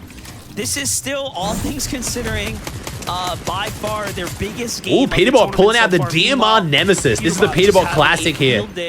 With the lobby right now, well, that player was way weak. ahead of everyone here. He takes down Curve, who of course. Ooh, Chubbs on the high ground. Chubbs and Aviv. Tyler, so Curve and Tyler finally meet their Could see a big pop-off game from Chubbs and Aviv. 5 elims, 162 points. Not doing bad today. Threshold, so Curve and Tyler are going to give. This is one of the teams that formed based on the snake inning of the first week. Could be really big for Paco and Mixon. Oh, Boogan Aegis using the wings as we were expecting. Caught wind of Paco and Mixon playing a little bit more towards the low ground, and oh, the piggy stuck on the backside of X-Pond. Chubbs knows he's there. Chubbs is looking for him. Chubbs can't find out where he is. There he is. Early departure in the last lobby, so this could be big for them. Nice. Still on the move right now. Oh, but caught on the back of the storm there to the hands. Now Acorn could have their big comeback game. Last couple games been a little bit rough for him. Taken out as well. Here's Kanata. Cooper, 183 Sorry, points. Thermal Nemesis, not DMR Nemesis. You know what I meant, chat. Shut up. Why are we calling me out today? It's a Be nice. possibility here. There's a lot of points to be earned here, but Peterbot is one of the few still sniping them. No, they haven't reduced the wings hitbox, chat. It's just working better in grands. For Peterbot, while you're fighting for 200 points, Peterbot is working his way to 300. Good God. Threshold here. Edging out of game number 4. Meanwhile, Ritual picks up a solid 3. Mixon and Paco, though. EU on the high ground again. Hold up. Paco makes his chance for a top Here we go. We got it. We came second game 1, losing to the Dig Boys on low ground. Where's Peterbot? Come on. Peterbot and Pollo are going to try and take it, or we let EU run away with it? How long will they actually hold on to it? Peterbot, Pollo, they were looking up. Last we checked in. Oh, here we go. Wait. Only a matter of time before they here we go. Peterbot and Pollo are positioning for an 82 build. Peterbot and Pollo ready with the dash medallion. They're changing hands. They're getting ready. They might just play this from the low ground. Honestly, they got good meds, good mats. They don't need to risk the high ground. We'll see, though. Trying to get his duo back inside of his boxes with him. And sure enough, 11 teams, 17 players. A lot of solos alive then. Next to Peterbot yet again. Bushes at least more than we're used to seeing. Nice. That Mythic Gatekeeper just putting in work right now, and Peterbot's still not done. Peterbot doesn't need the high ground. With it, Larson just barely managing to escape for the time being, but he might Dang, give it the 10K subs, chat. Give me 1 second. We'll fix up the overlay in a second. Thank you so much. Very, very smart play. Holy shit. 10 teams, 14 players, and Baka with the reaction. Oh my god, Reek goes down. Ritual. Oh my god, Baka. 1v2. Onto Reek and Ritual. Oh no. With a massive two-piece elimination pick. Green Ritual, that was so many points up for grabs for them too. Peterbot takes down EU on the high ground. Mix and Paco fall at the hands of Peterbot Poyo. People have been questioning whether Peterbot and Poyo would have the same dominance on EU. Obviously, it's only one team compared to a whole region, but Peterbot and Poyo doing very well on the high ground here. Still a very good game from Mixon and Paco. Oh, wait, Dig Boys on the low ground. Could we have a repeat? The 2v2 low ground versus high ground? Of Aiden, but Kanata and Cooper just in a tough situation. But they've still done a lot in terms of making those placement points come to life. Aiden's got the triple Fizzberry. Ooh, takes down a Vive. Nice. Cooper Kanata about to have another top 2 here at least. Can they take down the Kings on high ground? They can't even take down the solo. As they go into the solo, they're getting sprayed. It's all falling apart. Cooper Kanata might not even get second. They don't even get seconds. Peterbot and Poyo put him in their sights and spray him down. Peterbot and Poyo with the back-to-back wins. Oh my God. It's happening, Chad. It's happening. Third, second, first. God damn. Well, the opening weeks of not only the FNCS, but the duo cash cups and lead up to this very moment as well. Boy, just can't be stopped. There is a reason why. I don't think there's anything for the bingo board, though. I don't think any bingo boards there, though, chat. No change on the bingo board, but thank you, Bissick with the Prime. Thank you, Tiffy. Mind Goblin with the 25 gift to the man of his word. Shaky Much.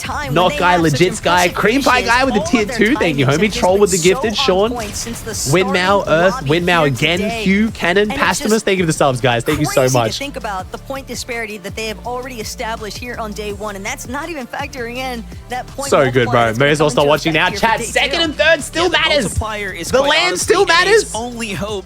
All right, chat, for this V-Bug giveaway, we're going to make, we'll make a Poyo. Let's give Poyo some gas. P-O-L-L-O Poyo, chat. Got to give some gas to the GOAT. Peterbot taking a lot of the spotlight, but Poyo playing extremely well as always. So this is for V-Bucks, chat. No bingo, but just V-Bucks. What do you want me to say? What can you say?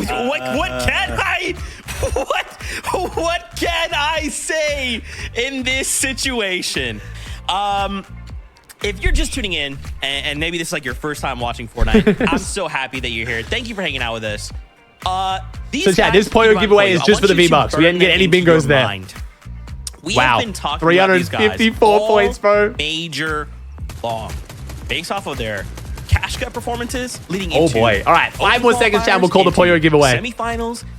What a performance, bro. What a performance. The hardest stage of the competition, Vivid. The hardest competition. The hardest part of this competition. All right, we'll call it there, chat. Thank you for entering. Back-to-back wins. We're boy. At 350 points. We'll call the giveaway there, chat. Thank you for entering. What do I say? Listen, this is Dude, why, I love Zeke, bro. This is why people were so saying funny, bro. weeks ago. Let's not even do my the God, FNCS. bro. They all... Let's just not even do it. We know who's going to win.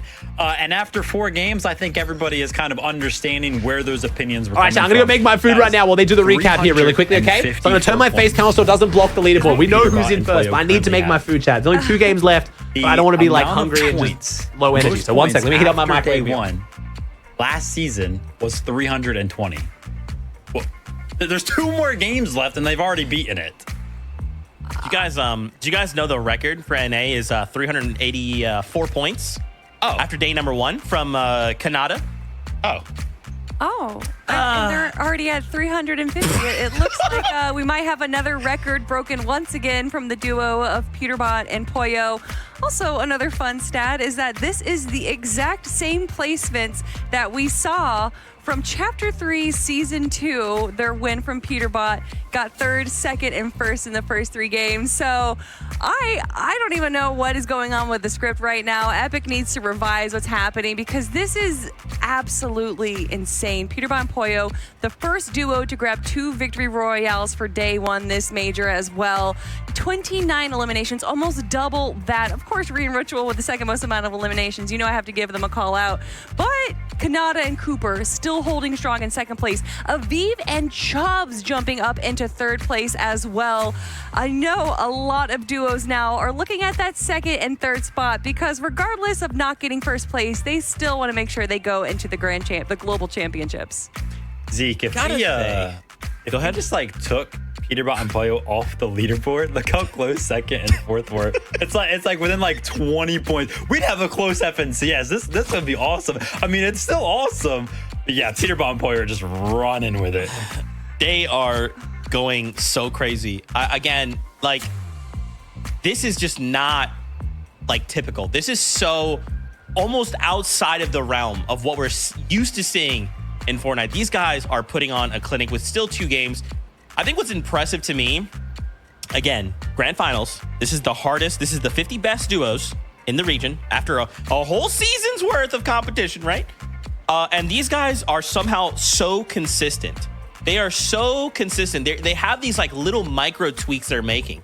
That it's just like, hey, you know, think back to like semifinals, even open qualifiers, like, oh, we'd be like, oh yeah, they're so good, but they made this little mistake here, and you know, oh, they maybe didn't do this that well or something like that, you know. But Viv, they're here.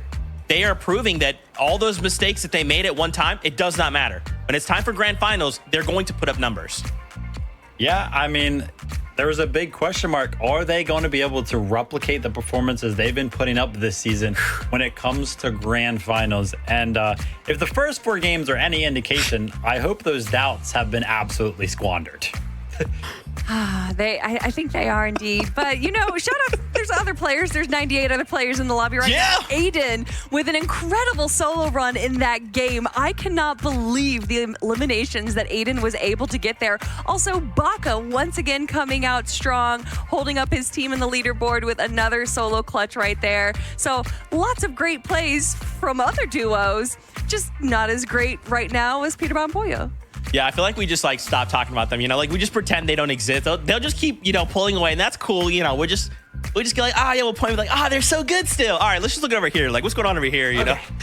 Like, it's just absolutely insane. Kanata and Cooper were there in second place, 221 points. They are still holding strong, right?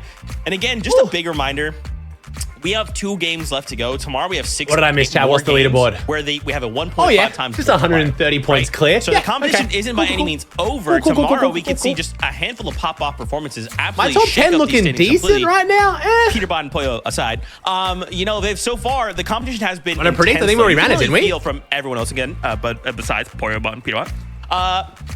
This is a very tough lobby, especially based on the zones we've had, the contestations off spawn. On the what?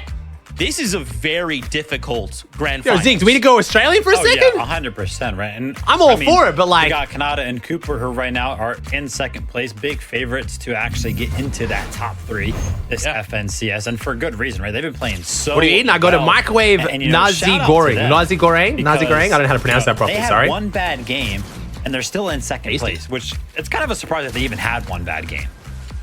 That's very true. And Kanata here somehow going from 1 elimination to 3 eliminations in the blink of an eye. Still below Storm Surge, though. And I find that a bit surprising with the amount of eliminations that they have. But regardless of what position that they're in, they still hold strong, and they're so confident. If you guys didn't watch the video of Kanata grabbing his first victory royale, he is screaming, I am such a good IGL. I am the best IGL. Thank you, Snipe, with the teal with 31. Thank you, bro. Kanata and Cooper playing so well. Even when they Dude, are so many people question me when I put Kanata Cooper in second. I still wasn't too sure if they were gonna like go down in 3rd or 4th, but so far, great performance.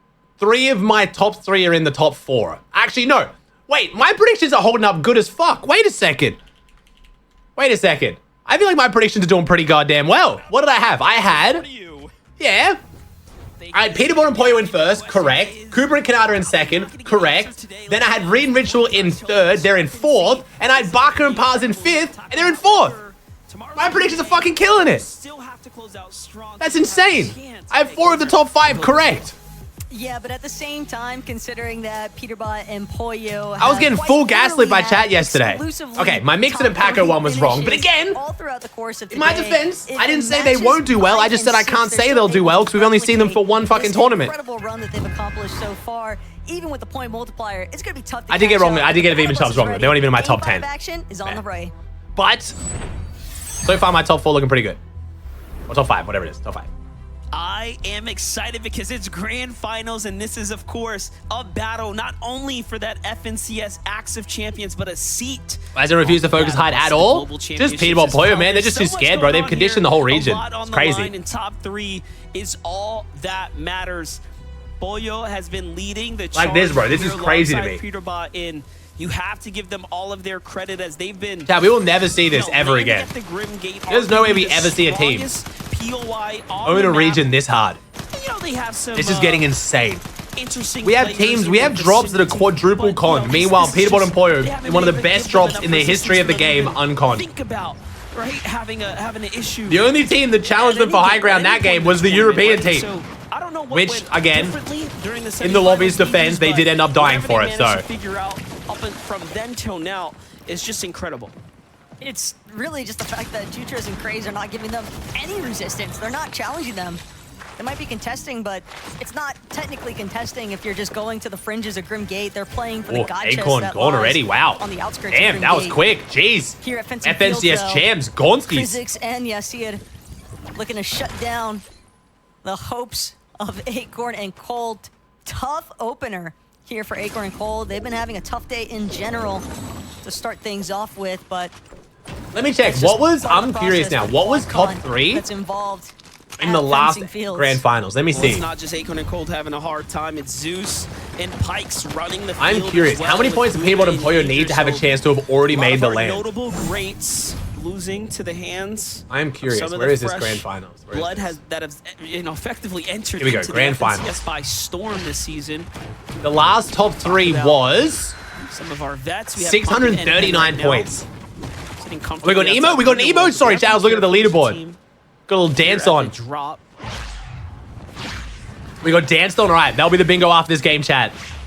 It was Booga who got emoted on. Oh, hell no. We're emoting on the champ. Sorry, Chad. I was checking the leaderboard. I was curious. So, Chad, based on last grand finals, 639 points was third. So, if Peter Bottom Pollo can get around 600 points, they stand a chance to have already qualified for the LAN. Just absurd. Obviously, top 3 can change quite considerably, but that is ridiculous. At the start for some early surge. Mixon and Paco, opposite side of the map, though. Still at Lovely Lodge. So they might end day 1 qualified. Split currently, but they have the safety to do so because they know completely. The record for day 1 on points on any region so far is 380. Throughout the course of semis, they don't have to deal with anyone else directly nearby. And they've definitely done a great job, too, at adjusting their surge strategy for it because we've seen them in numerous endgames. 639 was that 12 games with 6 being a 1.5 multiplier? Yes. Last FNCS Grands format was identical to this one. Because of the fact that they were uncontested and they've been relying a little bit on that direct contest that they were dealing with. Just different meta, obviously. So it's nice to see that flexibility in their game plan. Yeah, something is definitely Neo with the Prime from the semifinals weeks to now for Paco and Mixon. Is you still have to be all around impressed, right? We were kind of joking at the fact of like, oh man, if you come from EU, play on NA, and Mixon and Paco were con though. Like, that was my fault. I was saying as if they were uncon. Mixon and Paco were con during the semis, so very different situation being uncon in grand. And if it wasn't for last game, them actually falling when they had that high ground position, they would very well still be in the top 3 right now. And same for Curve and Tyler. Curve and Tyler, one of those newer FNCS duos, really putting up some numbers. But last game was the first game that. Wait, 384 is the NA record, not world. A lot to Wait, why are we talking about an NA record? We've only had this format run once, with, right? What I'd say is surprise performance. Why are we talking about NA records when it's literally been 1 season? I thought it had to be world records. That would actually make sense. All around, no? It Am I seems, stupid? Not even just performances alone. Decay and Sigma could be a real problem currently for Poppy and Dragon. Not sure if they recognize the fact, though, that Dragon is just east of where they're currently at. Dragon just fishing away, but he doesn't have a line of sight on them. Decay and Sigma doing such a good job at crouching around. Poor Dragon, man. He is just trying to fish. Oh, no. Oh, no. Poor Dragon, bro. Poppy Blast just too far away. DK is holding down Poppy Blast. Dragon goes down to Sigma. Yo, good confidence from Decay to let Sigma just take out his 1 there. Challenge Poppy Blast, but trusted him to win his 1. Eliminated. Sigma and Decay just had too much of an advantage getting those initial shots off first. And Poppy dancing around this rock currently. He'd been material farming, but how much of those resources was he actually able Having to your acquire fishing for session builds? interrupted is very Decay rude. Only has 17 to work with, dwindling rather quickly, but Aminished and Cam, Dukes and Miro now joining the fray. I was gonna so say, many teams showing up to this fight, though. Decay had for Poppy Blast right there was just palpable. The dude said, I hit you for 24, I'm WPing you. Like, That was crazy. Even willing to entertain the 1v1 right there. You have to respect it. But meanwhile, Dukes comes in and just gets punished for his troubles here. It does seem like Big K is just feeling it right now. He puts up a great defense here down in the low ground, but on up to the top, they want to start getting comfortable here. Correct, Zen. Yeah, if you have the wings out, you won't take full damage, as long as the wings are on. Out, so if you use the wings dash ability and then put the wings away, you still won't take full damage. They buffed that this season. Gonna have to eat his Mero and Dukes now coming out on top here. There is Dukes and on the third party, looking good. 2 eliminations here. From hunters to fully hunted, Mero and Dukes wasted no time gobbling up Decay and Sigma. Those two, unfortunately, had a good strategy for eliminating Poppy Blast and Dragon, but really nothing left to do. Once the third-party interference came into There's no other way we could have phrased that. Victor could meet a similar fate if they're not careful. Currently, it's just Cam and Aminish on the other side of their walls, but this is a tough spot for both of these teams to try and fight out of. Mero and Dukes could potentially just have a really strong that microwave meal was incredible to take out both of these teams if they're not careful. Yeah, this does seem to be a winning strategy for them right now. Timing this outskirts rotate here. Hey, Booga with the Prime. Hey, Jackson, Neo, Dukes, Merlo, Saint, Evoke, Cheetah, Snipe. No Snipe, base 31, bro. A very wise Zenny, Rex form, Peacock, these all subs, chat. How you still awake? It hasn't been that long, bro. It's only been an 8-hour stream. Let's jump in with Edgy, who's got it's only 10:40 a.m. for me. Today's an easy stream, bro. Today's stream is going to be like 9.5, 10 hours. Tomorrow's the 20-hour stream. Tomorrow's the long one. Tavern here trying to demand the respect in this toe-to-toe, and they do just that. Chance gets punished big time here. I feel great. I've been sick this whole week, bro. I actually feel fantastic. Like, I got a bit of a snuffly nose. My chest is really dry, but I feel surprisingly good. I'm very happy. I thought I was going to be sick for this weekend. I was really sad. Very isolated 2v2. This is why, you know, you jump into creative and you practice. Pepperoni, the 2-1. Like this, where it is just you and your playing Minecraft later. Not today. Today I'm going to end so I can rest up tomorrow. We're playing a bunch of Minecraft tomorrow night. That'll be the late night vibes for sure. And then we got a long ass stream for the new season, which is also this week. Later this week, we got the new season stream.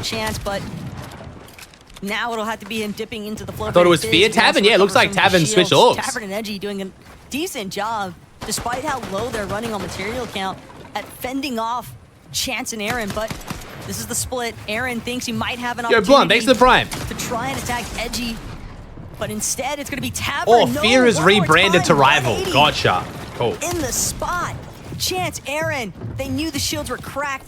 They fully collapsed W key entirely.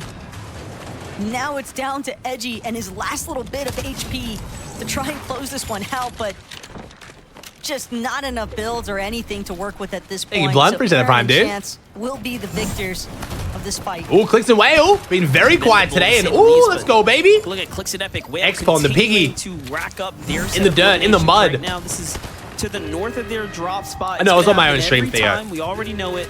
And now the fight. No, I never say that on the broadcast, bro. Never.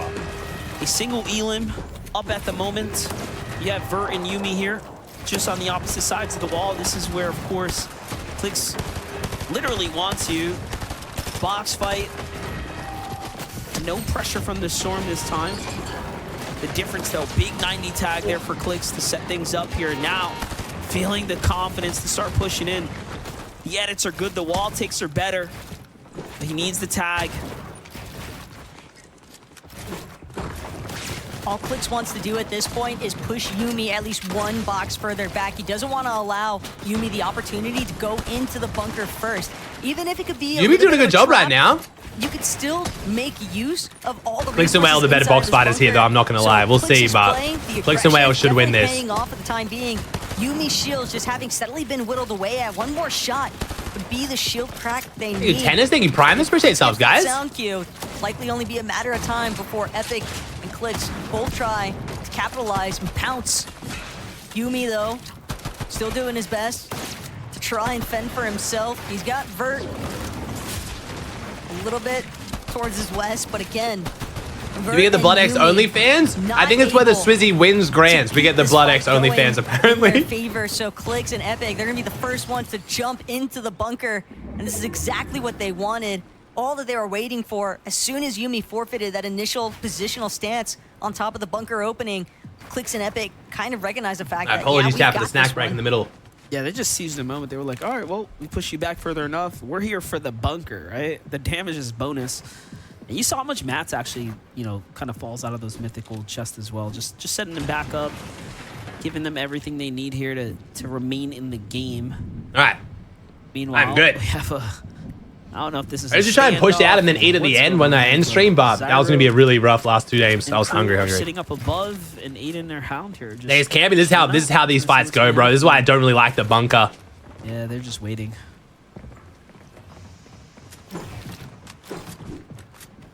Both of these teams definitely aware that the other is nearby, though. Z-Link Someone land Grim this game? No, still unconned. By any means, so Aiden and Hound. I don't think so, you know. No, I don't think they do. They're definitely gonna have to probably fight their way out of it, but this is likely a more advantageous position for Aiden and Hound currently, considering that they were the team inside the bunker. They've got the weapon mod bench attachments. Bunker's overrated? Like the most. Depends on your spot, bro. And I'd say that always weighs in one team's favor whenever they get to utilize that mod bench. What's up, Queen? This loadout just looks wrong, bro. Like, what am I looking at? Skittles and Trashy just barely pulled the zone. I'm not sure they're going to be looking to stick around here for much longer. Dash and Seek feeling the same pressures as well. And they're all off to the races here as the rotates start to kick in now. This is game 5 of 12 over the weekend. After this one, there's one more round. Then we'll start gearing up. Like the bunkers? No, I much prefer the caches. I hope the bunkers aren't in next season. But next season is like a Mad Max Apocalypse theme, and it's confirmed there's going to be a Fallout collab, so that's almost definitely going to mean vaults of some capacity. Whether it's like POIs with vaults, or whether it's like an actual mid-map objective vault. Oh, here comes our Peruvian boys. To make a comeback. Oh, mini shed. It's got to hold off Hazens. As far as the tournament format is concerned. Leading into the championships, but yeah, Taka, I mean, you see the pressure. It's not looking too hot. It's definitely not looking good currently for Aminished and Cam, but Casino with the Prime? Junior and Azent's Brazilian duo recognize the fact we've actually just got to get into the next zone. Otherwise, we're going to be in the exact same position that Aminished and Cam are currently in. At least they've got builds. MDF, that is one. Did Braves manage to fix his issue? I'm guessing, but I'm not 100% sure. Of the points multiplier. When you're have you seen much from Oliver today? He was 7th place after the first few games. Scoping in on their current He's been top 10 pretty much the entire day, so he's doing well. You're basically playing for 2nd or 3rd place. Peterball missing his DMR shots. Oh, we're below. With the point multiplier coming Hold up, wait a second. Peterball Pollo below Surge. That's big, not just for them. That's big for teams around them. If they don't get their Surge here, they're going to land on someone's forehead very quickly. They're not going to wait long before they start keying someone. Or Peterball is going to hit his DMR shots. Never mind. Mentally impactful. And not in a positive manner for a lot of these teams here, because you're essentially only playing for 2 positions if you want to try and qual to the World Championship in Texas later this year. And that is a tough spot to be in when there's only 2 spots up for grabs, essentially. That is definitely right. It's not going to be easy for anyone. Nothing good ever comes easy, as they say. So we jump in with 8. People has a chance of not winning. Out of this difficult spot here. And it's a 1.5 time multiplier, so teams can, like Cooper and Kanata could have an insane day 2 and catch up. It's going to take a bunch of teams contesting it, like more than one. It's going to take like 2 to 3 teams contesting it at this point. Because even if they make it off spawn like 2 or 3 times, they still can get enough points to win, so we'll see. Zyra was holding them out up above. Does seem like Clix and Epic Whale broke up that. Clix and Whale again active. Kind of culminated into a battle for the edge here below the Surge. All that time wasted and no shots exchanging. You can see it really does start to take effect on your overall damage in a game like this. But for Clix and Epic, it's likely they need Surge as well. Hound and Aiden trying to confirm just a little bit more. Only 39 above currently. Just getting steadily closer to where Zyro is currently situated. He's dancing around in the build as much as possible. Hound has actually expended just about all of his materials at this point. Wow, this is a full grief. Jeez. One final chug splash to utilize as well. But one more time, he's going to have to deal with the likes of taking out this player. Instead, Aiden will manage to get the job done. Couldn't have come at a better time either. He's right, man. Because that Storm Surge was just about to come into effect there for Hound and Aiden. Oh, here we go. That's big, too. I did say Peter and Boyo were going to land on someone, and oh no, it's Cam, and he's dead. Wow. If Peterbot and Boyo were going to continue the onslaught here and get that damage. Peterbot and Boyo aren't going to sit back when they're below Surge for very long. On top of Cam Slam, a quick drop kick from high Oh, ground. Kanata Cooper below Surge. So the teams that were dropping around Grim are all struggling with the Grim zone. Top 3 here. Well below the Surge damage. The pressure was coming in here. And although they survived the threshold for now, it is going to turn immediately back on. There's a prediction. That This game, Master it's Dula. not going to be easy by any means. Thank you, Doggy, right, man? Sorry, I think I said that again. Thank you, Josh, with a 47. Tier 3 for 47. Thank you, Josh. Definitely not, and this is a critical moment as well for Kanata and Cooper because as far as 2nd through 5th is concerned, things are Iridium's all over the prediction. He's killing it. On that leaderboard position. 36, They come just on. barely had 9 points Come over on. 3rd place, and they want to ensure Big boys, that they hit the stay shots. within that top 3 of the leaderboards for more than just the prize pool, NDF. Again, it's that ticket to the globals that they're looking to lock down here in Major 2. Kanata and Cooper done a Loves the decent power. job so Nice far Iridium. escaping Thank you, the likes Gia. of Grimgate. Team on for 24. Thanks for They 2 know they've years. still got some pressure M-Pen doing application well? coming No, from not tons of particularly, players who are unfortunately. also They are situated here on in the edge of zone, but 34th. finally, an opportunity to turn back. Wait, no, right, wrong look team. to their Wait, I looked at the wrong sides, leaderboard. Never mind, see not if they can 34th. connect They're some in shots. They spot a 35th. team Never inside mind. of a wooden build. They're going to immediately jump inside. Kanata, Cooper, they need the damage, but Kanata, he's got to use a couple of small shield potions. The Storm Surge is causing so much of a threat, so much of a problem. It's a thorn in the side now for Kanata and Cooper. They need damage, but they've got nowhere to find it currently. Oh, Chavi! Chavi, get the finish! 100 tag on the finish! Nice! But all of a sudden, Xavi found in a base in a box just gets demolished. We're now center of half-half. We should be able to keep this going here. We do not have the loot for this, though. Really, and honestly, the opportunity they needed here to at least situate themselves. Wait, that's, Kanata, that was on the Chavi. Kanata coached Chavi 2 grand. Coincidence? Zone I'm kidding, Chad. this late into the end He game was prime here, for 34 it'd be a T-stand. devastating setback considering they're one of the only teams who can really give Boyo and his duo a run for their money.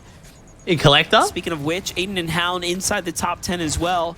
They've been struggling. We haven't had many Grim. I don't think we've had any Grim zones today on NA. Or maybe the first game. Was the first game? And it's led to them, again. Chavi never got banned. He just got DQ'd, but he got un-DQ'd. But it's damage that they're lacking. They wasted so much time on the back skirts there.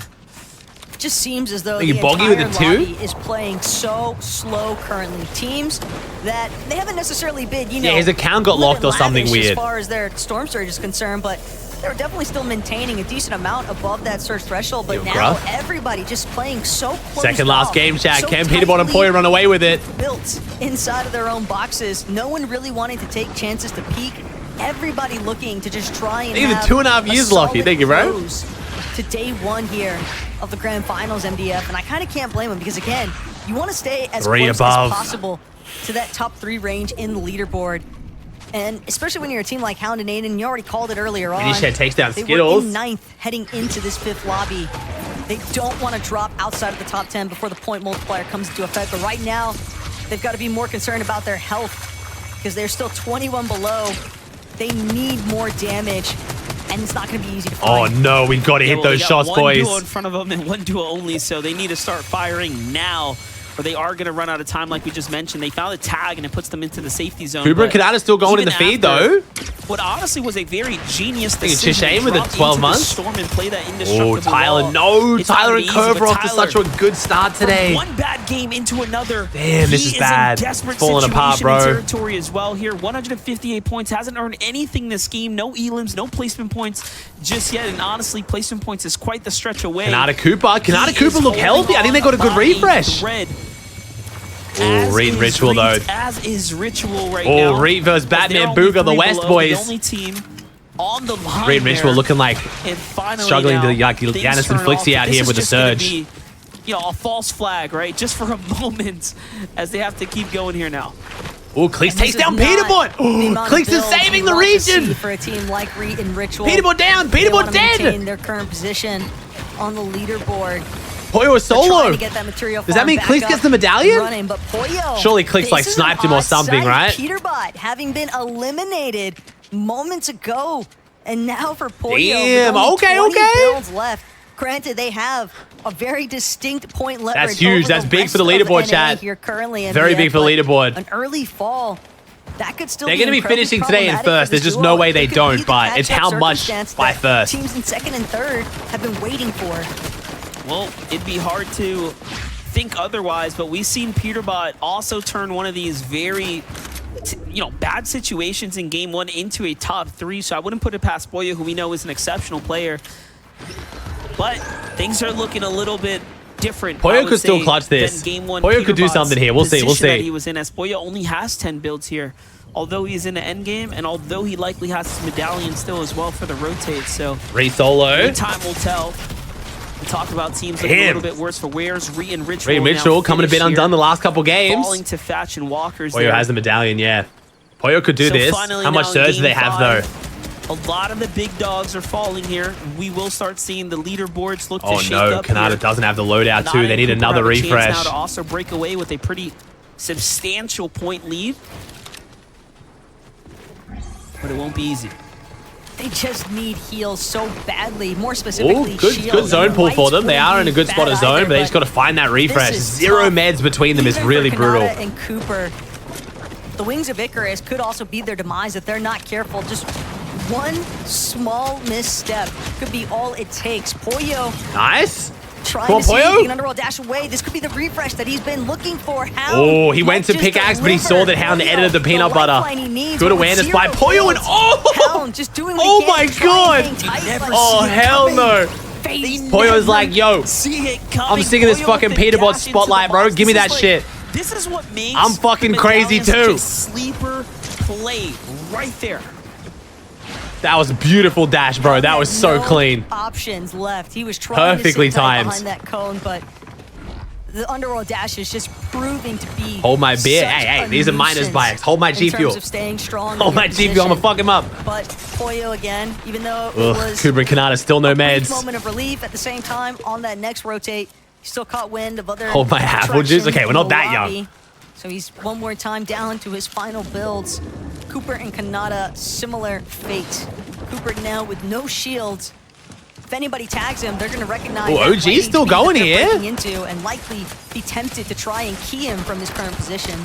It's a great opportunity right now to pick up eliminations, though. There's a lot of weak players nearby them, and desperate ones as well, though. They do have to be careful, but Cooper's tags are looking very refresh. solid. Wait, refresh. Meds. They got meds. They've got a piece control the wall. Nice. Take the cone. Teammates builds right now. Huge. What is this? A little find right here. Kanata gets the Fizzberry jar and big pots. This is big. The dig boys get the refresh. Also a little bit of material. Pollo is still going though. He needs a refresh of his own. The big rotates, get into the front side of zone, and like we said, from outside of the 20th position into top 15 now, Pollo is doing exactly what he needs to do as a teammate.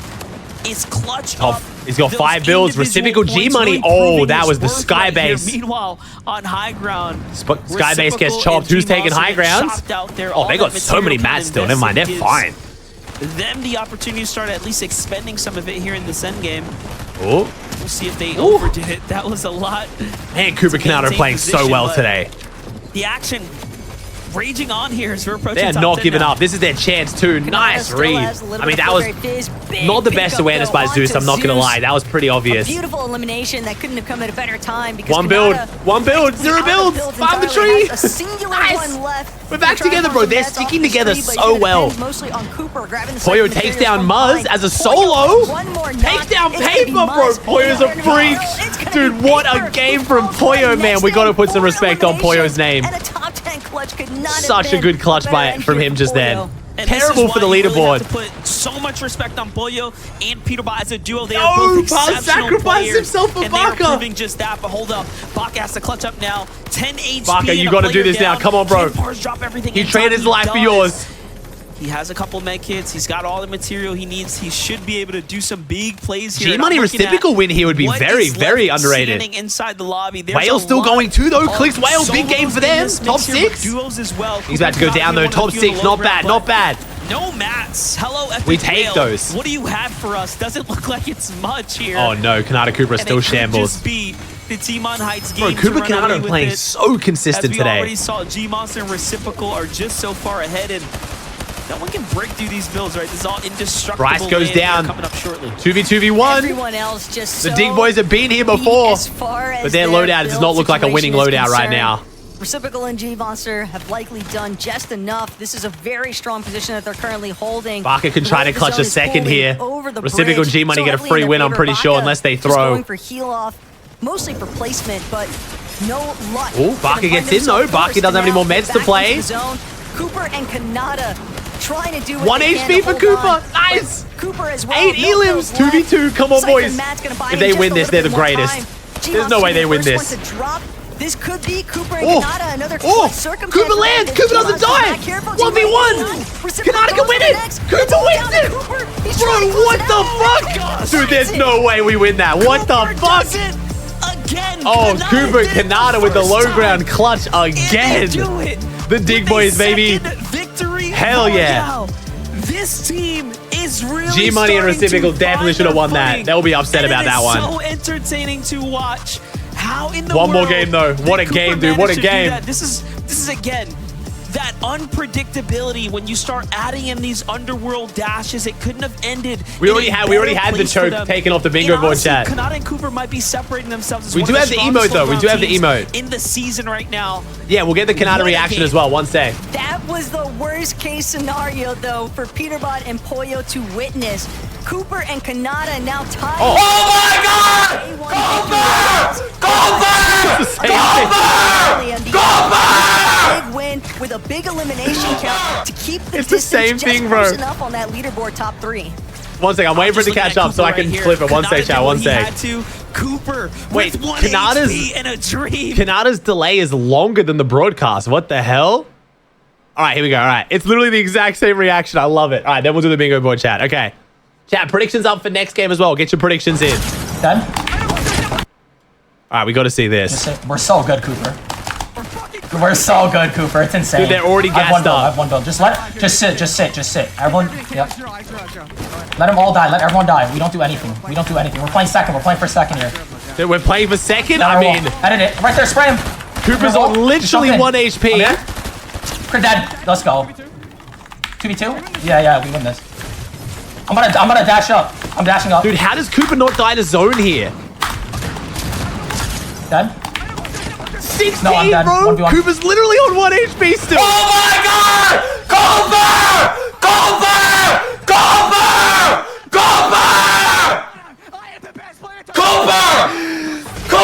The mic is...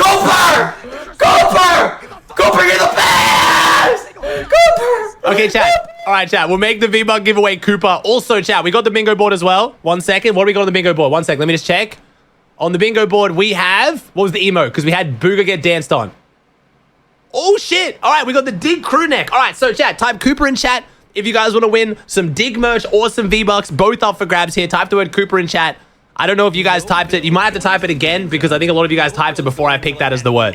You guys kind of pre-fired it. You got to wait until I tell you, chat. You got to wait until I tell you. Find elimination. After elimination, they get the refresh. But yeah, we're going to give away a Dig crew neck from the Dignitas store. It's actually super clean. I have one. It's very, very nice. And we're giving away some V-Bucks as well. Paying for the shipping as well. Dig's covering the shipping and the product. Costs you nothing. Just got to type the word Cooper in chat. W clutch from the Dig Boys, man. Hey, the Dig Boys making it a competition, man. I'm excited for tomorrow.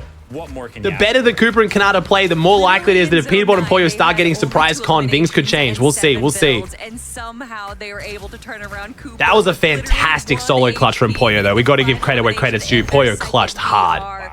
I mean, there's a reason that we put them up for the running for top 3. And hey, I had him in top 2. Potential top spot now. I mean, Peterbot and Pollo went down relatively early. Oh, they went down like 7th or 8th. Pollo clutched. Dominating with the solo clutch there. All right, let's show the leaderboard. All right, chat. 5 more seconds for the giveaway. Dash into the box and then grab the elimination. It was dude, what a fun day of Fortnite, chat. Thank you for joining me. What a fun friggin' day, man. I'm loving this. Them in that position. All right, we'll call it there, chat. We'll call it there. Thank you for entering.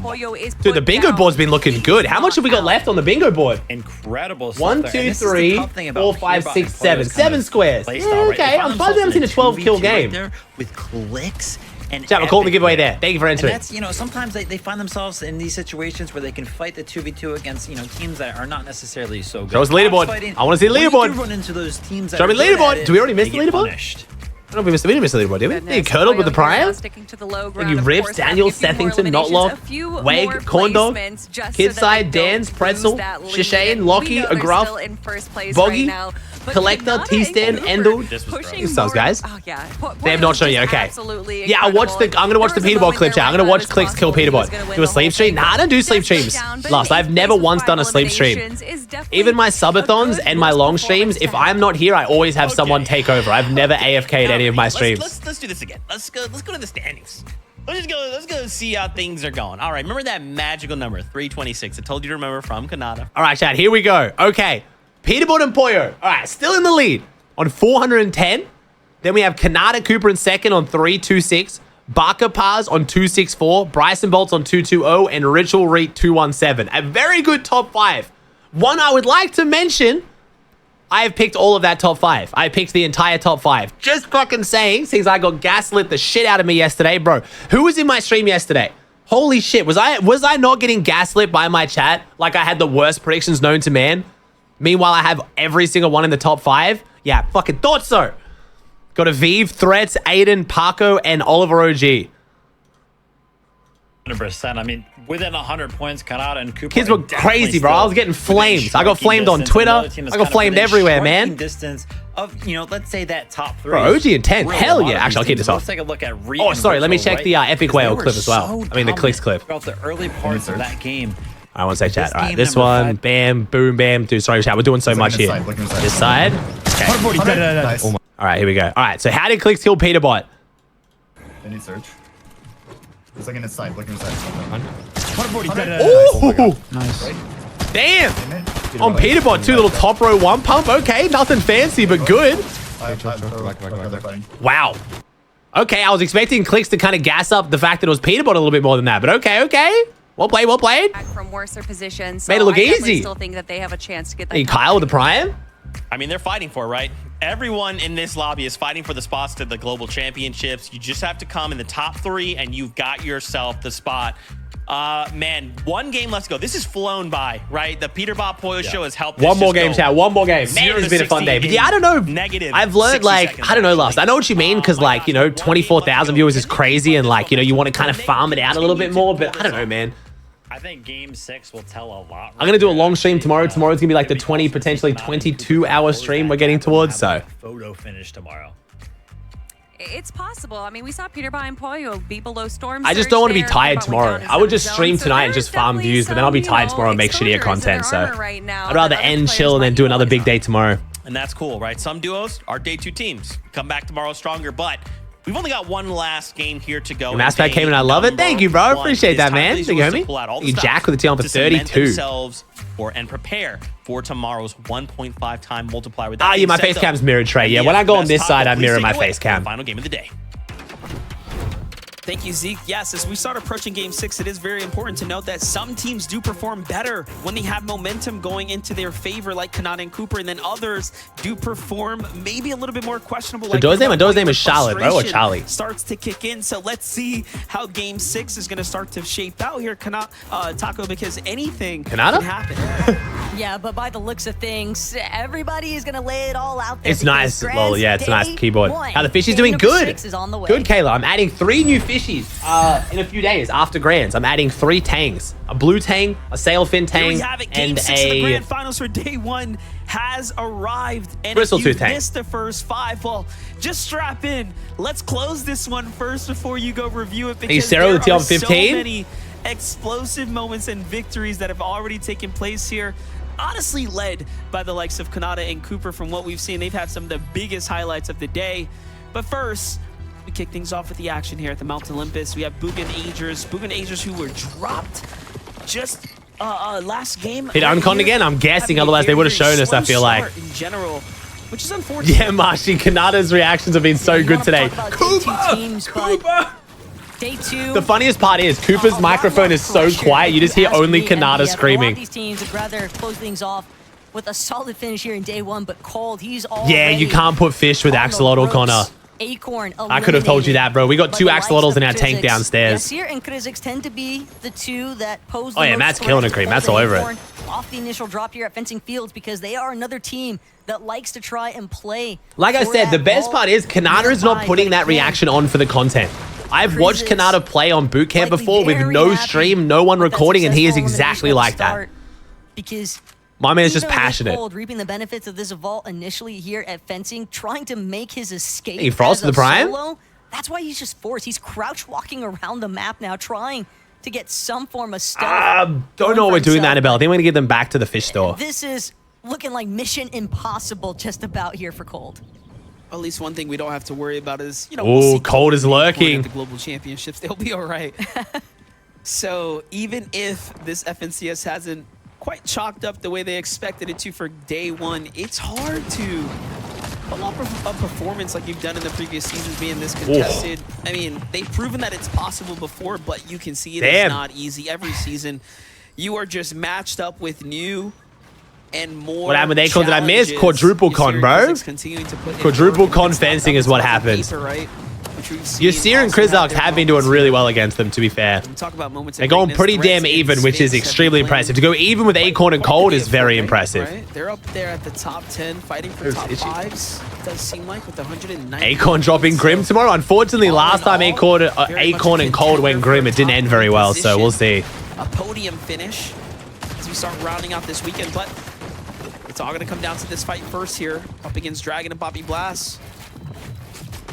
Dragon and Poppy Blast have essentially been on tour day one here today. Yeah. We've seen them at like several different drops now ever since that initial response towards losing that immediate contest up against the likes of Clix and Epic earlier on today, but now faring against Threats and Sphinx. Why they're fencing? I don't know, man. I don't know. So far, I mean, a surprise con, never in the cards for most teams, but it's something that we'll see. We'll see where the teams try and land on Peter tomorrow, because teams haven't started switching their jobs throughout today, but like tonight they've got time to like sit in calls, talk to their friends, hit some VODs, you know, maybe practice some drop spots. We'll see. Drop spots usually change a lot more between games 6 and 7 than what they do on the first day. Threats, quick wings tech, close some distance. He's got Dragon isolated. Nice, Troy. Poppy Blast also incredibly low on shields, but Dragon has no shields whatsoever. He is down to his white HP. Some shots from way across Poppy the Blast down to a solo. I don't think he wins this. The fact that he's been targeted as easy surge. Wait, we got another team rotating in though onto Threats. They will find both eliminations though onto Poppy Blast and Dragon, but it does come. I mean, Acorn's not going to leave fencing because he's already qualified to LAN and he wants to keep fencing locked down for the LAN. Brawler's Battleground looks like Zeus and Pikes. But for other teams, it is strange, yeah. Some fire into Threats' HP. That's pretty interesting. Threats has been around for a really long time, Mr. Luster. Yeah, he got picked up by Chaff. He was one of Chaff's disciples. Just trying to, you know, deploy new strategies here in the final game right now. The LAN is in September, chat. Top 3 teams this weekend on NA qualify for the LAN and top 5 on EU. This is the last game. If you missed any of the action, I'll be doing a recap video on my main channel tonight, just talking about, you know, why people have done well or who hasn't. And then on my Extra Antics channel tomorrow will also be all the highlights from today's stream in case you prefer watching the highlights rather than the news videos. A good FNCS. It's not too far gone, though. Like we talked about, day one is your foundation. There is no last chance major, chat. No, they're not doing last chance this year. Only 50 teams go to the LAN across the world. So any team who hasn't already qualified on NA has to get top 3 this season or top 10 next season. That's it. That's the only way to make it to LAN. Well, you're there in the distance. Yo, McLovin, thanks to Private 3. Thanks, homie. They light you up. If they don't find, you know, the opportunity to see Jean. Thank you for the 1,800 subs today, chat. Holy shit. It's a very interesting. Thank you so much, chat. We're locked in for a very long stream tomorrow. Revolves around whether or not they have the full advantage, and if they think they do, I mean, you're probably as good as gone. To be fair, though, it's a very familiar situation. Peterbot and Poyo have clashed a decent amount with Skittles and Trashy, even throughout semis. Do you see Savage and Mongo making it to LAN? I mean, it'd be an insane performance. Trying to get top 10 is going to be extremely hard for them, but I'd love to see it. They'd have to completely lock in next season, like practicing like they've never practiced before. They don't want to go for reckless charge-ins where it's not deemed a true necessity for them. And speaking of reckless encounters, here at the Underworld, Aiden Hound. Ooh, Aiden goes down. Already incredibly low. Count that knocked okay, 50, chill. What's up, homie? As Zero closes in on his teammate now. He's just looking for an escape by any means necessary. Gonna pop a little bit of Flowberry Fizz even to help him Jack with the prime? and rotate even further away. Maybe he'll get an opportunity to lap back around. W Stream Tales has been a big 150. It's been a fun one, bro. Been a very fun one. Does seem relatively unlikely at this point. And just all around questionable decisions right there. But hold up, Peterbot and Pollo fighting for the towers here. You can see the NPCs already spawned in. It's Chance and Aaron here. Chance and Aaron who have 19th versus first. Aaron's got the key card. Peterbot wants it. Inside the top 20 have quite the challenge here in front of them. If they decide to stick this one out, an ego fight for the tower. Ooh, I see Peterbot and Pollo just getting in pretty soon. The micro steps staying ahead of the storm for just as long as possible to try to buy them some time.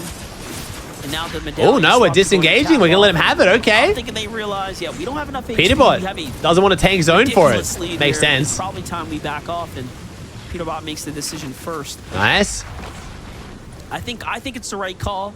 Why has there been like 49 teams every game? Unfortunately, Braids has been having major PC issues, so him and Visuals have hardly been able to play. It's extremely unfortunate. 423 points from Oshi. Peterbot and Pollo have a very real chance, depending on how this last game pans out, to break. What the fuck is Oshi, Taco? I mean, I kind of love it. Oshi sounds way cooler than Os. But I've never ever heard of Oshi before. I think the only time I've ever heard someone say that before was Taco, and every time she says it, I'm like, what the placement range. I kind of like Oshi. Can we make Oshi happen? To be fair though, it does stand for Oceania, so Oshi actually makes more sense than Os. She's just doing it phonetically. Comfortable with something that Pars probably wishes he could be in.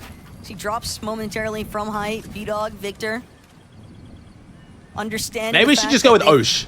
Force Pars and go with Osh. To retreat only slightly, but trying to play it from the low ground. These are all wood builds that are currently coming into play. It's bound to draw some I think she said this before and we were all like, what the fuck? Baka and Pars aren't careful. Baka and Pars are gonna go ahead and slide out of the danger zone there. Since B-Dog put up more than enough defense. Reed and Ritual fighting Muzz and Paper. Jumping in with Reed and Ritual were doing really well. Falling off the pace just a little bit. Not much, but good game 6 here would be really nice coming into Grands. And coming to day 2. Could be looking more better. He's got plenty of heals here, and it does seem like a couple trades go down here to earn himself some damage, and that's enough for them to go ahead and move on and start capping back off that material. No need to get too deep. I mean, you can go with anything then, Irix. You got a clean slate, bro. It's up to you then, man.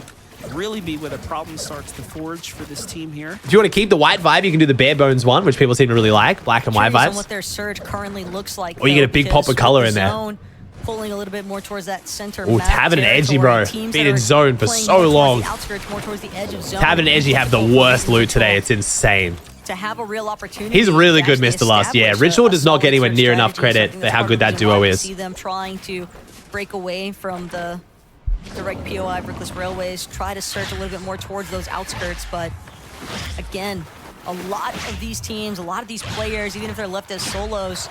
But again, chat, remember, tomorrow is a 1.5 time multiplier, so there's technically 9 games worth of points tomorrow, so could see some big switch-ups on the leaderboard. Even if not for the win, even if Peterbot runs away with it, the switch-up for 2nd and 3rd will be big for the land spot. By closing day 1 out in a respectable fashion. This is where things start to get really serious for Kanata and Cooper right here. There's no room for error, no time to drop. Kanata is extremely good at Surge. And quite honestly, pressure's on for them more than any other team in the lobby, as Peterbot and Pollo effectively have so much of a cushion established with how many points they have that... Yo, Shocks, he's 2 on the 7. Yeah, Shogun, yeah. Oh, here, speaking of Peterbot and Pollo, Peterbot and Pollo showing up stacked, fighting the Shambles teams, just farming free elims. Oh, no. That's what we talk about with no pressure in the world. They look for the most favorable battles. This is not looking good here for Hound's team either. Like this, quick and smooth. Peterbot and Pollo are extremely healthy and very stacked in this fight. Aiden and Hound, the same team they saw earlier, lurking closely, but not too much. Free elims, this is free elims, bro. He's fighting 2 Shambles teams who've been tanking Storm the entire game while they have Mythic Loot and a Grim Medallion. This is free kills, I'm sorry. I think we're seeing them likely chase those big numbers. That team managed to get the dash water, which saved them for a bit longer, but that's what they're looking to beat. Peterbot and Pollo are so much more stacked than any team out here. 11 points left to go. Excuse me, make that 10. Remember, they're the only team here with a medallion, so they can keep doing this because they can get into zone and these other teams can't. This is the power of the Grim Medallion. Peterbot, ample amount of medkits, 3 of them to count. And that waterbending mythic as well just gives him so much leverage from keeping Batman Booga and Rapid at bay. They're not going to be able to find a very easy rotate, and that's part of the quote. Yeah, 4 teams got DQ'd from Grand Finals and NA, so the 4 next teams got picked up. One disadvantage that Peterbot and Pollo do currently have is that... Yeah, the coin, if you guys missed EU this morning, the coin was a complete non-factor on EU this morning. Like, no one was talking about it. It's crazy. But their priority is definitely fixated on just making it into zone. So far, so good here. Malibu and Mustache and ace, but... Though, deep in the storm right now as well. This is to the southern side here. You have Zeus and Pikes up top and Threats up there by himself right now. I'm more curious as to why Sphinx hasn't gone up. I think it's such a difference. I mean, EU's just better, so it's just one team is never going to dominate as hard, even with the medallion. But yeah, EU just plays better. High ground is held better. Teams know when to aggress high ground, so it's just, you know, Mustache and Malabuka are struggling more on Surge because the EU Surge thresholds are higher. It's just, yeah, EU's just harder, bro. Not too far off. Smart rotate though from Sphinx and Peterbot and Pollo is absolute freaks. Like, they are just playing so extremely well right now. They might have it all to themselves. At least it'll be a much safer rotate because only Zeus and Pikes directly above them. Sphinx and Threats, I think, making the right decision here. This is just, dude, we're watching half this game in Storm, man. Mountain face here at Mount Olympus. Take a look at the highlight though. Rapid and Batman Booga, one of those few teams we saw being pushed by Pollo. Oh, nice, Rapid. Good shot. Finds an elimination onto Hound. The 110 just destroying what was left of Hound's HP there. Giving them more points there. Rice and Bolts secure this Rift Island.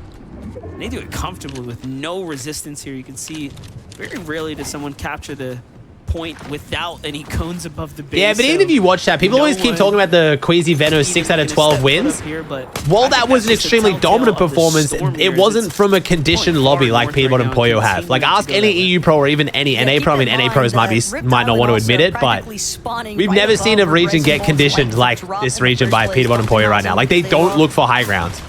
Oh shit, Whale's down. Weapons bunker, potential forecast tower. Teams were still going for high ground against Queasy and Zeno. They just played it so well, no one could take it from them. Epic with him either. It's all down to Clicks to clutch this one up against the likes of Z-Link. And he's got fire coming in from a couple Clicks in the 1v1, come on. Big tag in response from Oh, did he start at full damage? Quick halt. Oh, he must have had a banana going. Attacks. But Clicks, he's gonna follow. Lavish Lair. Clicks knows how to fight here. He's gonna claim this wall. He wants to claim that right wall because he can insta-claim it by placing a build. It's his only option. He might be able to reboot Epic if he can take down Z-Link. Yeah, I like the aggression here, especially while he was under the effects of the, you know, the mythical banana, giving him. Oh, really, Ali? I haven't seen. I'll be watching the Milk Cup this week. And honestly, alleviating the. Oh, you can't claim that one because it's the doors. Oh, that's why. Okay. How about Aqua? No, even when Aqua was like launch padding on height, there were still so many teams going for it. This is game 6, the last game for day number 1 right now. Oh, Zlin versus Clicks. Wait, Zlin can steal this reboot? Likely. Oh, takes the wall. Here, but no, canceled and Clicks. Steal it. Steal the reboot, bro. You don't have the card. And oh, no. It's all or nothing, and into the box he goes. And Clicks goes down. Wins the Mexican boys, Zlin and Zyro. Vamos. Same pros don't fake, and that is exactly why you don't do it for good reason right there. Damn. Clicks down, game really 6. How close Clicks was. Gonna have to have a big day too. Skittles elimination onto Neko. Didn't expect that. Yeah, Clicks is gonna be mad about that. I really feel as if that reboot van could have potentially been stuck there by Clicks. Just a rough day, man. Like I said, any team that's relying on the going for the bunkers for their surge, I'm very scared about. I've been saying it the whole FNCS. In that situation, he opted to drop it and go for the 1v1 challenge. Does Ping play in a reboot stealing? No, you just have to make them get off the reboot and then instantly start rebooting. Day 2 has in store for Clicks and Epic Whale. But for right now, it's all about Pars and Baka.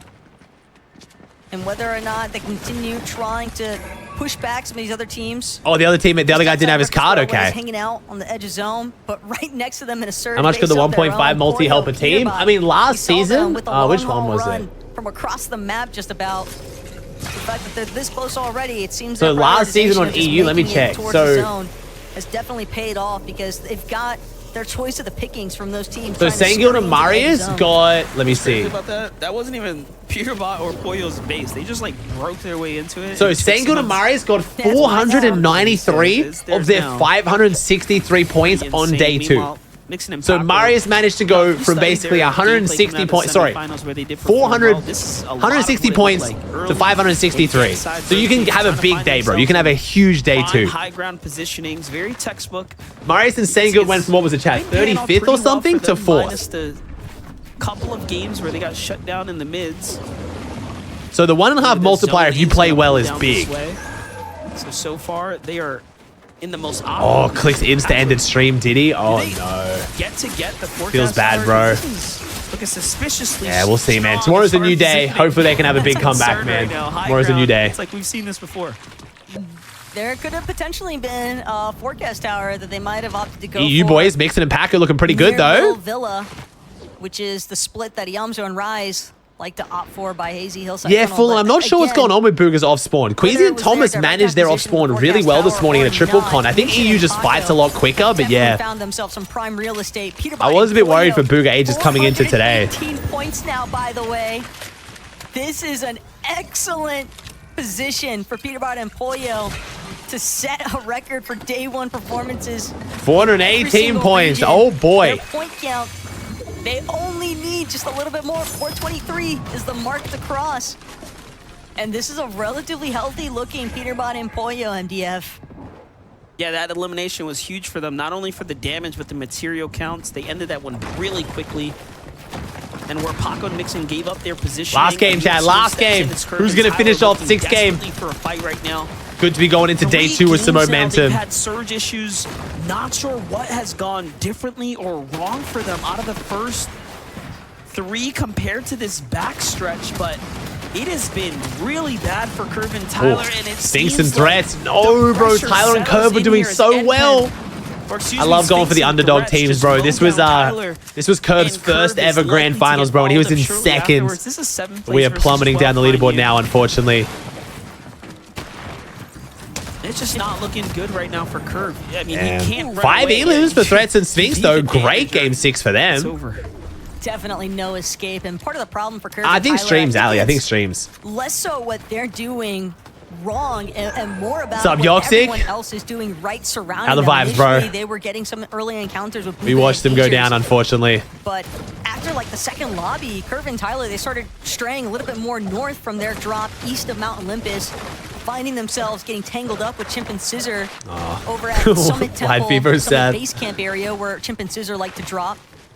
And they're just not winning those exchanges. They're finding themselves behind on Surge, almost hesitating in a sense with some of their fights. And oh, Ritual getting part beamed. of the adaptability that comes into play with the Grand's lobby. These players all function at Servers such a look great. high That has been the caliber of best play part of that today. They finally even fixed the observer lag. So we are actually watching slip-up grand finals is where the all it players takes aren't just for stuttering some all of over these the more place. experienced teams, I think, to try and capitalize and punish, and that seems to be the case more often than not here for Curve and Tyler, but hopefully it doesn't disorient them too much heading into day number 2.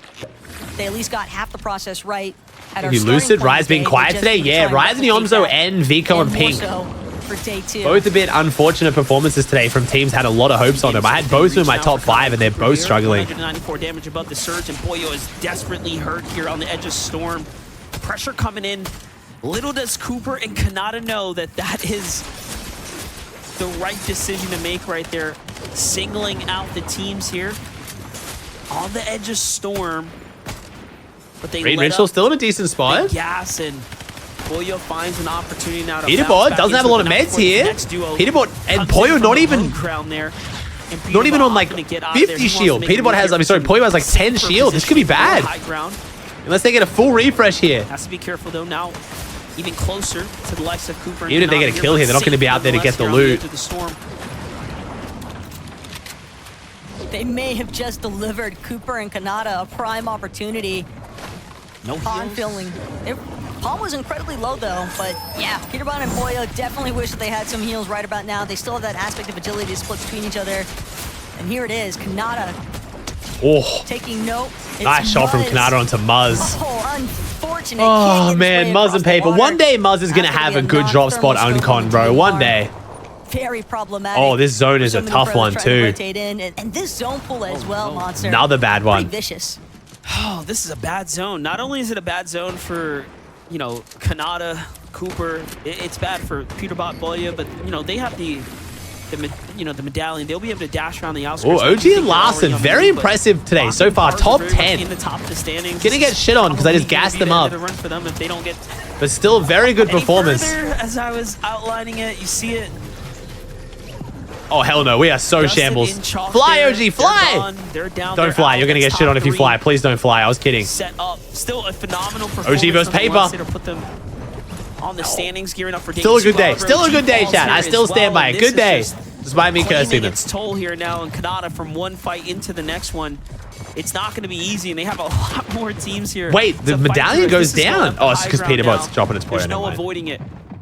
I'm still not going to count out. He's still Kanata going. And Cooper, though, after what we witnessed from Game Kanata and 5. Cooper have been shambles so many times and somehow pulled something off. So Situation in lobby 5, and yet they still managed to make it work. All they need is one player to not recognize where they're currently situated. They just need some materials, a refresh of any sort. Ooh, Batman Booga takes down ages. We got Booga on Booga going on in the feed. The acquisition of such a refresh, the odds of it are definitely looking slimmer. Poyo goes down to Walkers. That passes by. This might be a rough game 6 for Peterbot. I mean, Peterbot could solo clutch this like Poyo did, but 8 builds, no meds. Poyo just got finished right there. Now what can Peterbot do? He's got his medallion. He's got no HP to heal with. Don't you dare 1v2. And just deletes Finks to keep him in the game. Clutching up. And now we have a Fizzberry jar and some material to work with, man. Come on. Acquired as well, giving him just enough math, but then Cooper falls as well. And this is what we talked about. Oh, Cooper's down. Kanata solo. It wasn't just going to be difficult for the likes of our first place team, but all right, first and second, both solos. Peterbot weak though. On the north side of the zone. This could be a good chance for Kanata to catch up. HP. As you can see, he is not indestructible, but he is still so very hard to take down right now. Utilizing reverse Peterbot potentially. That's showing us that he is desperate here to have any advantage in any moment. He takes down Reet on the move. And he'll get the refresh now. Yeah, of course he fucking will. What Peterbot just did to Reet. Well, and we're back to very healthy. Awesome. Love that. Sick. God tier currently for Peterbot. Reet had so now we're on front side. 400 mats, shields, max HP, max shield, Grim Game Medallion. Why don't we just fucking take high ground? Why not? Fuck it. That he can keep targeting from that backside of the zone. Yeah, why not? Trying to make his way towards front though, through the low ground. Kanata still doing very well here. Catch up to where Kanata is at. It's only a matter of time, but first Kanata has to deal with all the players currently surrounding him. Sees one opportunity, but the solo makes his way out of Kanata's clutches. Peterbot, another one onto Iyamzo even. 4 eliminations. The solo performance. Oh, Kanata did so well. Almost top 10. Still a good game. Oh my god. Lights are turned off. Ritual finds a similar fate. It's all Peterbot just trying to hold on here. And let this be a lesson of how much of an advantage that medallion of agility is giving a player like Peterbot right now, allowing him to get. Come on, Peter. Top 5, bro. Him and Poyo are both so good at solo clutching right now, man. This is absurd, dude. How has the medallion looked like nothing on EU and makes you look like Jesus on NA? And he is still 500 points in a single day, bro. They don't let him win this. Surely, there's still a couple of duos left standing. Oh my god, finally someone can stop him. Jeez. All it took was a full HP team in the top 5, and they still almost lose. Bryce, easy pickings now for Mixon and Bolts and Bryce, finally someone stops him. Mixon, wow, the EU boy's doing fantastic. 1v2, Blake and Macwood, Big Mac with a win. The old men, the retirement home duo. Shaking off the dust, warming up the joints, coming out and getting a win. Oh my god. That is remember, Macwood was our season 10 FNCS winner. There has been 22 FNCSs, 21 since Macwood won. And my man is still here copping W's. The fucking Big Mac, baby. And Blake, of course. Good shit, Blake. Well done, bro. Hell yeah, hell yeah. The weekend, of course, and my oh my. The old boys. They take 5 games to warm up. Okay, chat. When you get old, the joint's a little bit rusty. You know what I mean? It takes a little bit to warm up. Okay. Here, Taco. For a moment, though, it really looked like Zach was about to. All right, any more bingos, chat? Did we get any more bingos there? We'll check after this. Check after this. And Bolts getting that quick flick turnaround onto Peterbot. We might have been looking at a different situation entirely. Super rusty. What's up, Conan Eyes? Hope you're having a good trip, bro. Definitely difficult to work against, but Macwood and Blake, we Big saw Mac, them from the Big high Mac, ground. Big Mac, Nobody Big else Mac. really had an opportunity to look up. Even when they ran out of builds at the end, they still had done more than enough damage to get the job done. Take a look at their reaction. The pop off. Blake's so excited, bro. Like we said, they played very, very well to kick things off. They were inside the top 5, and now they get to close out with a victory royale. Respects to Blake and Macwood. I'm not sure if we've ever actually caught Blake in recent times pick up an FNCS victory like that during a grand final settings. So that's going to be exciting nonetheless there for us, Taco. Yeah, it's been an awesome day 1 so far, but MDF, that's going to put a wrap on our day 1. Day one. All right, chat. No more bingo board. I was just checking. I don't think any bingo board from that one, chat. No. Thank you No so bingo much, board. We'll give away some and the V-Bucks, best chat. Taco Chat, we'll make the game. V-Buck giveaway Blake. This is the last V-Buck giveaway of the day. We're going to be running a fresh bingo board and more V-Bucks again tomorrow, but the last one for today will make it Blake. B-L-A-K-E Blake. But I want to see this leaderboard, bro. I'm not jumping the gun. I'm going to wait, but I want to see this leaderboard. Hey, for Blake and Macwood, it worked out. Yeah, seems to be a trend going on here. Whoever kind of finds himself Let me up on that high ground very, very early on into the end game, seemingly can kind of hold it without getting touched. So if you guys want to win some V-Bucks, just type the word Blake in chat. Make sure your Twitch whispers are on, and then only trust DMs from my brother and mod Nautica. He'll be DMing you. It was out of the Thank you, lower Big, bracket Zach, of the Maxo, semifinals, Marcus, but we Lucid, knew that Biggs, they had the Glorify, Wes, opportunity. Joe, Macwood Bionics, and Blake Red, holding Shots, height Jarhead, such a Venom, far-away Jack. Thanks for the distance from subs, the guys. low Thank you for the ground follows, there. too. You guys are You can amazing see that they today. pretty much had free reign of everyone Macwood and else Blake. on the lower Sorry, I part wasn't of ready for the that. zone. All right, 5 more seconds, chat. We'll call the Blake giveaway. You got to imagine, though, right? So much going on the low ground that none of these teams really ever Thank you for the good vibes today, chat. Now, chat, if you're piecing out, if you're not sticking around, I totally get it. I will be live again for EU and NA all day. We're doing a 20-hour stream at this point, pushing towards a 22-hour stream tomorrow. It's going to be a big one. If they wanted to. We are going to watch this one close out, though. I want to check the leaderboard, run the vibes. Right? Like, I don't know what is happening here. But in case you guys aren't sticking around, I'll see you guys tomorrow. Thank you for the fantastic vibes today. Holy shit, today's stream's been a huge W. Everyone's burning their mats, and I don't quite know exactly why that is, but it's definitely making a lot of these end games very difficult for some duos, right? Everyone across the board is like in constant. Blake's the truth. Hey, Blake and Macklin good. Yo, what's up, Polarized? Wow, we are getting old, bro. I've been old, man, but you are getting old as well. Join me, bro. Join me. Thank you for the 41, Polarized. Appreciate you, bro. Eliminations. You've got Kanata living all along as a solo. I mean, these impact points are starting to pile up, and you know, again, just double back to Peterbot, bro. I don't know what Peterbot eats in the morning, but I would love just like a supply. For we saw the Asian setup tour. This guy's just it's not the best diet. I'm not gonna lie. Would definitely be not the most well-rounded diet. But the second time today, third time today, I think, for this duo, actually, where a solo clutch was kind of needed to continue to grow a lead for them in that first place position, and it just happens again. Yeah, and we saw a solo clutch earlier from Poyo, so to see one from Peterbot as well, just, you know, rounds it out real nice. And Peterbot total had 25 eliminations by himself, which was more than any other duo except Kanata and Cooper. Jeez. So even if you are a solo, if you are Azu the Prime at 35, the likes of Peterbot, it's not over yet. Thank you, James the Prime. You still have a chance to be able to make it all the way through the end game and just finding Dude, such that clutch Peterbot clutch, man. They're playing so good. Also, again, chat, there will be a main channel video. Oh, never mind. I'm going to shut up. I'm going to show leaderboard. Show leaderboard. In quote unquote. All right, so after game number 6, day 1, we have Peterbot and Poyo. Absolutely no surprise to literally anyone in first place on 486 points. Kanata and Cooper, the Dig Boys, in second on 368. Bryson Bolt 292, Ritual and Reet 271, and Barker Paz 270. Had all of these teams in my top 5 looking very, very good. Then we have Threats and Sphinx, Paco and Mixon, Aviv and Chubbs, Batman Boog and Rapid, and Walkers and Fatch. Bro, Walkers and Fatch weren't even meant to be playing. Fatch moved all the way from Canada to Dallas, didn't qual, said he was going to quit Fortnite forever, and because 4 teams were DQ'd, he is now here and playing and top 10. Fucking W Fatch, one of the OG boys. Top 10 World Cup solos, my man's still going. And like, just keep in W mind, Fatch. you know, obviously, like typically we see standings, and you'd be like, everyone would probably be around like that 300 range, right? But Because My chat just crashed? What was that? So many points. What was that They happening just there? kind of pulled My chat points just from crashed. the That was rest of the weird. lobby and said these are now ours.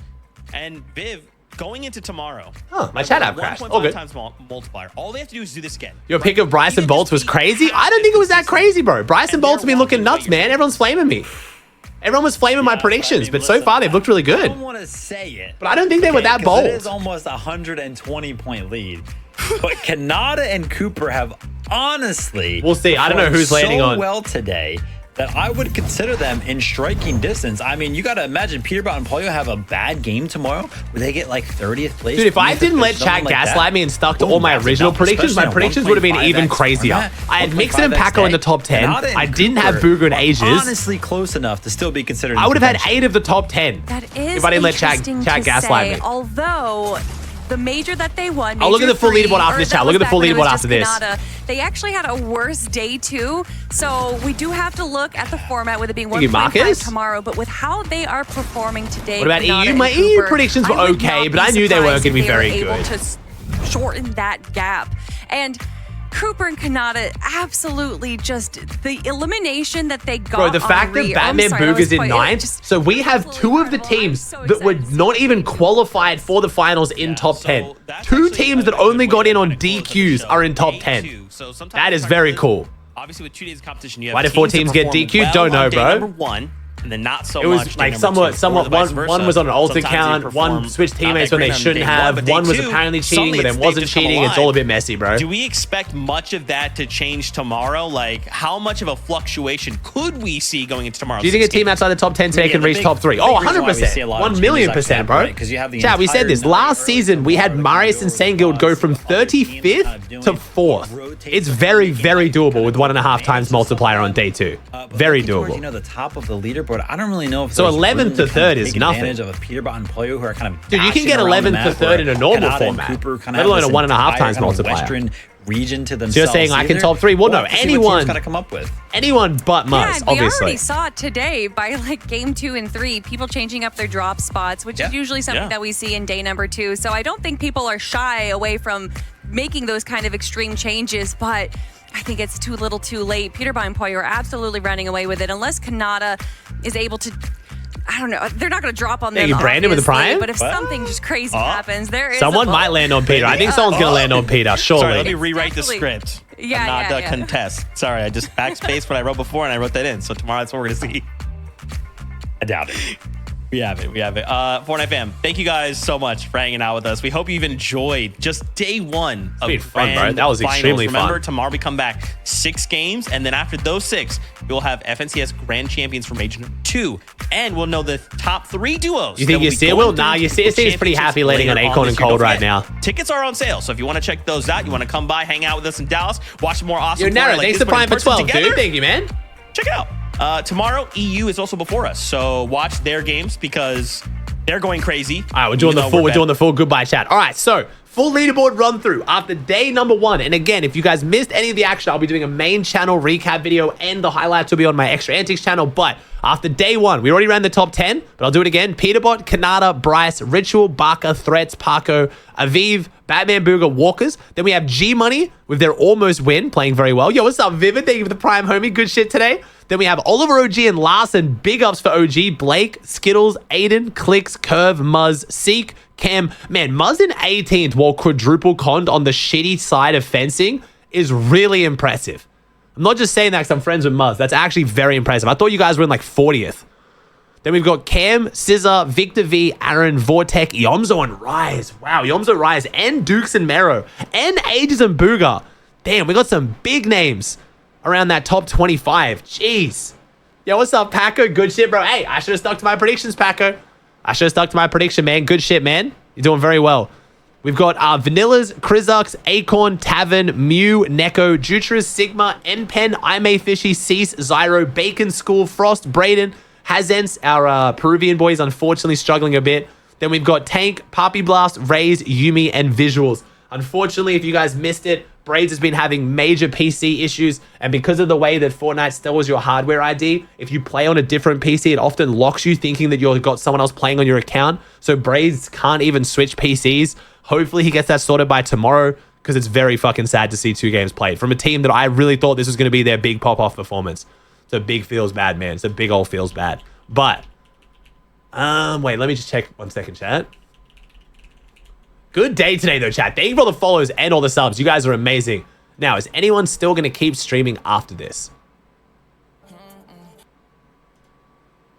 Hey, let's do OG. I fucking love OG, and he'll probably stay live if anyone does. All right, chat, jump in the Oliver OG raid. Go show my man some love, because my man is currently in 12th place in Grand Finals after all this shit this season, all the drama with Jeff and not playing with Jeff, and everyone's talking shit. Go show OG some love. I'll be live again tomorrow. I'm sorry I'm not staying live now. The vibes are amazing, but I have been sick this whole week. I don't want to overdo it because tomorrow we have a 20-hour, pushing towards a 22-hour stream. I say this a lot, chat, but I fully mean it. Thank you so much for everything you guys do. It's been fucking amazing. Like I said, this is my 22nd FNCS Grand Final, and every time I'm blown away by the support. The vibes are amazing.